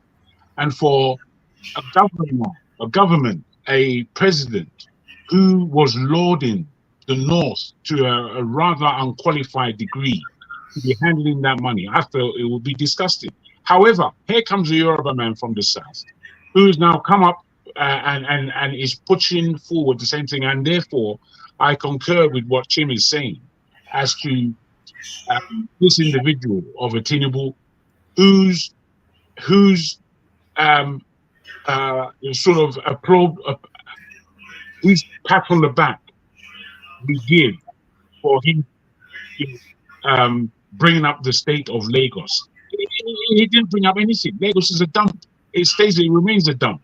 And for all of the things that are going on in that area, really, I mean, even that landmark to be squashed in the way it was squashed, as though they didn't remember that they sold that land to him. And he created a real landmark in that coast of Nigeria. The scraps, anyhow. Nigerians aren't thinking, and we can't really back them when they're not thinking. You see, sometimes I look at the remittances that are coming into Nigeria and feel that, wow, this amount of money, something can be done with it before it reaches the hand of the intended last party. Now, that has to be something that is organized seriously well, because that amount of money on a regular basis becomes useless in that it's used for school fees, it's used to eat, it's used to get to the next day, it's used for somebody's wedding, funeral, or baptism. These are the way these monies are being used generally, and it just dissipates. So it's an ongoing thing whereby X amount of billions can be used somehow more purposefully, but that should never be controlled by the government. Okay. Forefather, before you talk tax, first of all, when you go check the statistics very well, Nigeria is grossly underpaid. The people that are very, very underpaid, you still want to tax them. Look, and when you're so underpaid, you understand, your spending will be so low. And that is not stimulating the economy. for you to do what you want to do because the people don't even have leftover. Look, I'll tell you how bad it could be. Just imagine that Yahoo is not working right now in Nigeria. It is the Yahoo fund that is stimulating our economy right now in Nigeria. That's how bad. If people don't steal in their place of work, where is the money coming from? No business, nothing. It's so bad. You can't say all these things that, oh, they need to tax. How do you want to tax the people? You understand? But all the same people go to church and put money willingly. These people did not go to church and put money. They go to church to go make magic, believing when I put 5 naira, I'm going to get 100 fold of it. That is the mindset. To this conversation, I just have to jump that in. Is the mindset. I have things to say too. Then, Fubara, another funny thing when you talk all these things that the people need to pay more. No, they don't need to pay more. And even though the people need to pay more, when government see things like this, the few money government make when they say fuel subsidy is gone, government is supposed to start showing things that they can commit the people. The state of Arizona is border to Mexico. They do a lot of drugs. When they try to pass to legalize marijuana in Arizona, do you know what they did? They promised $3 billion. They said we're going to make $3 billion every year, and they're going to put that money to build schools and to help people who are addicts with these drugs and everything. And guess what? They draw the map. They started building the schools. They started doing everything. So when they legalize that thing, you understand where the money is going. But in our own case, government only tell us how they will take money from us, but they don't tell us where the money is going. And even if they tell us where the money is going, we don't actually see the money now, that the money lands to where they said it's going. See, let me share some. Let me share this. So what we are talking about. And I'm being ignored. Sorry, hold on, Ferrari. I will let you go ahead. See, let me share this so you see what we are talking about. Nigerian debt to revenue ratio. Some people have it at 10%, while some others are talking about 5 point something to 6 point something percent. While I think it started increasing, maybe that's why it got up to, because this one is more recent, isn't it? But if you look at where it was before, just 2 years ago, it was 5. As you see, this government is already taking more money. And then look at what the UK does. Debt to revenue ratio, almost 40% of their GDP is from tax that they generate from. They generate tax from there. And America is 20. These are people that are already rich that can afford to let their people have more money, but they are taking more money from their people even. And if we keep saying that the state should not have that, personally, I don't think, yes, things are hard, but things are meant to be hard. Is there any other way we're going to get out of this? An easy way? I don't understand it.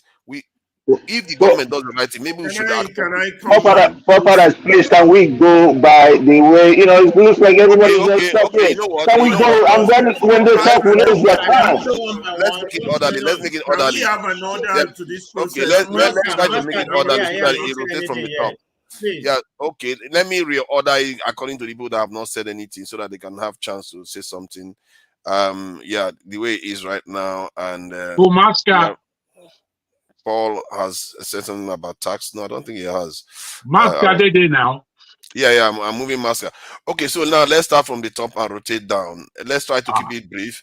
It's 3 minutes. Is that okay, or 2 minutes? So that make you start from Masca now. Make you start from Masca because he may go out. Masca has got a great broadband now. It's not like before anymore. Don't worry, we'll come to you, Masca. Masca, you the UK, I be the US. I'm in Abuja. Okay. And Augustine, I see you backstage. I will bring you on. I think Paul has gone to have some tea. You can bring him on. Take me out, please. He's an FTT man. Make you go tell that make you go tell that Tinubu what's going on. Master. Go to Master. Jagun, I can't hear you. Let's allow Mazi Prince to speak so that we can just rotate three this in. Do you want us to let Maska speak first since he's in Nigeria? I think so. Okay, great. Who's saying yes? Are you my spokesperson? We're gonna start from the beginning. Let Master he's in Nigeria. Majority Master, go ahead. We let Pansa speak now, didn't we? Yeah, please, Master, go ahead. All right. Good evening, everybody. Actually, I just came in to say hi to you guys. But I don't know why forefathers, you always say things that angers me.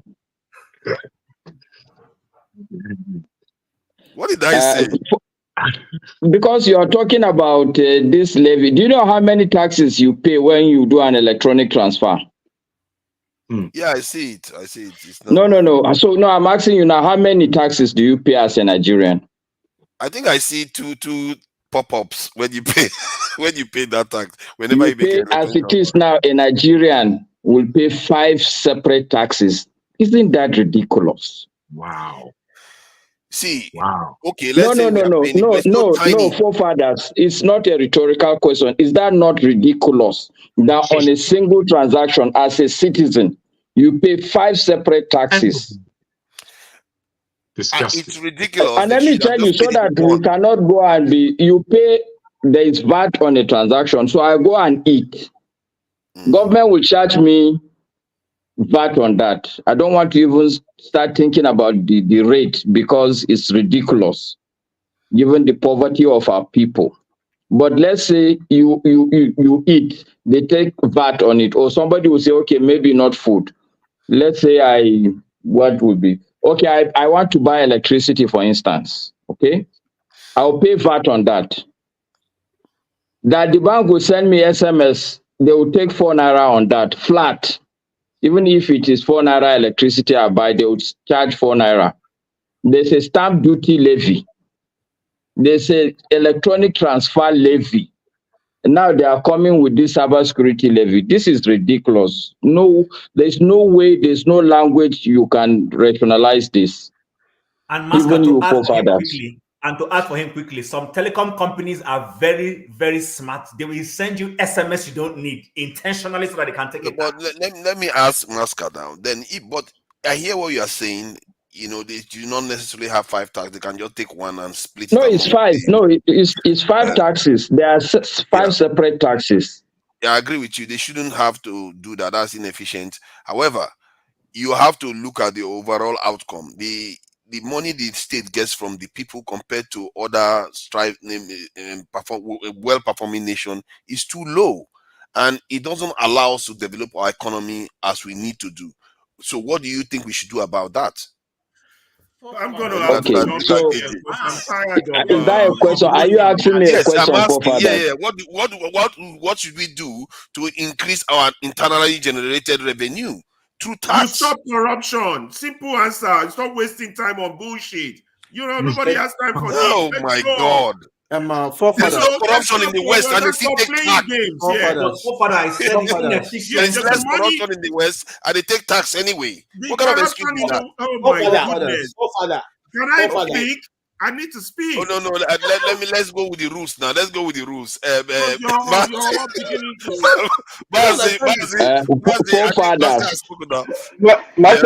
Master, have you finished? Master, are you done? Then move on. Don't follow the rules because I got you. Okay, so forefather, you kind of like, there's fire, and you kind of like putting rules in order to, I don't know what your intention is, either make people more angry, or just to kind of like, try to would I say, convince people, which is not right. Okay, first and foremost, you are in UK.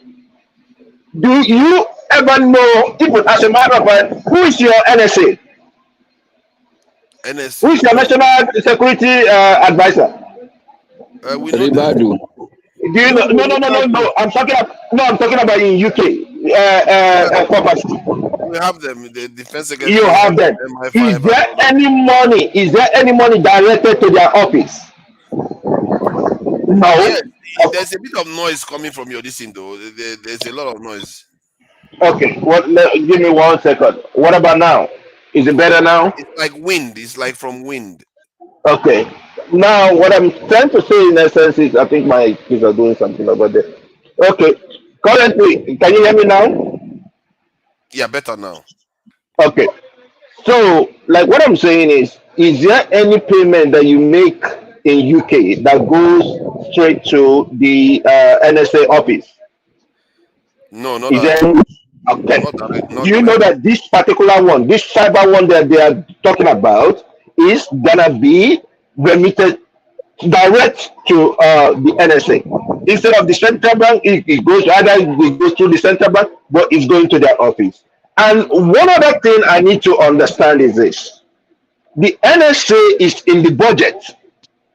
So why do they have to collect the taxes again from the people? You talk about UK, you talk about more taxes, more taxes, more taxes. Listen, I don't care what America will tax me. My PG&E, which is light, I pay almost about $500. If you want me, I'll go and get you the receipt. You see it, but I don't care. Why? Because I see it. Because they do what they're supposed to do. In Nigeria, do they even have light? No. Maxi Prince, you are even going too far. The answer to forefather is you go and check the budget. This budget you're talking about, that we need more, what you call it now, internally generated revenue. Did you check the split between recurrent and capital expenditure within the budget? Because this is the basis. That's where you start. You collect money from me to go and spend it on vehicle. How does that help the economy?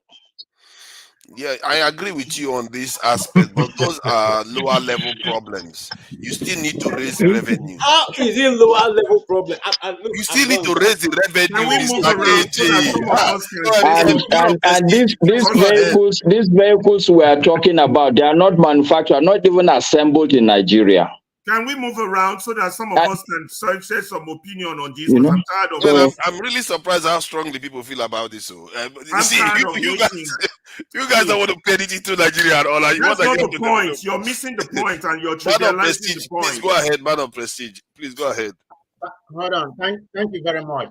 So before I start, my first question is going to be to forefather.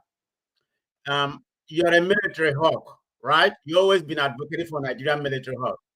Now you have become a hawk, in internal generated revenue towards taxing Nigeria to the head. That's what you're talking right now. You want them to tax Nigeria until they die. That's what you're doing. No, you used to be a military hawk. You need to stay on a military hawk that you are. Stop talking about this taxing something. That's exactly what you're doing. Nigeria has been taxed a lot compared to the income they're making. Okay, let me tell you. In California, where Maxi Prince live, we pay state tax and we pay federal tax. But I'm not in California right now. I'm in Florida. Florida doesn't pay state tax, so it depends on how much the weight of your state. I mean, California is the sixth largest economy in the world. I mean, we make a lot of money in California. We make a lot of money. That's why we pay a lot of taxes here. Everything is expensive here. But on average, let me just use an example of somebody like a professor in California making about 200,000. Somebody in Florida, where I'm right now, can make only about 80,000 or 100,000. They are living better than somebody in California. So you have to compare that. Sometimes it's not about My man of Prestige. That is a Republican state you went to enjoy. God is watching you. God is watching you. You ran away from a Democrat state and went to go and enjoy a Republican resources. Don't go there. Don't go there. I have residency. I have partial residency. I have partial residence in Florida, and I do business in Florida. So that's why I'm here. It's not what I'm enjoying. I like my state. I like my state where I come from. It is. Florida is good, but it's business. So I can go to either one. It's not about. Oh boy, your state na Anambra. Your state's na Anambra, my friend. Whatever. So we can understand the difference, but it's mainly to forefather, about what he's saying about tax. I mean, look at what Master said. How much we are being taxed. But even at all your tax, what is the country benefiting from that? They are using the whole money for their own benefit. Didn't they just increase the legislator money recently? Yeah, but they can't even give people minimum wage. I mean, look at what's happening. I mean, we are generating the money, but they are useless in it. And you want to tax people to death. That's exactly that was my first submission when I came into this platform this morning. I said election has consequences. About 30% or 32 or whatever percent voted for Tinubu. And what was the statement he made? He said he is going to increase the tax net. He never spoke to anybody. He doesn't want to debate or whatever. The word that he keep on saying, emphasizing, I'm going to increase the tax net. You see, this is a shaggy of tax net Nigeria is benefiting from right now. Call it whatever it may be. We are seeing, what Tinubu, and he's not going to stop there. This is MO, and this is exactly what he did in Lagos. Not necessarily, not necessarily for the benefit of Lagos. I mean, everything he did may be Lagos. That's why he's one of the richest politicians. I think the last time I Googled, he was the second richest politician in Nigeria. I mean, whatever way he made his money in Lagos, I mean, you can't figure it out, and they can't prosecute him for that. He used that, and this is exactly what he's trying to do, in Nigeria right now. He's going to tax Nigeria, to dead. I mean, but the problem is that they're not going to see the money. I just feel sorry for that country, okay, but I don't know what's going to happen. But anyway, let Mr. Ike, speak. Thank you. Okay. Thank you, man of prestige. Oga Ike, please go ahead. It is forefathers is trying to be, disingenuous to himself, because probably he wants us to talk about this, but it is because of the tax that Nigerians have been paying, the consequences of corruption and bad governance is where River State has found themselves today. The money that Wike is using in Nigeria today belongs to River State people. Mm-hmm. But nobody's saying anything. I don't know where you come from. I keep asking. I don't know wherever you come from in Nigeria, but I'm just telling you that the tax that Nigerians are paying already, and with what you witness, what the governors of all these states are doing with Nigerian resources, the people that are supposed to be in prison, they are the people that are making laws for you, right? 10 billion naira of Abia State Airport on the air disappeared. There is no airport. We are still looking for airport. That the past governor used 10 billion, ordered the contract of 10 billion naira. Airport is on the air. We don't know where the governors are still looking for the airport. So, for a genuine Nigerian, for a sincere Nigerian, if not because we have time to come here to talk about what is going on in this country, and we think it's funny. If you have family, all of us has family back home, and we know what everybody is going through. Wherever you live, you pay tax. Like they say, you live in the United Kingdom, you pay tax. But at least you enjoy the tax that you pay. Where I am living, I pay tax. I enjoy the amenities of the tax that I pay. Therefore, I don't complain about the tax. But Maska is here. He is in Nigeria, at least among all of us now. He is the person that is in Nigeria. He's speaking, and I was listening. And you're making fun of it as if it is funny, right? Somebody just talked about the National Assembly, who just awarded themselves millions and billions of naira on the expenses of Nigerians. You're not saying anything. But the same common people you're talking about, you're trying to protect, are the same people you are using as your stepping stone to amass wealth to yourself and your cronies, right? And at the end of the day, it is the consequences of grab it, run with it. This is the consequences of it, right? And I think that Nigerians themselves has not even suffered enough, because all those people who were saying Emiloko, and all those people who believed that it was because he was a Muslim that he was the best candidate for Nigeria, right? I am not complaining. To be honest with you, whatever that is happening in your country, I am not complaining. Because those people who are the people that are suffering it right now, that are not doing anything, and they are hoping for you or me to do it for them, they are the people that I am shamelessly looking at, right? Because how can you continue to tax Nigerians. Like somebody said here, there are people in Nigeria today, when the electricity come back, people are rejoicing like that something special happened. And you're paying NEPA bills. But you can stay 3 months, 6 months, you don't have electricity. The day that there is electricity, people are rejoicing in that neighborhood. And you're paying. What kind of a country is that? There is no good drinking water in Nigeria. You have fridge in your house. You have air conditioning in your house. You cannot use them if you don't have money to buy the big generator to power your house. What kind of life is that?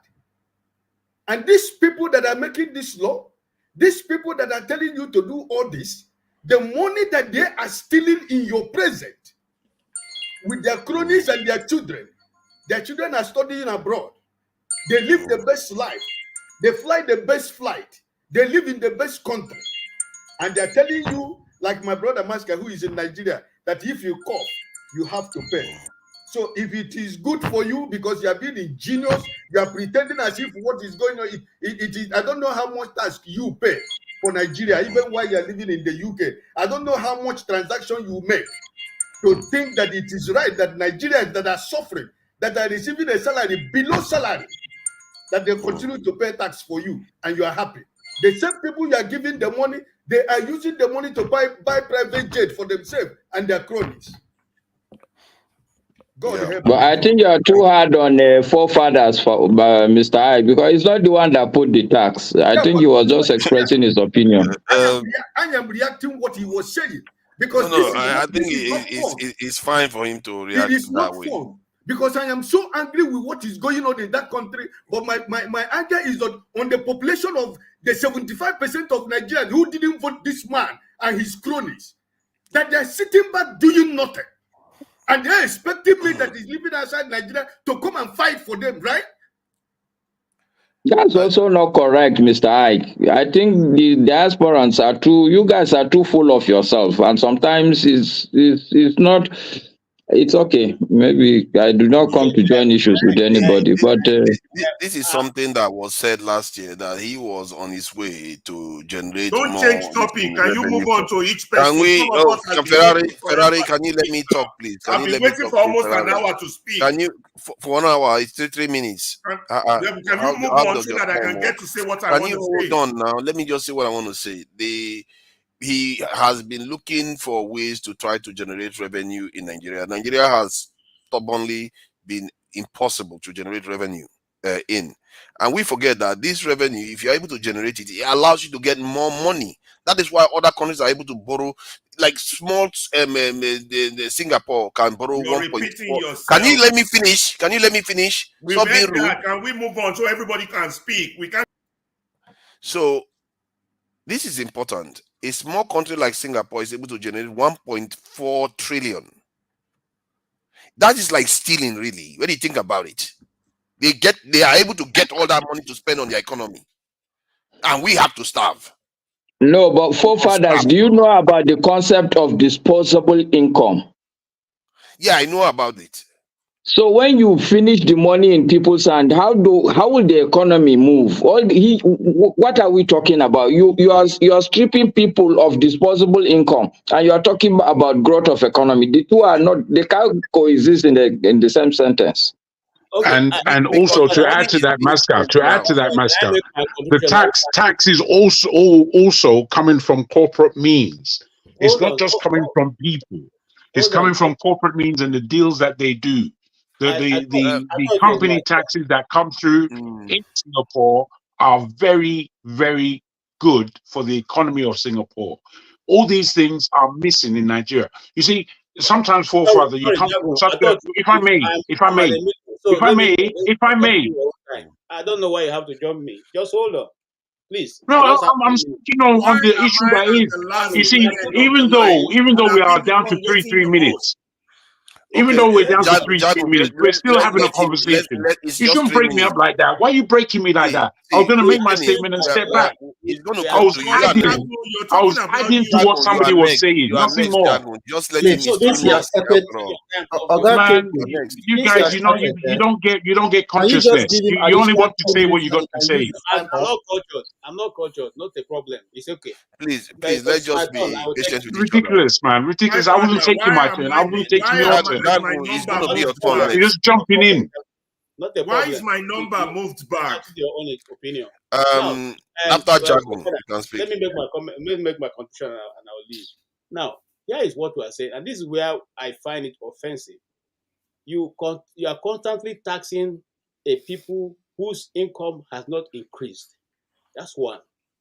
Two, you are constantly putting burden on the little that you are giving them that they have even managed to keep in their banks.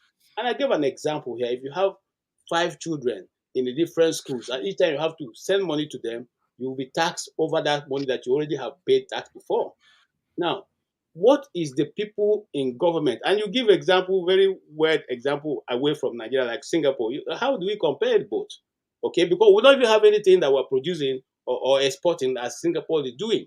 So we are just taxing our people over and over and over again. People who don't even have means of generating revenue for themselves to even keep themselves alive.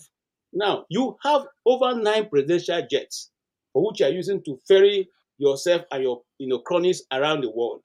You have ministers who have more than, the other day I counted the presidential fleet coming from the airport, over 50 vehicles.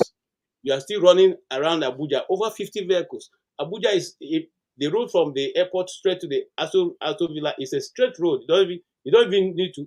You don't. So what are you doing with all those 50 vehicles? You are all those ones are government pay. The drivers, the security, the tires, the whatever. Now, you are also financing your ministers who still have 5 official vehicles attached to them. Okay. Now, you are also financing people, entourages who are going from one point to the other around the world, attending international conferences that don't bring anything to Nigeria. You are also allowing the National Assembly to increase their salary in the midst of suffering among your people. They've just increased their salary. Okay? And I've said all this. You have not reduced, there's no reduction in the expenses of government, not from the top to the bottom. Nobody has been say, okay, because of austerity measure that were taken, so activities will no longer be holy. You are still doing the same thing over and over, and you expect the woman who has gone to farm her carrot in the community and taking her money to the bank to pay you tax 5 times on it. Look, there's a portion in the Bible, Amos 44:1. It says, "What when you couch your basture?" I won't go through it because I know that all of us are not Christians. But it talks of people who rob their people. You can never, no country will ever get rich in that process. Selling the poor for a shoelace. Let me explain something so that maybe it's 15 seconds. Ferrari, stop complaining. Stop complaining. I have to complain. I've been waiting an hour to speak. All of you have spoken.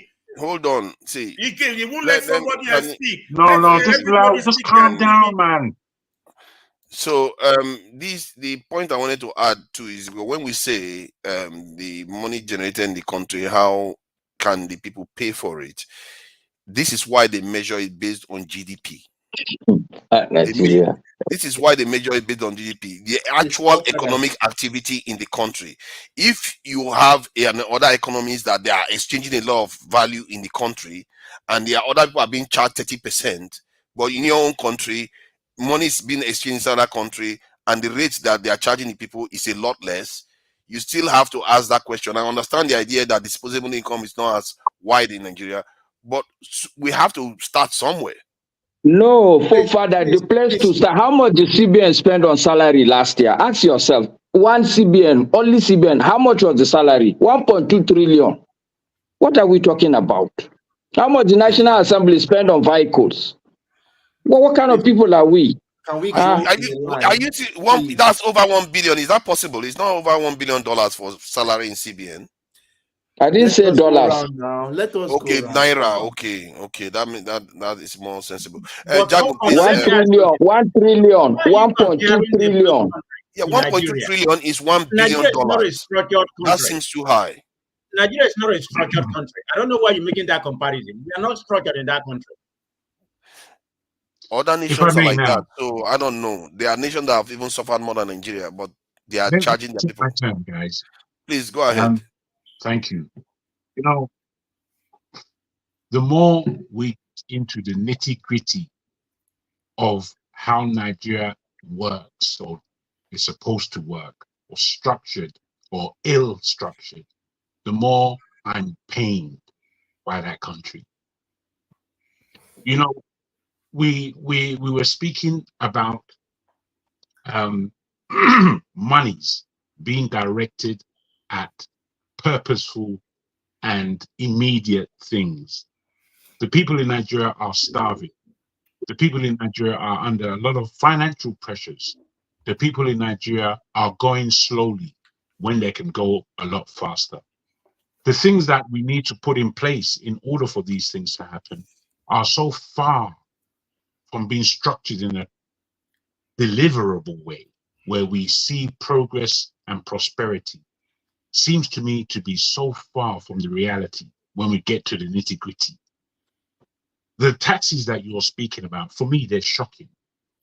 In a country that is largely unbuilt, and where it is built, it's built on private or foreign monies. The government has no hold or structure within the nation in terms of the infrastructure that it feels is necessary for Nigeria to move forward. When I look at Nigeria as a whole and see the amount of projects that are going on, some seriously fantastic projects, and I begin to research into these projects and the ownership of these projects. Largely, they're not government. They're foreign or private. And I'm saying that the muscle that the government doesn't have to be squashing the general public in the way it's doing. And when we're talking about the general public, we must understand what we're talking about. Let's say 5% of the country are the elite. Then it's another 5% that are the middle class. The rest is the fodder that they're treading on. So we got to get these things kind of accurate. What are we paying for in that country? What benefit is that country giving us? This is why I keep saying that. You see, there are many of you who believe that you are Nigerian just by being Nigerian. No, Nigeria is made up of the constituent parts, which are of the peoples, what we will call tribes of that country. If you don't own no land, you're not a Nigerian. Full stop. I don't know what you're talking about. You're coming from this Nigeria, all is even. There's nothing like that in Nigeria, and it never has been. So when I listen to people who know better than I, especially about the taxation level that's going on in a country like Nigeria, and the fact that there are taxes being taken, a lot of taxes, especially in Lagos, people are paying hard tax there. But we all know that the benefit of living in Lagos is basically structured by those who have some levy in putting things in place. Because I'll put it down to these things. A place like Landmark that has now been taken away from the geography of the coast of Nigeria. Are you telling me that the government didn't know that they were going to put a road in place before they sold that land to him? You know, the level of upside downness is what freaks me out. I really consciously, I'm not sure. You know, forefather, if you're talking from a point of view of stoking communication and conversation, I salute you. That's very clever. How, if you are honestly speaking from the point of view of the government in what you are saying, then I'm sorry for your thinking. I'm saying to you, oh boy, you now washing your brain needs no hard washing. I don't mean any insult. Let me share something that is quite devastating that I'm just looking at just now. Wait, don't crash me. Let me land, okay, please. Okay. Thank you. All I'm putting to us is that taxation is important. However, you cannot tax yourself into a position of negotiation on Nigeria's behalf. You have, as a government, as a president, you have to do a lot more. I'm still at my position saying that Tinubu has really stolen the presidency. He's stolen the government. It's an illegitimate government. And as we watch things going on, any individual here can do a much better job than Tinubu, and that's a crying shame. Any individual on this present platform, and most likely in the comment section, can do a better job of running Nigeria than this our present so-called Tinubu of a person. I'll land it there. So now I will share this so that people can have I make my perspective on what they submission are before talking. you share? Can you, so that you too, you can take this into account when you're about to share, so that it doesn't look like I ambushed you and you don't have chance to reply. Now, this is the GDP, the tax to GDP ratio of most countries. As you can see, most of these countries are highly developed. They pay high taxes. That is to be expected. People will argue that because they have a lot of money. But keep going down, and you start seeing Dominican Republic, South Africa, Eswatini. These are African countries. Namibia, they start popping up. See, even Jamaica, Cameroon, and what was the other one? They just go with the African countries, because all these ones you can argue that they're all not black people. So we are different. Let's keep going down, and see, Mozambique is there. Mozambique is paying a higher tax rate. They are poorer. They are a poorer nation. They don't have as much resources as we do. Let's go. Togo is paying a higher tax rate. Congo, that is at war, is paying a higher tax rate. Zimbabwe, higher tax rate. Senegal, higher tax rate. Morocco, higher tax rate. Tunisia, higher tax rate. Tonga, Gabon. Let's keep going, because other people are somehow from heaven. Let's not include them. Let's just put only black people. Let's find another black nation. Let's keep going. Nigeria is nowhere to be seen. Burkina Faso is there. Burkina Faso is military. Kenya, oh, they are paying a higher tax rate. Let's keep going. Ghana, higher tax rate. Yeah. Let's keep going. Yeah. So people see for what I'm talking about. Ivory Coast, higher. Let's keep going. These are another one. Malawi, all these are poor countries, poorer than Nigeria. Their GDP to their GDP per capita is less than that of deal with you now. And hold on, and then you will have some a leg to stand on now. Malawi, all that other one, Rwanda, all of them paying higher tax rate than we are doing. Mali, Nigeria is not even showing up on the list yet. Just keep going. Mali is there. Mali is like a desert land, but they are still taxing their people more than Nigeria does. Let's keep going. Zambia is there. I just consider it devastating. It's just unbelievable. Even Niger is paying higher than Nigeria. Let's keep going. Nigeria is still not even on the list, too. Let's keep going. Burundi. Can we put a stop to this? Hold on. Let's keep going. Guinea. What's your point? No, so that you understand. So hold on. The reason why we are where we are. Let's keep going. And the reason why we are where we are. Out of showing so many examples, this is where Nigeria is on the list. On that list, in terms of tax generated, and now they are looking to increase it, and people are complaining like we are dying. Okay, there are other countries that are poorer than us that are paying more. Oh, Jesus Christ! I can't just get. Please go ahead. Okay, now let me calm down, because you have already infuriated me. First of all, as educated people, or people who even went through the walls of a school, when you come down here and to bring up discussion or stroke discussion for whatever purpose, that level of discussion should be highly elevated. I'm sorry, I'm not trying to downplay anybody. Now, when the Greek Roman Empire started, they enforced taxation, but these types of taxation were taxation by dictatorship. And then the humankind evolved back. They moved up to the British Empire, and then the British Empire had the American colony and all their other colonies, and also there was taxation. What started the American Revolution against the British aristocracy was the issue of tax. You understand? It was so bad, they increased the tax of tea. It's so bad, the Americans said, hell no, we don't want to hear what the Queen has to say anymore, or what the King has to say. We need our own country. Because there was one thing that was fundamental to those American forefathers. Taxation without representation is nothing but slavery. It's an abuse. It's extortion. In Nigeria as it is, Nigerians have no representation, not to talk of resources.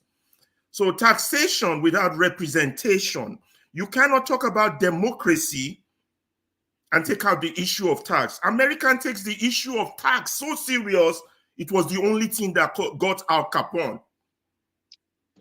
It was the only thing that got Al Capone, despite all the murders that Al Capone did. Because why?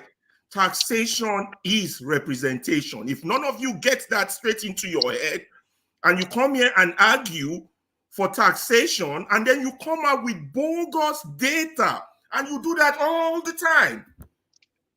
You're comparing taxation level of what to what. I don't see income to taxation. I don't see resources to taxation. Don't come here and present data that are skewed. It insults our intelligence. It does. And then when we try to speak, you try to cower us down and prevent us from talking. There is no democracy. Democracy and taxation are interlocked. If you don't know, you better know now. Here in my house right now, I was just opening mails. I'm not making this shit up. This is it. If you all can see it. Cook County is separate from Chicago. It's a county. There's city, there's county, there's state, and there's federal taxes. This is Cook County tax for property 2023 first installment delinquency property tax bill. This is it right there. I just opened it. On the back, apart from the amount that I'm due to pay on the property tax, it lists taxing district debt and financial data. Everything that every penny that I give them is going to go to your tax district. Metro, it's going to go to Metro Water Reclamation District. It's going to go for water. It's going to go for the Park District. It's going to go for the Board of Education, Chicago. It's going to go for Chicago Community College District. It's going to go for City of Chicago. That's probably the police. It's going to go for Cook County Forest Preserve District. Then it's going to go for Cook County government itself. Every little tiny details that every penny they collect from me. That's just the county alone. This is not federal. This is separate from federal. This is separate from the city. City has its own types of taxes also. So there is no taxation without representation, and people don't dictate taxation to the people. If you study American politics, issue of tax is the difference between Democrat and Republican. And it's a thing the Republicans would die on. Less taxation. That's their motto. They go with that every year, every day. The Democrats, on the other hand, they want to play welfareism, more taxation. They go with that. And 90% of the time when election goes down, the Democrats lose. Because the Americans believe, because you are a government, you're not entitled to take their hard-earned money.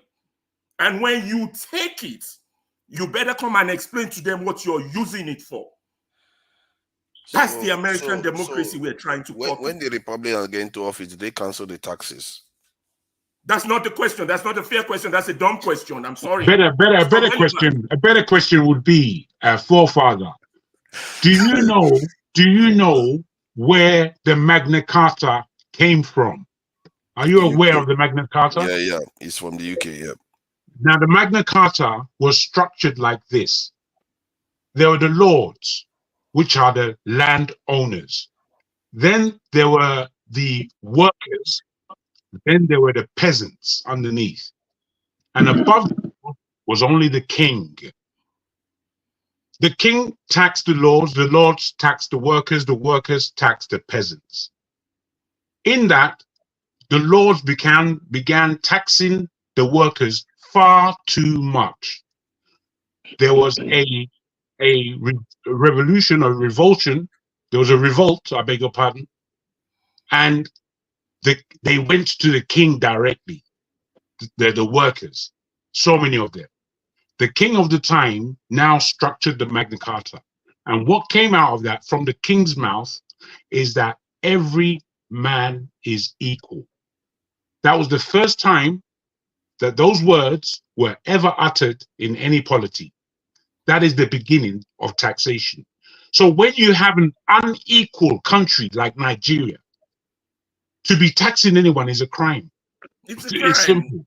I'm not done. Let me continue. So in Nigeria, where there is no citizenship, no rights, no entitlement, nothing the government is doing for the people, by law, they shouldn't be taxing anybody. Because if you tax, you must justify what you use the tax for. Yep. And if the system is not developed enough to regulate itself, to provide resources for the people, it shouldn't tax. The only justification for any taxation is the provision of amenities for the people. You got to understand that if any educated person is on this board or in Nigeria and doesn't argue this, and that is why I keep saying the elites are the Nigerian failure. The lawyers, the engineers, the teachers, the doctors, the journalists, the civil servants who don't know this because we were not taught in school, who don't know this. You can't fight for a better government because you don't know what you should know. For you to come here and argue on behalf of excessive taxation in a country that is flawed, where immunity reigns. First of all, you have to address the issue of immunity. You have to hold people accountable. They have to go to jail. They have to be executed. It's okay. Thank you, Ferrari. It's okay. Thank you. We are going. The conversation is going to be more open. The conversation is going to be more open because sometimes you use terms that are unrelated to try to make sense of and confuse the issue. To die for their crime. You can't run away from the fact that your country is not generating internally generated revenue. You can't run away from that fact. We have enough revenue. Look, calm down, Ferreira. Calm down. Let me finish. I was just back from Italy. Italy has nothing. I'm telling you, they grow trees on the lot of money. Nigeria, if you throw a coin or a can cap on the ground, it will grow. We are so blessed, so full of milk and honey. We have no business with poverty. We can build 100 Dubai if we regulate our income without taxing our people. That's how rich we are. So those of you who are educated and come here and talk on behalf of this criminal elements, he has moved for more than 6 minutes instead of 3 minutes. Okay, let me stop. But you want me to educate? You need to be educated. Calm down, bro. You got a lot to say. Say it in a calm fashion if you can, bros. Augustine, thank you for your patience, and so that Chim, please go ahead. See, anyhow. There are two extreme ends of this discussion, which I think I'm in the middle. Would there be taxes? Yes, every government will need to tax somebody. But now the point is making it excess. That's the problem. Now, there is one side I want to really start from, because generally everybody pays tax. Even in the US, everywhere in the world, you pay tax. Most of the time, you pay tax from the goods and services you consume. So it therefore means if I buy something, I will pay tax. You ask a very good question that we don't pay tax enough, that the money is too small. It would be nice to collect 1 naira from 5 million people than to collect 50 naira from maybe 1,000 people. Because if you make people to have the disposable income here is the money you have to spend after taxes have been paid. If the money is large, you go and buy something. That tax has 1 naira, 2 naira, 3 naira attached to it. And if 1 million people buy it, 3 naira times 1 million is already 3 million naira you have with you. So it therefore means you cannot tax your way into riches. Why? Why not try as much as possible to increase the purchasing power, the disposable income of the people? Somehow you are going to get this money from taxes. Now, why am I trying to say so? One part which I don't like about this law is that even for corporate organizations, it will apply to them. I bought something from your industry, forefathers, and I transferred you money. They cut 0.5% of that money. As they cut 0.5% of that money, which is on me, what do you think I'll do? I'll trickle it down to the final consumers. And the final consumer will still pay again times. That means more money will leave them again, and they will not have anything to eat. There are countries where if you want to start something like a business, the government looks at you and gives you a tax holiday for 5 years, 10 years. This is an agreement. If you will help to make sure that your price doesn't go beyond this, these are agreement people have. And if you produce a lot of things, more people get money. Somehow you can be able to take taxes from them, a lot of people, and generate more money from it. Now, one problem I also have with this law is that when the money is collected, it will be domiciled in the central bank. According to them, 40%, I don't know, 50% of the money will be given to the NSA. In a national security architecture, you don't expect full coverage for them to give you full detail of what they use that money. It's not done in any security setting. So it therefore means, I feel my own thinking now, that this money was directed to the NSA because somebody wants to collect it somewhere without telling you how it will be used. And truly, in national security, as a national security advisor, I will not tell you whether I use the money to buy arms or buy a jet. No. Because in security, they don't give you the details. That's just the normal thing. But now, for me, I listened to one analogy from somebody, which I think I buy it as well. According to the laws which are in Nigeria, when monies are paid, they are paid to the federation account. It is in the federation account they will now say, okay, we make a budget, and you collect this, and you collect this.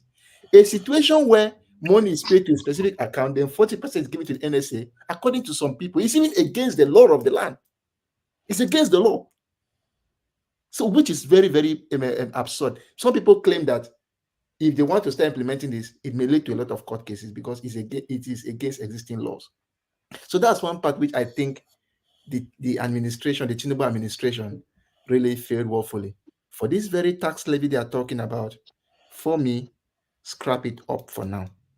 Try as much as possible, put laws in place. Instead, for me, reduce the taxes a little bit so that businesses can have more money. You and I saw the way a lot of companies registered losses this year. What do you think they will do?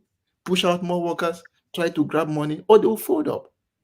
So if we make the business situation too harsh, my brother, companies will fold up and a lot of people will not have money to eat. And if they don't have anything, how will you tax the people? You come and beat me in my house for me to give you money by force. And so that's just one thing I think we should try to get into place. And don't forget that, like in America, for me to give you money or take money, we normally use the Zelle and the rest. They did zero fees. The same money I sent you, the same money you get. I don't know if I'm very right, but that's what I can say from my account. If I send money to you on Zelle, if I send you $1,000, you get $1,000 and nothing is cut from me. We should make it easy. Okay, look at this situation now. You start telling people they may not to do electronic transaction. They go back to normal because I know they want to circumvent. They go back to the bank. They can only give them 20,000 naira. I hope you know that there is money spent to maintain even that naira itself, the paper. So therefore means the amount of money they will spend on that will also increase. So it's like being penny wise and pound foolish, if you ask me. I think they should just scrap this issue of tax. And I think forefathers, okay, maybe where I should start is to appeal to all of us that I would like us to stick on the issues. Yes, I understand the fact that sometimes when forefathers take his position, sometimes even me, I find it very upsetting. But I do not want us to be taking out, leaving the main issue and be taking out our frustration on a shadow. Because I would see forefather as just a mere shadow of the real issue. Yes, he may take a contrary position or a contrarian position. But I think most times when we speak, let's stick with the issue. Let's stick with the policy itself. It doesn't matter what position forefather is taking. But forefathers haven't said that, haven't made that plea on your behalf. What? You don't have to. You don't have to. You're not giving me. No. Let me school you a little bit, okay? Okay. I do understand where you're coming from. Like, okay, yes, when people do not have enough revenue, a government needs money as a state to run properly, to discharge its functions. But really, when you talk about that, there are two things you need to remember. First, is that these are the doctrines of international organizations like the World Bank and the IMF.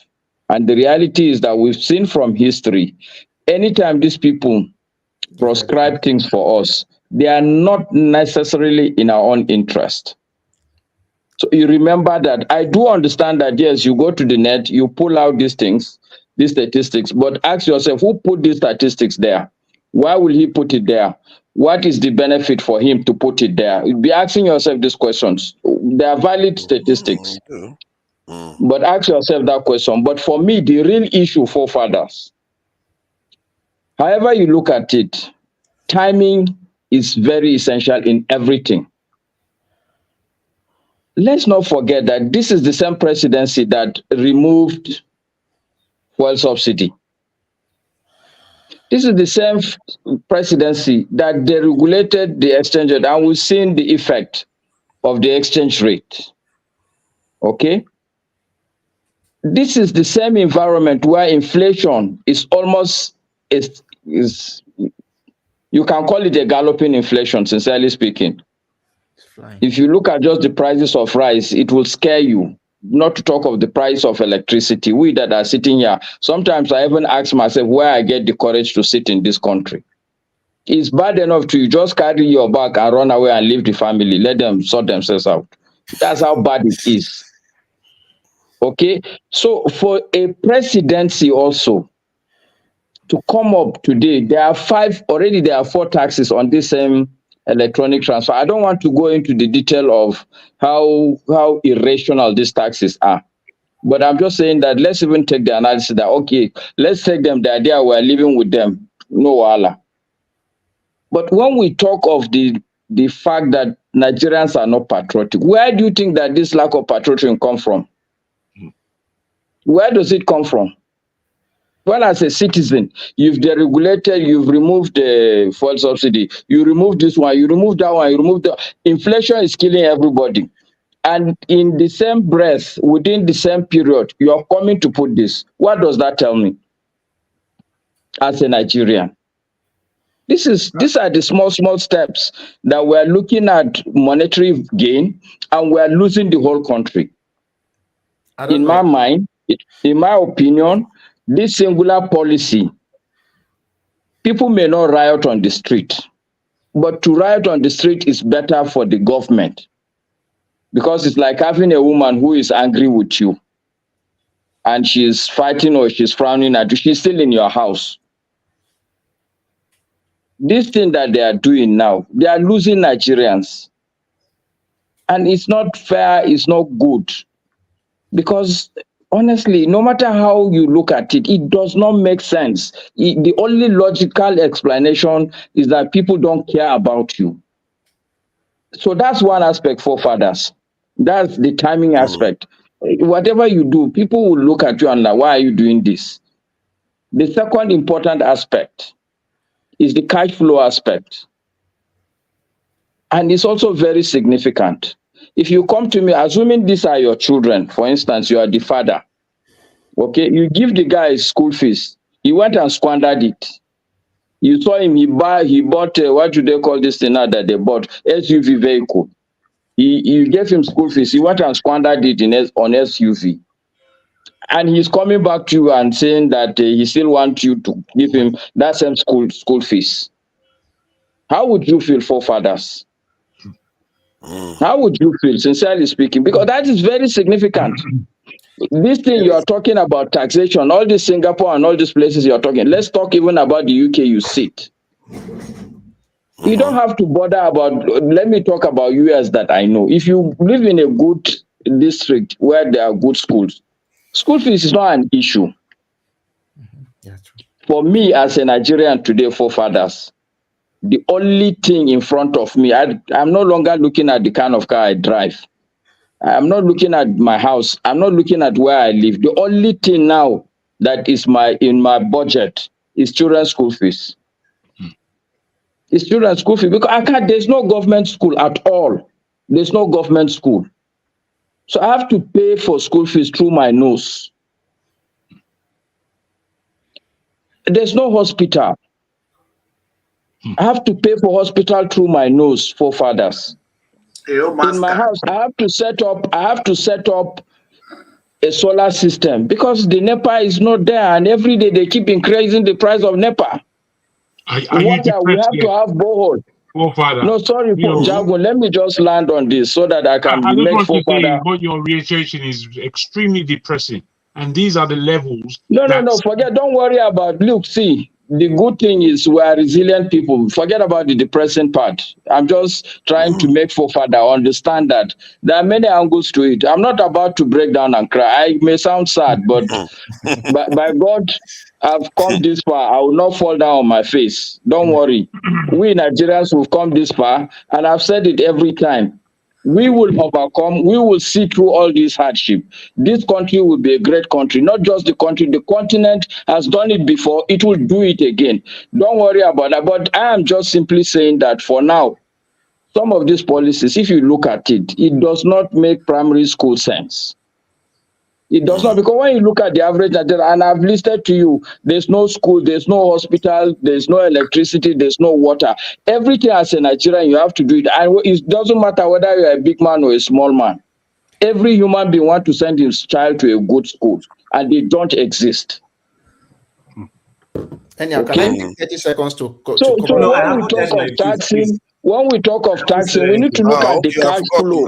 Where you are taking the taxes, sorry for father, we need to look at the person's cash flow. The place you are collecting this tax, how much is remaining? What are the other things that the man is spending money on? The countries you mentioned, you don't pay for school, you don't pay for hospital. Even when you are not working, government will give you money. Nothing will touch your retirement fee. In this country, inflation enough will finish whatever money. I have, I think, a couple of amount of money as my retirement for the work I've done. But if I take it today, it's not going to last me even a small amount of time because the inflation rate is so high. So the cash flow aspect is very, very important for fathers. These people you are talking about taxing them, there's no more money for you to collect. Every money that you see in their hand has been budgeted before the money entered their hand. This tax that they are putting on people, wallahi, some people will have to go and borrow money to pay this tax. But more importantly for me, the person who has collected the tax is using the money on useless things.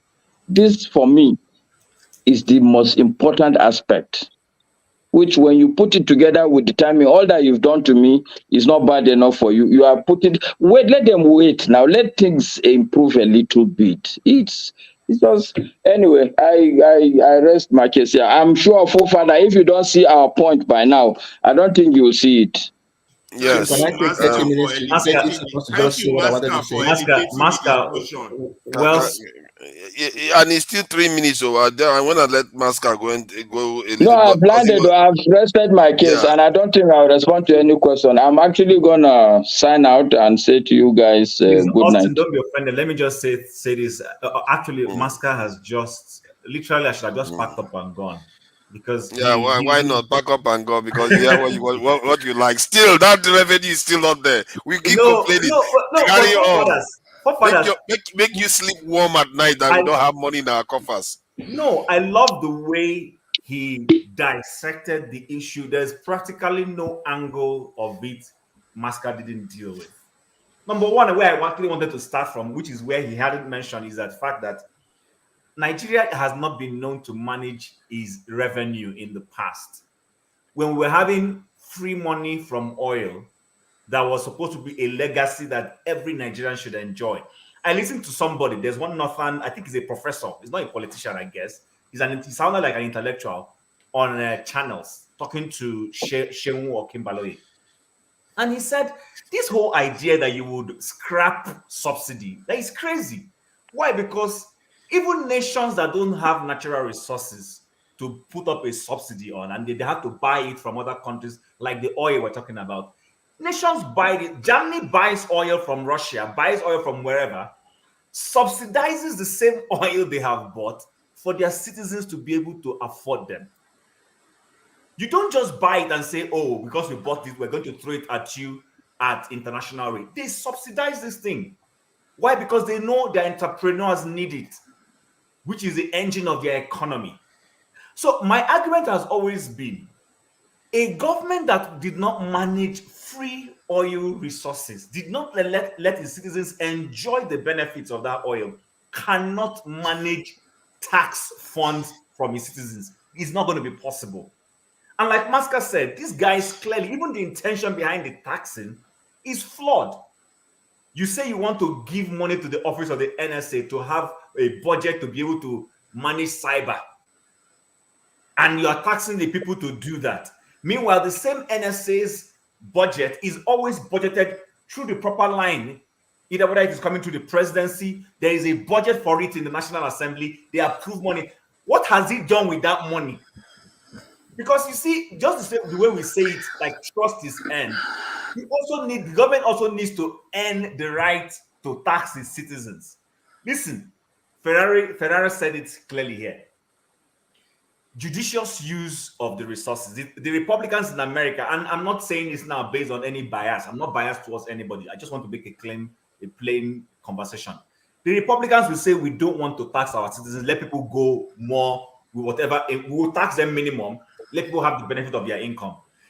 The Democrats will say, oh, because we want to provide social services, we will tax the people. But the point remains, they tax the people, and the people can see the benefit of that tax through those social services being rendered.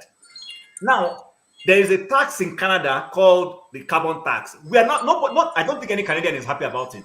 But guess what? The government tries to justify it by giving us what they call a tax rebate. So every quarter, I get a certain amount of that money they have collected as carbon tax back.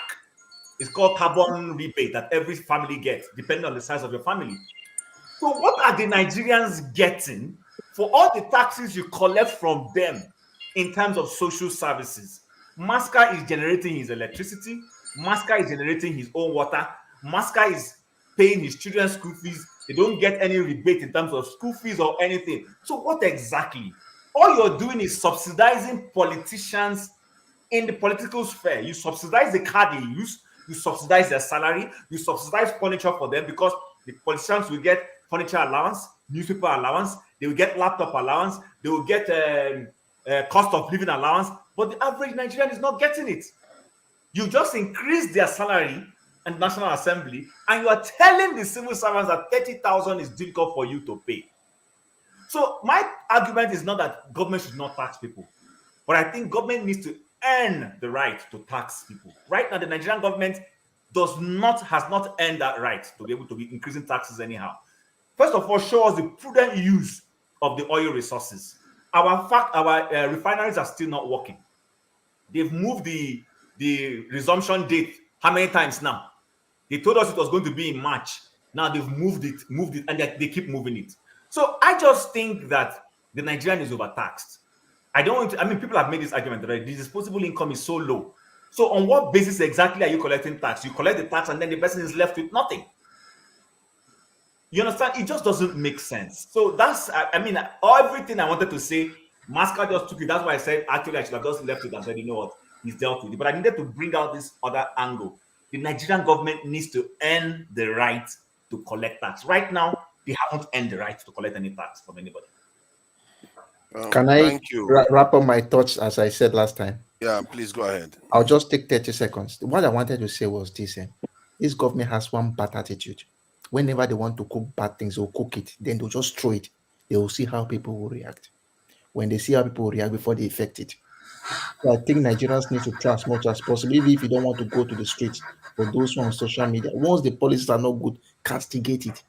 If you that's why I say, sometime when people are killed in terrorism, the president will say, I strongly condemn this, not because those people will come back to life, but to say that I am not in support of this. Even though nothing will happen, but at least the terrorists will know that they were not supported. But if you give them that body language, so you support and they will go and they go. So anytime a policy is not good, it is good for the people to say, no, we refuse this. And if you say, no, you refuse, and the word is very loud, Tinubu's government, as I said, they don't know what to do. They test water. If they test them, people say, okay, yes, they jump. If they test them, you know, go find, they go run behind. So please, let's try to know that this government is very incompetent. They will prepare one bad thing and they'll just give you the information. If you not talk well, they implement them. But if you not talk well, they will renege on it. So no, that's one. Even if you talk well, let me because they have not. Hold on. See, It's my turn. Yeah, don't worry, I'm coming to you. Let me just say something about it because I've not really heard myself apart from interjections. There is always don't start now. I'm quiet. You had your time to save me and castigate me at the same time.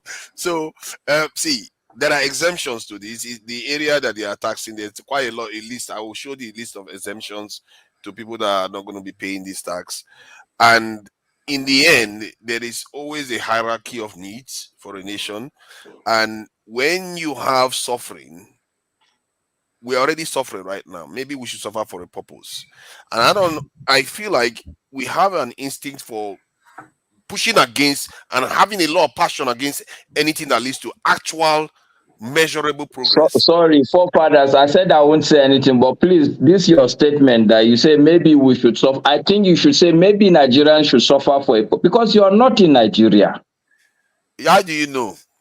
You just I know you are not in Nigeria. I do spend money in Nigeria too, you know. I'm paying bills in Nigeria. I'm spending money in Nigeria, so the bill is going to be hitting me. Father, I'm asking you, what have the Nigerian people done that they need to be suffering? They deserve to be suffering. Why see, do you think people started enjoying overnight? You think they were enjoying overnight? Were they enslaving their people? Were they enslaving their people? Yes, actually, yes. If you didn't know that, it was even worse here. Have you heard of the war serfs? Have you heard of the war serfs in the UK? Have you ever heard the words? So that is, let me tell you what that means so that you understand. That is basically an underpass. Oh, you don't want to hear it. Fine. Let me go on to the original point. Hold on. If those people have gone through that experience, why must we go through it? Why must we go through it? But theirs was worse. The one we are talking about here is not compared to theirs was worse. Because forefather is a wicked man. Have you lived a life where you cannot make money? All you eat is for it to mount, and all the money you make, you give it to your Lord. So that is what serfdom is like. Please let me. You had your say now. You had your say. We seem to have an instinct to push against anything that can lead to measurable growth. Look at when it comes to security now. You don't see them pushing the government like this. Oh, you must do something about it. You must do something. That's going to lead to something positive.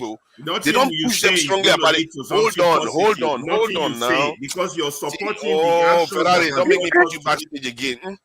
See, I want to finish my talk so that some other person can talk. The Blackstone and AY is waiting. Something that can lead to measurable growth. We don't have the passion for it. Security is going to lead to measurable growth. They don't have that passion to. Even if people are getting kidnapped and killed, they don't do anything about that. They'll go to Sunday church and put money in in trays and everything, and they go to a party and catch crews and throw money all over the place, and then they come and mourn again. And then when they tell them pay into the national coffers, we are literally at the bottom of the list in all the countries in the world. Some of them are way poorer than us. We are literally at the bottom of the list, and they tell them go and pay more money. Oh my God, how dare they? You are irredeemable, forefathers. You are irredeemable. Forefathers want to collect offering. You want government to collect offering. No, but it's a fact though. Why do you always have? You can't eat your cake and have it. You can't say you want progress and you eat your progress every time. It might be painful, but life has always been painful. Even nature will inflict pain on you, and you will accept it anyway. But yet, when government is trying to do something for progress, we keep fighting it every time. No, I don't think so. Okay, fine. If Peter Obi makes it into office tomorrow, he will have more money in his pocket if that happens. The Showolu inherited what Tinubu did to generate revenue for Lagos, and he's able to do more for Lagos. That is how progress happens. Somebody has to lay it on the ground, and sometimes it's painful. Do you know the term? You doth protest too much. No, stop. That's You're being something else. extremely stubborn. You see what was said on this thing by so many people. All people are saying Wait, forefathers, just a minute. That is We're not how it listening works. to your rant now. We're listening to your rant. I've heard you. What I'm saying is that so many people have broken it down in various ways that tax is not the objecting point. The objecting point is, what are we doing for this tax? And you seem not to be able to align yourself in the position, even after what Masca has broken down. No, but what and is when there I was to saying say? to Masca, if I would just land, what I was saying to Masca in terms of talking about it being depressing, what he was saying, I didn't mean I'm feeling sorry for him. I mean that this is the actual position that Nigeria is in. It's on a daily depressive mode. You are living in depression until you know you're ill. It's an illness that Nigerians are walking with daily, and you're lambasting them that they should pay more tax. My brother, you're slightly off key. Is based on the GDP, the money that they are generating already.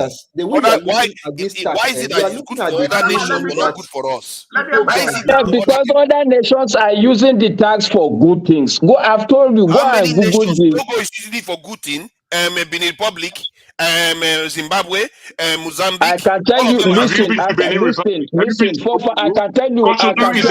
all authority. Sorry, Jagun. Sorry, let me respond to forefathers on this, please. Benin Republic National Assembly people will never dream of using their money to go and buy the vehicles Nigerians buy. So talk another thing. Let me hear you. You mean how about Democratic Republic of Congo? Benin, yes, I was working. Listen, forefathers. I've worked in DRC. I've worked so many years in Kinshasa. I can also tell you with authority, they dare not do what they will do. The Catholic Church there, in fact, is the head of Catholic Church that will first walk on that street in that Kinshasa. Say another thing. How about Niger? Niger, I've been to Niger. Have you ever been to Niger? That's the most lawful country. You as a Nigerian, you enter there, police will blow whistle. You will hear it. You will be the one to stop. So Nigeria that's the bottom line. With the little money they have, they are doing what they have to do. You are saying no. Actually, they had more money. Most of their money is being frittered away by the French. They allowed it to happen. The Nigeria that you are saying is more developed than those countries. No, we keep saying the Nigerian government don't do anything, or the state never does anything. Anyway, I don't even know why I was joining issues with you. You are actually irredeemable. Gentlemen, good night. I'm not irredeemable. You are, forefathers. You are the one that is irredeemable. You are the one that is saying we should not pay anything. You are the one that is irredeemable. How can you say? No. I said we are paying for already. Forefathers, be fair. I said Nigerians. Sorry, Blackstone, sorry, please. Forefathers, I say we Nigerians are already paying for taxes. Yes, so don't say wait. Let's have a discussion. Let me land so you can take it from there. What I've said, Nigerians are paying 4 separate taxes, and we are not complaining. We are paying 4. We are not complaining. How much is being generated by that 4? It's all right. I rest my case. I think I will not engage in this kind of argument. The outcome always matters. You can make any sweet argument all you want. The outcome matters. You can't just be saying, guys. What outcome is forefathers? Let's call a spade a spade. Do you think as a Nigerian, cybersecurity today is the main problem? You guys matter every time you're talking security. Is it cybersecurity or actual security that is the country's problem? Why are we talking cybersecurity? What the fuck is cybersecurity today? Wow. Wow. No, why? Hi. What have we done to Masca? No, it's not. It's you. Blame yourself. For Masca to swear like that, I'm sorry, you drove this thing too far. You drove it too far. I hear what he's saying. Masca, I salute you for that as a country, many people are dying day in, day out. We didn't say we are looking for money to secure these people. It is cybersecurity that we'll go and argue about. Do we know how much this tax is going to generate? Because I'm thinking that they're going to spend it on other aspects of our security. It seems you guys don't want us to talk, but I just want to ask a quick question, everyone here. No, you because definitely will let you talk. I don't know what is cybersecurity. I need to ask a question. I don't know what is cybersecurity. So the money they are actually getting from the tax, they call it cybersecurity tax, right? What are they gonna what are they gonna use this money to do? Like, I just want to know, like, what's the objective? What are they gonna use the money to do? Why are they collecting the money? I think number one is to No. Me, I can tell you what they are saying. They want to use the money. No, I'm answering your question because I know about this cybersecurity. I want the promoter of the idea to answer the question. Let Forefather answer the question. Okay. Yeah, I see. He's the one promoting the idea. The primary use of the cybersecurity tax is to bolster our cybersecurity posture in Nigeria, to protect it from. It looks like, from what I gather, it looks like a lot of our institutions were being hacked, including banks. So they are looking to change the posture of that aspect. My suspicion too, I don't know whether that is true, because this money is going to NSA. It's not just one cybersecurity department. So I'm thinking it's also going to be spent on other aspects. That is going to be so we hold on, Mas Black. Just go take my time now. Just hold on. We need to go into details of this topic, right? Okay, wait. From Blackstone, please. I sorry, I will let you go a bit longer. So generally, when a body like NSA, what I think they should use cybersecurity taxes to do, like what you are defining, is to protect critical infrastructure, basically. So what are our critical infrastructure? And the other thing is the banks are other institutions like private. Are you supposed to protect them, or they have a system that protect their own system? We need to go detail on this matter, actually. So what are the systems? Because their systems are still under the control of the central government. So they are still all susceptible to the federal government's vulnerabilities. Why are you spreading wrong information? Because the federal government has shut down this in the entire network in Nigeria. I can accept that. Because the Nigerian government can shut it down. That's how you know. Anywhere in the world, a government can shut down any yes. So don't say that. No, it's not that the federal government. So don't say that. That's very wrong. I don't know what I said. What are you disagreeing with precisely? I'm not exactly sure. The banking infrastructure. So I will let Blackstone go. Oh no, I didn't say that. I will come with my own idea. Let me just pause for now. That was just a question. Yeah, thank you Except for your patience. You want me to go first. Yeah, I will be looking more into the answers to what it's actually going to be used for. And they don't tell us how much the project is going to generate. Even they don't tell us. That would be important to know. I think all of us should think about this question. All fathers, I was coming in line with the line AY took. You understand me? Cyber security, right? It's like this tax is like robbing people to pay Peter. Right? Every company, you have my data. It is your legal responsibility to secure my data, not I pay to you to secure my data. Exactly. So the cybersecurity tax is a fraud in the first place, because I don't see. Do you pay cybersecurity tax in the UK? Do you know how the companies, how the government manage their cybersecurity?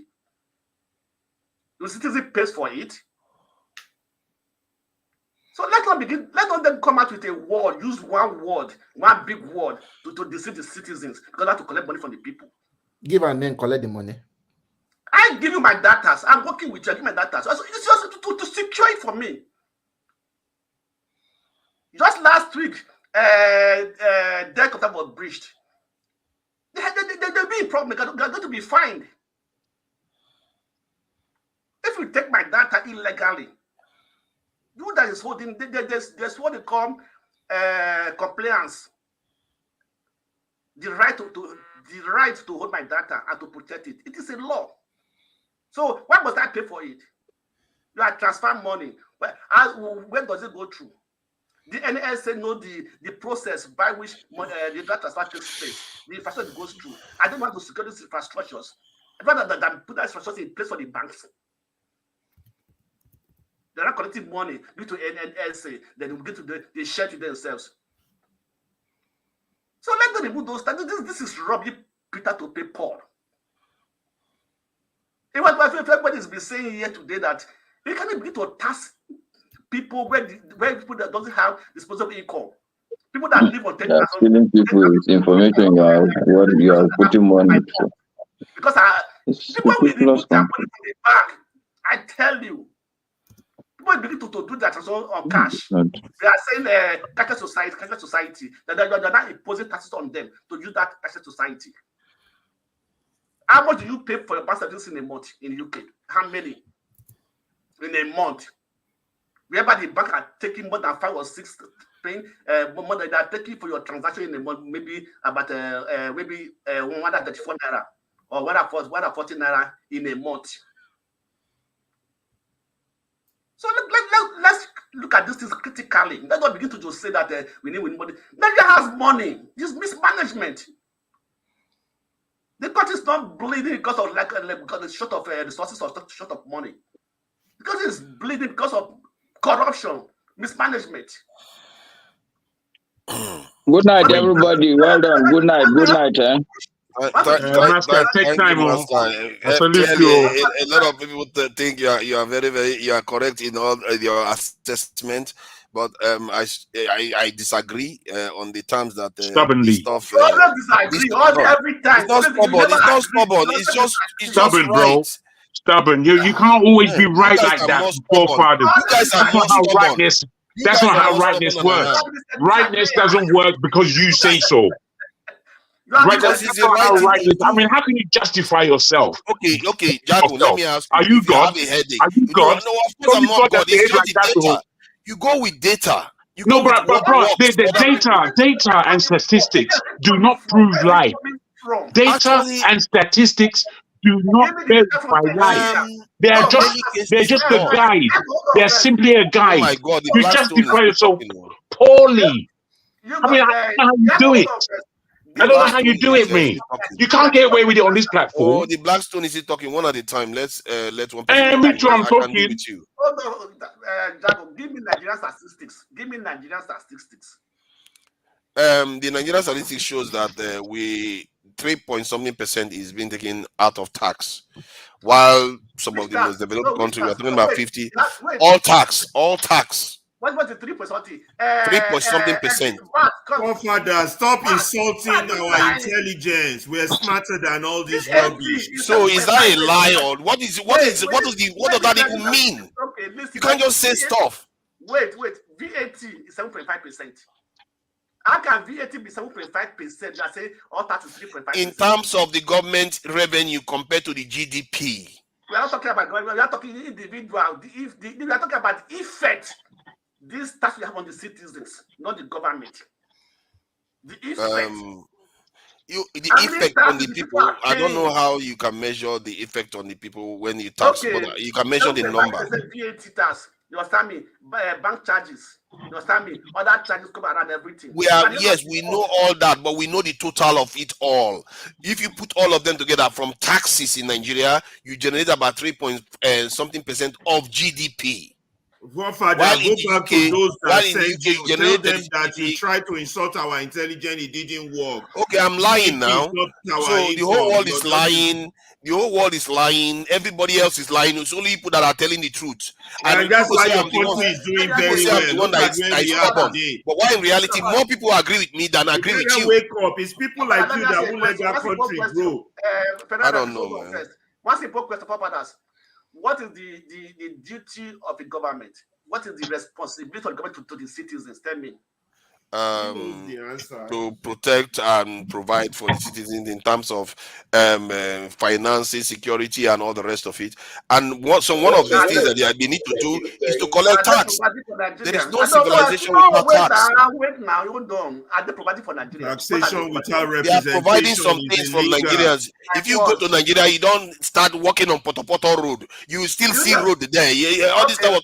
We act as if nothing is being done in the country at all. Me, I got to go. I can't keep listening to rubbish. I gotta go. They are just as if nothing is happening. There's no light in Nigeria or everything just shut down. I gotta go. Yeah, Bro, yeah. Go ahead. I hope that was this thing. Fubara, the fact that you don't believe you're stubborn is fantastic. No, I'm not stubborn. I'm just You following are data. stubborn, bro. See, Everybody here has told you you're wrong. You said I'm right. I am yes, more right. It's because more people incredulous. agree with It's me. absolutely mind-blowing See, what you do on a because you regular know why? basis. It sounds as if it's only me. You're not But trying to measure your I argument see at all. billions of people behind me agreeing with me because they What put billions? together all the Where are you seeing these billions? There's only 10 people watching. Forefather, am I because the the next data person to implies speak? that billions of people agree with this.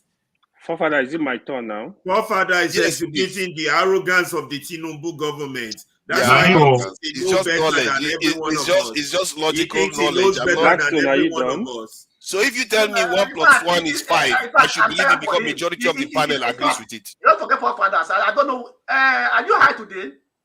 I'm not high. If you tell me 1 + 1 is 5, should I agree with you because majority of the panel agrees with That's it? the question. That's the I have question to for stand you, by the Forefather. billions of people that believe in 1 + 1 is 2. I have to stand by those ones because they are more correct.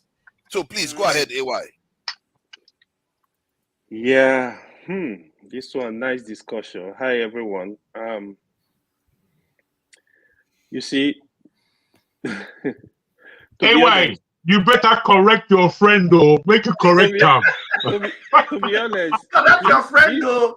Correct him, man. Correct him. I mean, you guys know my position with this government.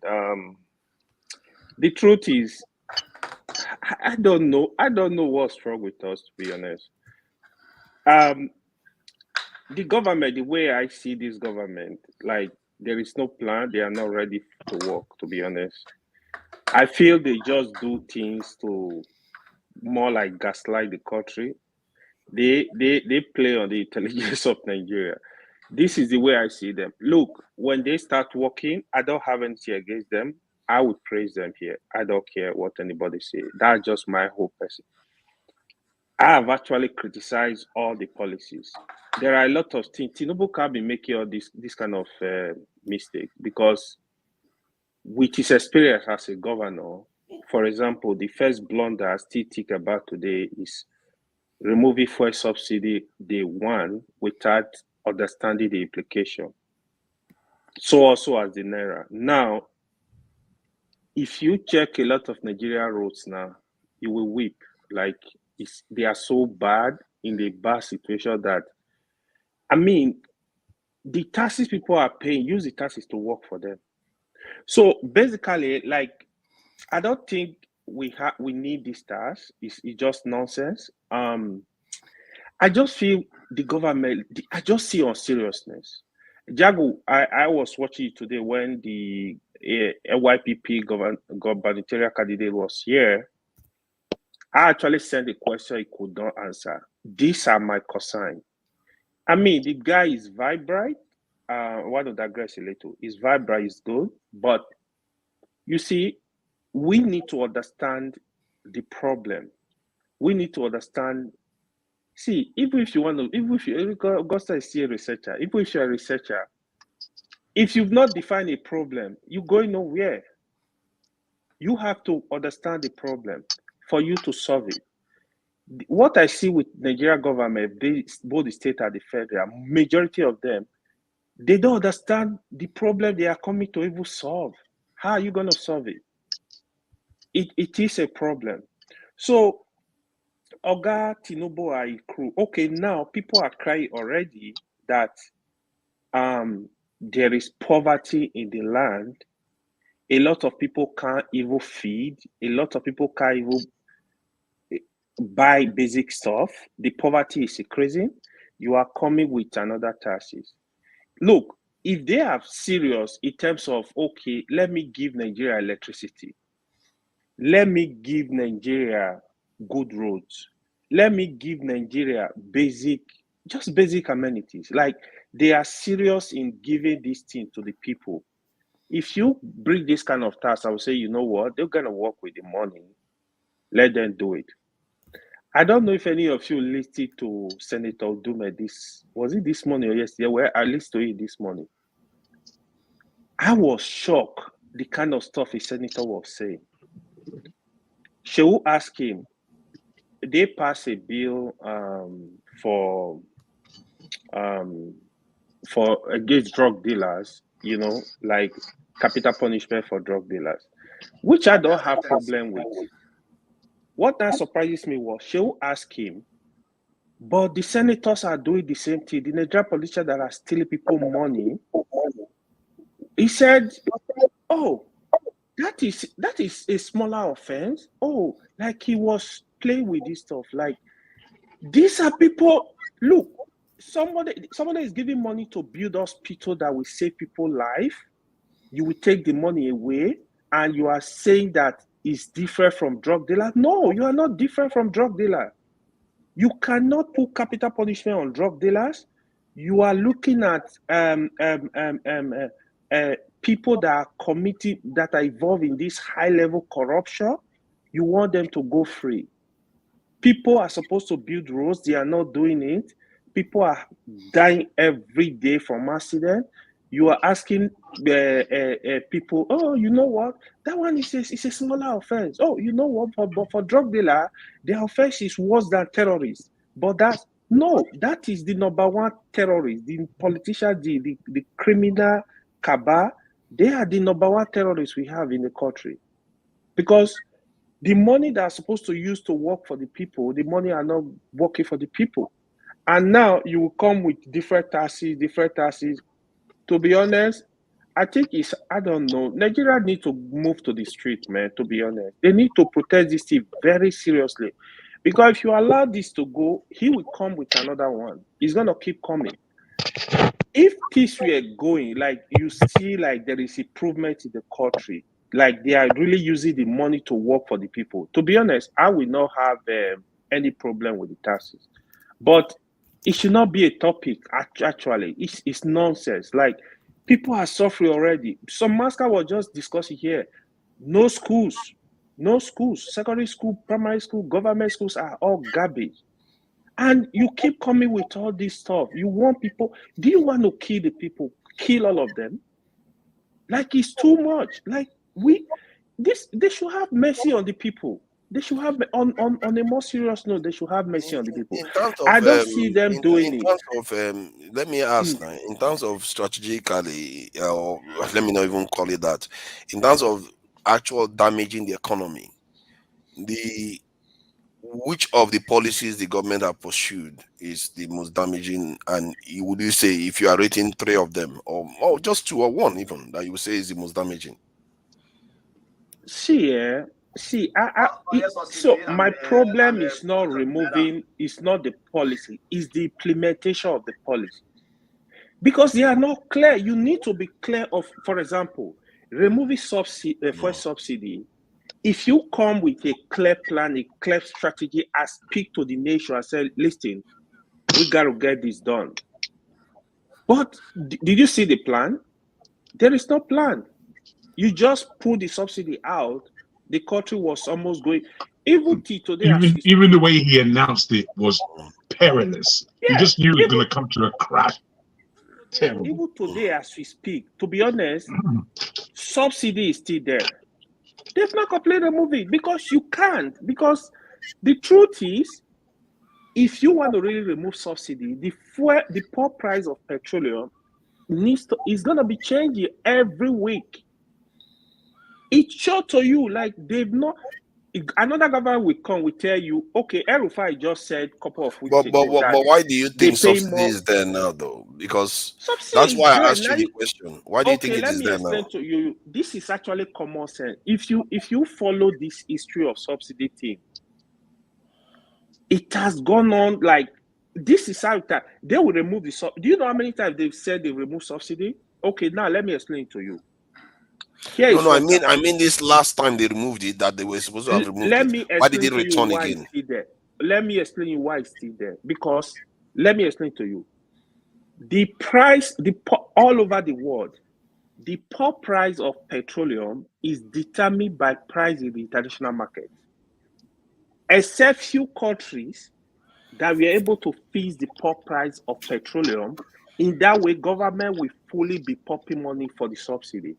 So if you are saying you will remove subsidy, for example, If pump price of petroleum go to $100, there will be a different calculation altogether. It's just like market forces that will determine the price.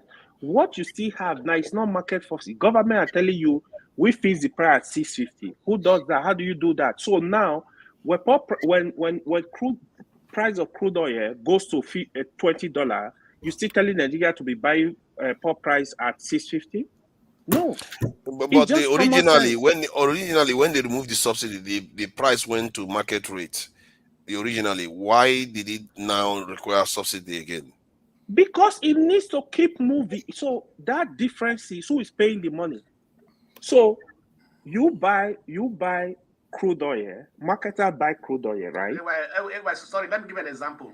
What is the price between the diesel and the petroleum? Diesel is 100% subsidy removed. Diesel today is 1.5, 1,500 per liter. You understand me? So why there must be petroleum be 650 or 670 if they are not paying subsidy? They pay subsidy. That's just the honest. What I'm trying to reveal to you that actually damaged. Like that. Why don't what I was trying to reveal to you that what actually damaged the economy was that after they removed the subsidy, Nigerians were able to absorb the initial shock, and it got up to 500 or to almost 600 600 naira. But what did they do? They went and devalued the currency. Now that petrol price has to go up to 1,000 to catch up, and they can't dare to do that to the Nigerian citizens. Forefather, hold on. Even the currency is the same trouble. You remember when the price of when naira went back to 1,000 naira, we discussed it here. I said it's going back up. Did I say that? I was explaining to you. Today, $1 to naira is 1,450. It's going to go back to 2,000. Yeah, but did you just hear what I said? Did you just hear what I said? It's very, very important we understand this. Originally, when the dollar was around 700, 600, or even 600 pounds by official rate, that was the price the petrol was. It was the country had absorbed it. Then they went and moved the goalpost where the naira value depreciated and got up to 1,000. To do it to maintain the subsidy removal, the petrol price has to go up to 1,000 to catch up with the actual value of the naira. They couldn't do that. They will not. Yeah, exactly. Exactly. So what does that tell you? The policy that damaged the economy was that floating of the currency. Let me say this. Not only that, both policies. Let me just finish this. Both policies are garbage. Here is the honest truth. Nigeria cannot afford subsidy removal completely. The reason is this: because you are not paying the people living wage. It's just like electricity. People are shouting on today, electricity. If you give Nigeria full electricity, 24 hours electricity, 80% of Nigeria cannot pay for it. Government need to subsidize it. I can tell you for free. They can't pay for it. Energy is very expensive. If the company really want to charge the investment they put in, Nigeria will not be able to pay for electricity. Government needs to come in and subsidize electricity. This is the truth. Nobody will tell you. But the fuel subsidy, the currency, the exchange rate, all of that, the more you look, the less you see, period. They are still there. The problem is not gone. The only way that problem will go away is you have to come as a government and be deliberate in actually building the system. You need to genuinely build the system for us to have stabilization of the naira. That is the only thing, nothing more. Let me just end it here. I will explain further. Thank you. Yep. Femi, thank you for your patience. Welcome to the conversation. What do you think about what you've had so far? Good evening, everyone. So I just, there was something you said, forefathers. I wasn't really listening at some point when I think the discussion may have pivoted into the case of the cybersecurity fee. I want to start by unequivocally telling you straight up, without mincing words, that it's bullcrap, and I'll tell you why. I play to this domain as well, and I'm not trying to put myself out there, but it's a space I'm very, very comfortable talking to, be it physical security, or even cloud security, as the world is turning to right now. Let me quickly put out a couple of things, and then I'll leave my case and just end it there. I'm not trying to prove that I can be right, forefathers, so I just want you to hear me out.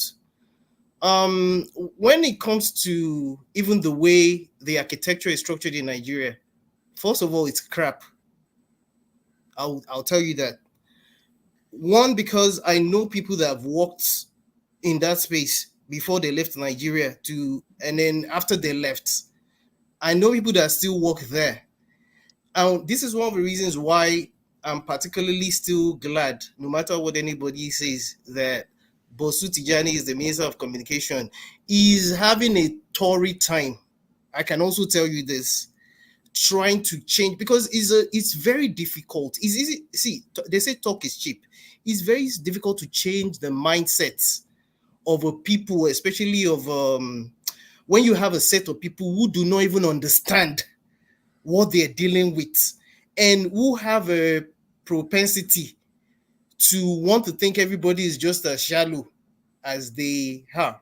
And why do I say this? We have to be very careful when we speak to certain spaces. And I've been guilty of this as well before. Let me be honest with you. There are certain things I am not too competent to talk to. And I will just say my own, what's it called, 6 cents.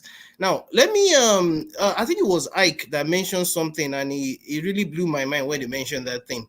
I don't know how much of the cybersecurity space you know about, but I will just tell you now that there's something about you being accountable when it comes to, I mean, let me just put it, let me just narrow it down now. If as a company and even as a nation, I've never heard anywhere in the world where you charge people for something. I don't care what you call it, whether you call it cybersecurity fee. So if you want to tax people, just tax people and tell the people this is the reason why you're taxing them. Just Chris tax. Yeah. Don't come and, you know, it's, I don't know. See, I wish you were in my shoes so you understand how laughable this thing. You don't even need to be in my space for you to know how laughable this thing is. When you have even as a company, it is the onus is on you to meet certain compliances. Now, I'll give you an example. The EU has what they call the GDPR. It's a way to protect the citizens of the EU, generally speaking now, when it comes to things that have to do with the data privacy of their citizens. In the health industry, a lot of people in cyber would that probably listen will bear me witness what I'm telling you now. I'm not making this up.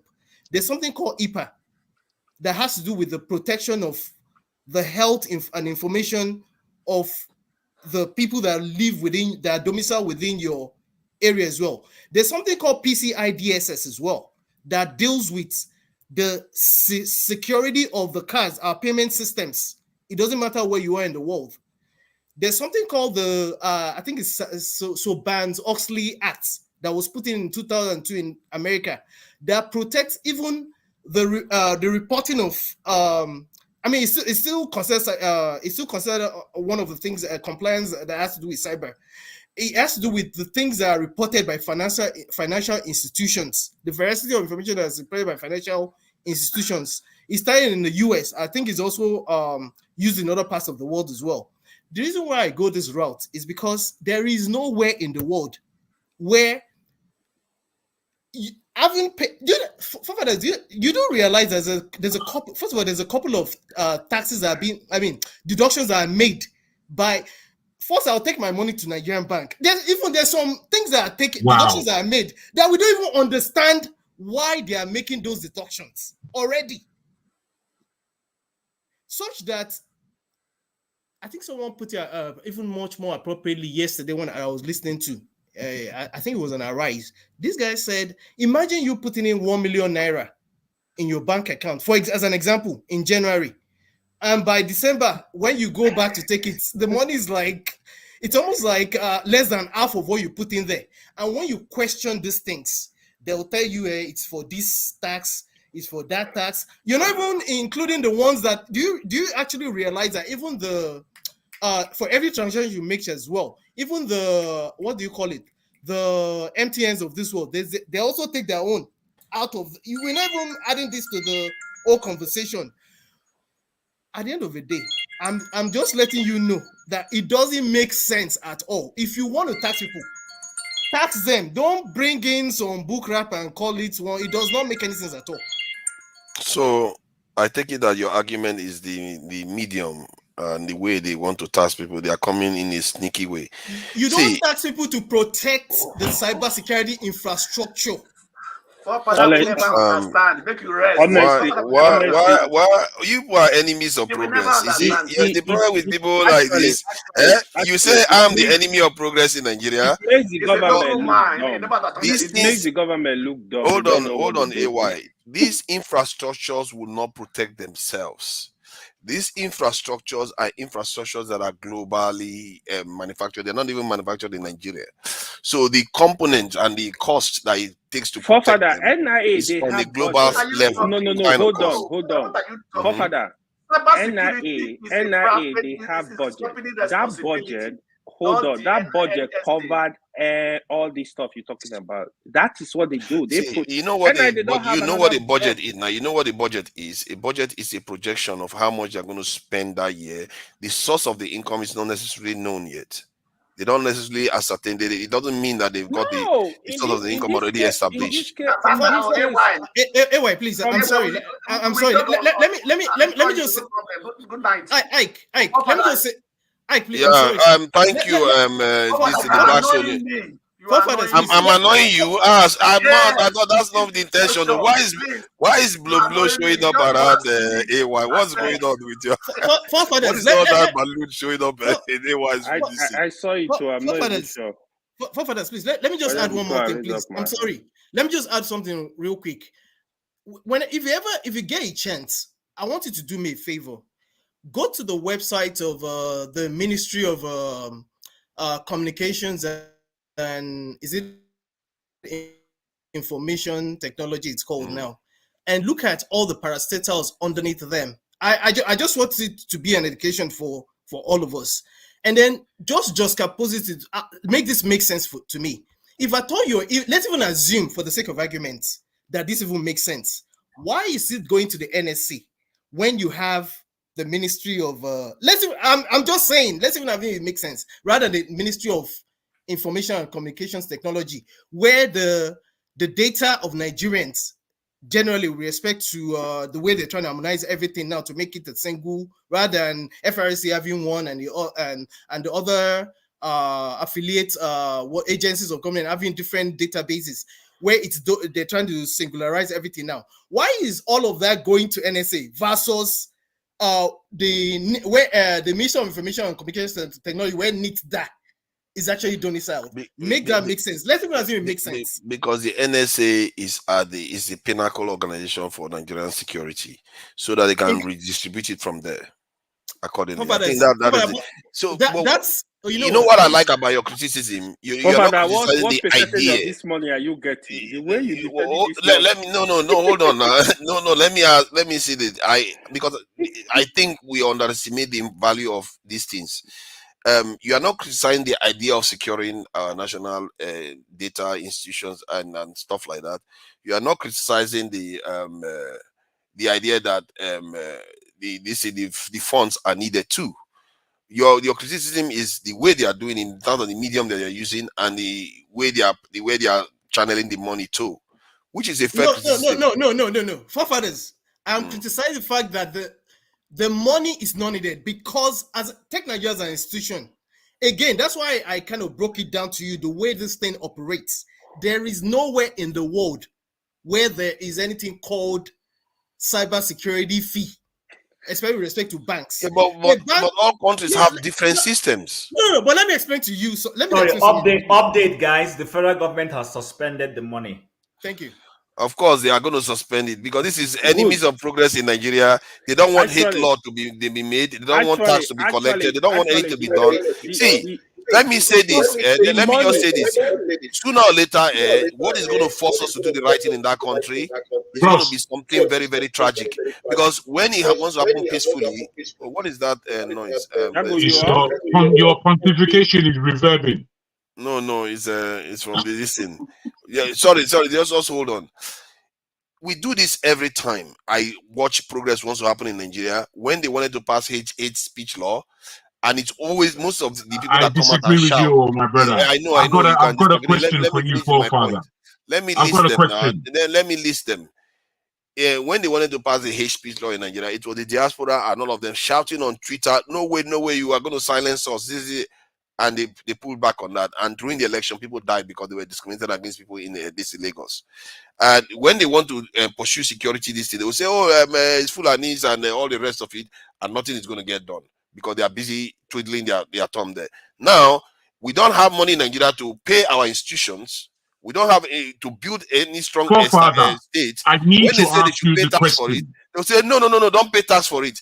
See, Nigerians, if you wait, forefather, you're going a bit far. You're going a bit far. All I will ask you, bros, is that do you believe that we have had 8 years of Buhari?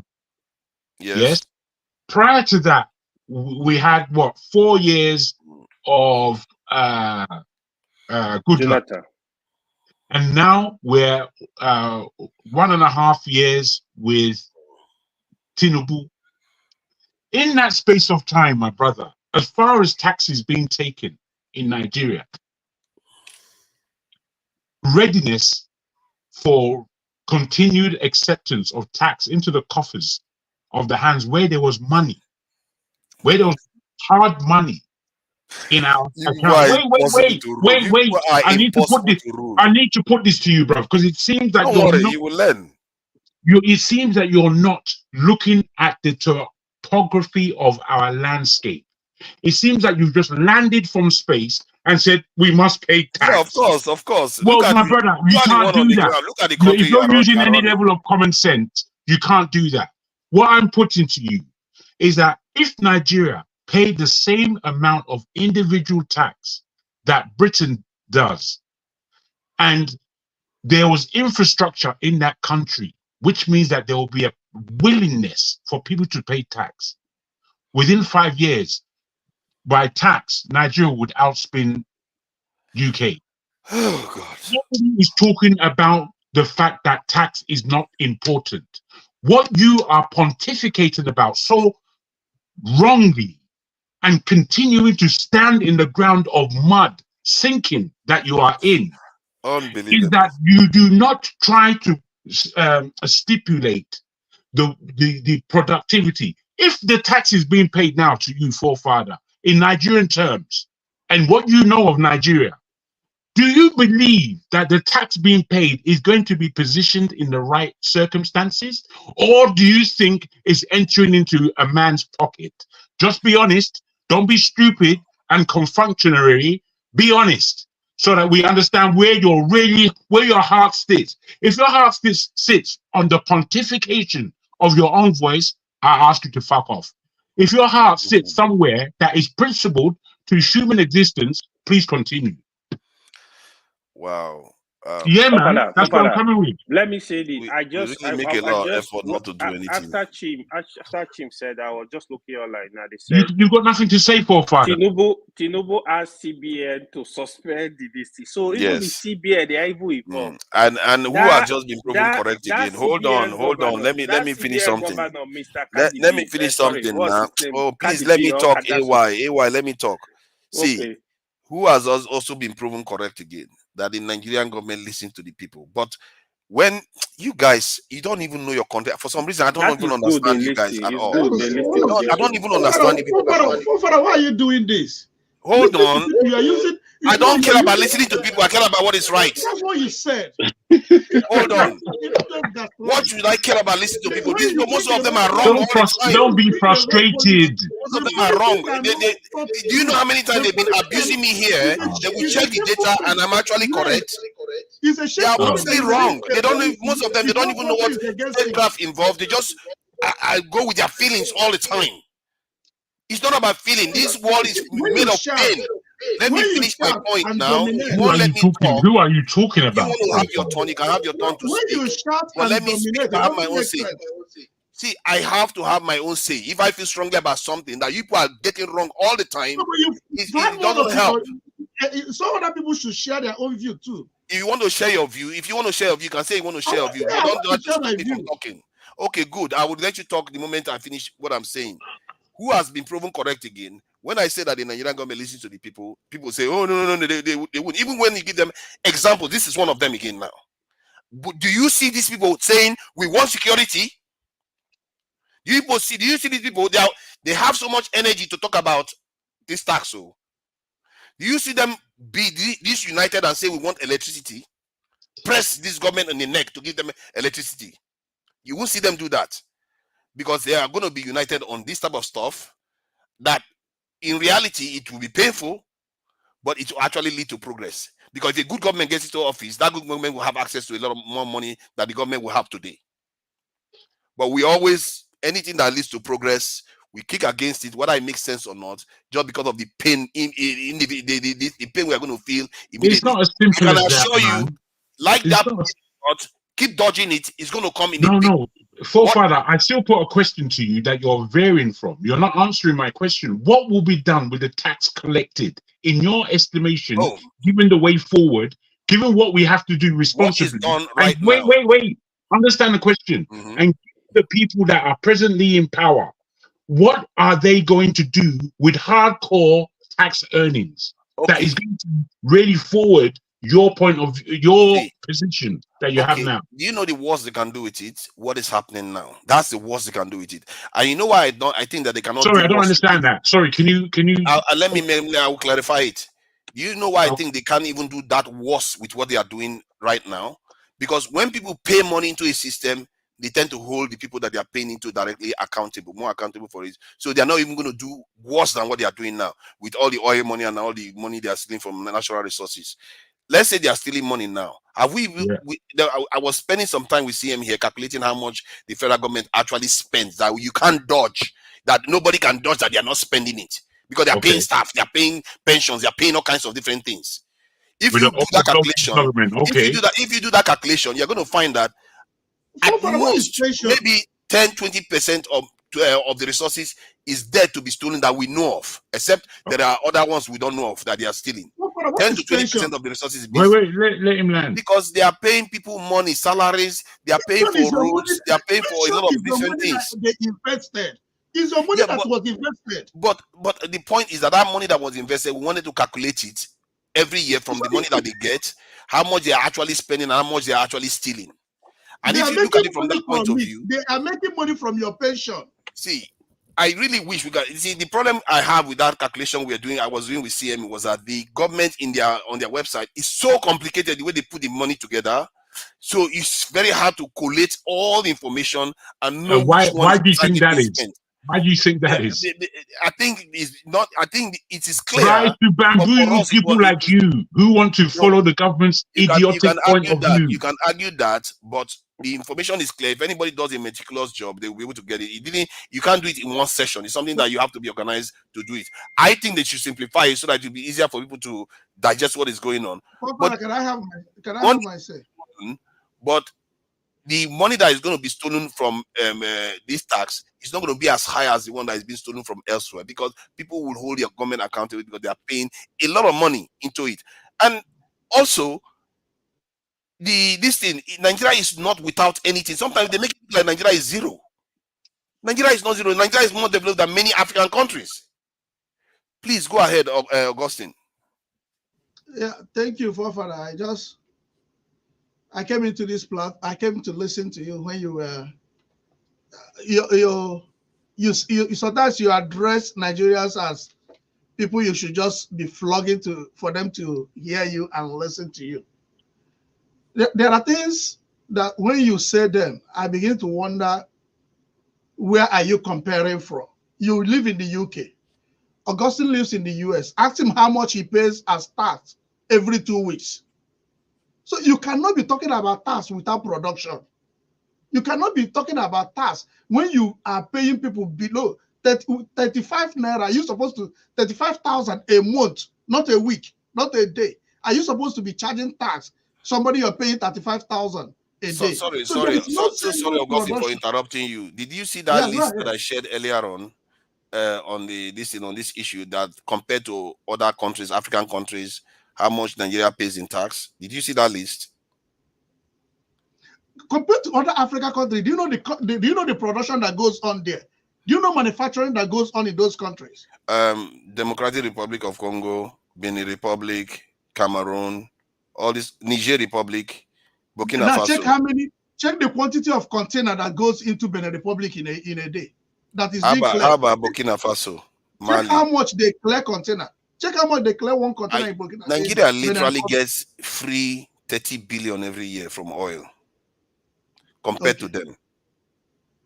So with that, how do you explain that? With that money Nigeria gets from oil, are they supposed to be, the citizens, are they supposed to be paying tax? Because that's what you need, more money to get more money, more loans, and be able to develop your economy.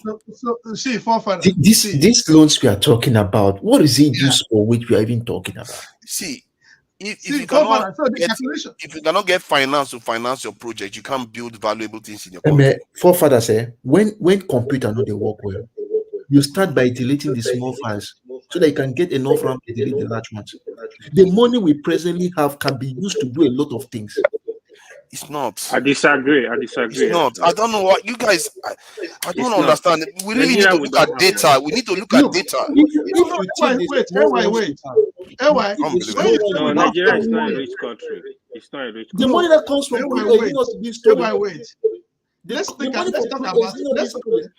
Look at how rich. Look at how the UK looks today. It's not like gold. The streets are not paved with gold, though.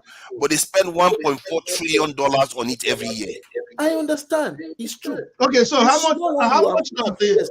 While Nigeria spends about $34 to $50 billion every year on the economy, the UK spends $1.4 trillion every year. Good. Because so how much do they get from loan? From loan, a lot more money than Nigeria gets. Billions upon billions. I think they owe 1-something trillion too. Even Singapore, that is less than 6 million people, owes 1.4 trillion or so. Or maybe I'm mistaken, around 800 billion or so. Nigeria owes barely 100. I tell you why those countries presently. So wait, bros. Let me just put this in. I tell you why these Western countries presently own so many numbers. They know that they're paid. They are printing money for the economy. They don't have any money. There's no money left in America or Europe. You seem not to understand what's going on in this political world. They are printing money in order to pay tax. They are printing money in order to run their economies. They are printing money in order to service loans, whereby the African and countries of the South are having to pay back their money in dollars to the World Bank and so many other authorities. Now, this puts a capital strain on the peoples of the Southern Hemisphere. When you look at Congo, that is the position of Africa. We are digging out our minerals with our bare hands. That's where we are. If you are not computing the differences between the Western countries in the Southern Hemisphere, my brother, I don't know where your politics is. I don't know what you're talking about, and I don't know why you are pontificating with passion as though you have any justification. No, my brother, let me land. Let me please just land. You see, I'm listening to you, forefather, and the discussion that we have has pivoted into a zone where it's the rest of wait, let me land. The actual amounts. Please let me land. Where it's the rest of us against them. It may be a position that you like because it allows you to pontificate. However, where you are standing from is a diatribe of nonsense on some data that you picked up from the internet and waving it around saying, look what I found. Nigeria is a crock of shit. We already know Nigeria is a crock of shit. But I'm putting to you that your reasoning on why is completely wrong, completely biased, and quite myopic, based on the fact that you are a so-called Nigerian living in the West, and you have no appreciation for your cousins and brothers that are back home suffering. You see that just as numbers game. Oh, they're suffering, it's a number. I find it prejudice. I'll put Wow. that to you, bro. What? This is Nigeria for you. Please go on, Augustine. What? There's no point. But maybe you haven't heard of anything I said, which is fair enough. Yeah. So okay. The second thing. Yeah. Let me go ahead. Oh, two Augustines. Sorry about that. That was the confusion. I didn't see that one coming. You didn't see it though because you weren't paying attention to who's around, bro. You were speaking on me. You were speaking too much. Augustine, which Augustine should go ahead? Let me just conclude. And also, Further, when you say that they are listening to Nigerians, because when they put up policies, they change it. It's a serious sign of failure. To be candid with you, if their policies are meant to be thought through, and this idea of I keep saying it. I use Kabiyeshi because of the way the Yorubas respect their Oba. This Kabiyeshi democracy we are running is not taking us anywhere. Were they supposed to actually flash? Okay, when the cybersecurity law, when was it even signed? Did you hear about it? Even the chief whip couldn't even pick that document. In the interview, he said, "Oh, maybe his mind skipped it." So because they did it underground. So the idea of not thinking things through and not being objective, and also know that a percentage of money that goes to the bank has already been taxed, and you don't tax a money that has been taxed.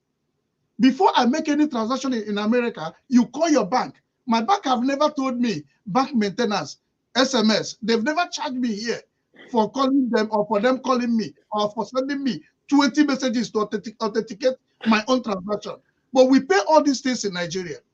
Then when you are paid salary, the money have been taxed before you pay it into the bank. And now bank is taxing you again. So to be honest, in Nigeria. I hear what you are saying. You are looking at the mechanism. You are not looking at how much they are actually taking from the people. See, I keep saying it. If the money that is in the government account when they take tax is 3% of GDP, it means a lot of people are spending a lot of money in the economy, but it's not making it to the government coffers. It means they are not. It means that they are not refunding. They are not sending those monies to the appropriate quarter. Now, why is this one going? They are not collecting it. No, wait. If this one goes to what's it called? The revenue. How would you now calculate it when they don't have a central pool where all the tax should go to? How many times have you heard about tax reform? I think they've collected how much did you get from tax refund this year in UK? I don't know. I didn't get tax refund. Why? Okay, you didn't get. Most people don't get tax refund. So what does that mean? They spend most of the money on the economy. Where do you think the 1.something trillion comes from? When they spend 1.4 trillion on the economy every year, where do you think it comes from? They are taxing the people to the hilt. Wait, do people get tax refund in UK? That's the question. Some people do. Okay. If they overtax you. So do people get it in Nigeria? No, they don't, because they undertax Nigerians. They undertax. Yeah. Okay, let me share this to you again so you understand. So that we are all on the same page here. No. Wait. No. Don't look at data. Don't look at data. Let's just go with our feelings alone. Let's not look at data. Let's go with our feelings. I thought we are all professionals here. Are we gonna just use our own minds to say you are correct, I'm correct? Let's use the mind. Let's borrow the knowledge. We've seen this now. We understand the data. We understand it. No, but the others have not seen it, Jago. Okay, no. I'm not saying that you shouldn't show it. All I'm saying is that after you've seen this data, there is a way to extrapolate the information from the data so you read it well in each particular country that you have listed there, because there are reasons for taxations and there are benefits on taxations. It's not just tax. Okay, so now you see this value. What makes this value very interesting is tax based on economic activity, not based on just the end salary, some vague notion. They just take the total they collected on tax. It's based on the economic activity of that nation, and that's why they put it in percentages. So now this country, based on its economic activity, the French tax their people 46% of their income. Now, and what do they get for that? They tax them for the 6% of their income. No, we understand that. To extrapolate that information, my brother, we have to understand what France, what the French citizen is getting for that tax he's paying. No, Jago, that is the second question. The first question is, a lot of French people will not agree that they get what they paid for. Sorry, forefather. What is their income? Their income is similar to this in most developed countries' incomes. So now let's keep going down. Let's keep going down now. So let's keep going down. This is going to. You are not getting here. There's something which you are not understanding here, which I think we need to clarify first. Okay, pin it, please. Look at the position tax revenue of the GDP. The GDP we are talking about is the overall things that the country produces. Yeah, that's what we are looking at here. That's what we are looking at here. Now, please, I hope you are not confusing this with the amount of salary that has been paid. It's not 46% of the the thing is, the amount of salary that is being paid, to show you that a lot of that income goes into that amount, is because our GDP, the money we get from oil, is a tiny proportion of our GDP. But I want us to know that it is not 46.2% of their salary that is being taxed on. Is the tax that they take from the country. As a matter of fact, I think the French are taxed almost at that high rate, but I'm not sure it's that high, up to 42%. No, it's the general tax from VAT, from everything else. Can you find the United States? Let me see. Why? What does it even matter? Is the money that they get from tax. The point is that, look, if they get a company pays tax, right? The company will split that tax into its products so they can sell to people. That tax will now be distributed around. I just want to be sure about something. Corporation tax is most nations. Okay, let me make this clear. Let me make this clear to you. Businesses generally pay about 20-25% of the tax of most nations. Okay, go on. So most of that number is seen there is from other sources other than business. So now let's go down to. I don't think so. This thing you are having here. Let me see. Okay, how much is generated? Please. Go to the United States. I just want to see something from there. Please, pardon? Let me see. Okay, you want to go to the list. United States is about 27%. There is an echo coming through. I don't know where it's coming through. 27%. I think United States is somewhere around 27%. Somewhere around this area, it should be. I think it should be. Yeah, that's United States. Yeah, 27% or so of tax. Now, if you look at South Africa, is already showed up here. Dominican Republic. These are technical. Oh, sorry. Let me go back up again. I think let's just see where African countries started showing up. These are African countries. Some of them, they actually show them on the news that they have famine. Let's see. I wish to ask one question again. You are interpreting that data in the third column after the name of the country. Are you interpreting it as if it is the percentage of their salary that is taxed?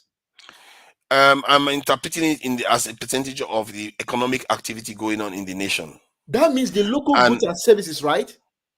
Yes. Then the same thing, if you want to calculate this, the same thing will happen in Nigeria, because in large companies, and that's what we are doing.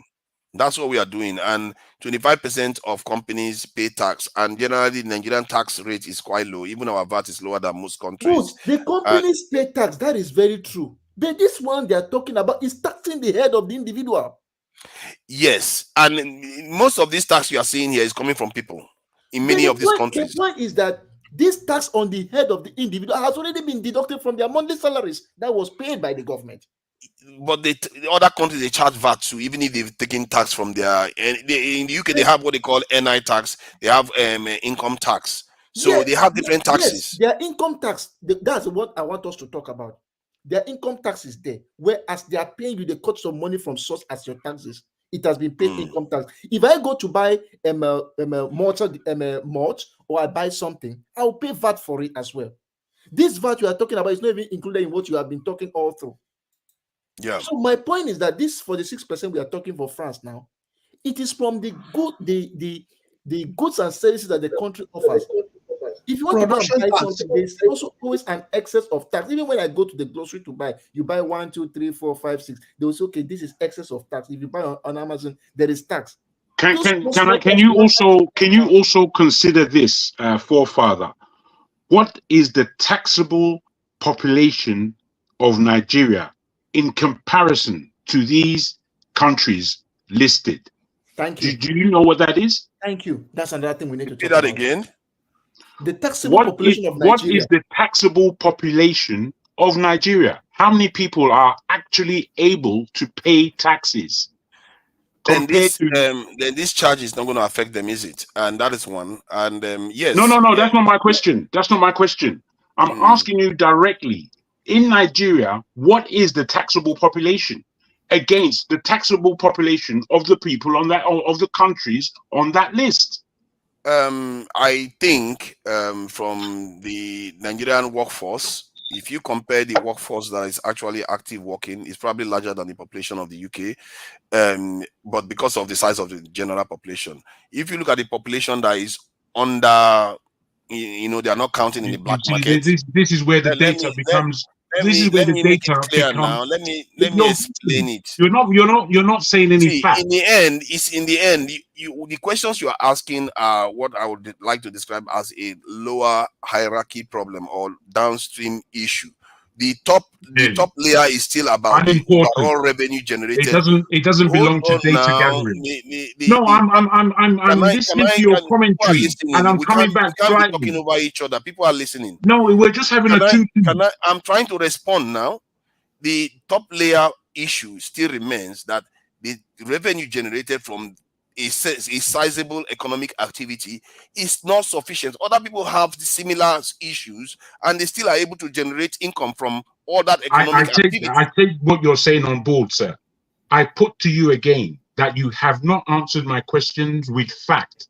And the data that you are quoting here, I'm saying there is an extrapolation that needs to be done upon this data to get any sense out of it, to really come with an answer to say, I am justified in what I'm saying or otherwise. You are saying you're correct and you're right and all of us are wrong based on this what you're bringing.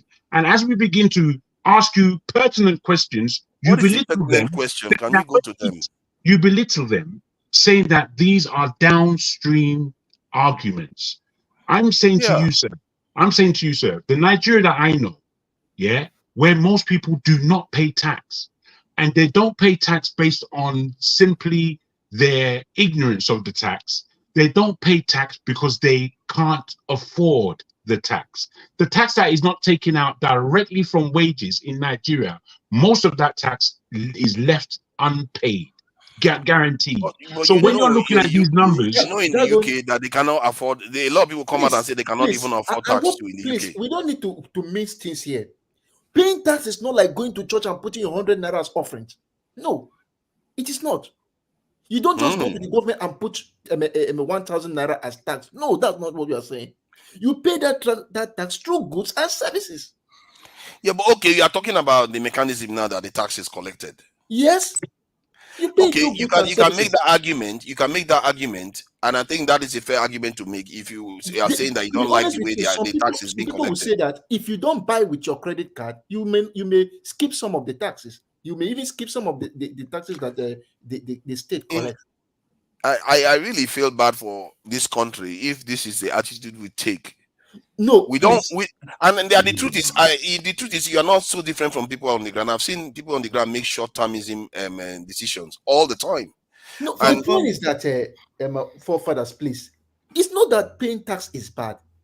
If you don't pay tax evasion is worse. You must pay your tax because it shows you are friendly to your country, to your state. It's important. You must pay. But cutting the head of the person because you want to give money to the state, it's not right. What I'm trying to say is that the money they pay you, you work for the Federal Minister of Finance. Immediately they are paying you. There's a particular amount of money which is cut as income tax.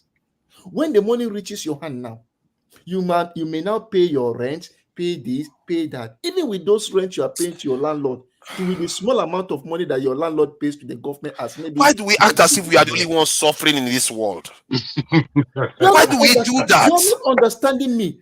No, we are not understanding because we are the only ones that suffer. Not that, forefather. Why do we act like this? No. What I'm trying to say is don't that be frustrated. It's tiring. They act as if they are the only ones that suffer in this world. There are people suffering more than Nigerians right now. You're not understanding me. Forefathers, let me also. Why will you pay tax for A and still pay again for the same thing? Don't worry, we've not seen anything yet. When we see something, the consequence of this our action, we'll be begging to pay. When we see the consequence of our action, forefathers, we wish we paid. Forefathers, let me also. I want to highlight something to you as well, which is a comment from someone that was widely distributed during the week that I read on Twitter. And the person asked a very pertinent question, which I've also seen other people that are living on, because, I've always often wondered how it is if one is living a situation versus looking at it from the other side. So this person said, will the CBN or the banks take responsibility or refund money to an account holder if money is lost or their account is wiped off through cyber attacks? If not, they should not add any levy to our transactions because it won't be of any benefit to us. If they charge us, then they just have to take responsibility and be ready to refund. The reason why this is apt is because I don't know how we operates in the UK, but I'm pretty sure it's the same across board in most Western countries. In the US, for example, if somehow you lose money through cyber fraud, upon investigation, usually the money is refunded. And I know Augustine will bear me witness about this, right? That's what happens. That is correct. That's correct. That's very true. I've seen people lost money to Zelle and they got it back. Right. Now, the reason why, again, because there was something Jagun said, I can't specifically highlight it, and Augustine just mentioned, reinforced now, that just came to me. The reason why I still go back to what I earlier mentioned about how laughable this is, and as to why it doesn't make any sense at all, especially from the IT or cyber standpoint, is because on top of the fact that there's about 3 levies or 4 levies for every digital transaction you make, depending, I think, for across board in most banks in Nigeria. And I'm speaking about people that you cannot make this up. This is what happens. There's already 4 and maybe some others as well. And this is on top of the fact that there's also some deductions that sometimes people, I'm sure you've heard of people that just wake up the next day. Femi, my brother, I must tell you, you begin many sentences without finishing any of them. Please finish your sentences. I will. Just hold on. I will. So the reason why, again, I'm bringing this particular statement out is because, again, the banks, I'm telling you that the cyber security architecture of a lot of the banks in Nigeria are defective in themselves. So even if they decide to go ahead and impose this cyber tax, cyber fee on Nigerians, it's not going to change the fact that the cyber security infrastructure is wrong with respect to the banks, and the onus is on the banks themselves to fix their cyber security infrastructure. It's not going to save them. It's not going to change anything. Wow. Please, so in other words, let's not tax. If I go by your agreement, let's keep the nation as it is, okay? And then somehow it's going to grow. Nobody's saying that, forefather. There's no need for you to go so far. You're not listening to me. You're listening to what you want to hear. I listen to you. What in the end, you're saying don't tax people. That's not what I said. Did you that's listen one to me? problem I have. You're not listening to me. Okay, I wanted to show this to Augustine so he sees it. so that he too understand the context I was speaking from. Okay, now please let me just finish it, then you can carry on. So we are looking at France and all these countries that we listed at the top. I will look at the top 3 countries and then we'll start corruptions in those countries and we'll see what is going on there. Even Cuba is even on top there. And now you go to, let's say, the African countries start popping up somewhere in the middle, I think, well before. Let me just, you saw Togo there. You see, that's even bad that we start seeing Togo. Okay, South Africa from 28%. This thing showed up there. Jamaica will not count them even if they are black. Algeria, African, 26%. Let's see. Let's keep going. They will soon start popping up all the poor countries that are charging less. Let's see. Mozambique, Nigeria is more developed than Mozambique. Our GDP per capita is higher than Mozambique. But in short, on almost every front, Nigeria is higher than Mozambique. And then Togo, Nigeria is higher than Togo on almost every front too. Congo, Nigeria is better than Congo on almost every front. Any matrix, life expectancy, all of them. Zimbabwe, okay, I don't know about that. Nigeria is better than Zimbabwe in many areas. I think in development definitely, but there are some areas that Zimbabwe edges Nigeria. And Senegal, Nigeria edges Senegal. Okay, maybe their democracy is a bit better, but still 22% they are paying. Tunisia is there, Morocco is there, Gabon is there. Many of these countries are beneath, like we like to see them as beneath us. There's one thing I want to also ask about this. Can you run and go to the bottom? Let me see if they have a footnote. Oh, no, don't worry now. There's a way to go to get to the bottom. We're going to see a lot of African countries. So you guys are Burkina Faso is there. First, can you also compare us with the UAE, which got independence 15 years after us and only have oil? Yes. We'll check that too. Whether they pay tax at all. Those scroungers that get free oil money. No, what I mean is, are we even where we're supposed to be? Because when we compare ourselves with Botswana and Co, can we compare ourselves with UAE, which is 15 years? Okay. I'm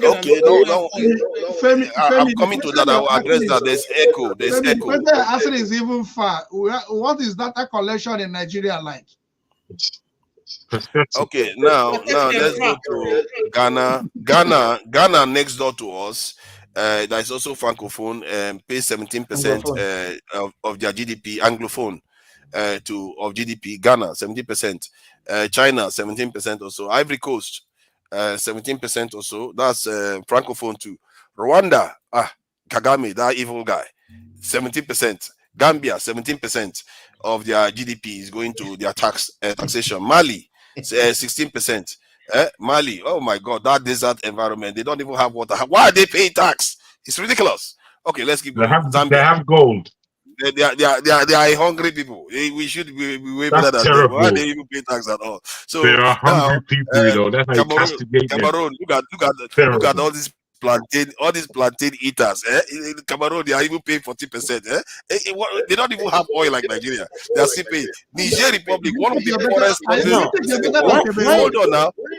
Actually, they have oil. Niger. Please. They have oil. Okay. Niger, let's keep going now. Let's keep going so that we finish this table. I am very used to that one. Though. When you finish, I will now talk on Cameroon very well.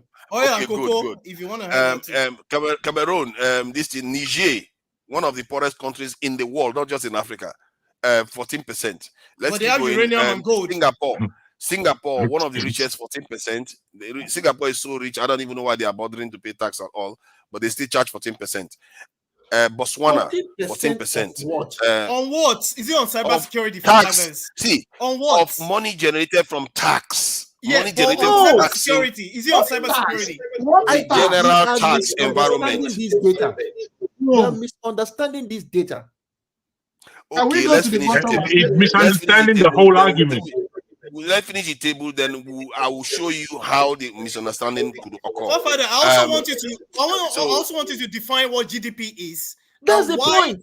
The main thing. Let's talk about domestic product. What is it? What are the components? What are the components? The components. Okay, we are seriously that today we want to know what GDP means because they tax Nigerians. Okay. Nigerians want to fight with GDP now. No, there's a reason why now. We are seeing numbers. You see what happens to accountability when people pay tax. people want to know details when they pay tax. Yeah, that is the beauty. Yes. Hold on. Forefathers.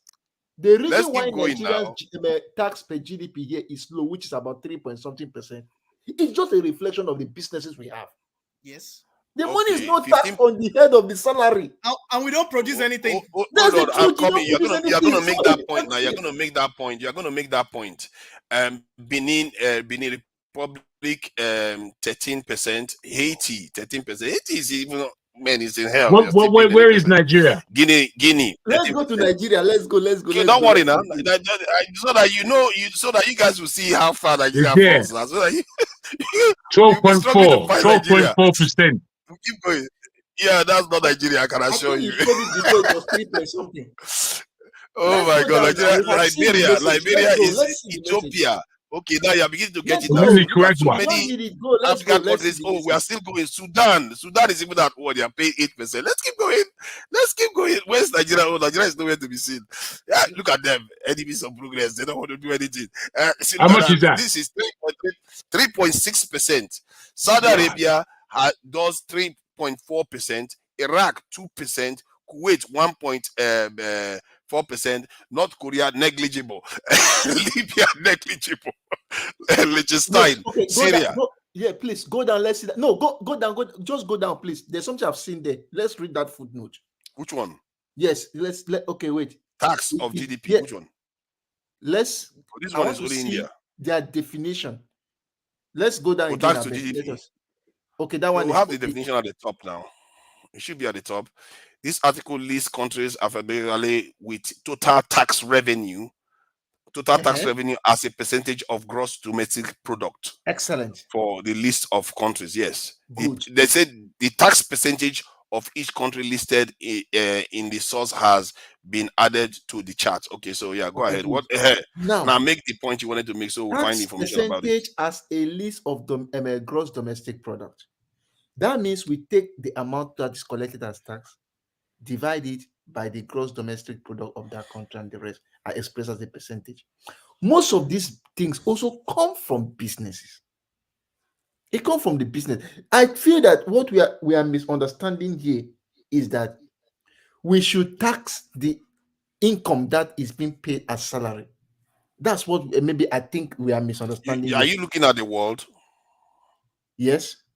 And look at how Nigeria is turning into a white man in amongst the whole world has color. I said I'll talk a little bit about Cameroon. Now let me talk a little bit.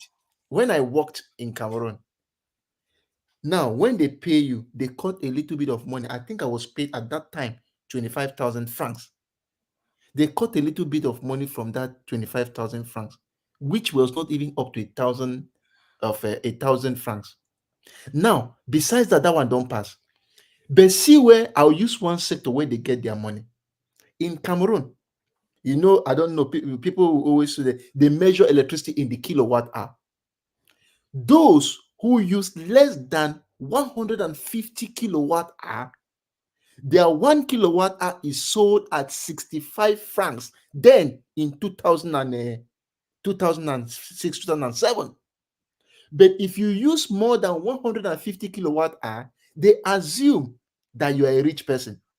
And your 1 kilowatt hour will now go for almost about 110 to 120 CFA francs. So they charge the rich more than the poor. Because they believe, say, if your meta they run plenty, it means you get fridge. You get television, you get this, you get that, you get that. Now they consume up to that in 1 month. So they try to drag more from the rich, and from the poor, they drag a little bit. Take all these taxes together with everything you want to do, then express it at a percentage. That's when we see something which is high like this. And my own point is that once there is enough businesses, we will have a lot of enterprises to tax, and more money will come. Nobody to come the small way some mama get from village. If I can just add also, forefather, if you look at this graph and you see the darkest part of it, which I assume are the people paying the most tax, that is Europe, Northern Europe in particular. And we have to understand that there is already infrastructure right across the board in these plains.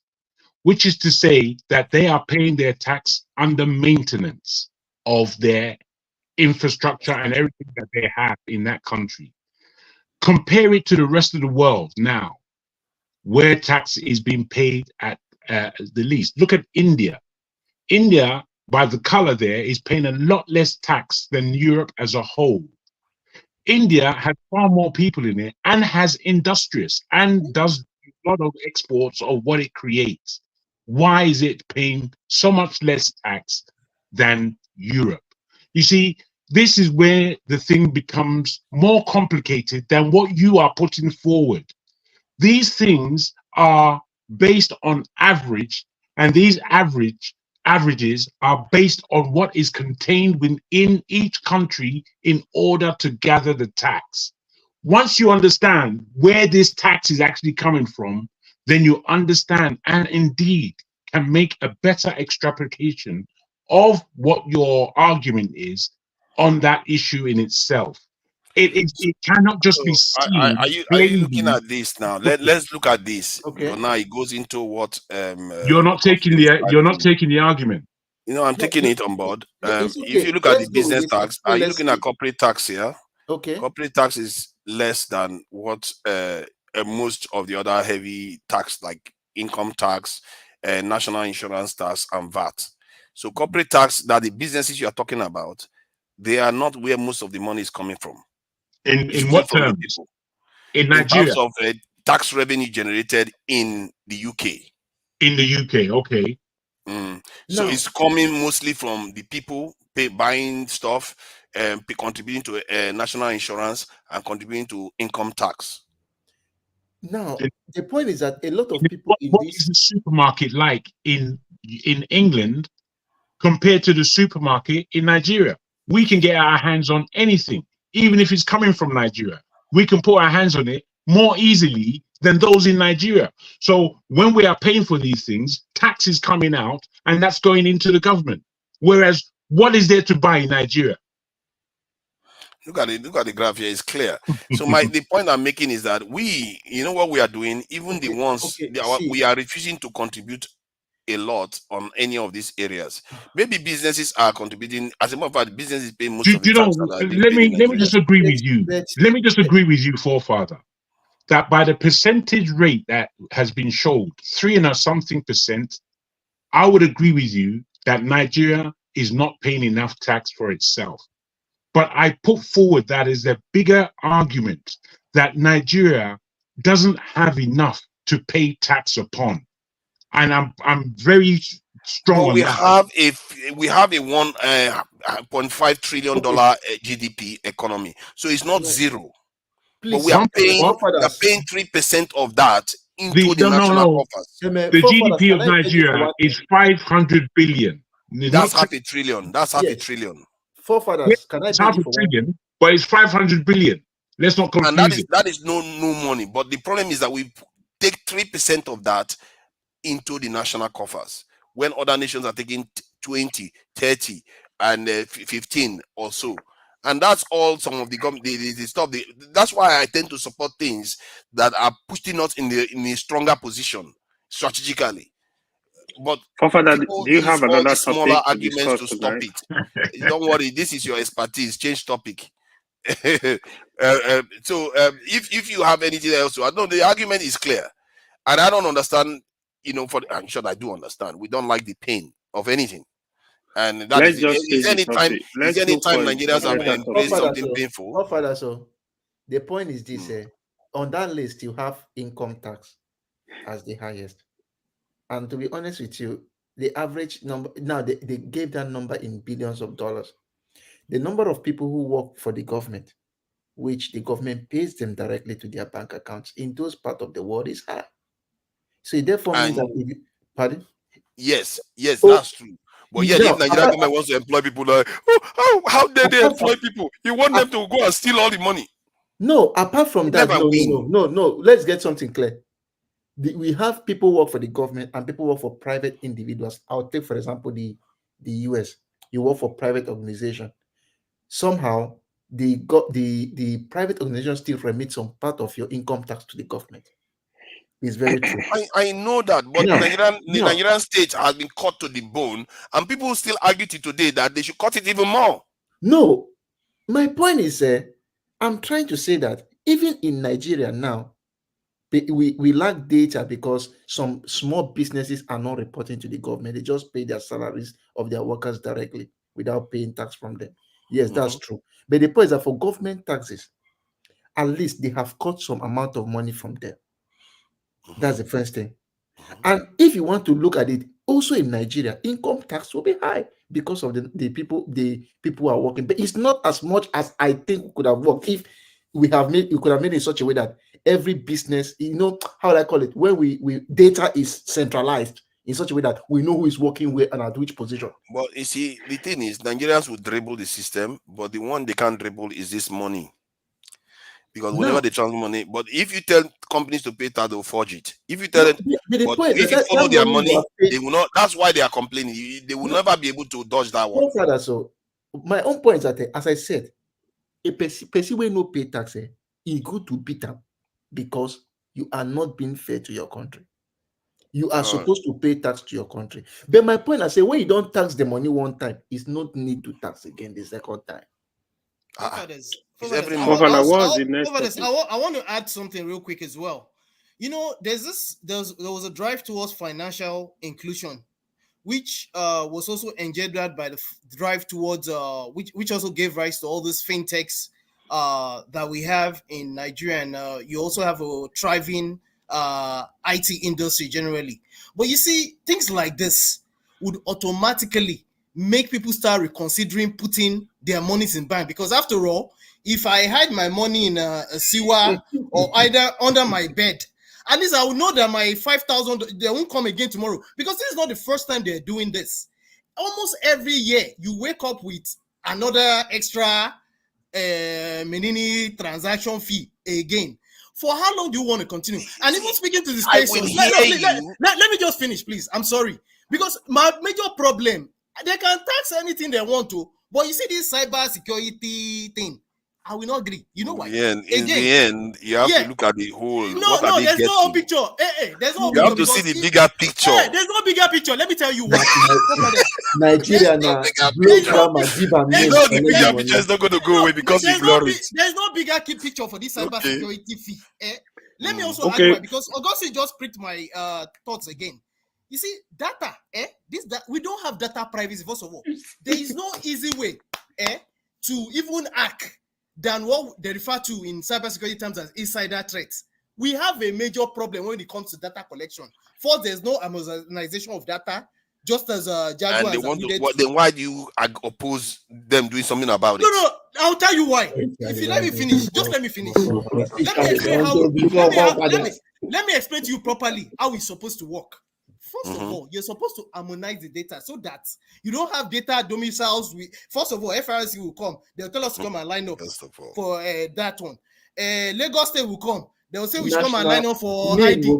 National NIN will come. CBN will come. So are you saying that if they harmonize it, you will be okay for the tax? No. This is how it works. Still no. See, when you you're going to listen to. See, first of all, what is going to get you to say yes? Let me finish now. Let me finish so that you understand. Okay, go. That's what I'm trying to tell you how it's supposed to work. Because one problem I have with the way we copy, when we copy the way other nations do things, not just the Western world, is that when it comes to Nigeria, that's when you start having loopholes. First of all, when you have to harmonize the data in such a way that you have a central database, which again, in the case of Nigeria, should be domiciled with NITDA for a start, so that we don't have to. All you need to do when you want to go and have any transaction with any agency at all, or be it private or public, you have. If we've decided that we use our NIN, let our NIN be what we present for every single thing that we want to do. BVN too. If you have NIN, why do you even need let him list his in the US, for example, and I know it's like that in UK. We have social security. The social security is what ties you to your bank account, your ID, you see where I'm coming from. So once we deal with that, because even that alone, that the fact that we have data flying all over the place that are not harmonized, it already is a national security issue in itself. Once we have taken care of that, we also need to take care of, in this case, the banks, ensuring that they have proper infrastructure. It is not my business or anybody's business to pay for that. It is them that set up that business. Once you do that, we can now start talking about how we now deal with the issue of implementing compliances, how we deal with data privacy issues. I'm telling you, forefathers, this cybersecurity thing makes no sense. It's not going to solve anything. Oh my God! You know what Femi just did? He makes so many excuses and he still doesn't agree with his tax anyway. There is nothing that is going to get him to agree to it because it's not logical. Can I just contribute? My question. That was the question why I asked which infrastructure, which natural infrastructure do you want to, critical infrastructure do you want to protect? You don't have nothing to protect. We don't even have it. We don't even have it. So exactly. You know, the other day they said they found local government documents in online. Our military official was talking to some Asians and asking them about, cybersecurity, talking to them, they want to go and learn about cybersecurity. That was about a year ago. I saw it on YouTube. And they were explaining to him, the kind of problem they're having from hackers and all those problems. Then he asked them, what do you think about Nigerian security? He said they burst out laughing. That is the state of our affairs. That they burst out laughing. Let me also add on the radar. I'm saying too much, but let me also add this to you. Go and check out the resume, because we dabble into resumes too. Go and check out the resume of the guy in charge of NICTA. He has a CCIE. Now, Nigerians have professionals. Nigerians are competent. The problem is when it now comes to the way the governance structure of Nigeria is, that is where the problem is. If we want things to work, it will work. But don't tax Nigerians are already being taxed. The human beings are the problem, not the PIP system. It's the human beings. Human beings refuse. Guys, 10 seconds. Let me just break the whole table. Femi has broken this table. Let's break it completely. Let me tell you. They don't even understand the importance of data. That's the truth. They don't understand what's the need. Why should I protect somebody's data?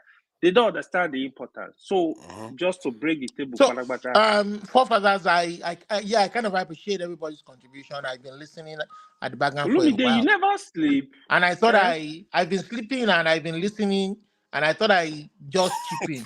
Forefathers, troublemaker. Wait, see, forefathers. See, when you kind of put forward your arguments, you're giving excuses and laxity for the government's own shortcomings, justifying what should not be what is not justifiable. Why are you justifying adding more tax burden to the people? Why? What tax burden? There's no tax burden. The cybersecurity levy or tax or whatever. Why are you justifying adding more? 3% tax burden is what you call a burden. Most nations carry. Listen, it's just a way to steal money from majorly the diaspora. The diaspora is who is giving more.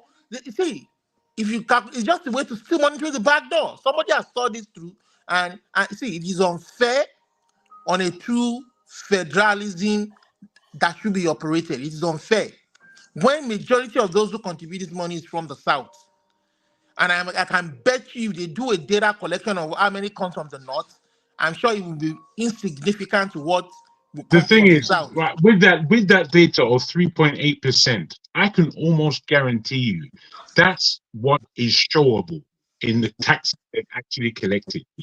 The taxes that they've collected as a whole, I'm sure the percentages are a lot more. All I know is that the way the government and the people who are responsible put money into their pocket is the name of the game in that country. So when we look at data, collected by foreign exploits, it's not like they're collecting the data wrongly. It's what they have as data that from Nigeria to take up, to bring up. What's actually on the ground being taken, because I know in Lagos, Those people, they pay taxes. And the tax man is at their door. He's after them, taking that money, cash. So when this happens, I can guarantee you all of that money is not being open in real terms. When we talk about Nigeria, we must understand that we're not talking about a proper country. When we compare ourselves with proper country, the reason why it's not a spills proper into country nonsense. because we are not paying for it. Talking for that, petently, we are getting what we paid for. Let's face it, we are getting what we paid for. And more importantly, forefathers, you were comparing Nigeria to the UK. In UK, where you stay, drug is free. The only copay is just £2 on copay on drugs. And some of these drugs, you know how expensive some of these drugs is? I can tell you that a blood thinner that is life-saving, that you have to use monthly, can cost as much as 200, 150 to 200 pounds. Calculate that in Naira. Can Nigerian government pay that for their citizens? Do they pay that for their citizens as a matter of fact? But Olumide, if the people are not paying into the system so that the system can magnify the benefits to the people, how is the government going to be able to do that? There is nothing that is the people have benefited. Before you even start talking of benefit, you have to see. Before you start talking of more money, you have to see the minimal benefit. Okay, Tell me the minimal benefit. Are you in Canada? Let me ask him a few questions, please. Are you in Canada? Yes, I am. Do you know this in the government budget for Canada? I don't know in financial terms, so but I to know an extent, the government. And I know they do a lot. At least I have an idea of the government spending in the UK, which is about 1.4 trillion a year. Now, remove that 1.4 trillion and cut it down to around $60 billion, and see whether the UK will be able to grow. Forefathers, the UK has a lot they do for their citizens. Tell me what Nigerians do. Tell me what the Nigerian government does for their citizens. Olumide, we are talking as if they are not. Look, I know that since morning we don't talk here. The problem is not that Nigerians don't pay tax. They do. But Forefather is trying to insist that they should pay more, which I said no. They do? They do? Yes. What? Did you just see the numbers? Do they? Seriously? 3%? And most of that comes from businesses even. UK, in terms of who buys the products of the businesses? Nigeria is richer than UK in terms of resources. UK has no oil. They have oil actually. The kind of natural resources. They might have it in reserve. They might have it in reserve, but the kind of money we make from our resources, the UK doesn't.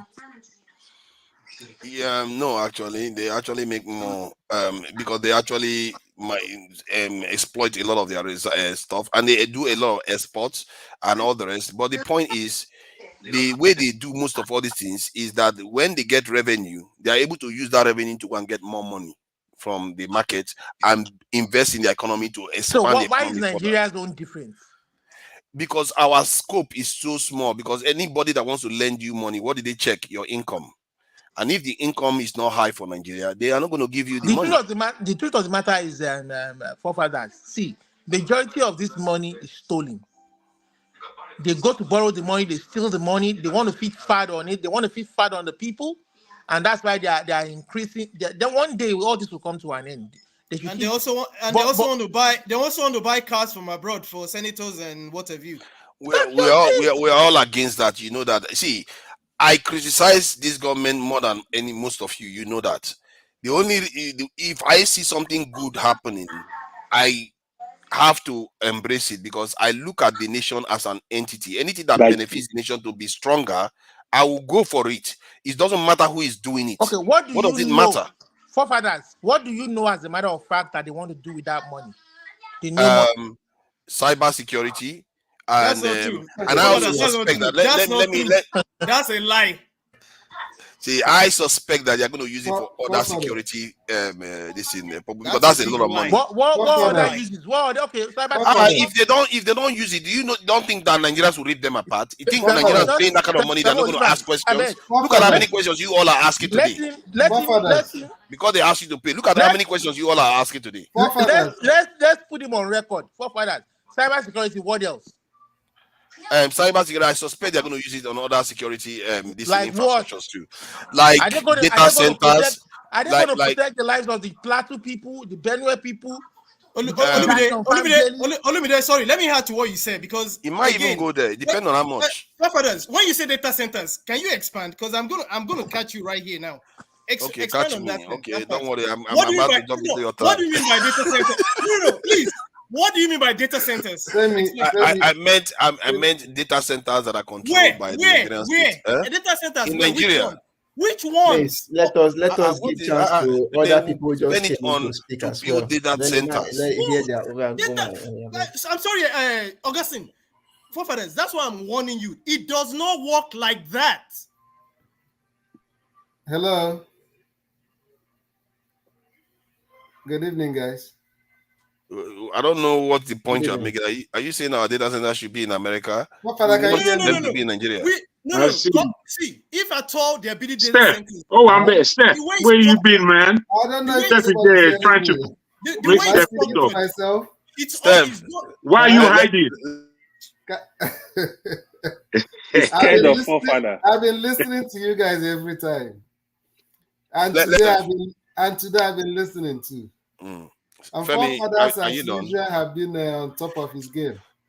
You see all these enemies of progress, they are all enemies of progress. They don't want Nigeria to progress. Forefather, I think he's being praised. You never wait for the left hand now. No, I said. Sorry, Jago. Let me, forefathers. Are you aware? Which data center are you aware of that the government have built? There's a reason I'm asking you. No, I'm saying they will probably build data no, they're centers. not. I don't believe they will own much of a data center. Let me explain. That's why I told I'm going to catch you. Do you know about the Galaxy backbone? Do you know about the Galaxy backbone? No. Do you know how data centers are built? I know that they contain servers and server farms and power stations. Do you know I'm not a data center expert. That's why I'm telling you that it does not work the way you are saying it. Okay, how does it work again? Tell us. So right now, currently, one of the agencies under the Ministry of Information and Communications Technology is called the Galaxy Backbone, which you may have heard of. Now, you know about Main One, right? Main One cable. Yes. You know about the Glow One cable. No, I don't know about the details. I'm not a data center expert. Let me make it this brief. So a data center is not necessarily, in fact, it's more often than not, is built by private consent. Yes, Nigeria has a data center in manned by NIDA, National Information Technology Data, whatever it's called. One in Abuja, the main one, and one in Enugu. Main One and a couple of other private people also own data centers in especially most of them are actually domiciled in Lagos, for example, and probably in Abuja. For what they refer to as I think Microsoft and Facebook may have some. No. They only have in South Africa. Microsoft, Google. The reason is because of security, stability of governments, among other things, reliability of electricity. And when they want cybersecurity money, you say no. Okay, carry on. No, that's why you want to listen. See, carry on. That's why I'm trying to save you so you understand how this thing works. Okay.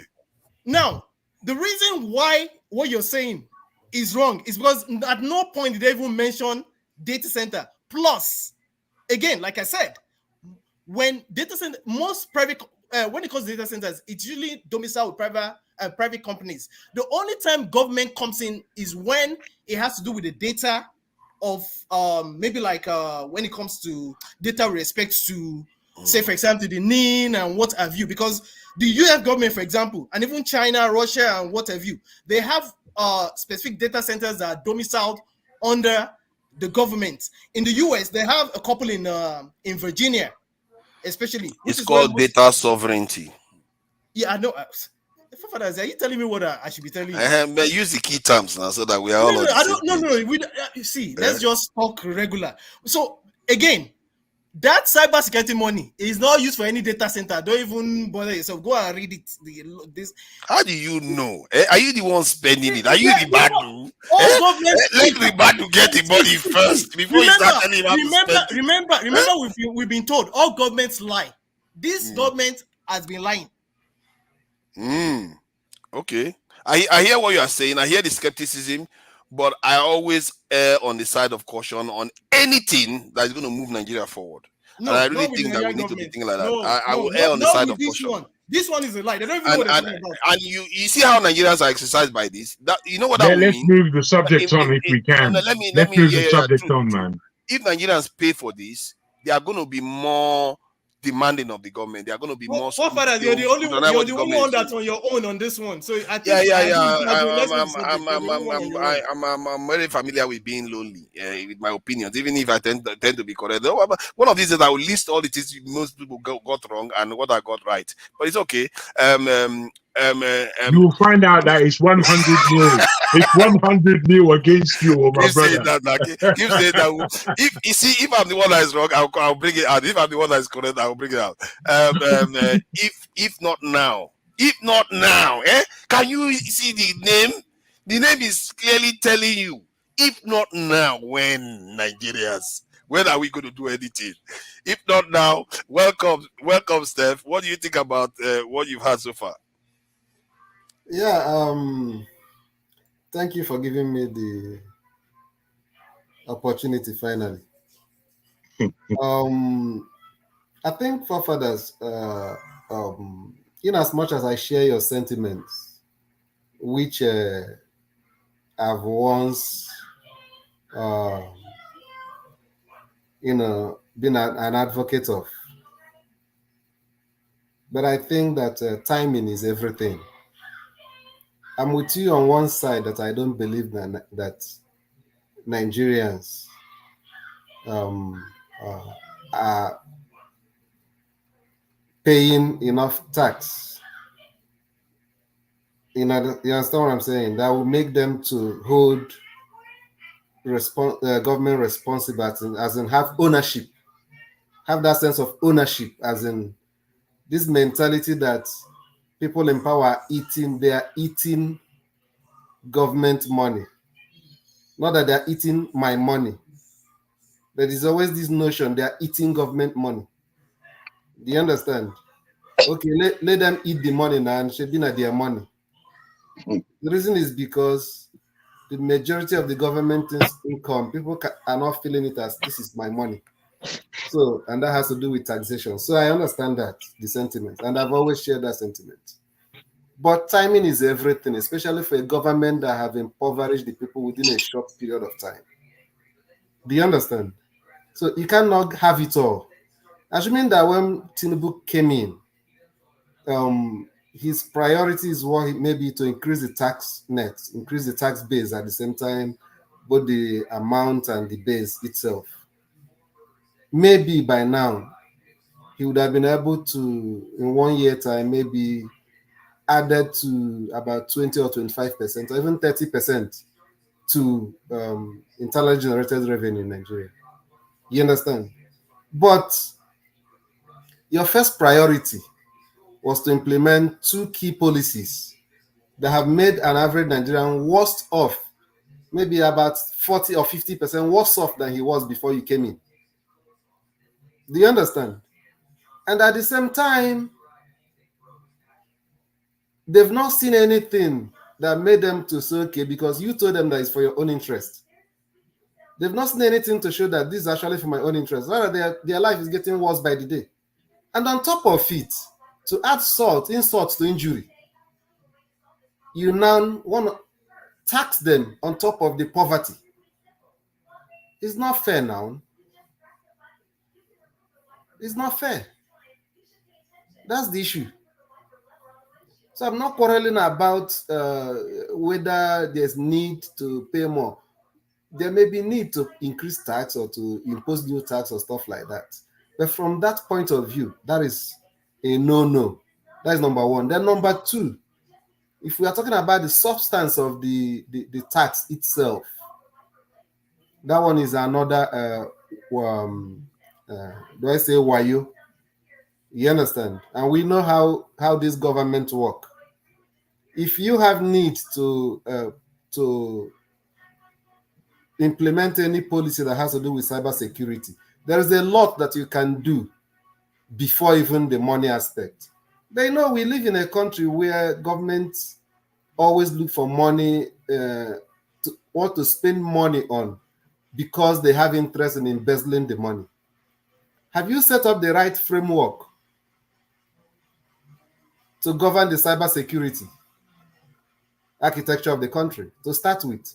Some of those things doesn't really require that much money. It's just policy guidelines that maybe private institutions, government institutions must abide with and monitor how they are implementing it. Maybe over a space of time, you discover the challenges they're having. You're saying, okay, we want to supplement the expenses for them because these are the challenges. Of which there are other ways that you can also even source the money and give to them. Because I understand what Femi is trying to say, which makes sense, and so many people have said it. When you're talking about cybersecurity as a reason to tax the people, you're talking about it as if there is this kind of how do I put it? Particular infrastructure that you've assigned a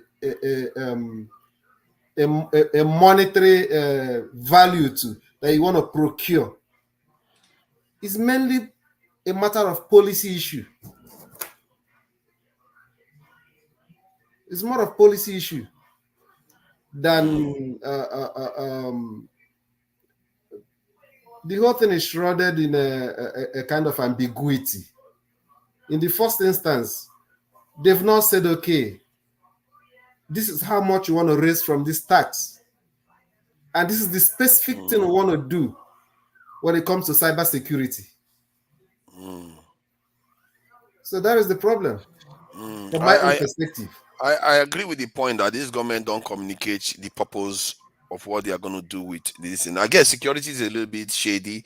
They don't necessarily make that very clear, but they didn't herald it. They don't give people enough time to absorb the information and make a strong case for it too. They don't come out and say this is.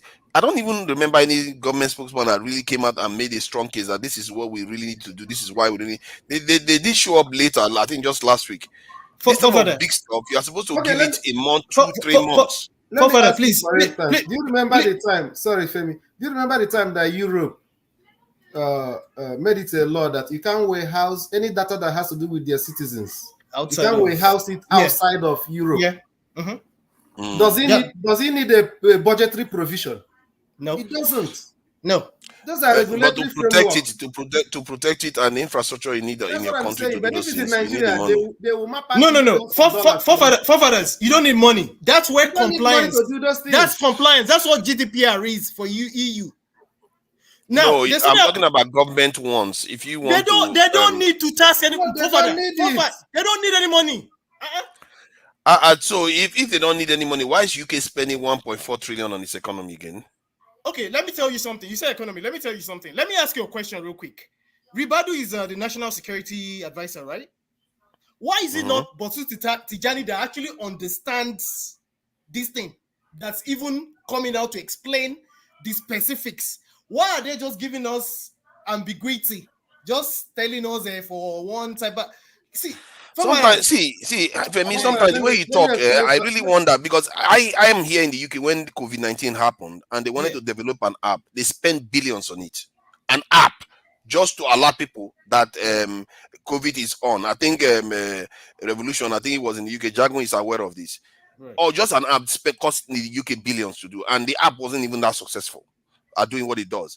Okay. Now we are talking about national security aspect here, where our infrastructure. We all know how vulnerable Nigeria is. Can I explain to you something, forefathers? I don't know why we don't want to secure anything. Let me explain to you something. What do you want to motive? When the motive is wrong.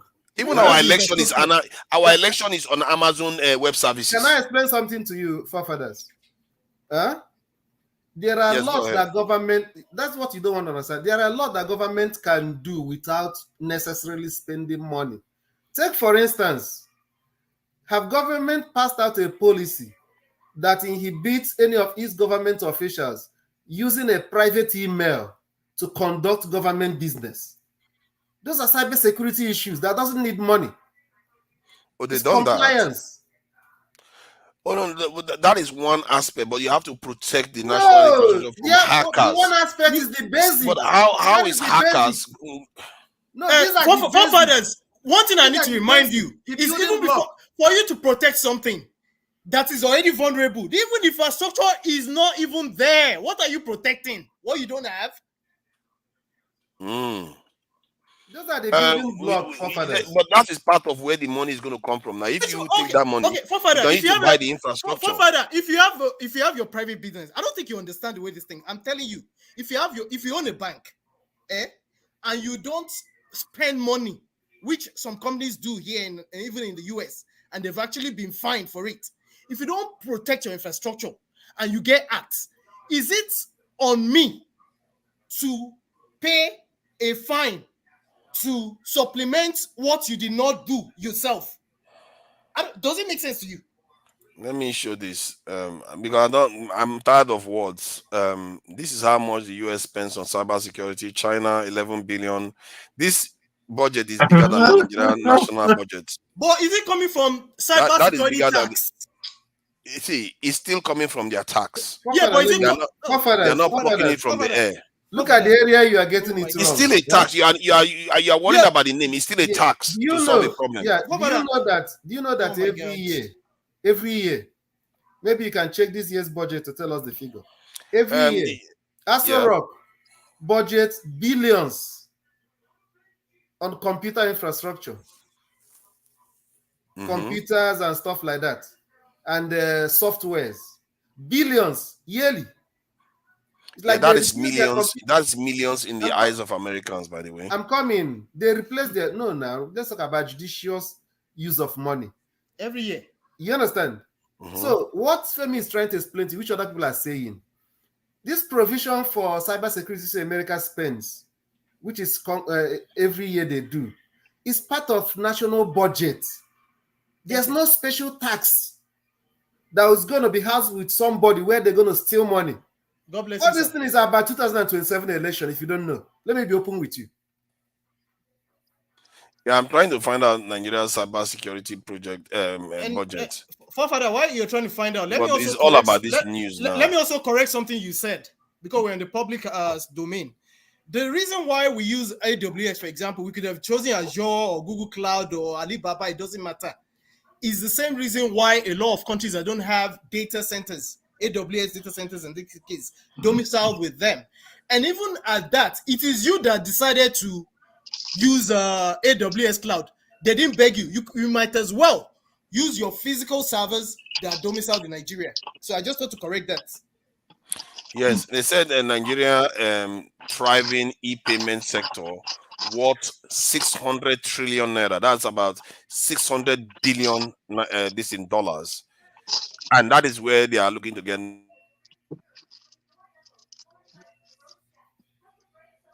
money. Nations are spending money that is higher than our entire national budget on just cybersecurity alone.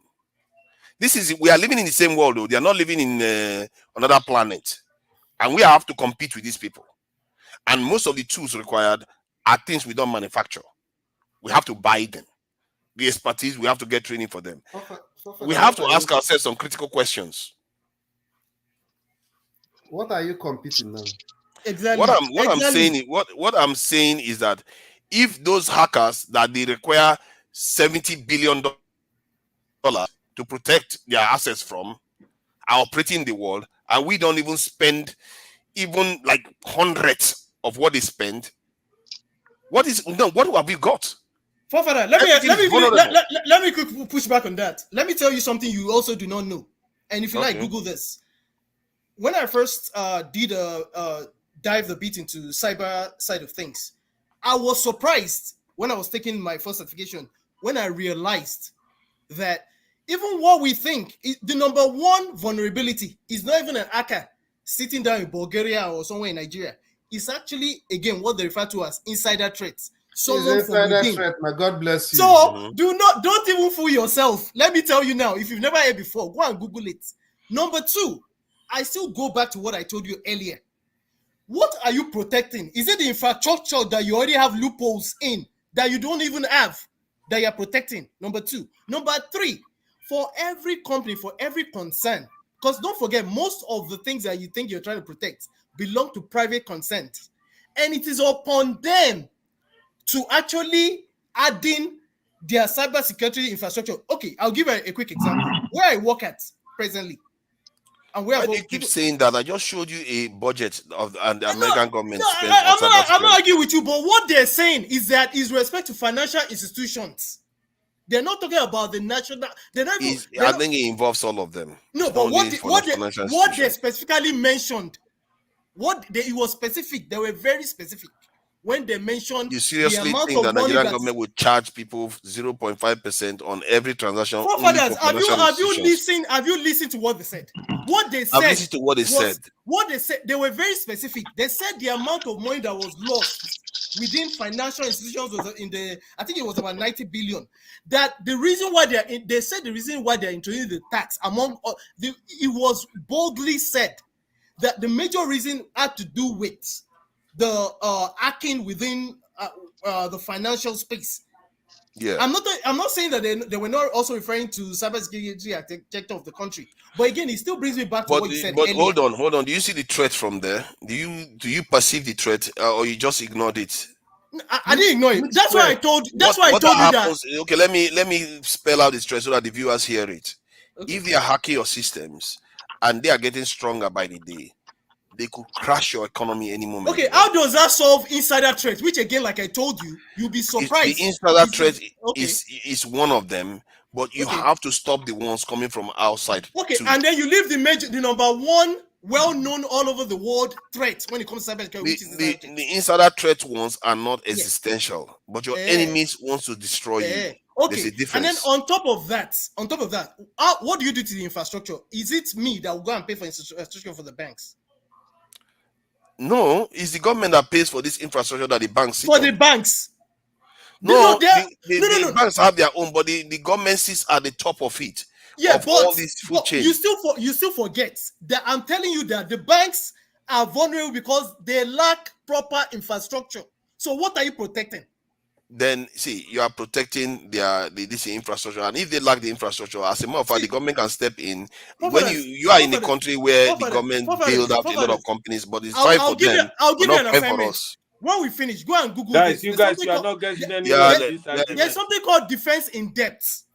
You guys are not getting anywhere. We are trying to. I don't know why. I don't know what the point of the argument is, because in the end, we still are not getting. No. You are saying that they are not. You are acting as if you know everything they are going to spend in money. And in the end, we are not collecting enough money. Period. We are not collecting enough money. I must say that this thing has gone on for a very long time, and I understand that you're happy with it where it is, but there are other people here. Please acknowledge them, please. Yeah. Revolution yesterday, day before yesterday. I Speak the Truth has been here for a very long time, very, very patient, and I don't even know what he thinks about this. I Speak the Truth. What do you think about this thing? Revolution, let's try to keep it. Should we allow Revolution to speak? Because Revolution will have his say. It doesn't necessarily argue too much, but I Speak the Truth. I get a feeling that I will need to ask I Speak the Truth a lot of questions. What do you think?